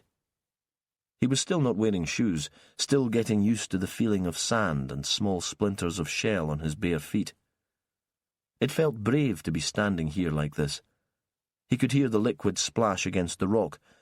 Then there was a sound behind him, like a footstep in the sand, and he wondered if someone had followed him. Charlie, perhaps, intent on making fun of him, or one of the grown-ups come to check on why he was away. He turned quickly, had a sense of movement on the beach in front of him, but his sight was restricted by the rocky outcrop and, when he moved further out, everyone still seemed gathered around the fire. They'd built it just below the high water mark, with its kelp and shells, so the ash would be carried away by the sea on the next high tide. He could see the whole party as a group's silhouette, and it was hard to make out individuals. Nobody was moving much now. It was as if they were all as mesmerized by the flames as he had been. He didn't head straight for the fire, but for the edge of the sea. He thought he'd walk along the shore towards the rest of the group. The water would feel good on his bare feet. He was looking out to the horizon, to a big ship, fully lit, moving slowly south, when he tripped on something. He thought it might be a bucket or spade left by the Littleys. His mother would be pleased if he picked it up and took it back. They'd packed everything up, ready to take home, and Robert and his father had already carried most of the things into the cars, so there wouldn't be much to do when they decided to leave. Christopher hoped they'd leave soon. Now he was ready for his room and his computer screen. He'd socialized enough for one day. He bent down and saw a pair of shoes made of leather, shiny like the kind of sandals Ellie wore to parties. But these were too big for Ellie. They belonged to a grown-up. They'd been placed carefully as a pair, the toes facing the water. They had pointed heels. One of them had fallen on its side, where he'd tripped. He bent down and looked more closely at the shoes and the sand around them. There was too little light to make out the colour, but they were pale, and he thought they might be yellow. Emma Shearer had owned yellow shiny shoes with pointed heels. She'd often worn them with the dress she'd had on when he found her in the barn. He couldn't see how the shoes could be here, so many miles from Delta Ness. That idea, the distance, the space they'd covered that morning in the car, and his memory of Emma, twisting at the end of the rope in the Hesty Byre, made him dizzy. He began to panic. He didn't feel brave any more. He put his hands over his ears and screamed for his mother. Chapter 42. When Perez arrived home on Saturday evening, the house seemed quiet and empty. Cassie was still at her father's. Perez stood just inside the door and allowed himself a moment of self-pity. This was Fran's house. She should be here, sitting at the kitchen table, her glasses always too loose, slipping down her nose as she worked at her laptop. He could picture the scene exactly. She would look up and smile, still a bit distracted. "Had a good day, Jimmy? Have you set the world to rights?" And he would talk to her. They would share a bottle of wine and some food, and then they would share the bed where he now slept alone. But honesty made him admit it hadn't always been like that. There'd been arguments. When Fran was working on a painting, she was engrossed by it. It was at the centre of her mind for days. He and Cassie might not have existed. He could be equally self-obsessed. He'd thought some of her arty friends pretentious, and she'd considered that some of his colleagues were bores. He thought himself in love with Sarah, his first wife, but when she'd struggled to have children, he hadn't been there to give her the support she needed. Or so she'd said. Perhaps his relationship with Fran would have disintegrated too, fallen apart when his work took over. He was glad when his phone rang. It did no good brooding. As he picked it up, he wondered if it might be Willow, asking if she could come over, wanting to talk not about the case, but about their relationship. He would put her off. He wasn't in the mood. He felt too brutal, too cold. But it was Duncan. "Is it Cassie?" Perez had a moment of panic. "Is she ill?" "She's fine," Duncan said. His voice was a little slurred. Perez thought the man had been drinking. "She's fast asleep, but there's something I need to tell you." He paused. "I'm planning a move away from the islands. The business in Malaga has taken off. I need to be there." "What about Cassie?" "She stays with you." "Obviously, she stays with you. Soon she'll be old enough to come out for the holidays, and I'll come north to see her when I need to be in the UK. Duncan paused again. "You're a better father than I could ever be." The line went dead, and then rang again immediately. This time it was Helena Fleming on a very bad line. "Jimmy, I'm speaking from Borough, from the beach there. I think we've found Emma's shoes." Perez was still absorbing Duncan's words, and it took him a moment to realise what she was telling him. Helena continued before he could answer. "I mean the shoes that she usually chose to wear with the dress we found her in. The dress she died in. They're yellow, patent leather." Another pause before she added, "Daniel identified them. He would know them, I think." "Are they above the tide line? Will they be safe for a while?" He thought Helena might be imagining things. She was as obsessed as he was by Emma Shearer.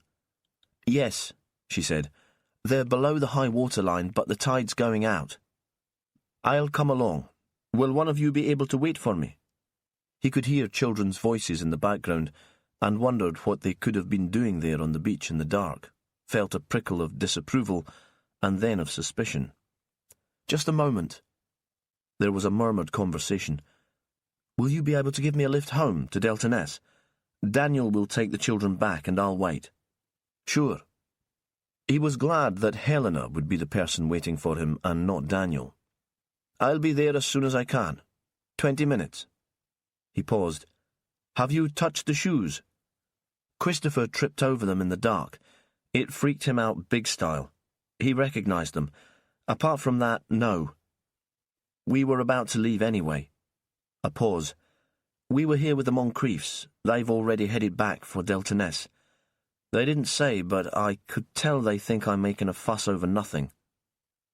He'd already pulled on his coat and had his car keys in his hand. "No," he said. "Definitely not a fuss over nothing."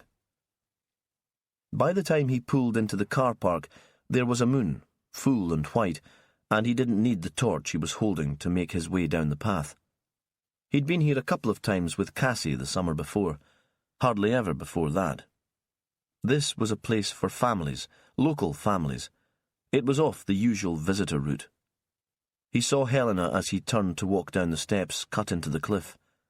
She was sitting on a rock, staring out at the sea, but she must have heard him because she stood up and looked his way.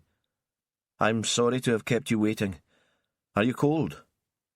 Compassion, his default mechanism. Willow had once called it his secret weapon. "No, I came well prepared for Shetland weather.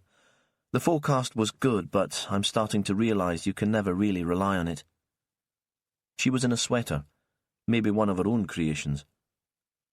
4 seasons in a day. The Shetland cliché.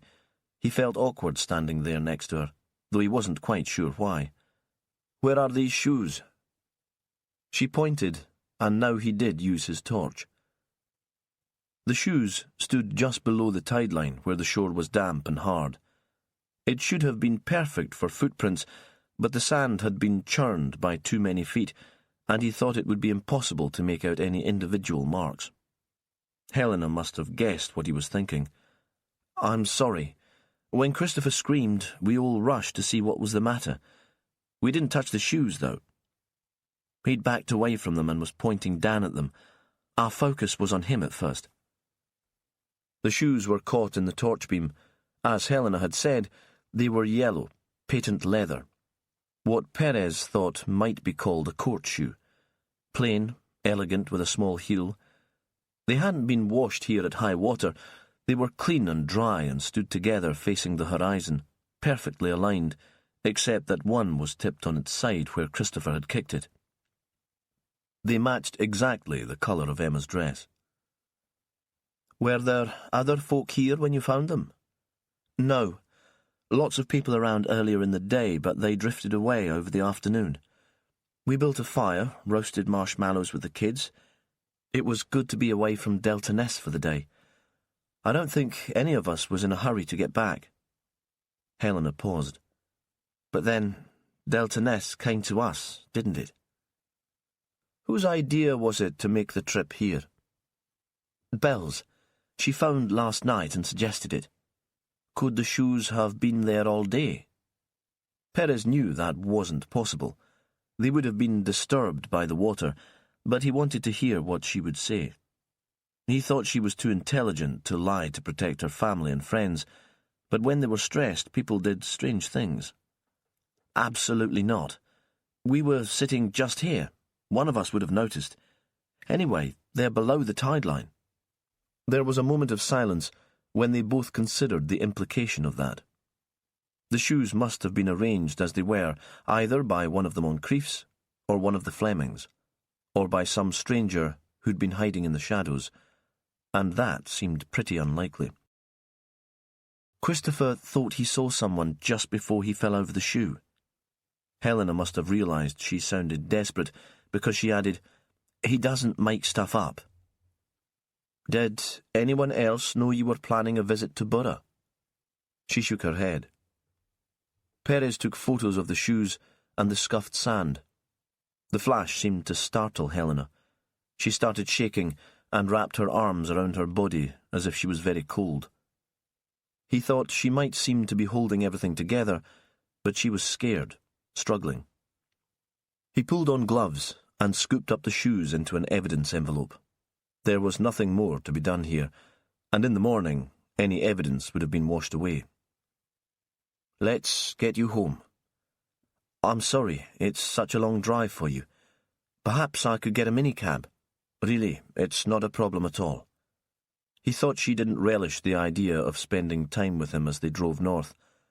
Besides, at this time on a Saturday night you could wait ages for someone to come out here to pick you up. He lit the way for her up the steps.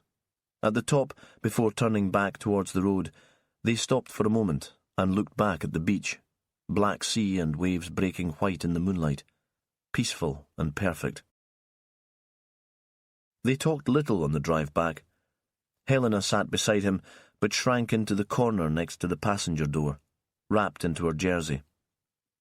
He thought she still seemed a little shaky. He was about to ask about the children, how Christopher was getting on at school, if there'd been more incidents with matches, when words suddenly seemed to spill from her. It seemed so staged. The shoes on the beach, like someone's idea of installation art, or as if someone was playing games with us. "Any idea who might want to do that?" "I don't know," she said. "One of the Moncrief children? If they found the shoes in their house and thought it would be a good joke, something to scare us, a kind of tasteless prank that went wrong when Christopher was the person to find them. Maybe they couldn't admit they'd done it when they saw how upset he was." Perez thought about that and decided it could be a reasonable explanation. He wondered where the shoes had been found, though. A search team had gone through Ness House. There would be one way to find out for sure if this was an elaborate childish hoax. They should be able to check the shoes for fingerprints. He wondered what Moncrief would say when he asked to take Charlie and Martha's prints, and found himself looking forward to the confrontation.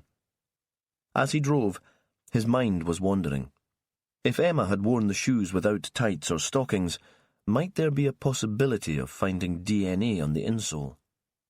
He would like to be certain that they belonged to her. When they got back to Hesty, Daniel was still up, waiting.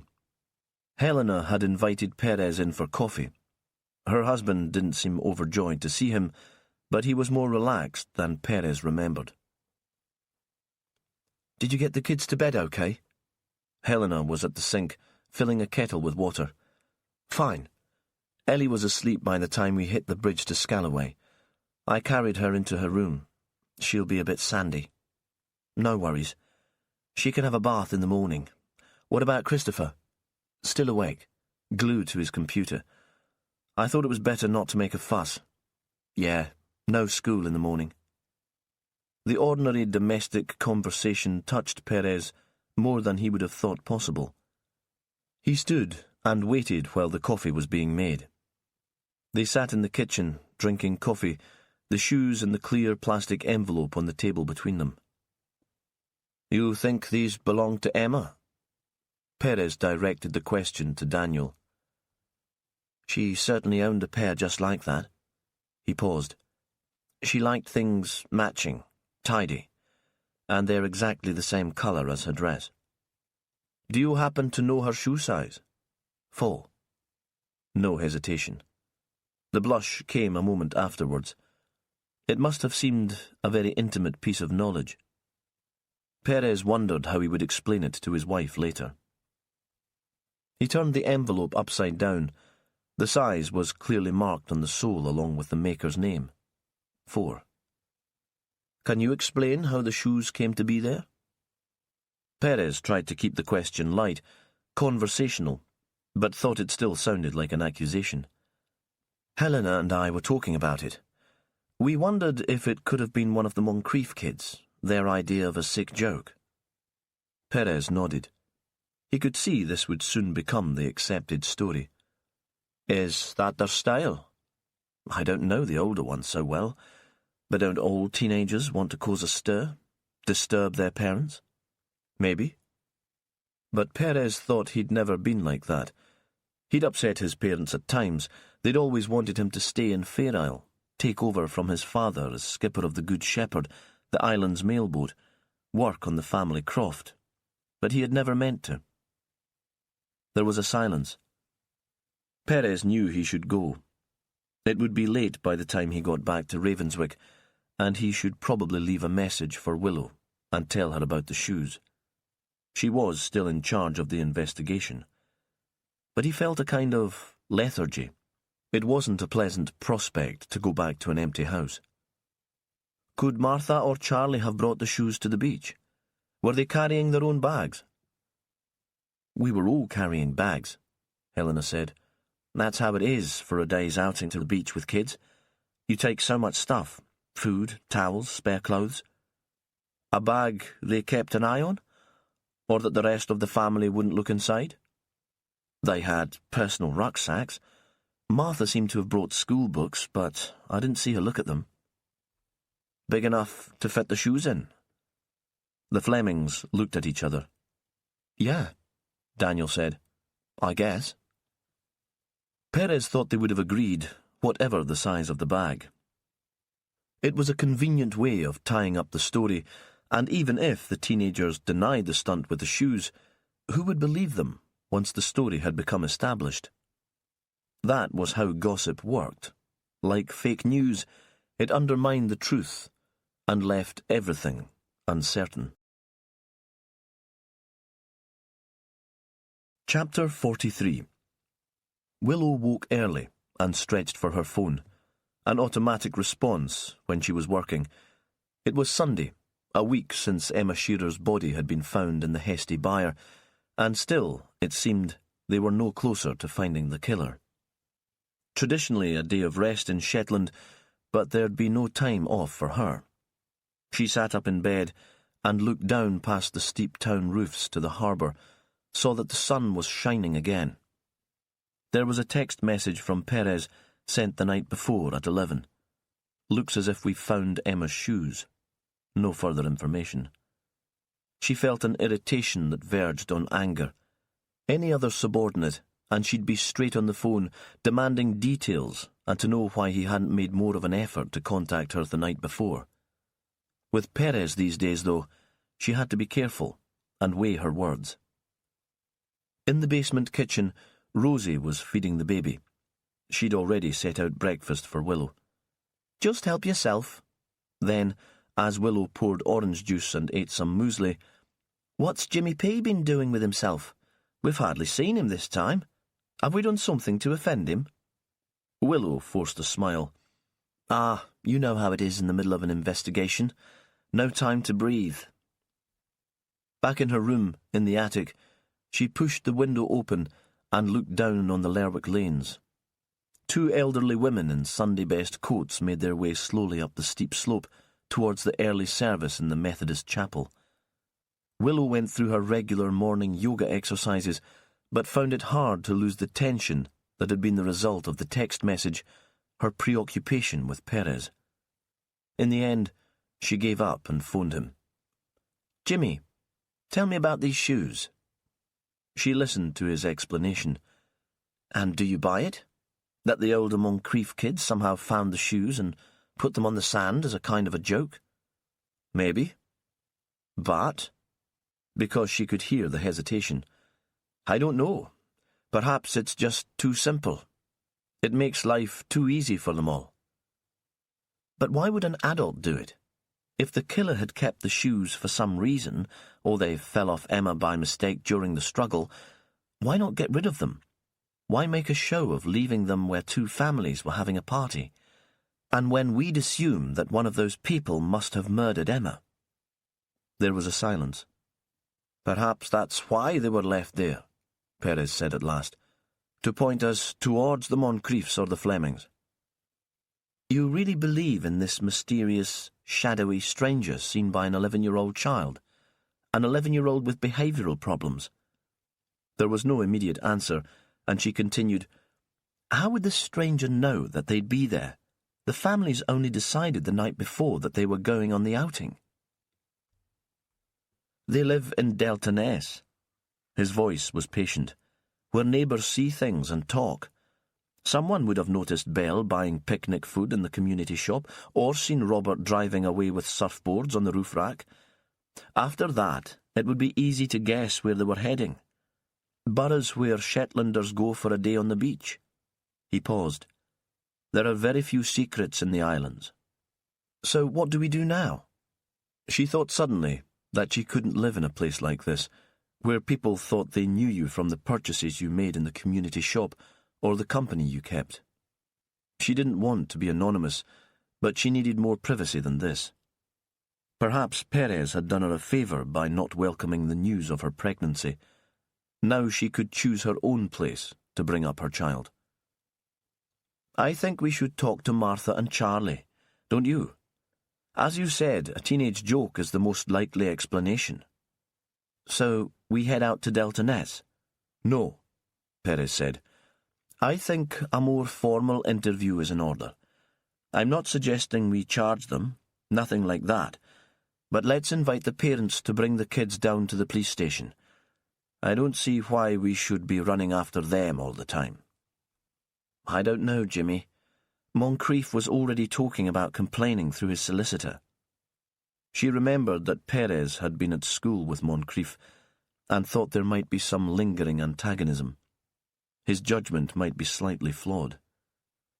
"If Robert Moncrief wants his solicitor present, that's fine. At least the kids will take us seriously." "Will he get a lawyer on a Sunday?" "Oh, Robert Moncrief usually gets what he wants, whatever the time or the day." It was almost lunchtime before they all gathered at the police station. There was no Belle. She was at home, playing the good wife. "Someone has to look after our younger children." Robert Moncrief's voice was self-righteous and a little too loud.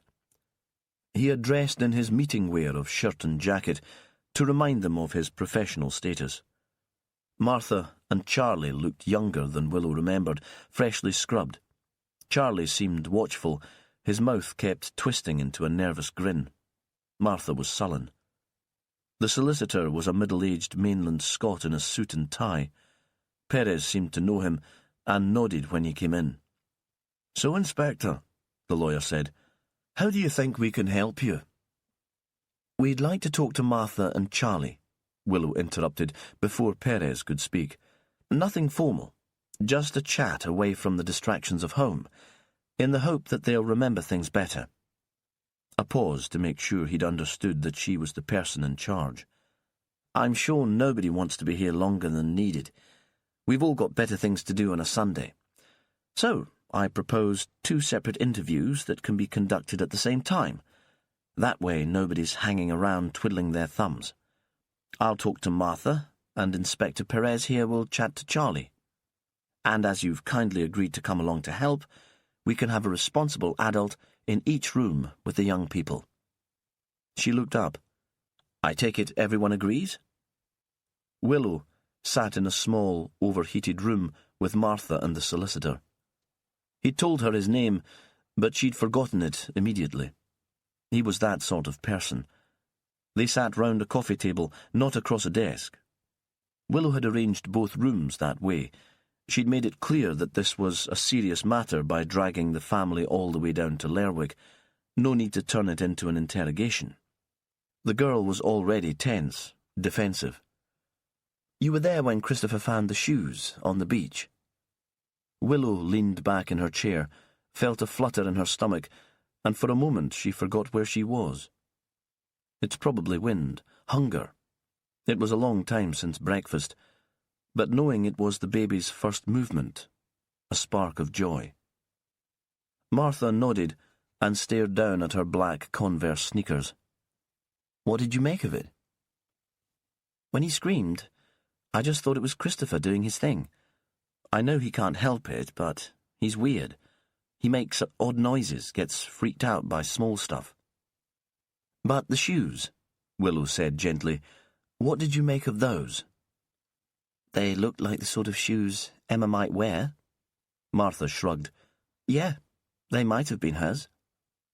"And how do you think they got to the beach? You must have thought about it."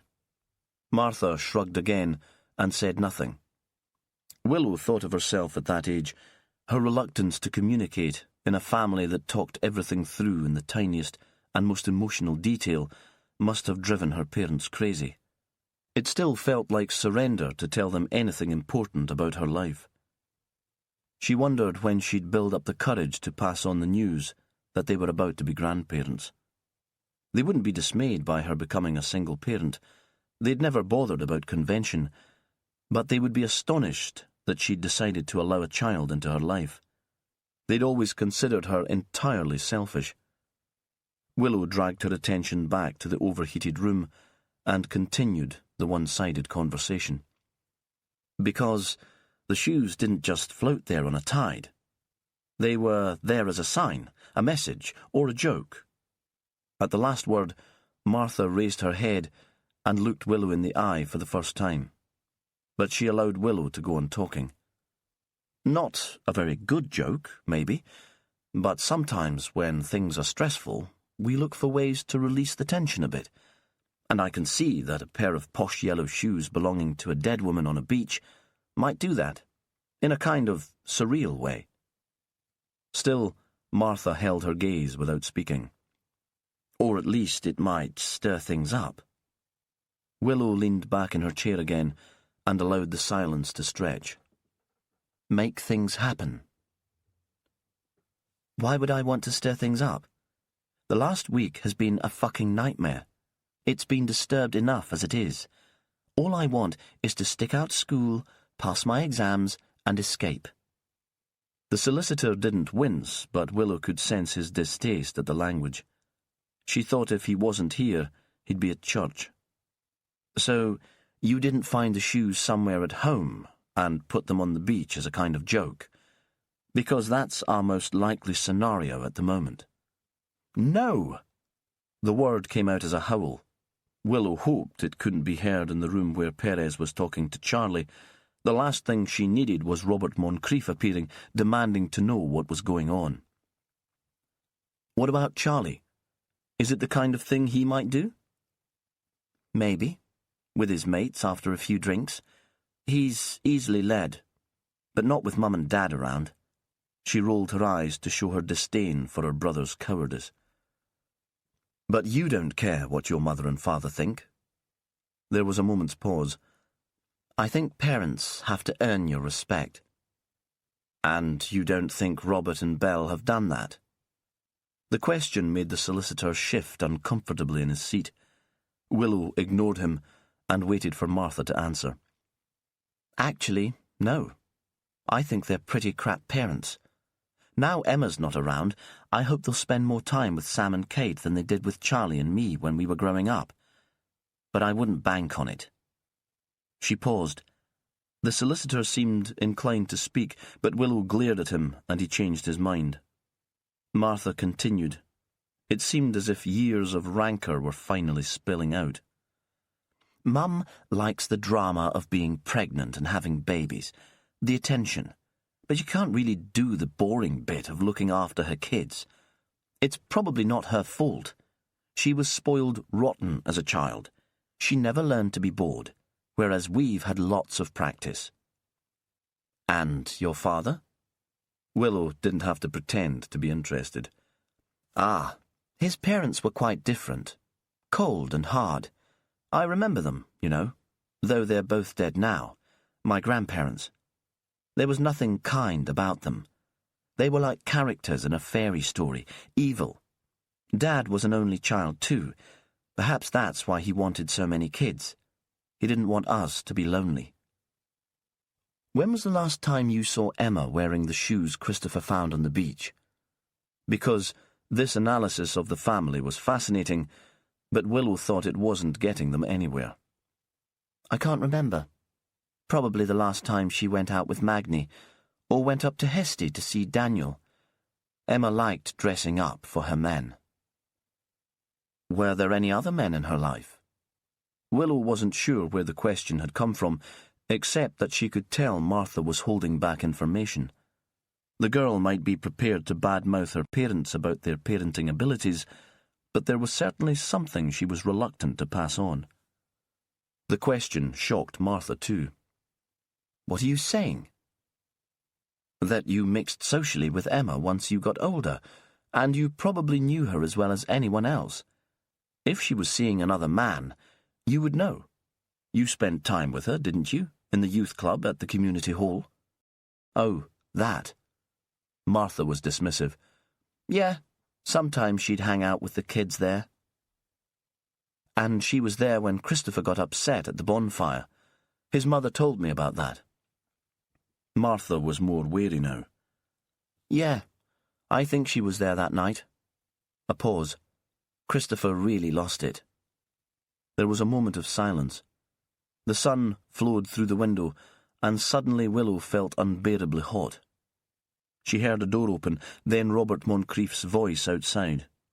Perez must have finished the interview with Charlie. Is there anything else you'd like to tell me, Martha?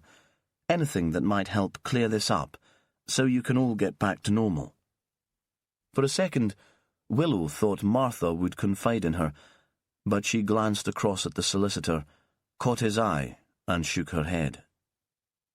Willow wrote her mobile number on a scrap of paper and slid it across the coffee table. If anything comes to you, please, give me a ring. Martha stared at the paper as if it might be too hot to touch. Then she scooped it into her pocket, stood up, and walked out of the room. Chapter 44. Perez wished Willow had chosen Moncrief to be present at her interview with Martha, and that she'd left John Munro, the solicitor, for him. He could sense the doctor's hostility as they walked through the door into the small, hot room, and thought this would be a complete waste of time. Charlie was clearly intimidated by his father, and would give nothing away in his presence. Perez had put a jug and 3 glasses on the low tables, and now he poured out water. "Tell me what happened yesterday. I want to know all about it." "Really, Jimmy?" Moncrief jumped in immediately. "What's this all about? I've already explained that we had a day at the beach. We needed a bit of time away. What more is there to say?" Perez ignored him and turned to the boy. "Take me through your movements." "Mostly I was chilling out with Martha." "You get on well, the two of you?" Perez asked. "Yeah, I mean, she's really cool for a big sister." "So you confide in each other?" "Yeah, I guess." "Has she got a boyfriend?" Perez was feeling his way. Didn't most 16-year-old girls have boyfriends? Charlie looked at his father and shook his head. "She's got mates at school, and I know there are people who fancy her, but I don't think there's anyone special." A pause. "She's a bit of a loner."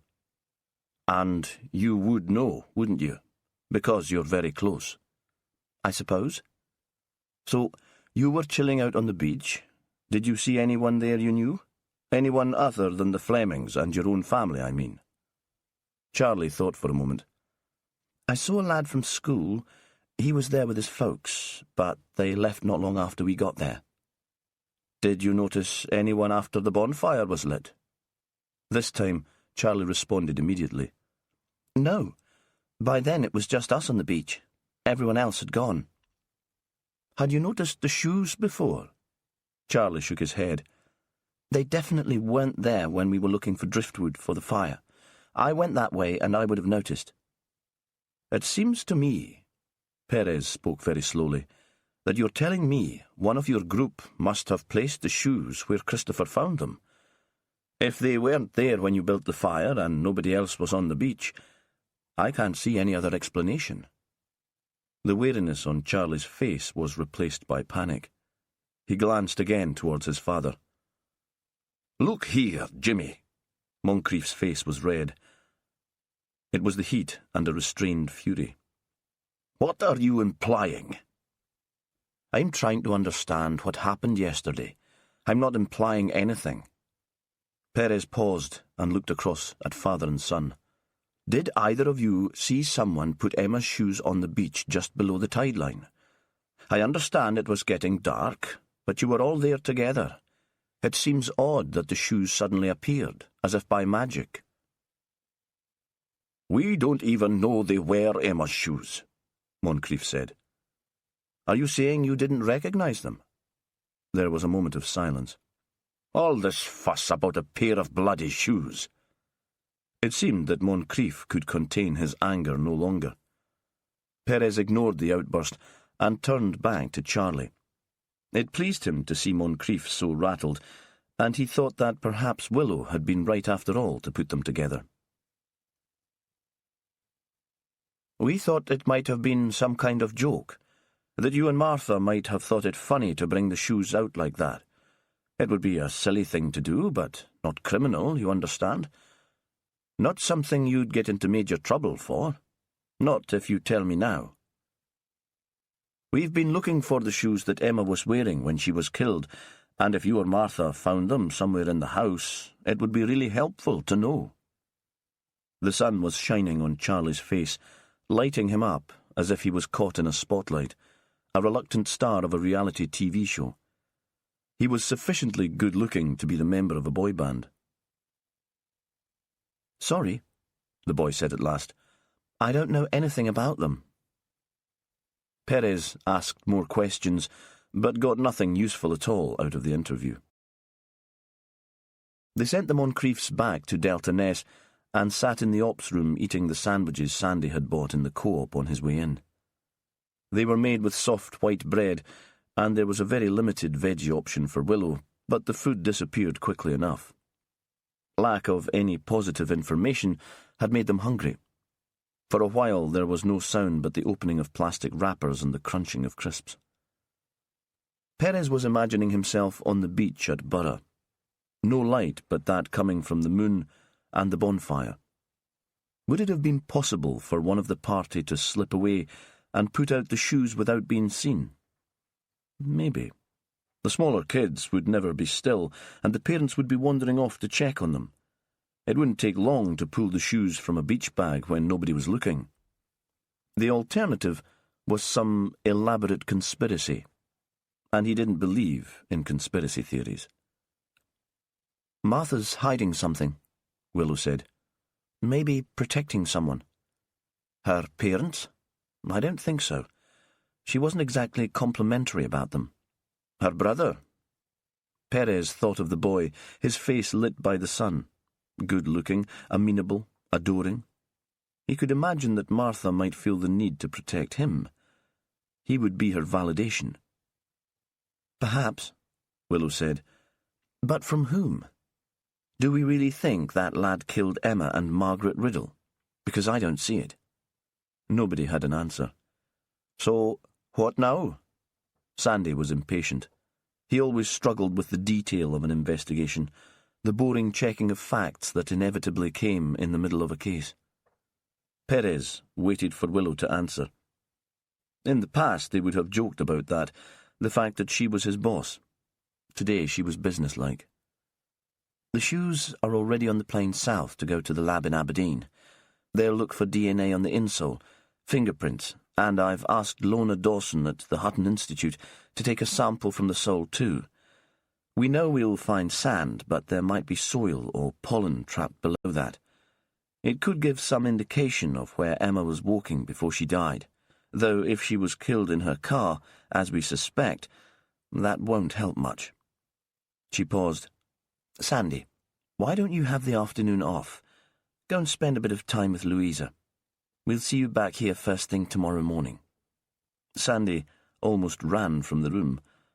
Perez looked after him. "I never knew he could move that fast."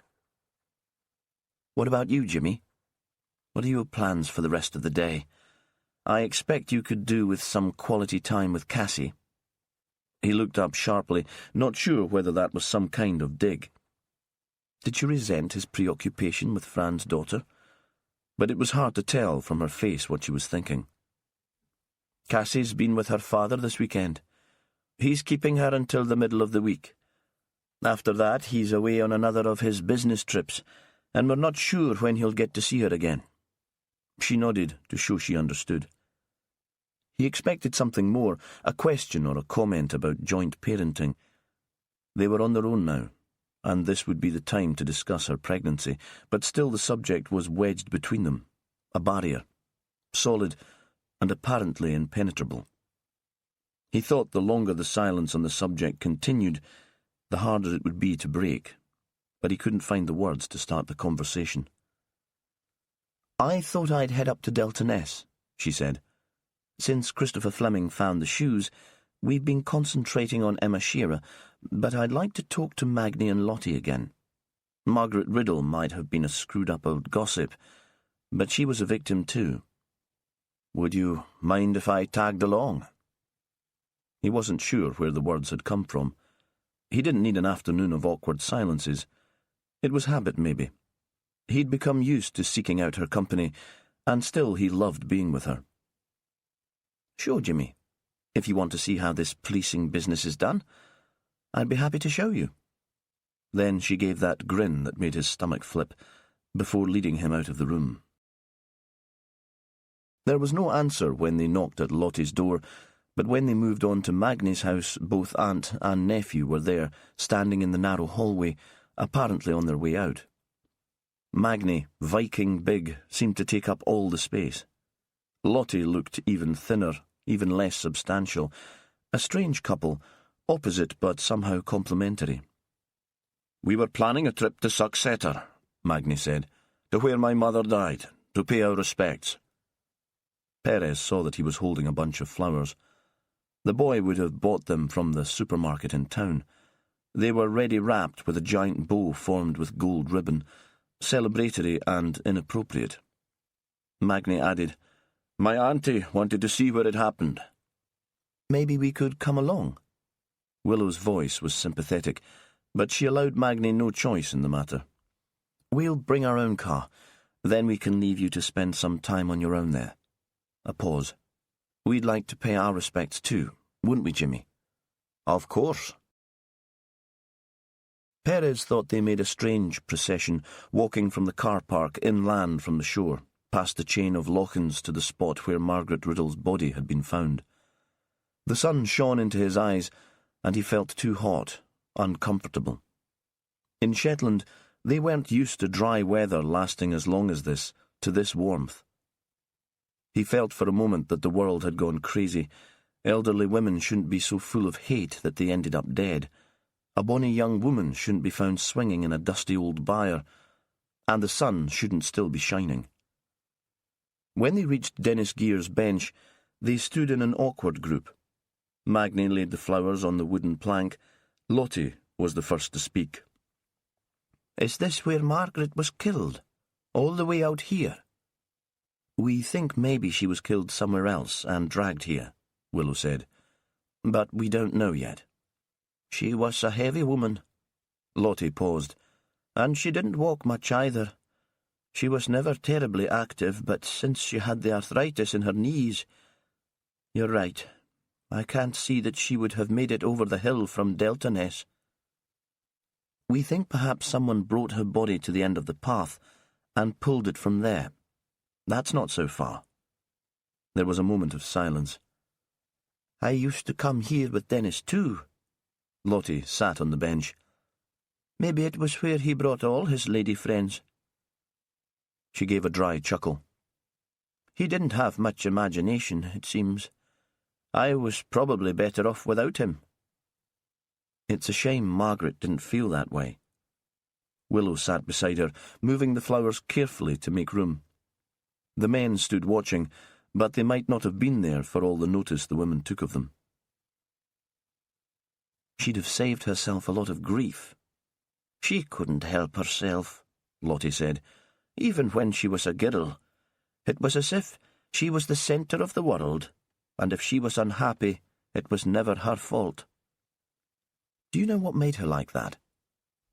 Lottie shook her head. "I think it was just the way she was born, and our parents probably made it worse. They indulged her because they couldn't stand her tantrums. She was bright, too. Perhaps they saw a great future for her, away from the islands." "We know she was sending notes to the Fleming family at Hesty." Willow spoke so softly now that Perez had to struggle to hear. "Could she have been sending anonymous letters to other people in the community?" There was silence for a moment. A group of oyster catchers flew, calling into the mud at the edge of the loch. "She sent one to Emma." This was Magni. "Anonymous, but we knew it must be from my mother. Who else would it be?" "You didn't mention it before." Willow managed not to make it sound like an accusation. "She was my mother." He stared out towards the shore. "What did it say?" "Not much that made any sense.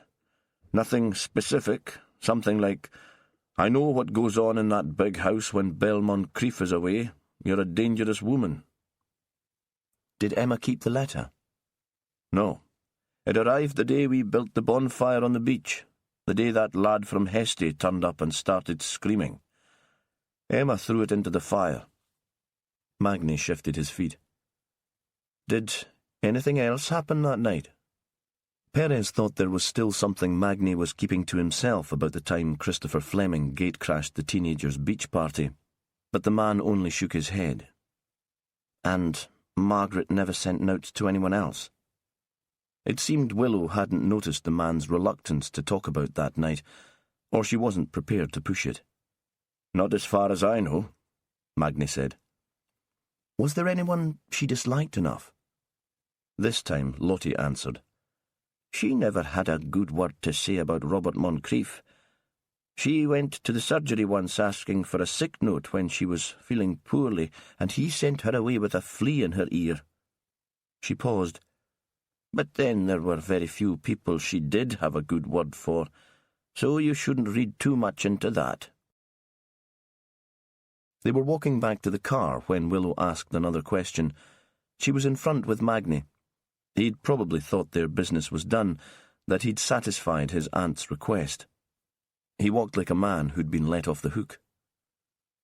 What did Emma make of the Moncrief women? What do you mean? Belle and Martha. They're very striking individuals, strong characters, 3 women in the same house. Sometimes that's like cats in a bag. They all come out spitting. Magni stopped in his tracks. I don't know what you mean. I suppose I'm asking if the 3 of them got on. Oh. Perez thought Magni sounded relieved. I don't think there were any problems.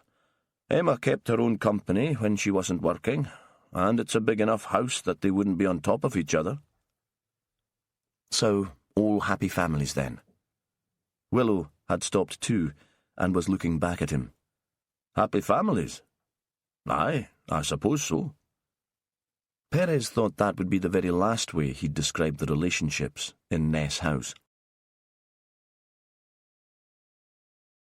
Chapter 45. Helena woke again to bright sunshine. She thought her friends in the south would never believe there could be weather like this in Shetland. Any other time she'd have posted Facebook images of their perfect life, the wild flowers and the empty beaches, the children looking brown and healthy, but now she didn't feel very much like gloating. They'd survived Sunday without any major dramas. Daniel had worked in his office for most of the morning, firming up his pitch for the Eco Hotel in Lerwick. She'd felt resentful. After all, she'd stopped working on Sundays so they could have more family time together, but had said nothing. She'd told herself it was better to have her husband fulfilled and relaxed than depressed and obsessed with a younger woman. Delton S had been quiet. It had seemed empty after the invasion of police officers and forensic workers. A tense, anxious quiet, as if the whole community was holding its breath, waiting for something to happen. The sultry lull before a thunderstorm, sunshine before the land was covered with fog again. Now she left Daniel sleeping in bed and went to the kitchen to make tea. It was still early, but Christopher took a lot of waking after a weekend without routine, and this weekend she thought he'd scarcely slept. She'd heard him pacing in the early hours of the morning and had gone into him, held him very tight in the way that he liked when he was upset. "Are you still a bit freaked out about finding those shoes?" He'd nodded so quickly that she thought that hadn't been the real problem, but when she'd asked him what else was the matter, he'd shaken his head and refused to speak. Now she went up to his room to give him a first call, and found him already awake, staring out of the window onto the shingle beach. "You're up early?" Her voice bright and false. "I didn't sleep." "Don't be daft. You can't have been awake all night." He didn't answer, as if it wasn't worth the bother. When she got to the kitchen, Ellie was already there, still in her pyjamas. She'd helped herself to cereal, and it was all over the floor and the table. Helena cleared it up without a word, telling herself it wasn't the time to nag. Daniel appeared, looking rested and fit, bare-chested. Since Emma's death, he'd been like a different man. He made coffee and handed a mug to her and kissed the top of her head. "What's going on here? It's only a week since the woman you professed to love was killed." "Want me to do the school run?" he asked. "No, I'll do it." Sometimes she knew she made herself into a martyr, the female means of aggression, but today she had her own reasons for wanting the walk to school. "You get on with your pitch for the hotel." He seemed not to notice the bite in her words. "Oh, thanks, Helly. You're a star." And he wandered off to shower in peace, leaving her to prepare the kids for school and make their lunches. She didn't see him again before it was time to leave. She shouted goodbye to him, but he must have been preoccupied with his plans, because there was no reply. In the yard, everyone was still talking about the murders, but attention was no longer focused solely on the family at Hesty. Margaret Riddle's death seemed to have dissipated that. Helena didn't feel the other parents' eyes on her at the moment she appeared, didn't sense their greed for news. Perhaps because they'd lost one of their own, the police investigation didn't feel like entertainment anymore. The community had had enough of being in the spotlight and wanted the whole thing over. A week had been long enough. Ellie ran off to play with friends, and Christopher lolled against the boundary wall. Belle Moncrief appeared with her two youngest, saw Helena, and immediately joined her. "The police took Martha and Charlie to the station for questioning yesterday." The words were whispered, and Belle had looked round to check that nobody else was within earshot before she spoke. "Would you believe it? They're only kids." No. Helena was shocked, of course, but she began to understand the pleasure that the playground mums took in gossip. "It was all about those shoes. The police seem certain they belonged to Emma, but I'm not convinced. Robert says we should just have left them on the beach for some other bugger to find." "Surely that would have looked even more suspicious," Helena said. "The detectives would have found out that we'd been to Borough." She heard the school bell ring, but she was still thinking about Martha and Charlie being dragged in to answer questions. Perhaps that had been her fault. After all, she'd suggested to Perez that the teenagers had dreamed up a practical joke to spook the adults. She wanted to ask Belle what had happened at the police station. Had Martha and Charlie admitted anything? "I suppose they would," Belle said. She'd taken a makeup bag out of her handbag and was putting on lipstick, checking her face in a small mirror. "I'm heading into Lerwick for a decent coffee and some time away. Fancy it?" Helena was tempted for a moment. Perhaps on the way to Lerwick she'd find out more about what had happened at the police station. It seemed she wasn't immune to the pool of gossip herself. But she shook her head. "I should do some work." She looked round and saw that the playground was already empty. The kids were all in school. "Have a coffee for me, though." When she got back, there was no sign of Daniel, except for a note left on the kitchen table. "Gone for a walk to clear my head. Won't be long." She thought that was typical. She'd turned down the offer of a day in town with Belle to spend some time with her husband, and he'd just pissed off without thinking she might like to join him on his walk. She knew that was unfair. Work had been in her mind, not a day out with Daniel, and that for some reason she was taking pleasure in the sense of being wronged. She stuck the breakfast plates in the dishwasher and went into her studio. Finally, she found she could concentrate and began to lose herself in her work. She'd switched her phone to silent when she'd come into the studio and didn't notice the missed calls until she decided to stop for an early lunch. She hadn't heard Daniel return, but she assumed he'd be back at his desk in the house. There had been 3 missed calls from the school and a voicemail asking her to call back. "It's rather urgent." She was annoyed more than curious. Messages from school were always about Christopher's behaviour and were always rather urgent. She'd known he'd be scratchy and short-tempered because he'd had so little sleep. She wondered which child he'd bitten or kicked this time, and hoped that the parents would be understanding. She didn't return the call until she was in the kitchen. "Mrs. Fleming. Oh, thank goodness." It was the head teacher, not Becky, Christopher's support teacher. The head came from the south, but had lived in Shetland long enough to pick up a bit of the accent. A pleasant enough woman, but given to drama. "I've tried phoning your husband, but he's not replying either." "What's Christopher done this time?" "Nothing. Well, not exactly." The woman paused. "He's disappeared." "What do you mean he's disappeared? I brought him to school myself, though I didn't watch him go in." A moment of guilt. Helena wondered if guilt haunted all parents as it did her, and if it ever went away. "Oh, he was certainly here for registration. Of course, we'd have called at once if he hadn't been there for that. You're so good about letting us know if he has to be absent for any reason. We think he must have gone during morning break, but nobody noticed until half an hour ago. His class teacher thought he was with Becky, but Becky was working with another child." Her voice tailed off. "Had anything happened to upset him?" In London, after an argument with a teacher, Christopher had once run away to a nearby park and climbed the biggest tree he could find. It had taken Helena an hour to coax him down. "No, really, nothing. He seemed a bit tired, apparently. Quiet, not quite his normal self. We've searched everywhere we can think of. I suppose he's not with you. That was why I've been calling, in case he just made his way home and we've been worrying for nothing. We don't want to call the police unless we need to. I've been working in my studio and my husband's out. Let me go upstairs and check. I'll call you back. Interrupting the flow, because otherwise the teacher would continue talking, making her excuses. Upstairs, everything was quiet. As Helena approached Christopher's bedroom, she listened for sounds from his computer, but there was nothing. She told herself he'd be wearing headphones and there'd be nothing to hear, but now the anxiety was kicking in.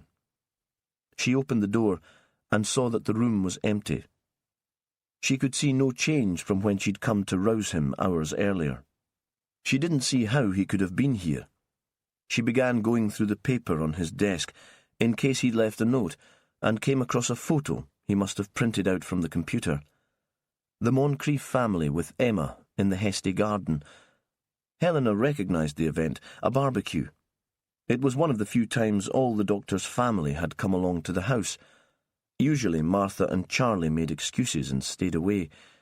Here they were, sitting on the terrace on the white wooden sun-loungers that Helena thought more suited to a liner cruising the Med. Their legs were stretched out and their feet were facing the camera. The younger children stood on each side of them, with Emma sitting very elegantly on the floor to one side. Belle and Robert stood behind them. Belle's attention seemed to have been caught by something off-camera. Helena wondered why Christopher had printed out that particular photograph, then saw that Emma was wearing the dress she'd worn when he'd found her in the barn, and the yellow shoes. Perhaps he'd spent all night staring at them. There was a noise downstairs, the front door opening and shutting. She put the photo back on the desk and opened the door. "Christopher, is that you?" She'd run to the top of the stairs and was looking down to the space below, felt a rush of relief which she knew would turn to anger as soon as she saw he was safe. But it was Daniel there, just returned from his walk, pulling the camera strap over his head. In his jeans and t-shirt, he looked as if he was on holiday. The anger that Helena had planned to direct at Christopher was focused on her husband. "Where have you been? Christopher's gone missing. The school tried to phone you. You know what it's like on the hill. No reception." His calm infuriated her. "There have been 2 murders and our son has disappeared," she said, "and you've been out all morning taking photos of otters." She ran down the stairs towards him. She might have hit him, but he took her in his arms and held her as tightly as she did Christopher when he was having an attack. She realised she was crying. "I'm sorry," he said. He made no excuses, but kept repeating the words. She saw now that he was as distressed as she was. She broke away from him. "Can you phone the school? Tell them he's not here. I said I'd call back." "Sure. What are you going to do?" "I'm phoning the police, Jimmy Perez," because she knew that Jimmy would take her seriously. She heard Daniel's muttered conversation with the school and walked outside with her phone, staring down the track, praying to a God she'd never believed in that she'd see her son walking towards her. Perez answered almost immediately. "Helena?" "It's Christopher. He's missing." She tried to steady her voice as she explained what had happened. "How long has he been gone?" She tried to work that out. The morning break was at 10:15. She'd spoken to the head teacher at midday. 2 hours. "I'll try to drum up a search team. Then I'll be there." Chapter 46. When Perez got there, Helena was at Hesty, waiting outside her studio to meet him. She seemed to look through him when he approached her. He thought she'd shut down, closed off all her emotions. That would be her way of coping. During the case that had brought him into contact with Fran, Cassie had been snatched during the Uphelia procession and had been missing for an evening. Perez remembered Fran's frozen panic and his own sense of helplessness. He'd felt guilty that night too. Now he thought that throughout their relationship he'd done nothing but cause her harm. Daniel was standing beside his wife, and he was the person who went through the details with Perez. He explained that Christopher had gone to school as normal, but had disappeared during the morning, probably while the kids were playing at break. Perez checked his watch. Nearly 3 o'clock.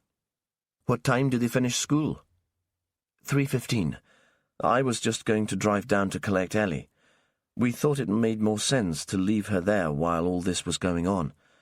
Besides, we hoped Christopher might have turned up by the time she got home. Daniel seemed unnaturally calm, but perhaps shock had frozen him too. Another car was coming up the drive, so fast that pebbles scattered and bounced. Sandy was driving, and Willow was in the passenger seat. Bloody fool, Perez thought. He could kill her going at that speed down these small roads. He turned back to Daniel. "I'll come down to the school with you. We can chat to the kids as they come out and to the parents. Everyone knows Christopher. A place like Delta Ness. Someone will have seen him." The words sounded more reassuring than he felt. Willow was already climbing out of Sandy's car. Her long hair was tied back, but bushed out from the elastic band that held it, so it looked like a witch's broom. There were sandals on her feet. She looked like no other police officer he'd ever met, more eco-warrior than detective. It came to him, the thought unbidden, that Fran had always been stylish and neat. "Are you okay to stop with Helena?" Perez explained that he wanted to go with Daniel to the school. "Sure," Willow said. "Sure." She put her arm around Helena's shoulder. "Let's go inside, shall we?" Helena was walking with her into the house. She must have heard Daniel start his car's engine, because she turned back and stood for a moment, watching as they drove down the track.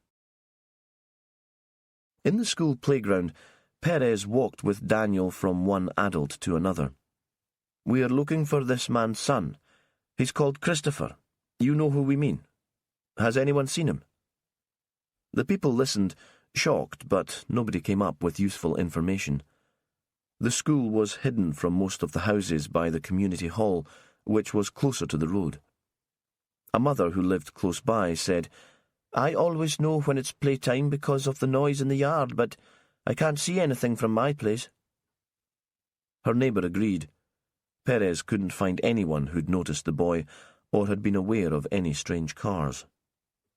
Occasionally, Perez walked ahead so that Daniel wasn't with him, and then the parents' response was sometimes rather different, a little dismissive.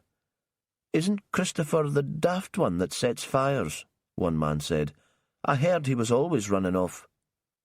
Before the end of class, Perez left Daniel in the playground and went into the school. The head teacher was waiting for him just inside the door. He held out his hand to her, but for a moment the smell of bleach and floor polish took him back to his own school days. On the walls of the corridor leading to the classrooms were children's paintings, splashes of colour against the grey-painted walls, lit by the sunshine that still streamed through the glass door that led to the yard. "I haven't told them anything's wrong yet," she said. "I don't want to make them anxious." Perez thought she didn't want to believe that a child in her care had vanished. If she told the children, she'd be forced to believe it, but she was still hoping for a miracle. "Was anyone on playground duty?" "One of the classroom assistants, but she's new, only started last week. I have spoken to her, but she didn't see anything." Now she was sounding defensive. "Christopher's a very bright boy. He could run rings round most of the adults I know. If he was determined to slip out of the yard without anyone noticing, he'd do it." "How many classes are there in the school?" 3. The head teacher took a breath, seemed to realise it was time to accept the inevitable. "Shall we start with the youngest? I've told my colleagues to keep the kids in until we've had a chance to talk to them." The early years classroom had been tidied for home time. There was a lid on the sandpit and the picture books had been replaced in their box. A dozen children sat cross-legged on a mat in front of a motherly woman, perched on a chair that seemed far too small for her. She'd just been reading a story. She looked up when Perez and the head teacher came in. "Now, everyone, This gentleman would like to ask you some questions. Listen carefully because it's very important." Perez sat on the corner of a table, so he was nearer their level. "Does everyone here know who Christopher Fleming is?" Hands shot into the air. Eyes were bright. In a school of this size, this was a question nobody could fail to answer. "Good." The hands went down. The cocky kids were disappointed that they hadn't been given the chance to show off their knowledge. "Now, Christopher's gone missing. Did anyone see him at break time?" But it seemed the younger children had their own yard, so they wouldn't be intimidated by the rowdy 11-year-olds. Nobody here had seen Christopher since the start of the school day. Ellie Fleming sat at a round table close to the front of the next class, beside Kate Moncrief. Again, Perez was introduced, and again he asked if anyone had seen Christopher at break. "What about you, Ellie? Did Christopher tell you where he might be going?" He crouched next to her, so she could answer without the rest of the class hearing, but she shook her head. "Christopher likes secrets. He doesn't tell me anything." "Does he have a secret at the moment?" "He said he did." Now she seemed unsure or unwilling to commit herself, scared perhaps to look foolish in front of her friends. "When did he tell you that he had a secret?" "When we were in the car, on the way home from the beach." She looked up at Perez. "But I don't know what it was. I was very sleepy. Even if he told me, I don't remember." Perez stood up. "Anyone else see Christopher at break today?" The kids looked at each other, but no hands went up here. It seemed that the head teacher was right, and once Christopher had made up his mind about something, he could run rings round them all. He could even make himself invisible. Christopher's class teacher was a newly qualified male teacher. He wore a little black beard, a striped shirt and jeans. He called the children guys. Becky, Christopher's support teacher, was in the room too, and she seemed to be the person keeping order. Christopher's disappearance was common knowledge here, and was causing excitement and chatter. Perez heard one boy talking earnestly about alien abduction. "Quiet!" Becky banged on a table. "This is important. The inspector has some questions for you." Like a warped echo behind her, the class teacher mumbled, "Come on now, guys." There was an expectant silence that made Perez feel suddenly nervous, a performer just about to take centre stage. "Did anyone see Christopher Fleming at morning break?" A hand went up. Perez had never seen the boy, but his likeness to Robert Moncrief was so obvious that he knew him at once. "You're Sam, right? And you saw Christopher this morning at playtime?" "Kind of. He followed me out into the yard. Then I went off to play footy, and I didn't notice him after that." A pause. "He wasn't really into games." A couple of boys in the back row sniggered. This, it seemed, was an understatement. "Did Christopher say anything to you as he followed you out of class?" "No, we weren't close mates or anything." Sam seemed anxious to emphasize this. Perez thought Christopher must have a lonely time at school if everyone made an effort to distance themselves from him. "But he had his bag with him and his lunchbox, and that seemed kind of strange. I mean, it wasn't lunchtime and we were just going out to play. Why would you need all that stuff?" "Did you ask him what he was doing with it?" Sam Moncrief shook his head. "No. Christopher did weird things all the time." There were more sniggers in the back row. Becky glared at the culprits. "You know what I think about people in this class who are deliberately unkind, and it's unkind to laugh at Christopher, even when he's not here. I won't stand for it." Her disapproval was echoed by another mumbled offering from the class teacher. The boys fell silent, and Perez turned back to Sam Moncrief. "Did Christopher say anything to you about a secret?" The boy shook his head. The children were getting restless now, and Perez could see that he'd get nothing more useful from them. "Off you go, then. If you remember anything, or if you'd like to talk to me in private, Ask your parents or your teacher to give me a call." There was a sudden outburst of sound, chair legs being scraped against the floor, shouts and laughter, and they chased outside. Christopher's disappearance didn't seem to have disturbed them at all. Perez wondered why that was. If the boy had run away before, then perhaps, like the father who'd been so dismissive in the yard, they'd become used to it. Or perhaps it was because Christopher was so different that they struggled to feel empathy. They couldn't imagine him scared and alone. Daniel was waiting for Perez outside. The yard was almost empty. The last straggling carers led their children away. "Anything?" The man had been leaning against the wall as if he was exhausted. His eyes were fixed on Ellie, who was playing on a climbing frame in the far corner. "I don't think Christopher was snatched," Perez said. "It sounds as if he planned to run away." He explained about the lunchbox and the bag. "And he must have made an effort to slip away unseen. I think he most probably hid indoors somewhere when the bell was rung for the end of break, and left when the youngest children were making their way inside. This isn't a huge space. Otherwise, someone would have seen him go." He paused. "Can you think where he might be? Are there any special places where he might go? Somewhere safe? If the murders and finding the shoes on the beach had disturbed him?"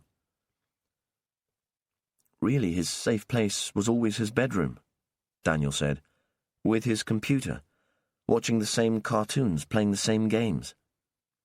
"Has anything happened at home? Anything that might make it not seem so comfortable?" "No. Things haven't been brilliant between Helena and me, but the situation's getting better. If anything, we're all more relaxed and the kids seem more settled." Daniel called to Ellie, and she ran towards him and took his hand. He lifted her into his arms and held her very tight. Chapter 47. Willow sat with Helena in her sunny kitchen and thought that losing a child, certainly to have a child disappear in this way, must be one of the worst things that could happen to a mother. It would be the not knowing and the guilt. You would run scenarios round in your head, wilder and wilder scenarios, if you had any imagination at all, and that would drive you mad. Helena was sitting quite still, but Willow believed that her mind was racing. This was a woman who was creative. She had a lot of imagination. "I'd love a cup of tea," Willow said. At least if Helena was making drinks for them, she might be distracted for a moment. "Would you mind?" Helena got to her feet, switched on the kettle, pulled out mugs and spoons. "Shouldn't we be doing something? I mean, something useful. Someone needs to be here in case Christopher comes back. You wouldn't want him turning up to an empty house." Helena seemed satisfied with that, at least for a while. She made the tea and passed a mug to Willow. "Are you up to answering a few questions?" "Of course. Anything." "How was Christopher this morning? He'd been upset by finding Emma's shoes on the beach at Borough on Saturday night, but he'd had a day at home to get over that. Or was he still upset?" Willow set down her mug. "He seemed okay on Sunday. We had a lazy day because Saturday had been pretty active, and the kids were late to bed. But last night he was unsettled again. He was still awake past midnight. I heard him pacing and I went into him. This morning he was already up, and when I went to wake him, and he said he hadn't been asleep at all." "Was that unusual?" Willow asked. "Kids on the autistic spectrum often have problems sleeping, but if it was true he'd been up all night, that was extreme even for Christopher." Helena twisted her own mug in her hands. "I should have asked him what was worrying him. I just gave him a hug and told him to go back to bed." "And he didn't give you any idea what was troubling him?" "No." Helena paused. "I think he'd been on Facebook, looking at old photos. There was one that Daniel had posted. I hadn't seen it when it first went up. Too busy. Probably away pitching for work. Anyway, Christopher had printed it out." "Christopher has a printer in his room?" "Yeah, an old one of Daniel's that wasn't working properly. Christopher sorted out the glitches. He's very tech-savvy." Helena looked up and gave a grin that disappeared immediately. "Not so savvy when he comes to reading people. He takes them on trust. If someone invites him to get into a car for a lift, he'll accept, even though we've told him it would be a mistake." Willow touched her hand. "Here, you know it probably wouldn't be a mistake. It would be someone being kind. So where is he? Who's taken him?" Willow didn't answer. "Tell me about the photo that seems to have caught his attention." "Daniel must have taken it. I remember the occasion. We had a barbecue. It wasn't very long ago. The whole Moncrief family came along, and I invited Emma too. Being selfish, I thought another adult would be a good idea to help out with all those kids. I didn't realise then that Daniel had become obsessed with her. She's there with Robert and Belle, along with the children. The thing is, she was wearing that dress, the yellow one she was wearing when she died, and she was wearing the yellow shoes." Helena paused. "Perhaps that's why Christopher felt the need to print it out." "Have you still got the photo?" "Yeah, it was in his room. I found it when the school first phoned to say he was missing. I went upstairs to check that he hadn't come back here."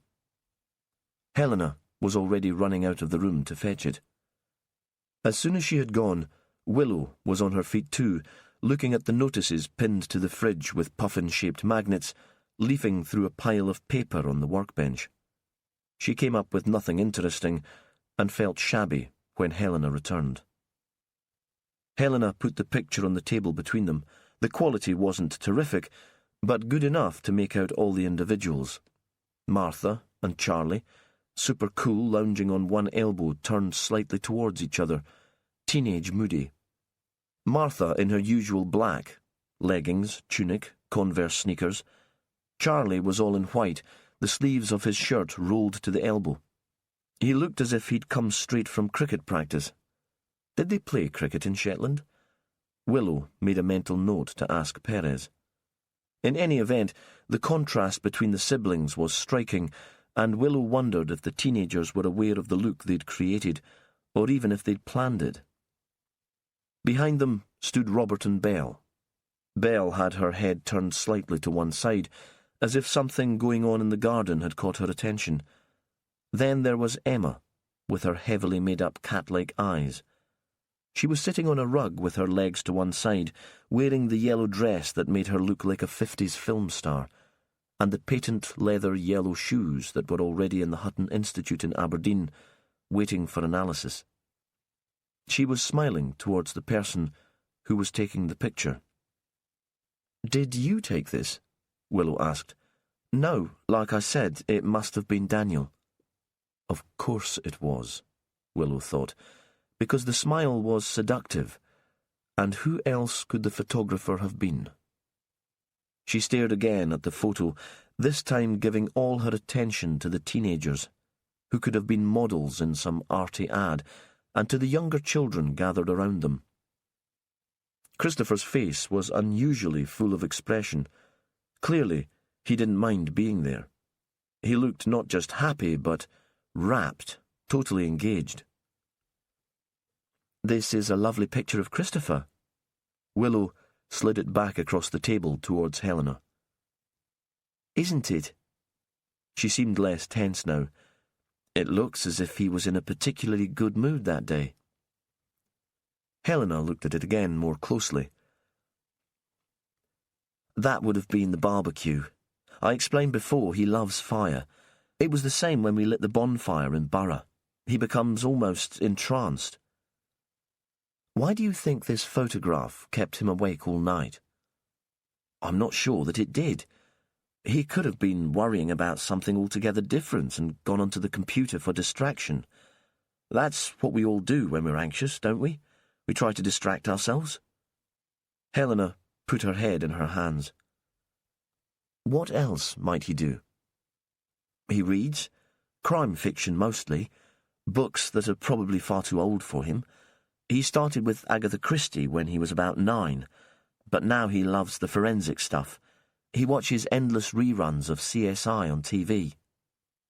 Willow didn't think this was the time to talk about the CSI effect, or the fact that juries were failing to convict because real-life forensic science was nothing at all like television.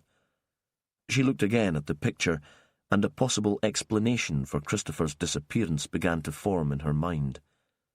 She was about to suggest more tea when her phone went, a number she didn't recognize. She hit the reply button. "Is that Inspector Reeves?" She knew the voice. Magni, how can I help you?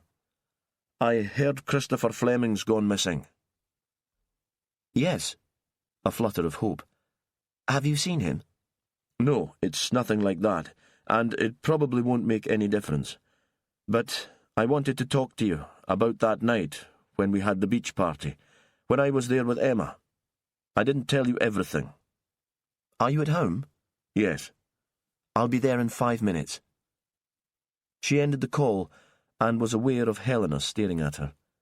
Was that news? Have they found Christopher? Not yet, but it might be something that could help. I'm going to leave you with Sandy. You know Sandy, the young officer from Wolsey, and I'll be back soon. Driving down the track towards Delta Ness felt like an act of desertion. Lottie was standing at her window and watched as Willow approached her nephew's house. She gave a little wave, but didn't seem at all curious to know why the detective was there. Magni was waiting for her and answered the door before she had time to knock. "This is probably a waste of your time." He led her into the overfilled living room. Signs of Margaret's absence were already showing in the stained coffee mug on the windowsill, the empty beer cans in the wicker bin. "It's obviously been troubling you?" Willow thought he'd been holding something back since the first time she'd met him. She paused for a beat. "Is it something to do with where you were on the night your mother died?" He shook his head. "No, that was just like I told you." His voice impatient but defensive too. "So, what is it, Magni?" "It was when I heard the boy was missing. I thought it might help. That I'd feel like shit if it turned out to be important and I hadn't spoken about it." Tell me now. "It's about the night the boy from Hesty wandered into the middle of the beach party." "I remember," Willow said. "He got very upset and you kindly took him home." "Things got ugly that night. I don't know, it was the drink maybe, but the kids were all jeering and calling him names. Chanting." "What did they call him?" Magni shook his head, and for a moment she thought he would refuse to answer. "Retard," he said at last. "Ignorant stuff like that. It was a kind of madness, the crowd thing. Then they started shouting something else." This time, Willow knew she didn't need to prompt him. He would tell her in the end. "Hangman," he said. "They called him Hangman." I can see why he'd be upset. His father had found Dennis Gare hanging in the property not long before, but I'm not sure what this might have to do with 2 murders or Christopher running away. "I don't think it was the kids who started that." Magni stared bleakly ahead. "I think it was Emma. I've been over and over it in my head. I didn't want to believe it, not then and not since. I told myself she wouldn't do something like that. Not to a boy like Christopher. That I'd got it all wrong. I usually get things wrong. But I was sitting next to her and I heard her. It was a whisper at first. Then she got louder until some lad standing close to us joined in. Hangman, hangman. And once the others started shouting too, she stopped speaking and just watched. Pleased, as if it was what she had wanted all the time. That hate spreading like a wild fire on the hill. A pause. It was as if she was drunk on the power. Willow didn't speak for a moment. She could see why Magni hadn't told her before. He'd persuaded himself that Emma was his ideal woman, and he'd wanted to preserve the image, especially after her death. Now he was admitting that he hadn't really known her at all. The notion that she'd had looking at the photo of Emma in the Hesty kitchen grew. Other ideas clicked into place. For the first time, she had a sense of the real Emma. "There's something else," Magni interrupted her thoughts. "Yes?" She was still trying to process the possibilities and had to pull her attention back to this room. "My mother was there that night." "I'm sorry?" Willow tried to imagine Margaret Riddle angry at the world at a beach party full of rowdy, drunken kids. She must have been on duty to lock up the community hall. She'd have seen the fire and heard the noise. Somehow she got herself to the top of the bank, because when I turned round, I saw her looking down on us. Magni closed his eyes, and Willow thought he was imagining the scene.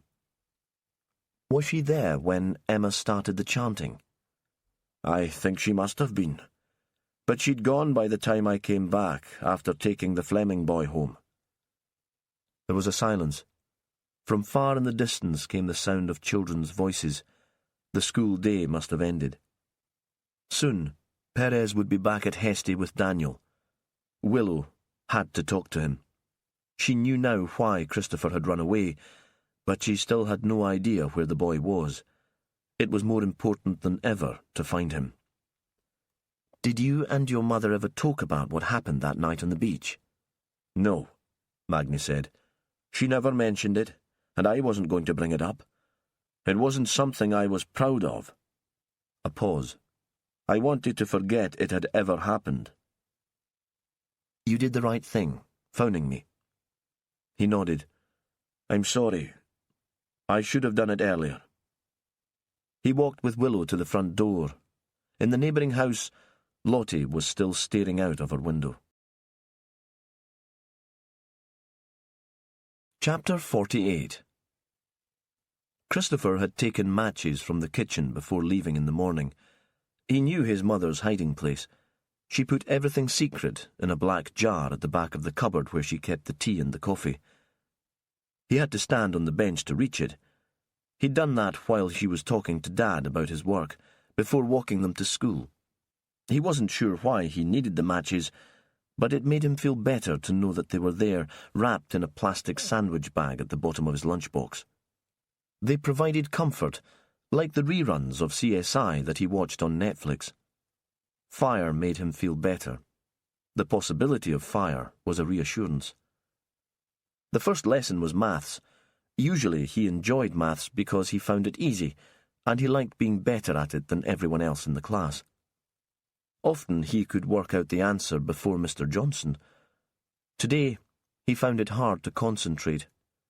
Then there was music. They were practicing the songs they'd sing at the Leavers' Assembly. He'd be leaving Delta Ness School at the end of the summer too.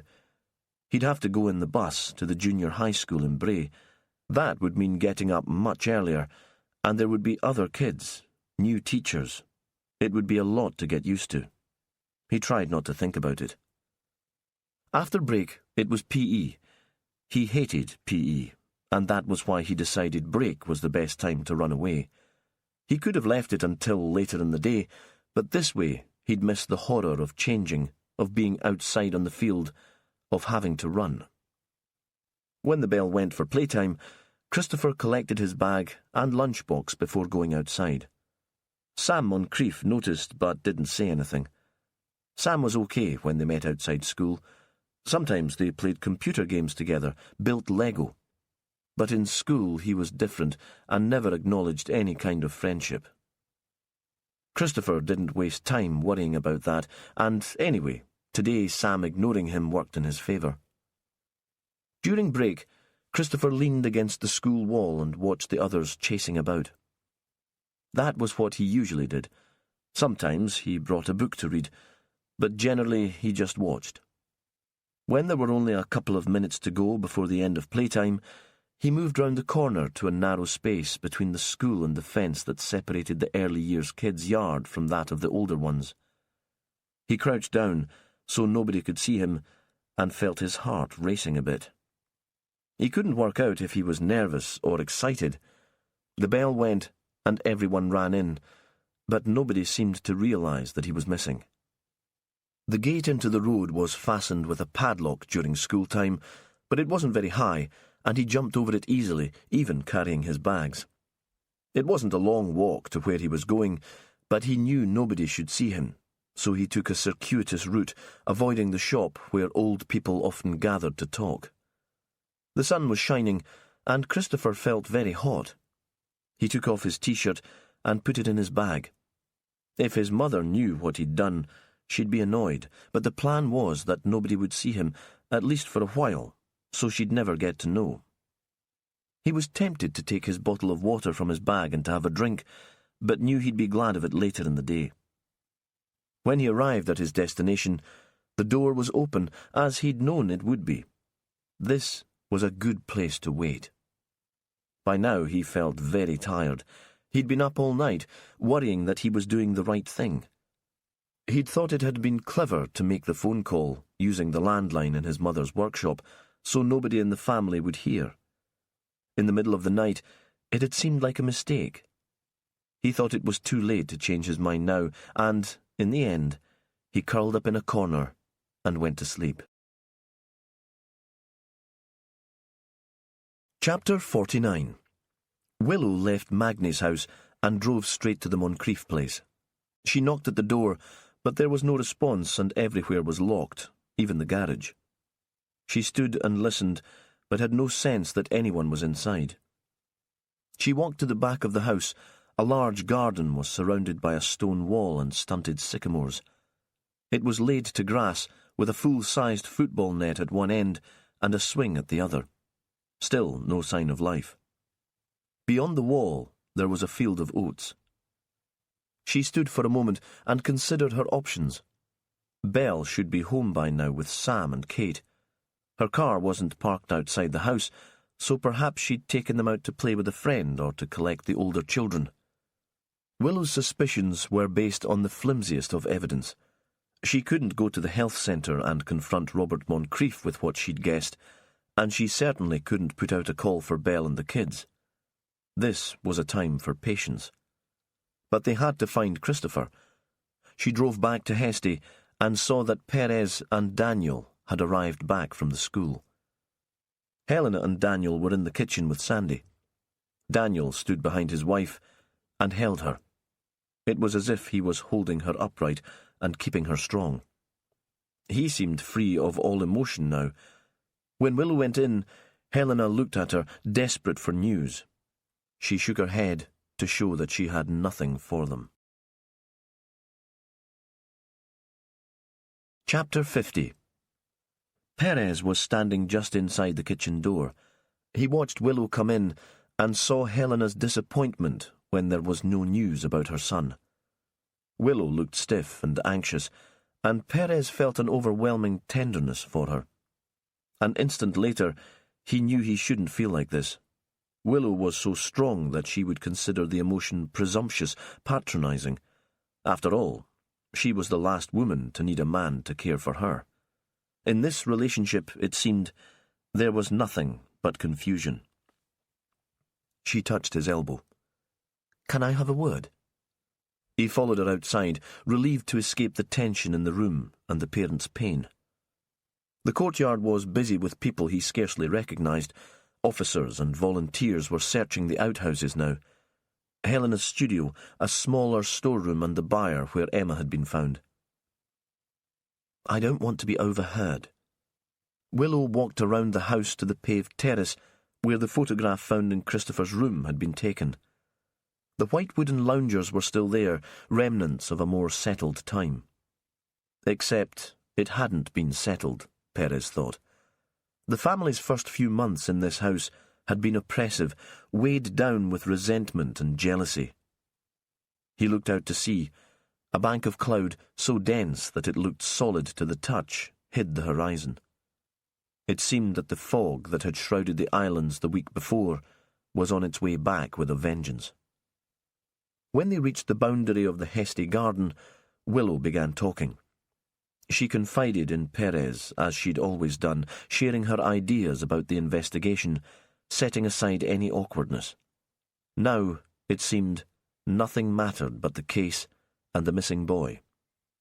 Perez listened until she'd completed the narrative. "That makes sense, but it doesn't explain Christopher's disappearance from school or help us find him." He thought Willow was the most emotionally intelligent person he'd ever known. In work and in his private life, he too often let sympathy take over. He was a sucker for a sob story, but she was clear-eyed, insightful, and without sentiment. He looked again at the sea and saw that the fog was closer now, rolling towards them, a giant, individual wave. Suddenly, he set off at a run, leaving Willow to follow more slowly behind him. As they'd reached the end of the garden, he'd glimpsed the roof of the shed formed by the upturned yole. Surely the building would make the perfect hiding place for an 11-year-old boy. Perez imagined Christopher inside, curled up on one of the red cushions, absorbed in a book. Pushing open the door, he was already tasting the relief of finding him safe and well.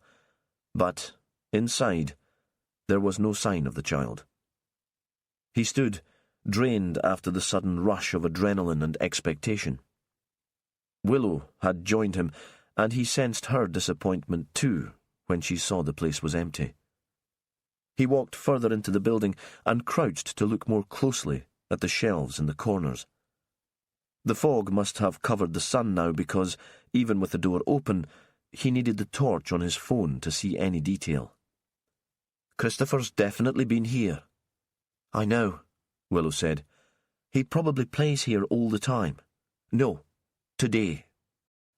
Perez lifted a wicker wastebasket onto the makeshift table where they'd found Emma's bag. Inside was an apple core and an empty raspberry yogurt pot. "That was in his packed lunchbox. I asked Daniel." "So where is he now?"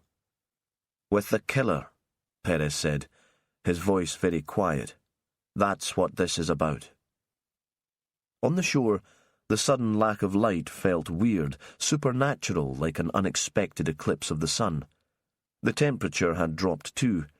Sharp edges in the landscape had blurred, and sound was muffled. Perez and Willow started to walk back towards the house. Perez thought the team must have widened their search because he was aware of movement in the fog, people no more than silhouettes shifting in and out of focus, dark shadows against the grey. What now? Willow was walking beside him. The mist was damp, and he could smell wet wool, wet grass. "We don't have any proof, nowhere near enough to make an arrest. But we need to find the boy." He could hear the desperation in her voice, and thought she wasn't so detached after all. "There might be fingerprints in the shed, if they met up there. That would be evidence of a kind." "Fingerprints would be in the shed anyway from previous occasions." They'd climbed the stile onto Hesty land. She stopped for a moment. "I can't believe the killer would harm Christopher." But Perez thought the killer was desperate, and desperate people did crazy things. "I did a crazy thing, not thinking clearly before I spoke when you told me about the baby, shutting off the possibility of a child of my own." He was trying to form the words into an apology when he was aware of a light forcing itself through the gloom. It seemed to hover at a strange angle above them, and it took him a moment to work out what it might be. At first, he imagined an explosion, a fire in a small and distant aircraft. This wasn't moving, though. It was static and grounded. "It's the bonfire on the hill. The midsummer beacon. Someone set fire to it." "Christopher!" She was already running. "Who else could it be?" Chapter 51. Willow soon realized she couldn't keep up with Perez. The hill was steep, and 3 months of tiredness, disturbed sleep, and lack of exercise had left her soft and unfit. Perez was used to the terrain. He'd spent his childhood helping his father with the Fair Isle hill sheep. He understood the uneven patchwork of heather, peat bank and juncus underfoot, the patches of exposed rock, and the trap of crumbling dry stone dike hidden by rush and reed. She couldn't be as reckless as she might once have been. Now she climbed carefully, worried about tripping. She stopped every so often to catch her breath, frustrated by her lack of energy and her flabby, aching muscles. The fog grew thicker the higher she climbed, and she would have lost her way if it weren't for the fire blazing wild and fierce above her. She could smell it now, and hear branches snapping and cracking, though she was still too far away to feel its heat. Eventually, the slope flattened, and walking was easier. She was close to the top of the ridge, on a plateau that ran out towards the sea. She'd seen the cliffs from the beach below. They were steep and sheer, and water boiled at the bottom even when the weather was calm like this. The beacon had been built here simply because it was so close to the cliff edge. It would be seen from other high places all down the east coast of the islands. The mist was so dense that she couldn't see the cliff edge, but she knew it was there. As a background to the other noises, she heard the low churning of the sea below. She leaned against a rocky outcrop, glad of a moment to rest. At first, she thought she was alone here, stranded above the other life that continued below. There was no sign of Perez. Everything else seemed a long way off. She supposed that in Heste the team were still searching. She hoped Sandy was with Daniel and Helena, and imagined them in the kitchen there, closed in and safe. Then she saw a figure just beyond the fire, lit by the flames, but still insubstantial in the mist. Christopher. She was about to call out to him, to tell him to move away from the cliff edge, when someone else emerged from the Sucksetter side of the hill.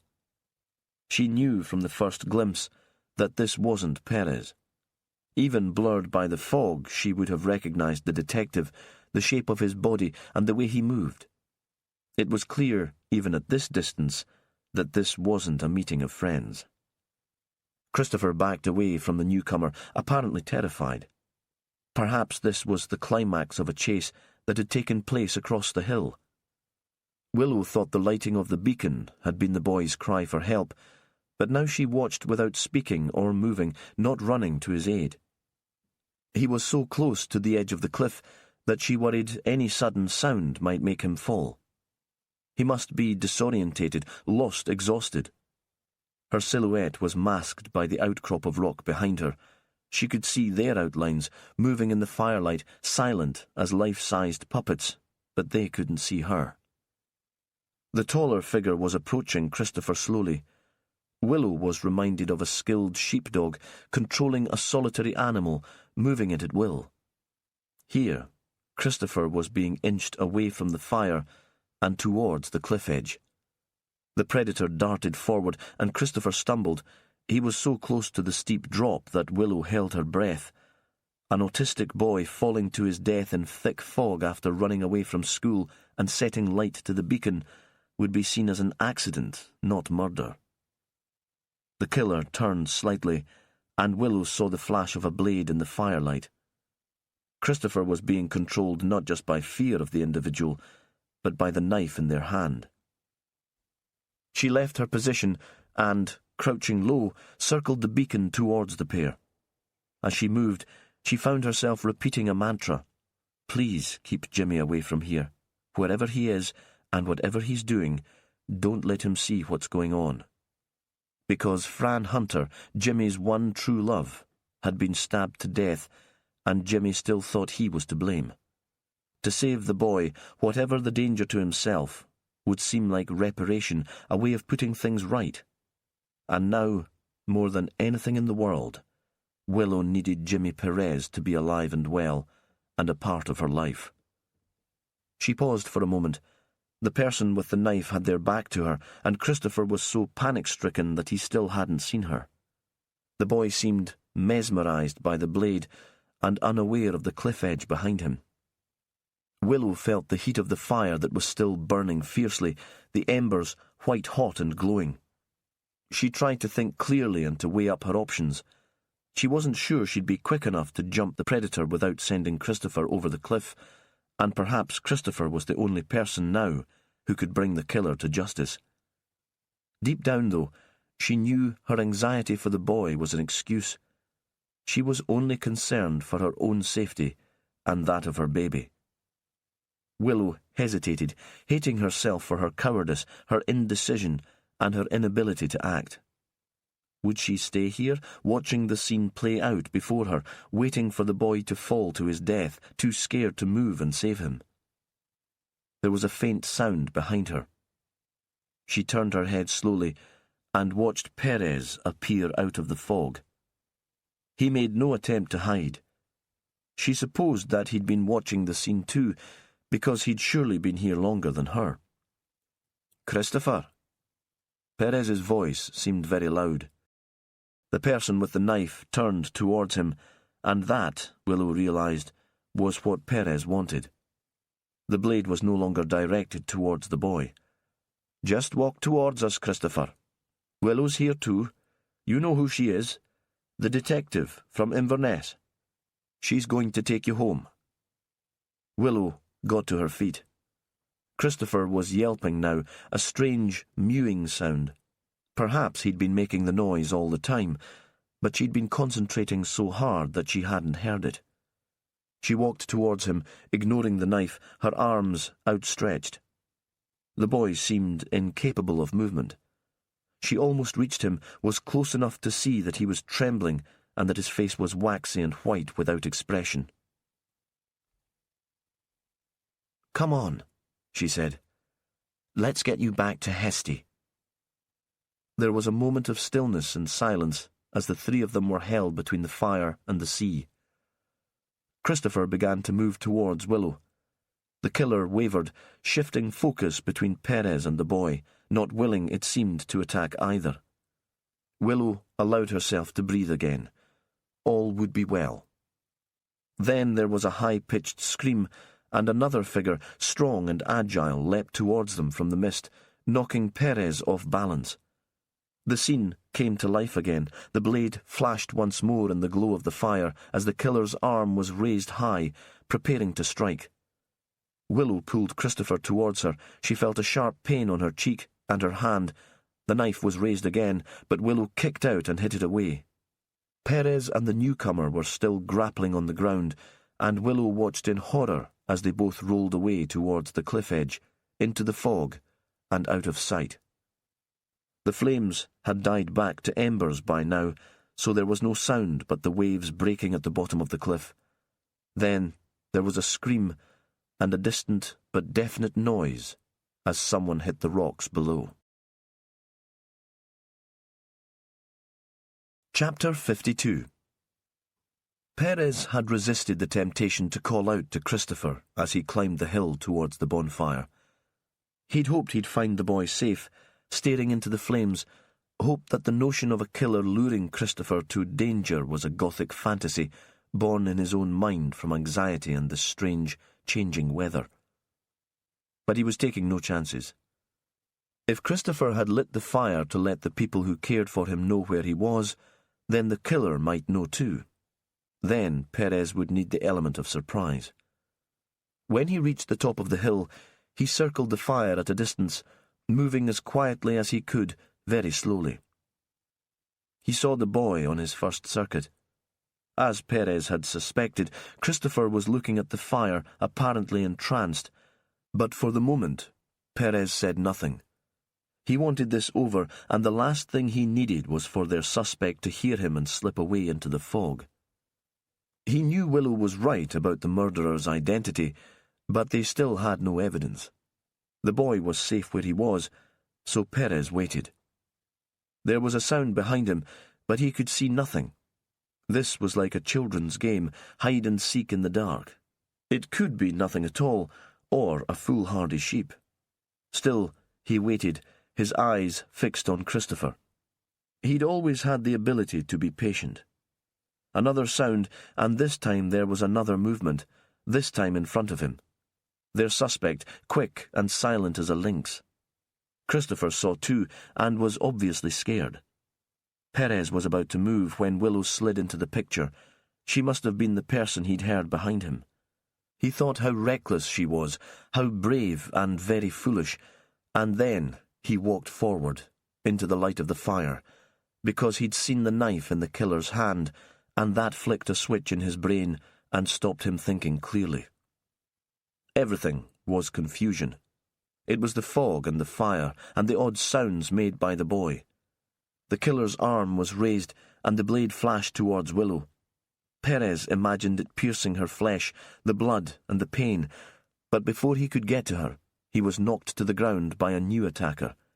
It was the last thing he'd been expecting, though he realized immediately that he should have known. As he fell, hard on the bare rock, the case finally made sense. He tried to get to his feet, aware of Willow only yards away from him, but the assault had winded him, and the attacker came at him again. They tumbled together down the steep bank towards the cliff edge, and Perez thought how foolish he'd been not to know that there'd be two people chasing Christopher over the hill. After all, the killer couldn't have been working alone. He wondered if it would feel like flying, that moment between leaving land and hitting the water. Then he remembered Cassie, and Willow, and the baby, and he came to his senses. This was no time for melodrama. He had responsibilities. He stuck his heels into the soft grass to slow himself down. He and his assailant were entwined like lovers, but the person in his arms was still fighting, pushing Perez away now in an attempt to escape. Perez came to a stop, trapped behind a scrubby gorse bush, but Charlie Moncrief had freed himself, and Perez watched helpless as the boy flew on to his death. Perez scrambled back to the others. Willow stood, white and still as a statue next to Martha Moncrief, the young woman who had killed two people and had provoked the death of her brother. Chapter 53. Martha didn't speak to Jimmy Perez as they walked down the hill, arm in arm, following Willow and Christopher. Willow thought she must be in shock. She'd seen her brother die and must know that she was responsible. How would she live with that? Perez was holding her tight because he was frightened she might escape, though from a distance Willow thought they looked like father and daughter. Later, in the police station, Martha couldn't stop talking. After so many years of keeping secrets, there was a lot to explain. The grey solicitor sat by her side, but Martha barely acknowledged him. She'd said she didn't want either of her parents there, and Willow thought Perez was too close to the case, so she and Sandy sat on the other side of the table, mostly listening. Martha looked as if she hadn't slept for a week, and Willow wondered how Robert and Belle hadn't picked up on that, how they could be so careless, so disengaged. "A rescue team has climbed around the rocks at the bottom of the cliff," Willow said. "They found Charlie's body. He would have died at once. He wouldn't have felt any pain." Martha looked at her. Her eyes were blank and dead. "He shouldn't have been there. I didn't ask him." "But he wanted to help you. He always wanted to help you. He just couldn't find the right way." There was a moment of silence. Martha closed her eyes briefly, and when she opened them again, it was as if it was too hard to talk about her brother. Perhaps it was too soon for her to grieve. Instead, her question was about the younger boy. "Is Christopher okay?" "It's hard to tell," Willow said. "No physical harm." Martha nodded. "I shouldn't have agreed to meet him when he phoned me. Who'd have listened to him anyway? A weird kid with a forensics fixation. But I'd kind of lost it by then, become a bit paranoid." "He recognized the pattern on the sole of your trainers," Willow said, "from the photo of the barbecue that he'd printed from his computer. You were on the lounger, with your feet towards the camera. He'd watched the CSIs examining the prints in the barn, and he'd seen your footwear marks in the sand at Borough by Emma's shoes, before everyone else rushed over to muddle them. He's got one of those memories that holds on to patterns." Martha looked up, dark eyes in a white face. "Christopher didn't think I could have killed anyone. He had a bit of a crush on me, you know." Willow remembered the boy's face as it had been in the same photo, rapt, not because of the bonfire, but because he'd been so close to Martha, the girl he'd described as cool. Martha was still talking. He just wanted me to explain, but I couldn't think of any sort of reasonable explanation. Then the fog came down. I lost him on the hill until he lit the fire. I couldn't let him go then. He knew too much. I think I was kind of crazy. You took the knife with you. It must have been in your mind that you'd kill him. Martha turned away. I always carried the knife. It was a kind of comfort. I thought one day I might need it. And Charlie? Again, she refused to talk about her brother. I told you. I didn't want him there. It was my fight. Willow looked directly at the girl. You didn't use the knife to kill Emma? No. Martha had been nibbling her nails and the skin around them. Now she laid her hands flat on the table in front of her. There would have been blood in her car then, and besides, I wanted to see her hanging in the barn where Dennis Gear killed himself. That's how I pictured it when I was planning her death. You couldn't manage that by yourself, though, could you, Martha? It would have taken more than one person to string her up. Was Charlie in it from the beginning? No. Martha rose to her feet, and the words came out as a scream.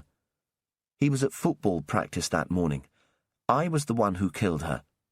But later, he came and helped. Martha sank back into her chair. My brother's dead, she said. Isn't that enough for you? Let them remember him as he was. Don't drag him into this. Willow didn't answer. She thought Martha knew exactly what she was doing. If she stuck to her story, there was no way they'd prove Charlie's involvement. But Willow knew that even a young woman as strong as Martha couldn't have arranged the body in the byre on her own, and Charlie had probably helped to drag Margaret's body to her final resting place too. Why did you kill Emma Shearer, Martha? There was another moment of silence. The solicitor coughed and shuffled. Because she was evil. Martha paused. I think she wanted me to kill her. She was taunting me, daring me to do it. Willow said nothing and waited for the girl to continue. When she first came, it was little things, nips and slaps, when we didn't do what she wanted. We'd been spoilt rotten, she said. We needed to learn some discipline. Martha sat on her hands, as if to stop herself biting her nails. Other people had said we were spoilt too, so I thought she was right. You didn't tell your parents? Emma said they wouldn't be interested. They were too busy to be bothered. That seemed about right. Once or twice I did say something to them, but they only went back to Emma, and then things got worse. There was a moment of silence. Willow was aware of Sandy beside her and could sense his shock and horror. She thought he was too soft-hearted for this work. Martha continued talking. When I got older, she made my life even more of a misery. It wasn't physical then, not usually. She pulled me apart, told me how rubbish I was, put stuff on Facebook that my friends could see. And it was unpredictable. Sometimes she pretended she was my mate, apologized for all the bad things, asked me to forgive her. And for a while I'd believe her because I wanted it to stop so much. But it never lasted. I couldn't trust her. I couldn't trust anyone. She just said the nice things to play with my head. And she demanded money from you. Martha looked up. How did you know about that? Willow didn't answer. She wanted Martha to continue her story, but she thought, the handbag. Emma could never have afforded that herself. Yeah, she demanded money, Martha said. First she took all my allowance, and then I ended up stealing from Mum and Dad, so I had more to give her. They were so wrapped up in themselves they didn't even notice the cash was missing. And Emma taught you to drive? Martha nodded. On the tracks around Suxeter. That was another time when I believed things could get better, when I thought she was being kind. For the first time, she sat more upright in her seat and looked directly at Willow. I despised myself for not standing up to her, for not being strong enough, and she'd taunt me and tell me how pathetic I was. She was right, wasn't she? I was pathetic. The only way I could fight back was by killing her. "Why now?" Willow asked. "It won't be long before you take your hires and get away to college or uni." "Because I'm not the only person in that family, am I?" Martha's voice was suddenly fierce. Emma had already started having a go at Kate, and I wouldn't be around any more to protect her. Only then did the tears stream silently down her cheeks. She was still crying when Willow left the room. Chapter 54. Cruelty spreads, don't you think? Perhaps it passes down the generations, inherited like blue eyes. Willow clasped her hands around a mug of tea, or like a tendency to compassion. Her voice had been serious, but with the last words she flashed a look at Perez, a touch of humour, an in-joke that Sandy didn't quite understand. They were in Perez's house. Although Cassie was still with Duncan Hunter, so there was no need to be quiet, Sandy thought they were unnaturally restrained, muted. It should have been like the old times, the three of them together, winding down at the end of a case. But even though he was fizzing with joy because he had a secret of his own, this didn't feel much like a celebration. Emma Shearer's murder had so much hurt at the heart of it. There was nothing straightforward about the case, and no monster to blame, except perhaps Kenneth Shearer, and if you dug back far enough, you might find a reason for his cruelty too. Perez was sitting at the table by the window. He was staring out towards Ravenshead, apparently lost in thought. It was already late evening, but the sun was still shining. The inspector turned back into the room. The cruelty ended up hard and brutal within the Moncrief household. That was fertile ground for Emma's need to hit out in revenge for all that had been inflicted on her. She needed someone to hurt. She'd been showing signs of damage while she was still in Orkney, but the authorities couldn't see or refused to acknowledge it. Emma saw the Moncrief kids as fair targets. In her mind, they had everything she'd missed out on. I don't see how Robert and Belle Moncrief couldn't have known what was going on. Martha said she tried to tell them at first, but they took no notice. Sandy still didn't get that. One of their children had been so sad and screwed up that she'd been willing to commit murder to stop the bad things happening, and they hadn't realised. There was abuse going on right under their noses, and they did nothing. They were self-centred, wrapped up in their own lives, Perez said, and Robert's childhood had been cold and unloving too. Perhaps he thought that was how family life was meant to be. He turned to Willow. You worked it out, didn't you? You knew what had gone on. You were ahead of the rest of us, as usual. There was a silence. I think Christopher worked it out before any of us, Willow said, though he didn't want to believe that Martha could be a killer. And she tried to send him over the cliff to his death. I'm not sure she would actually have done that. But by then, who knows? Martha was certainly a little bit crazy by the end. How did you know it was her? Sandy thought Willow must be a mind reader or a magician. It was when Magni told me about Emma leading the chants, when Christopher strayed into the beach party. Such a cruel thing. I wondered what it must be like to live with her. Willow looked up, grinned. Magni left a message on my phone a couple of hours ago. He wanted me to know where he was the night his mother died. With a woman in Lerwick. Someone he works with. A married woman. He was trying to protect her honour. Start from the beginning. Perez shifted in his chair so that his back was facing the window and he was closer to them. Talk us through it. Emma Shearer arrived in Ness House not long after Kate was born. Martha was 9, cheeky, a bit spoilt, used to getting her own way. She wouldn't have been an easy child, and in Emma's life, violence was the way difficult behaviour was kept under control. Emma was hardly more than a child herself, damaged and out of her depth. According to Martha, the abuse wasn't extreme at first. A slap, rough handling when she was lifted out of the bath, a pinch that might have been accidental. I'm guessing that Emma was feeling her way, seeing what she could get away with. But she enjoyed the power she had over Martha, the sense of control. And as Martha got older, she strengthened her grip, and the abuse became emotional rather than physical, relentless, and it went on for years. "What about Charlie?" Perez asked. "Did Emma have a go at him?" Willow shook her head. He was a different kind of child, placid and eager to please. Perhaps he reminded Emma of her brothers, and we know she'd been kind enough to them. I think Charlie probably saw what was going on, though, and felt guilty about doing nothing to stop it. That's why he helped Martha move Emma's body to Hesty, and why he followed her up the hill today. It must have been hard for him, confusing. He'd been brought up to believe that men should be strong and powerful, but he was helpless to stop Emma bullying his sister. She was too controlling. He must have felt like a coward.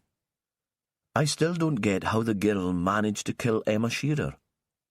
Sandy thought he understood the provocation now, the motive. In the interview room, he'd heard Martha's description of that Sunday morning, but he still couldn't see how this crime could have been carried out, how a moody 16-year-old would have the nerve to plan and execute it. It was as you thought. She waited in the back of Emma's car on the Sunday morning. Martha knew Emma had planned a day out and would come to the car eventually. Her parents were busy. Robert had taken Charlie to play football, and Belle was at the hall preparing for the teas. Martha had overheard the phone conversation between Helena and Belle the night before. Helena had said they were planning a family walk and wouldn't be at home. Willow turned to Perez. "Martha said she chose Hesty to display Emma's body because Dennis Gear had killed himself there. She has a taste for the theatrical, I think, the Gothic. And she resented Daniel because he was so sympathetic to Emma. She didn't mind at all that he became a suspect. That was why she left Emma's bag in the boat shed. She knew the couple had met there." "She drove Emma's car up to Hesty," Perez said. "Yes. She waited until she could see the family on the hill, then drove up the track and tucked the car between the house and the barn, so it couldn't be seen from the community hall. By that point, Charlie was back from football and Robert Moncrief had gone to the community hall. She's a strong young woman. She rose for Delta Ness in the regattas, but it would still have been too much for her to throw a rope over the beam, put the noose around Emma's neck and string her up on her own. She'll never admit Charlie's part in it, though." "She was lucky nobody saw her either driving up the track or while she was in the garden." Perez was totally engaged in the conversation now. "A place like Delta Ness, where everyone's watching." "But somebody did see her." Sandy found he was losing concentration, and he was impatient to move the conversation along. He had other things on his mind, and he couldn't wait to get back to Louisa. "Margaret Riddle." Margaret didn't see Martha at Hesty that Sunday, but we know what an interest she took in other people's business. She often watched the Moncrief place in the hope of catching Emma with another man, or of seeing anything to give her ammunition to break up Magnie's relationship with Emma. She saw Martha in the back of Emma's car that Sunday morning, and Martha saw her. Willow paused. Margaret was such a sad and bitter woman. If she'd just concentrated on getting on with her own life, she'd still be alive. "Why didn't Margaret tell us about seeing Emma and Martha together that morning?" Sandy asked. "She wouldn't have thought it had any significance. Emma was always driving the kids around, and she would have had to explain what she was doing spying at Ness House. The sycamores hide the place from the road. She must have been standing right in the drive." Willow paused. Martha thought it was important, though. She brooded over it. Every time she saw the woman, she was scared that Margaret was about to threaten her with what she'd seen. Margaret was outside Ness again, the night of the fog. Perhaps spying had become a habit, or perhaps she was just catching her breath on her way to Hesty. It freaked Martha out, though. That night, After her parents had taken a taxi to their friend's house, she took her mother's car. We know Margaret was scared of driving when it was foggy, and we know she hated walking. She'd already walked all the way to Hesty to pass on the gossip about Daniel's so-called affair, and I think she'd have been ready to accept a lift from anyone that night. But instead of taking her home, Martha strangled her and drove to the dunes at Sucksetter. Sandy knew what had happened then. He'd sat in the interview room watching Martha fall apart, the words spewing out of her as she'd described, half carrying, half dragging the woman to the bench that Magni had made in memory of Dennis Gear.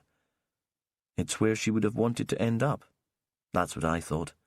So I was doing her a favour, wasn't I, by taking her there? It was an effort, but I knew it was the right thing to do. And the girl had stared across the table at them, begging them to understand. "Why did she leave the shoes on the beach?" Perez asked. Willow shrugged. "I think that was probably Charlie.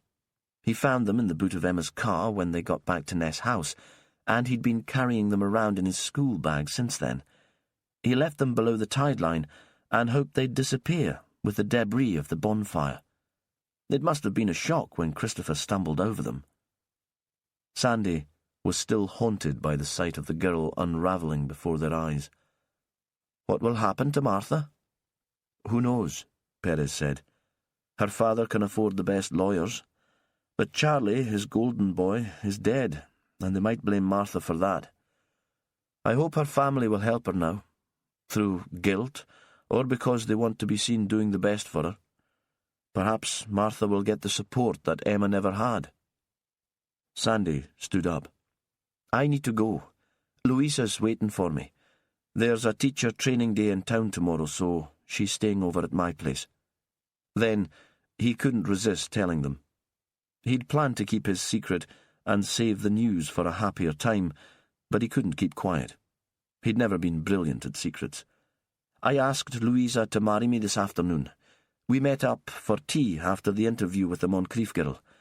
It seemed time for something good to happen, so I plucked up the nerve." He was aware of Perez and Willow staring at him. "She said yes. Can you believe that? She said yes."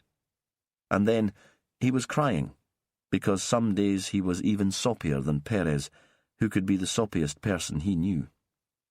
When he left the house, he looked through the window and saw Perez and Willow deep in conversation. Chapter 55. It was Midsummer Day. At midnight, all the beacons on the island had been lit to celebrate the solstice, an excuse for a party. Perez had gone to Delta Ness the night before on impulse. It had felt the right thing to do, a way to complete the case properly. The beacon had been built again, the community glad of something to pull them together. He'd only stayed long enough to eat a barbecued burger and to watch the other bonfires lit along the coast. The fog, it seemed, had gone for good now. But he'd seen the Flemings there. The family had seemed solid enough, Daniel with his arm around Helena's shoulders, surrounded by neighbours who might become friends. Helena had given him a little hug. He'd smelled the wood smoke on her hair. He'd expected to see Christopher staring into the beacon, but he was standing a little way off, wary. Helena had noticed Perez watching the boy. The drama on the hill seems to have cured him of that particular obsession. We should have no more trouble with him setting light to wastepaper in school. He's still into CSI, though. Maybe he'll become a detective one day. She'd smiled, and Perez had walked away. Now, Perez was going home. Kind of. He was on the Good Shepherd on the way to Fair Isle, and it felt as if he was already there, because he had family all around him. His father was skippering the mailboat, his last trip before retiring. His cousin was in the wheelhouse too. The chat was of sheep and the new teacher, and some strange hippie types who'd taken over one of the crofts, but seemed to be making a go of it, despite the way they looked. In the passenger cabin below, there were 3 tourists and a young woman who would spend the rest of the season as assistant cook in the field centre at the North Light. He'd had a few words with them while they were all waiting at Grutness for the boat to come in. Beside him was Willow. Perez took her arm. "Shall we go on deck? It's calm enough, but this old tub rolls at the best of times, and I'm not the best sailor." That was all true, but really he wanted to get her on her own. They'd talked long into the night after Sandy had left them, the day of Martha's arrest, but that had just been connecting again. No plans had been made. Willow had disappeared south the following morning, and he still wasn't entirely sure how things were between them. His invitation for her to come with him to Fair Isle had been another impulse. He'd phoned her a few days earlier, after a sleepless night when he'd rerun in his mind his panic when Willow had appeared out of the fog in search of the Delta Ness killer. The possibility of losing her and the baby seemed real now too. "I'm going to Fair Isle to catch up with my folks at the weekend. Do you fancy coming along?" Still, even then, he had no idea what he might say to her, or how the situation between them might be resolved. There had been a moment of silence. In the time that it took her to answer, he thought how crass he'd been, and how thoughtless. He should have offered to go to her, not dragged her north again. "That would be lovely, Jimmy," she'd said. "No questions, and no drama. Will you pick me up at the airport? I'll get the early plane." The sunshine was hazy, but once the Good Shepherd left the shelter of Sombra Head, they could see the silhouette of Fair Isle clear on the horizon. "How are you feeling?" "Better," she said. "Not exactly blooming, but not perpetually tired either." A pause. "I've told them at work, about the baby, that I'll need maternity leave. I'm sorry about how I reacted to the news. It was wrong, entirely wrong." "Ah, Jimmy, it was quite a relief to see you're human like the rest of us, not some kind of bleeding heart saint." She was facing the prow of the boat, and her hair was streaming out behind her, so she looked like a figurehead, majestic. He put his arm around her, and she leaned her head back against his body. In that moment, he felt lighter, as if he could soar in the air like the gannets following the boat. The guilt and indecision that had weighed him down for so many years were gone, dumped overboard into the sea between Shetland and Fair Isle. "I want to be a part of it," he said. "Your life, the baby. However you want to make it work. Move to Shetland or I'll move to you." She turned to face him. "Come on, Jimmy. Would you really do that? Move Cassie out of school and away from her dad?" "Her dad's moving anyway," he said. "But yes, I'd give it all up, all this." He waved his arm to include the boat, the family, Shetland disappearing into the distance. "For you, and for our child." She turned once more so that she was facing him. "I've been offered a new post once my maternity leave is over. Police Scotland wants someone senior to cover the Scottish Islands, the Hebrides as well as the Northern Isles. It's the government's new thing, a nod to rural policing." She paused. "I've said I'll take it, if I can be based in Orkney. They must be desperate because they've agreed." He looked towards Fair Isle. A group of puffins flew very low over the water. "Then I'll come too." She pushed him away a little so she could look into his face. He couldn't tell what she was thinking. She smiled, but she didn't answer, and he didn't push her. For now, this was enough. The isle was getting closer. He could see the seabirds on the cliffs. The boat rounded the point into the North Haven, and he recognised his mother's van parked near the jetty.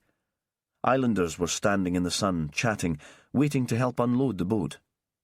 He wondered what they'd make of Willow, and decided he didn't care. He'd always liked things straightforward, clear-cut. From now on, he could see that his life might be messy and ambiguous. It would take some getting used to. Willow slipped her arm through his, and they looked together towards the approaching shore. That is the end of Wildfire. It was written by Anne Cleeves and read by Kenny Blythe.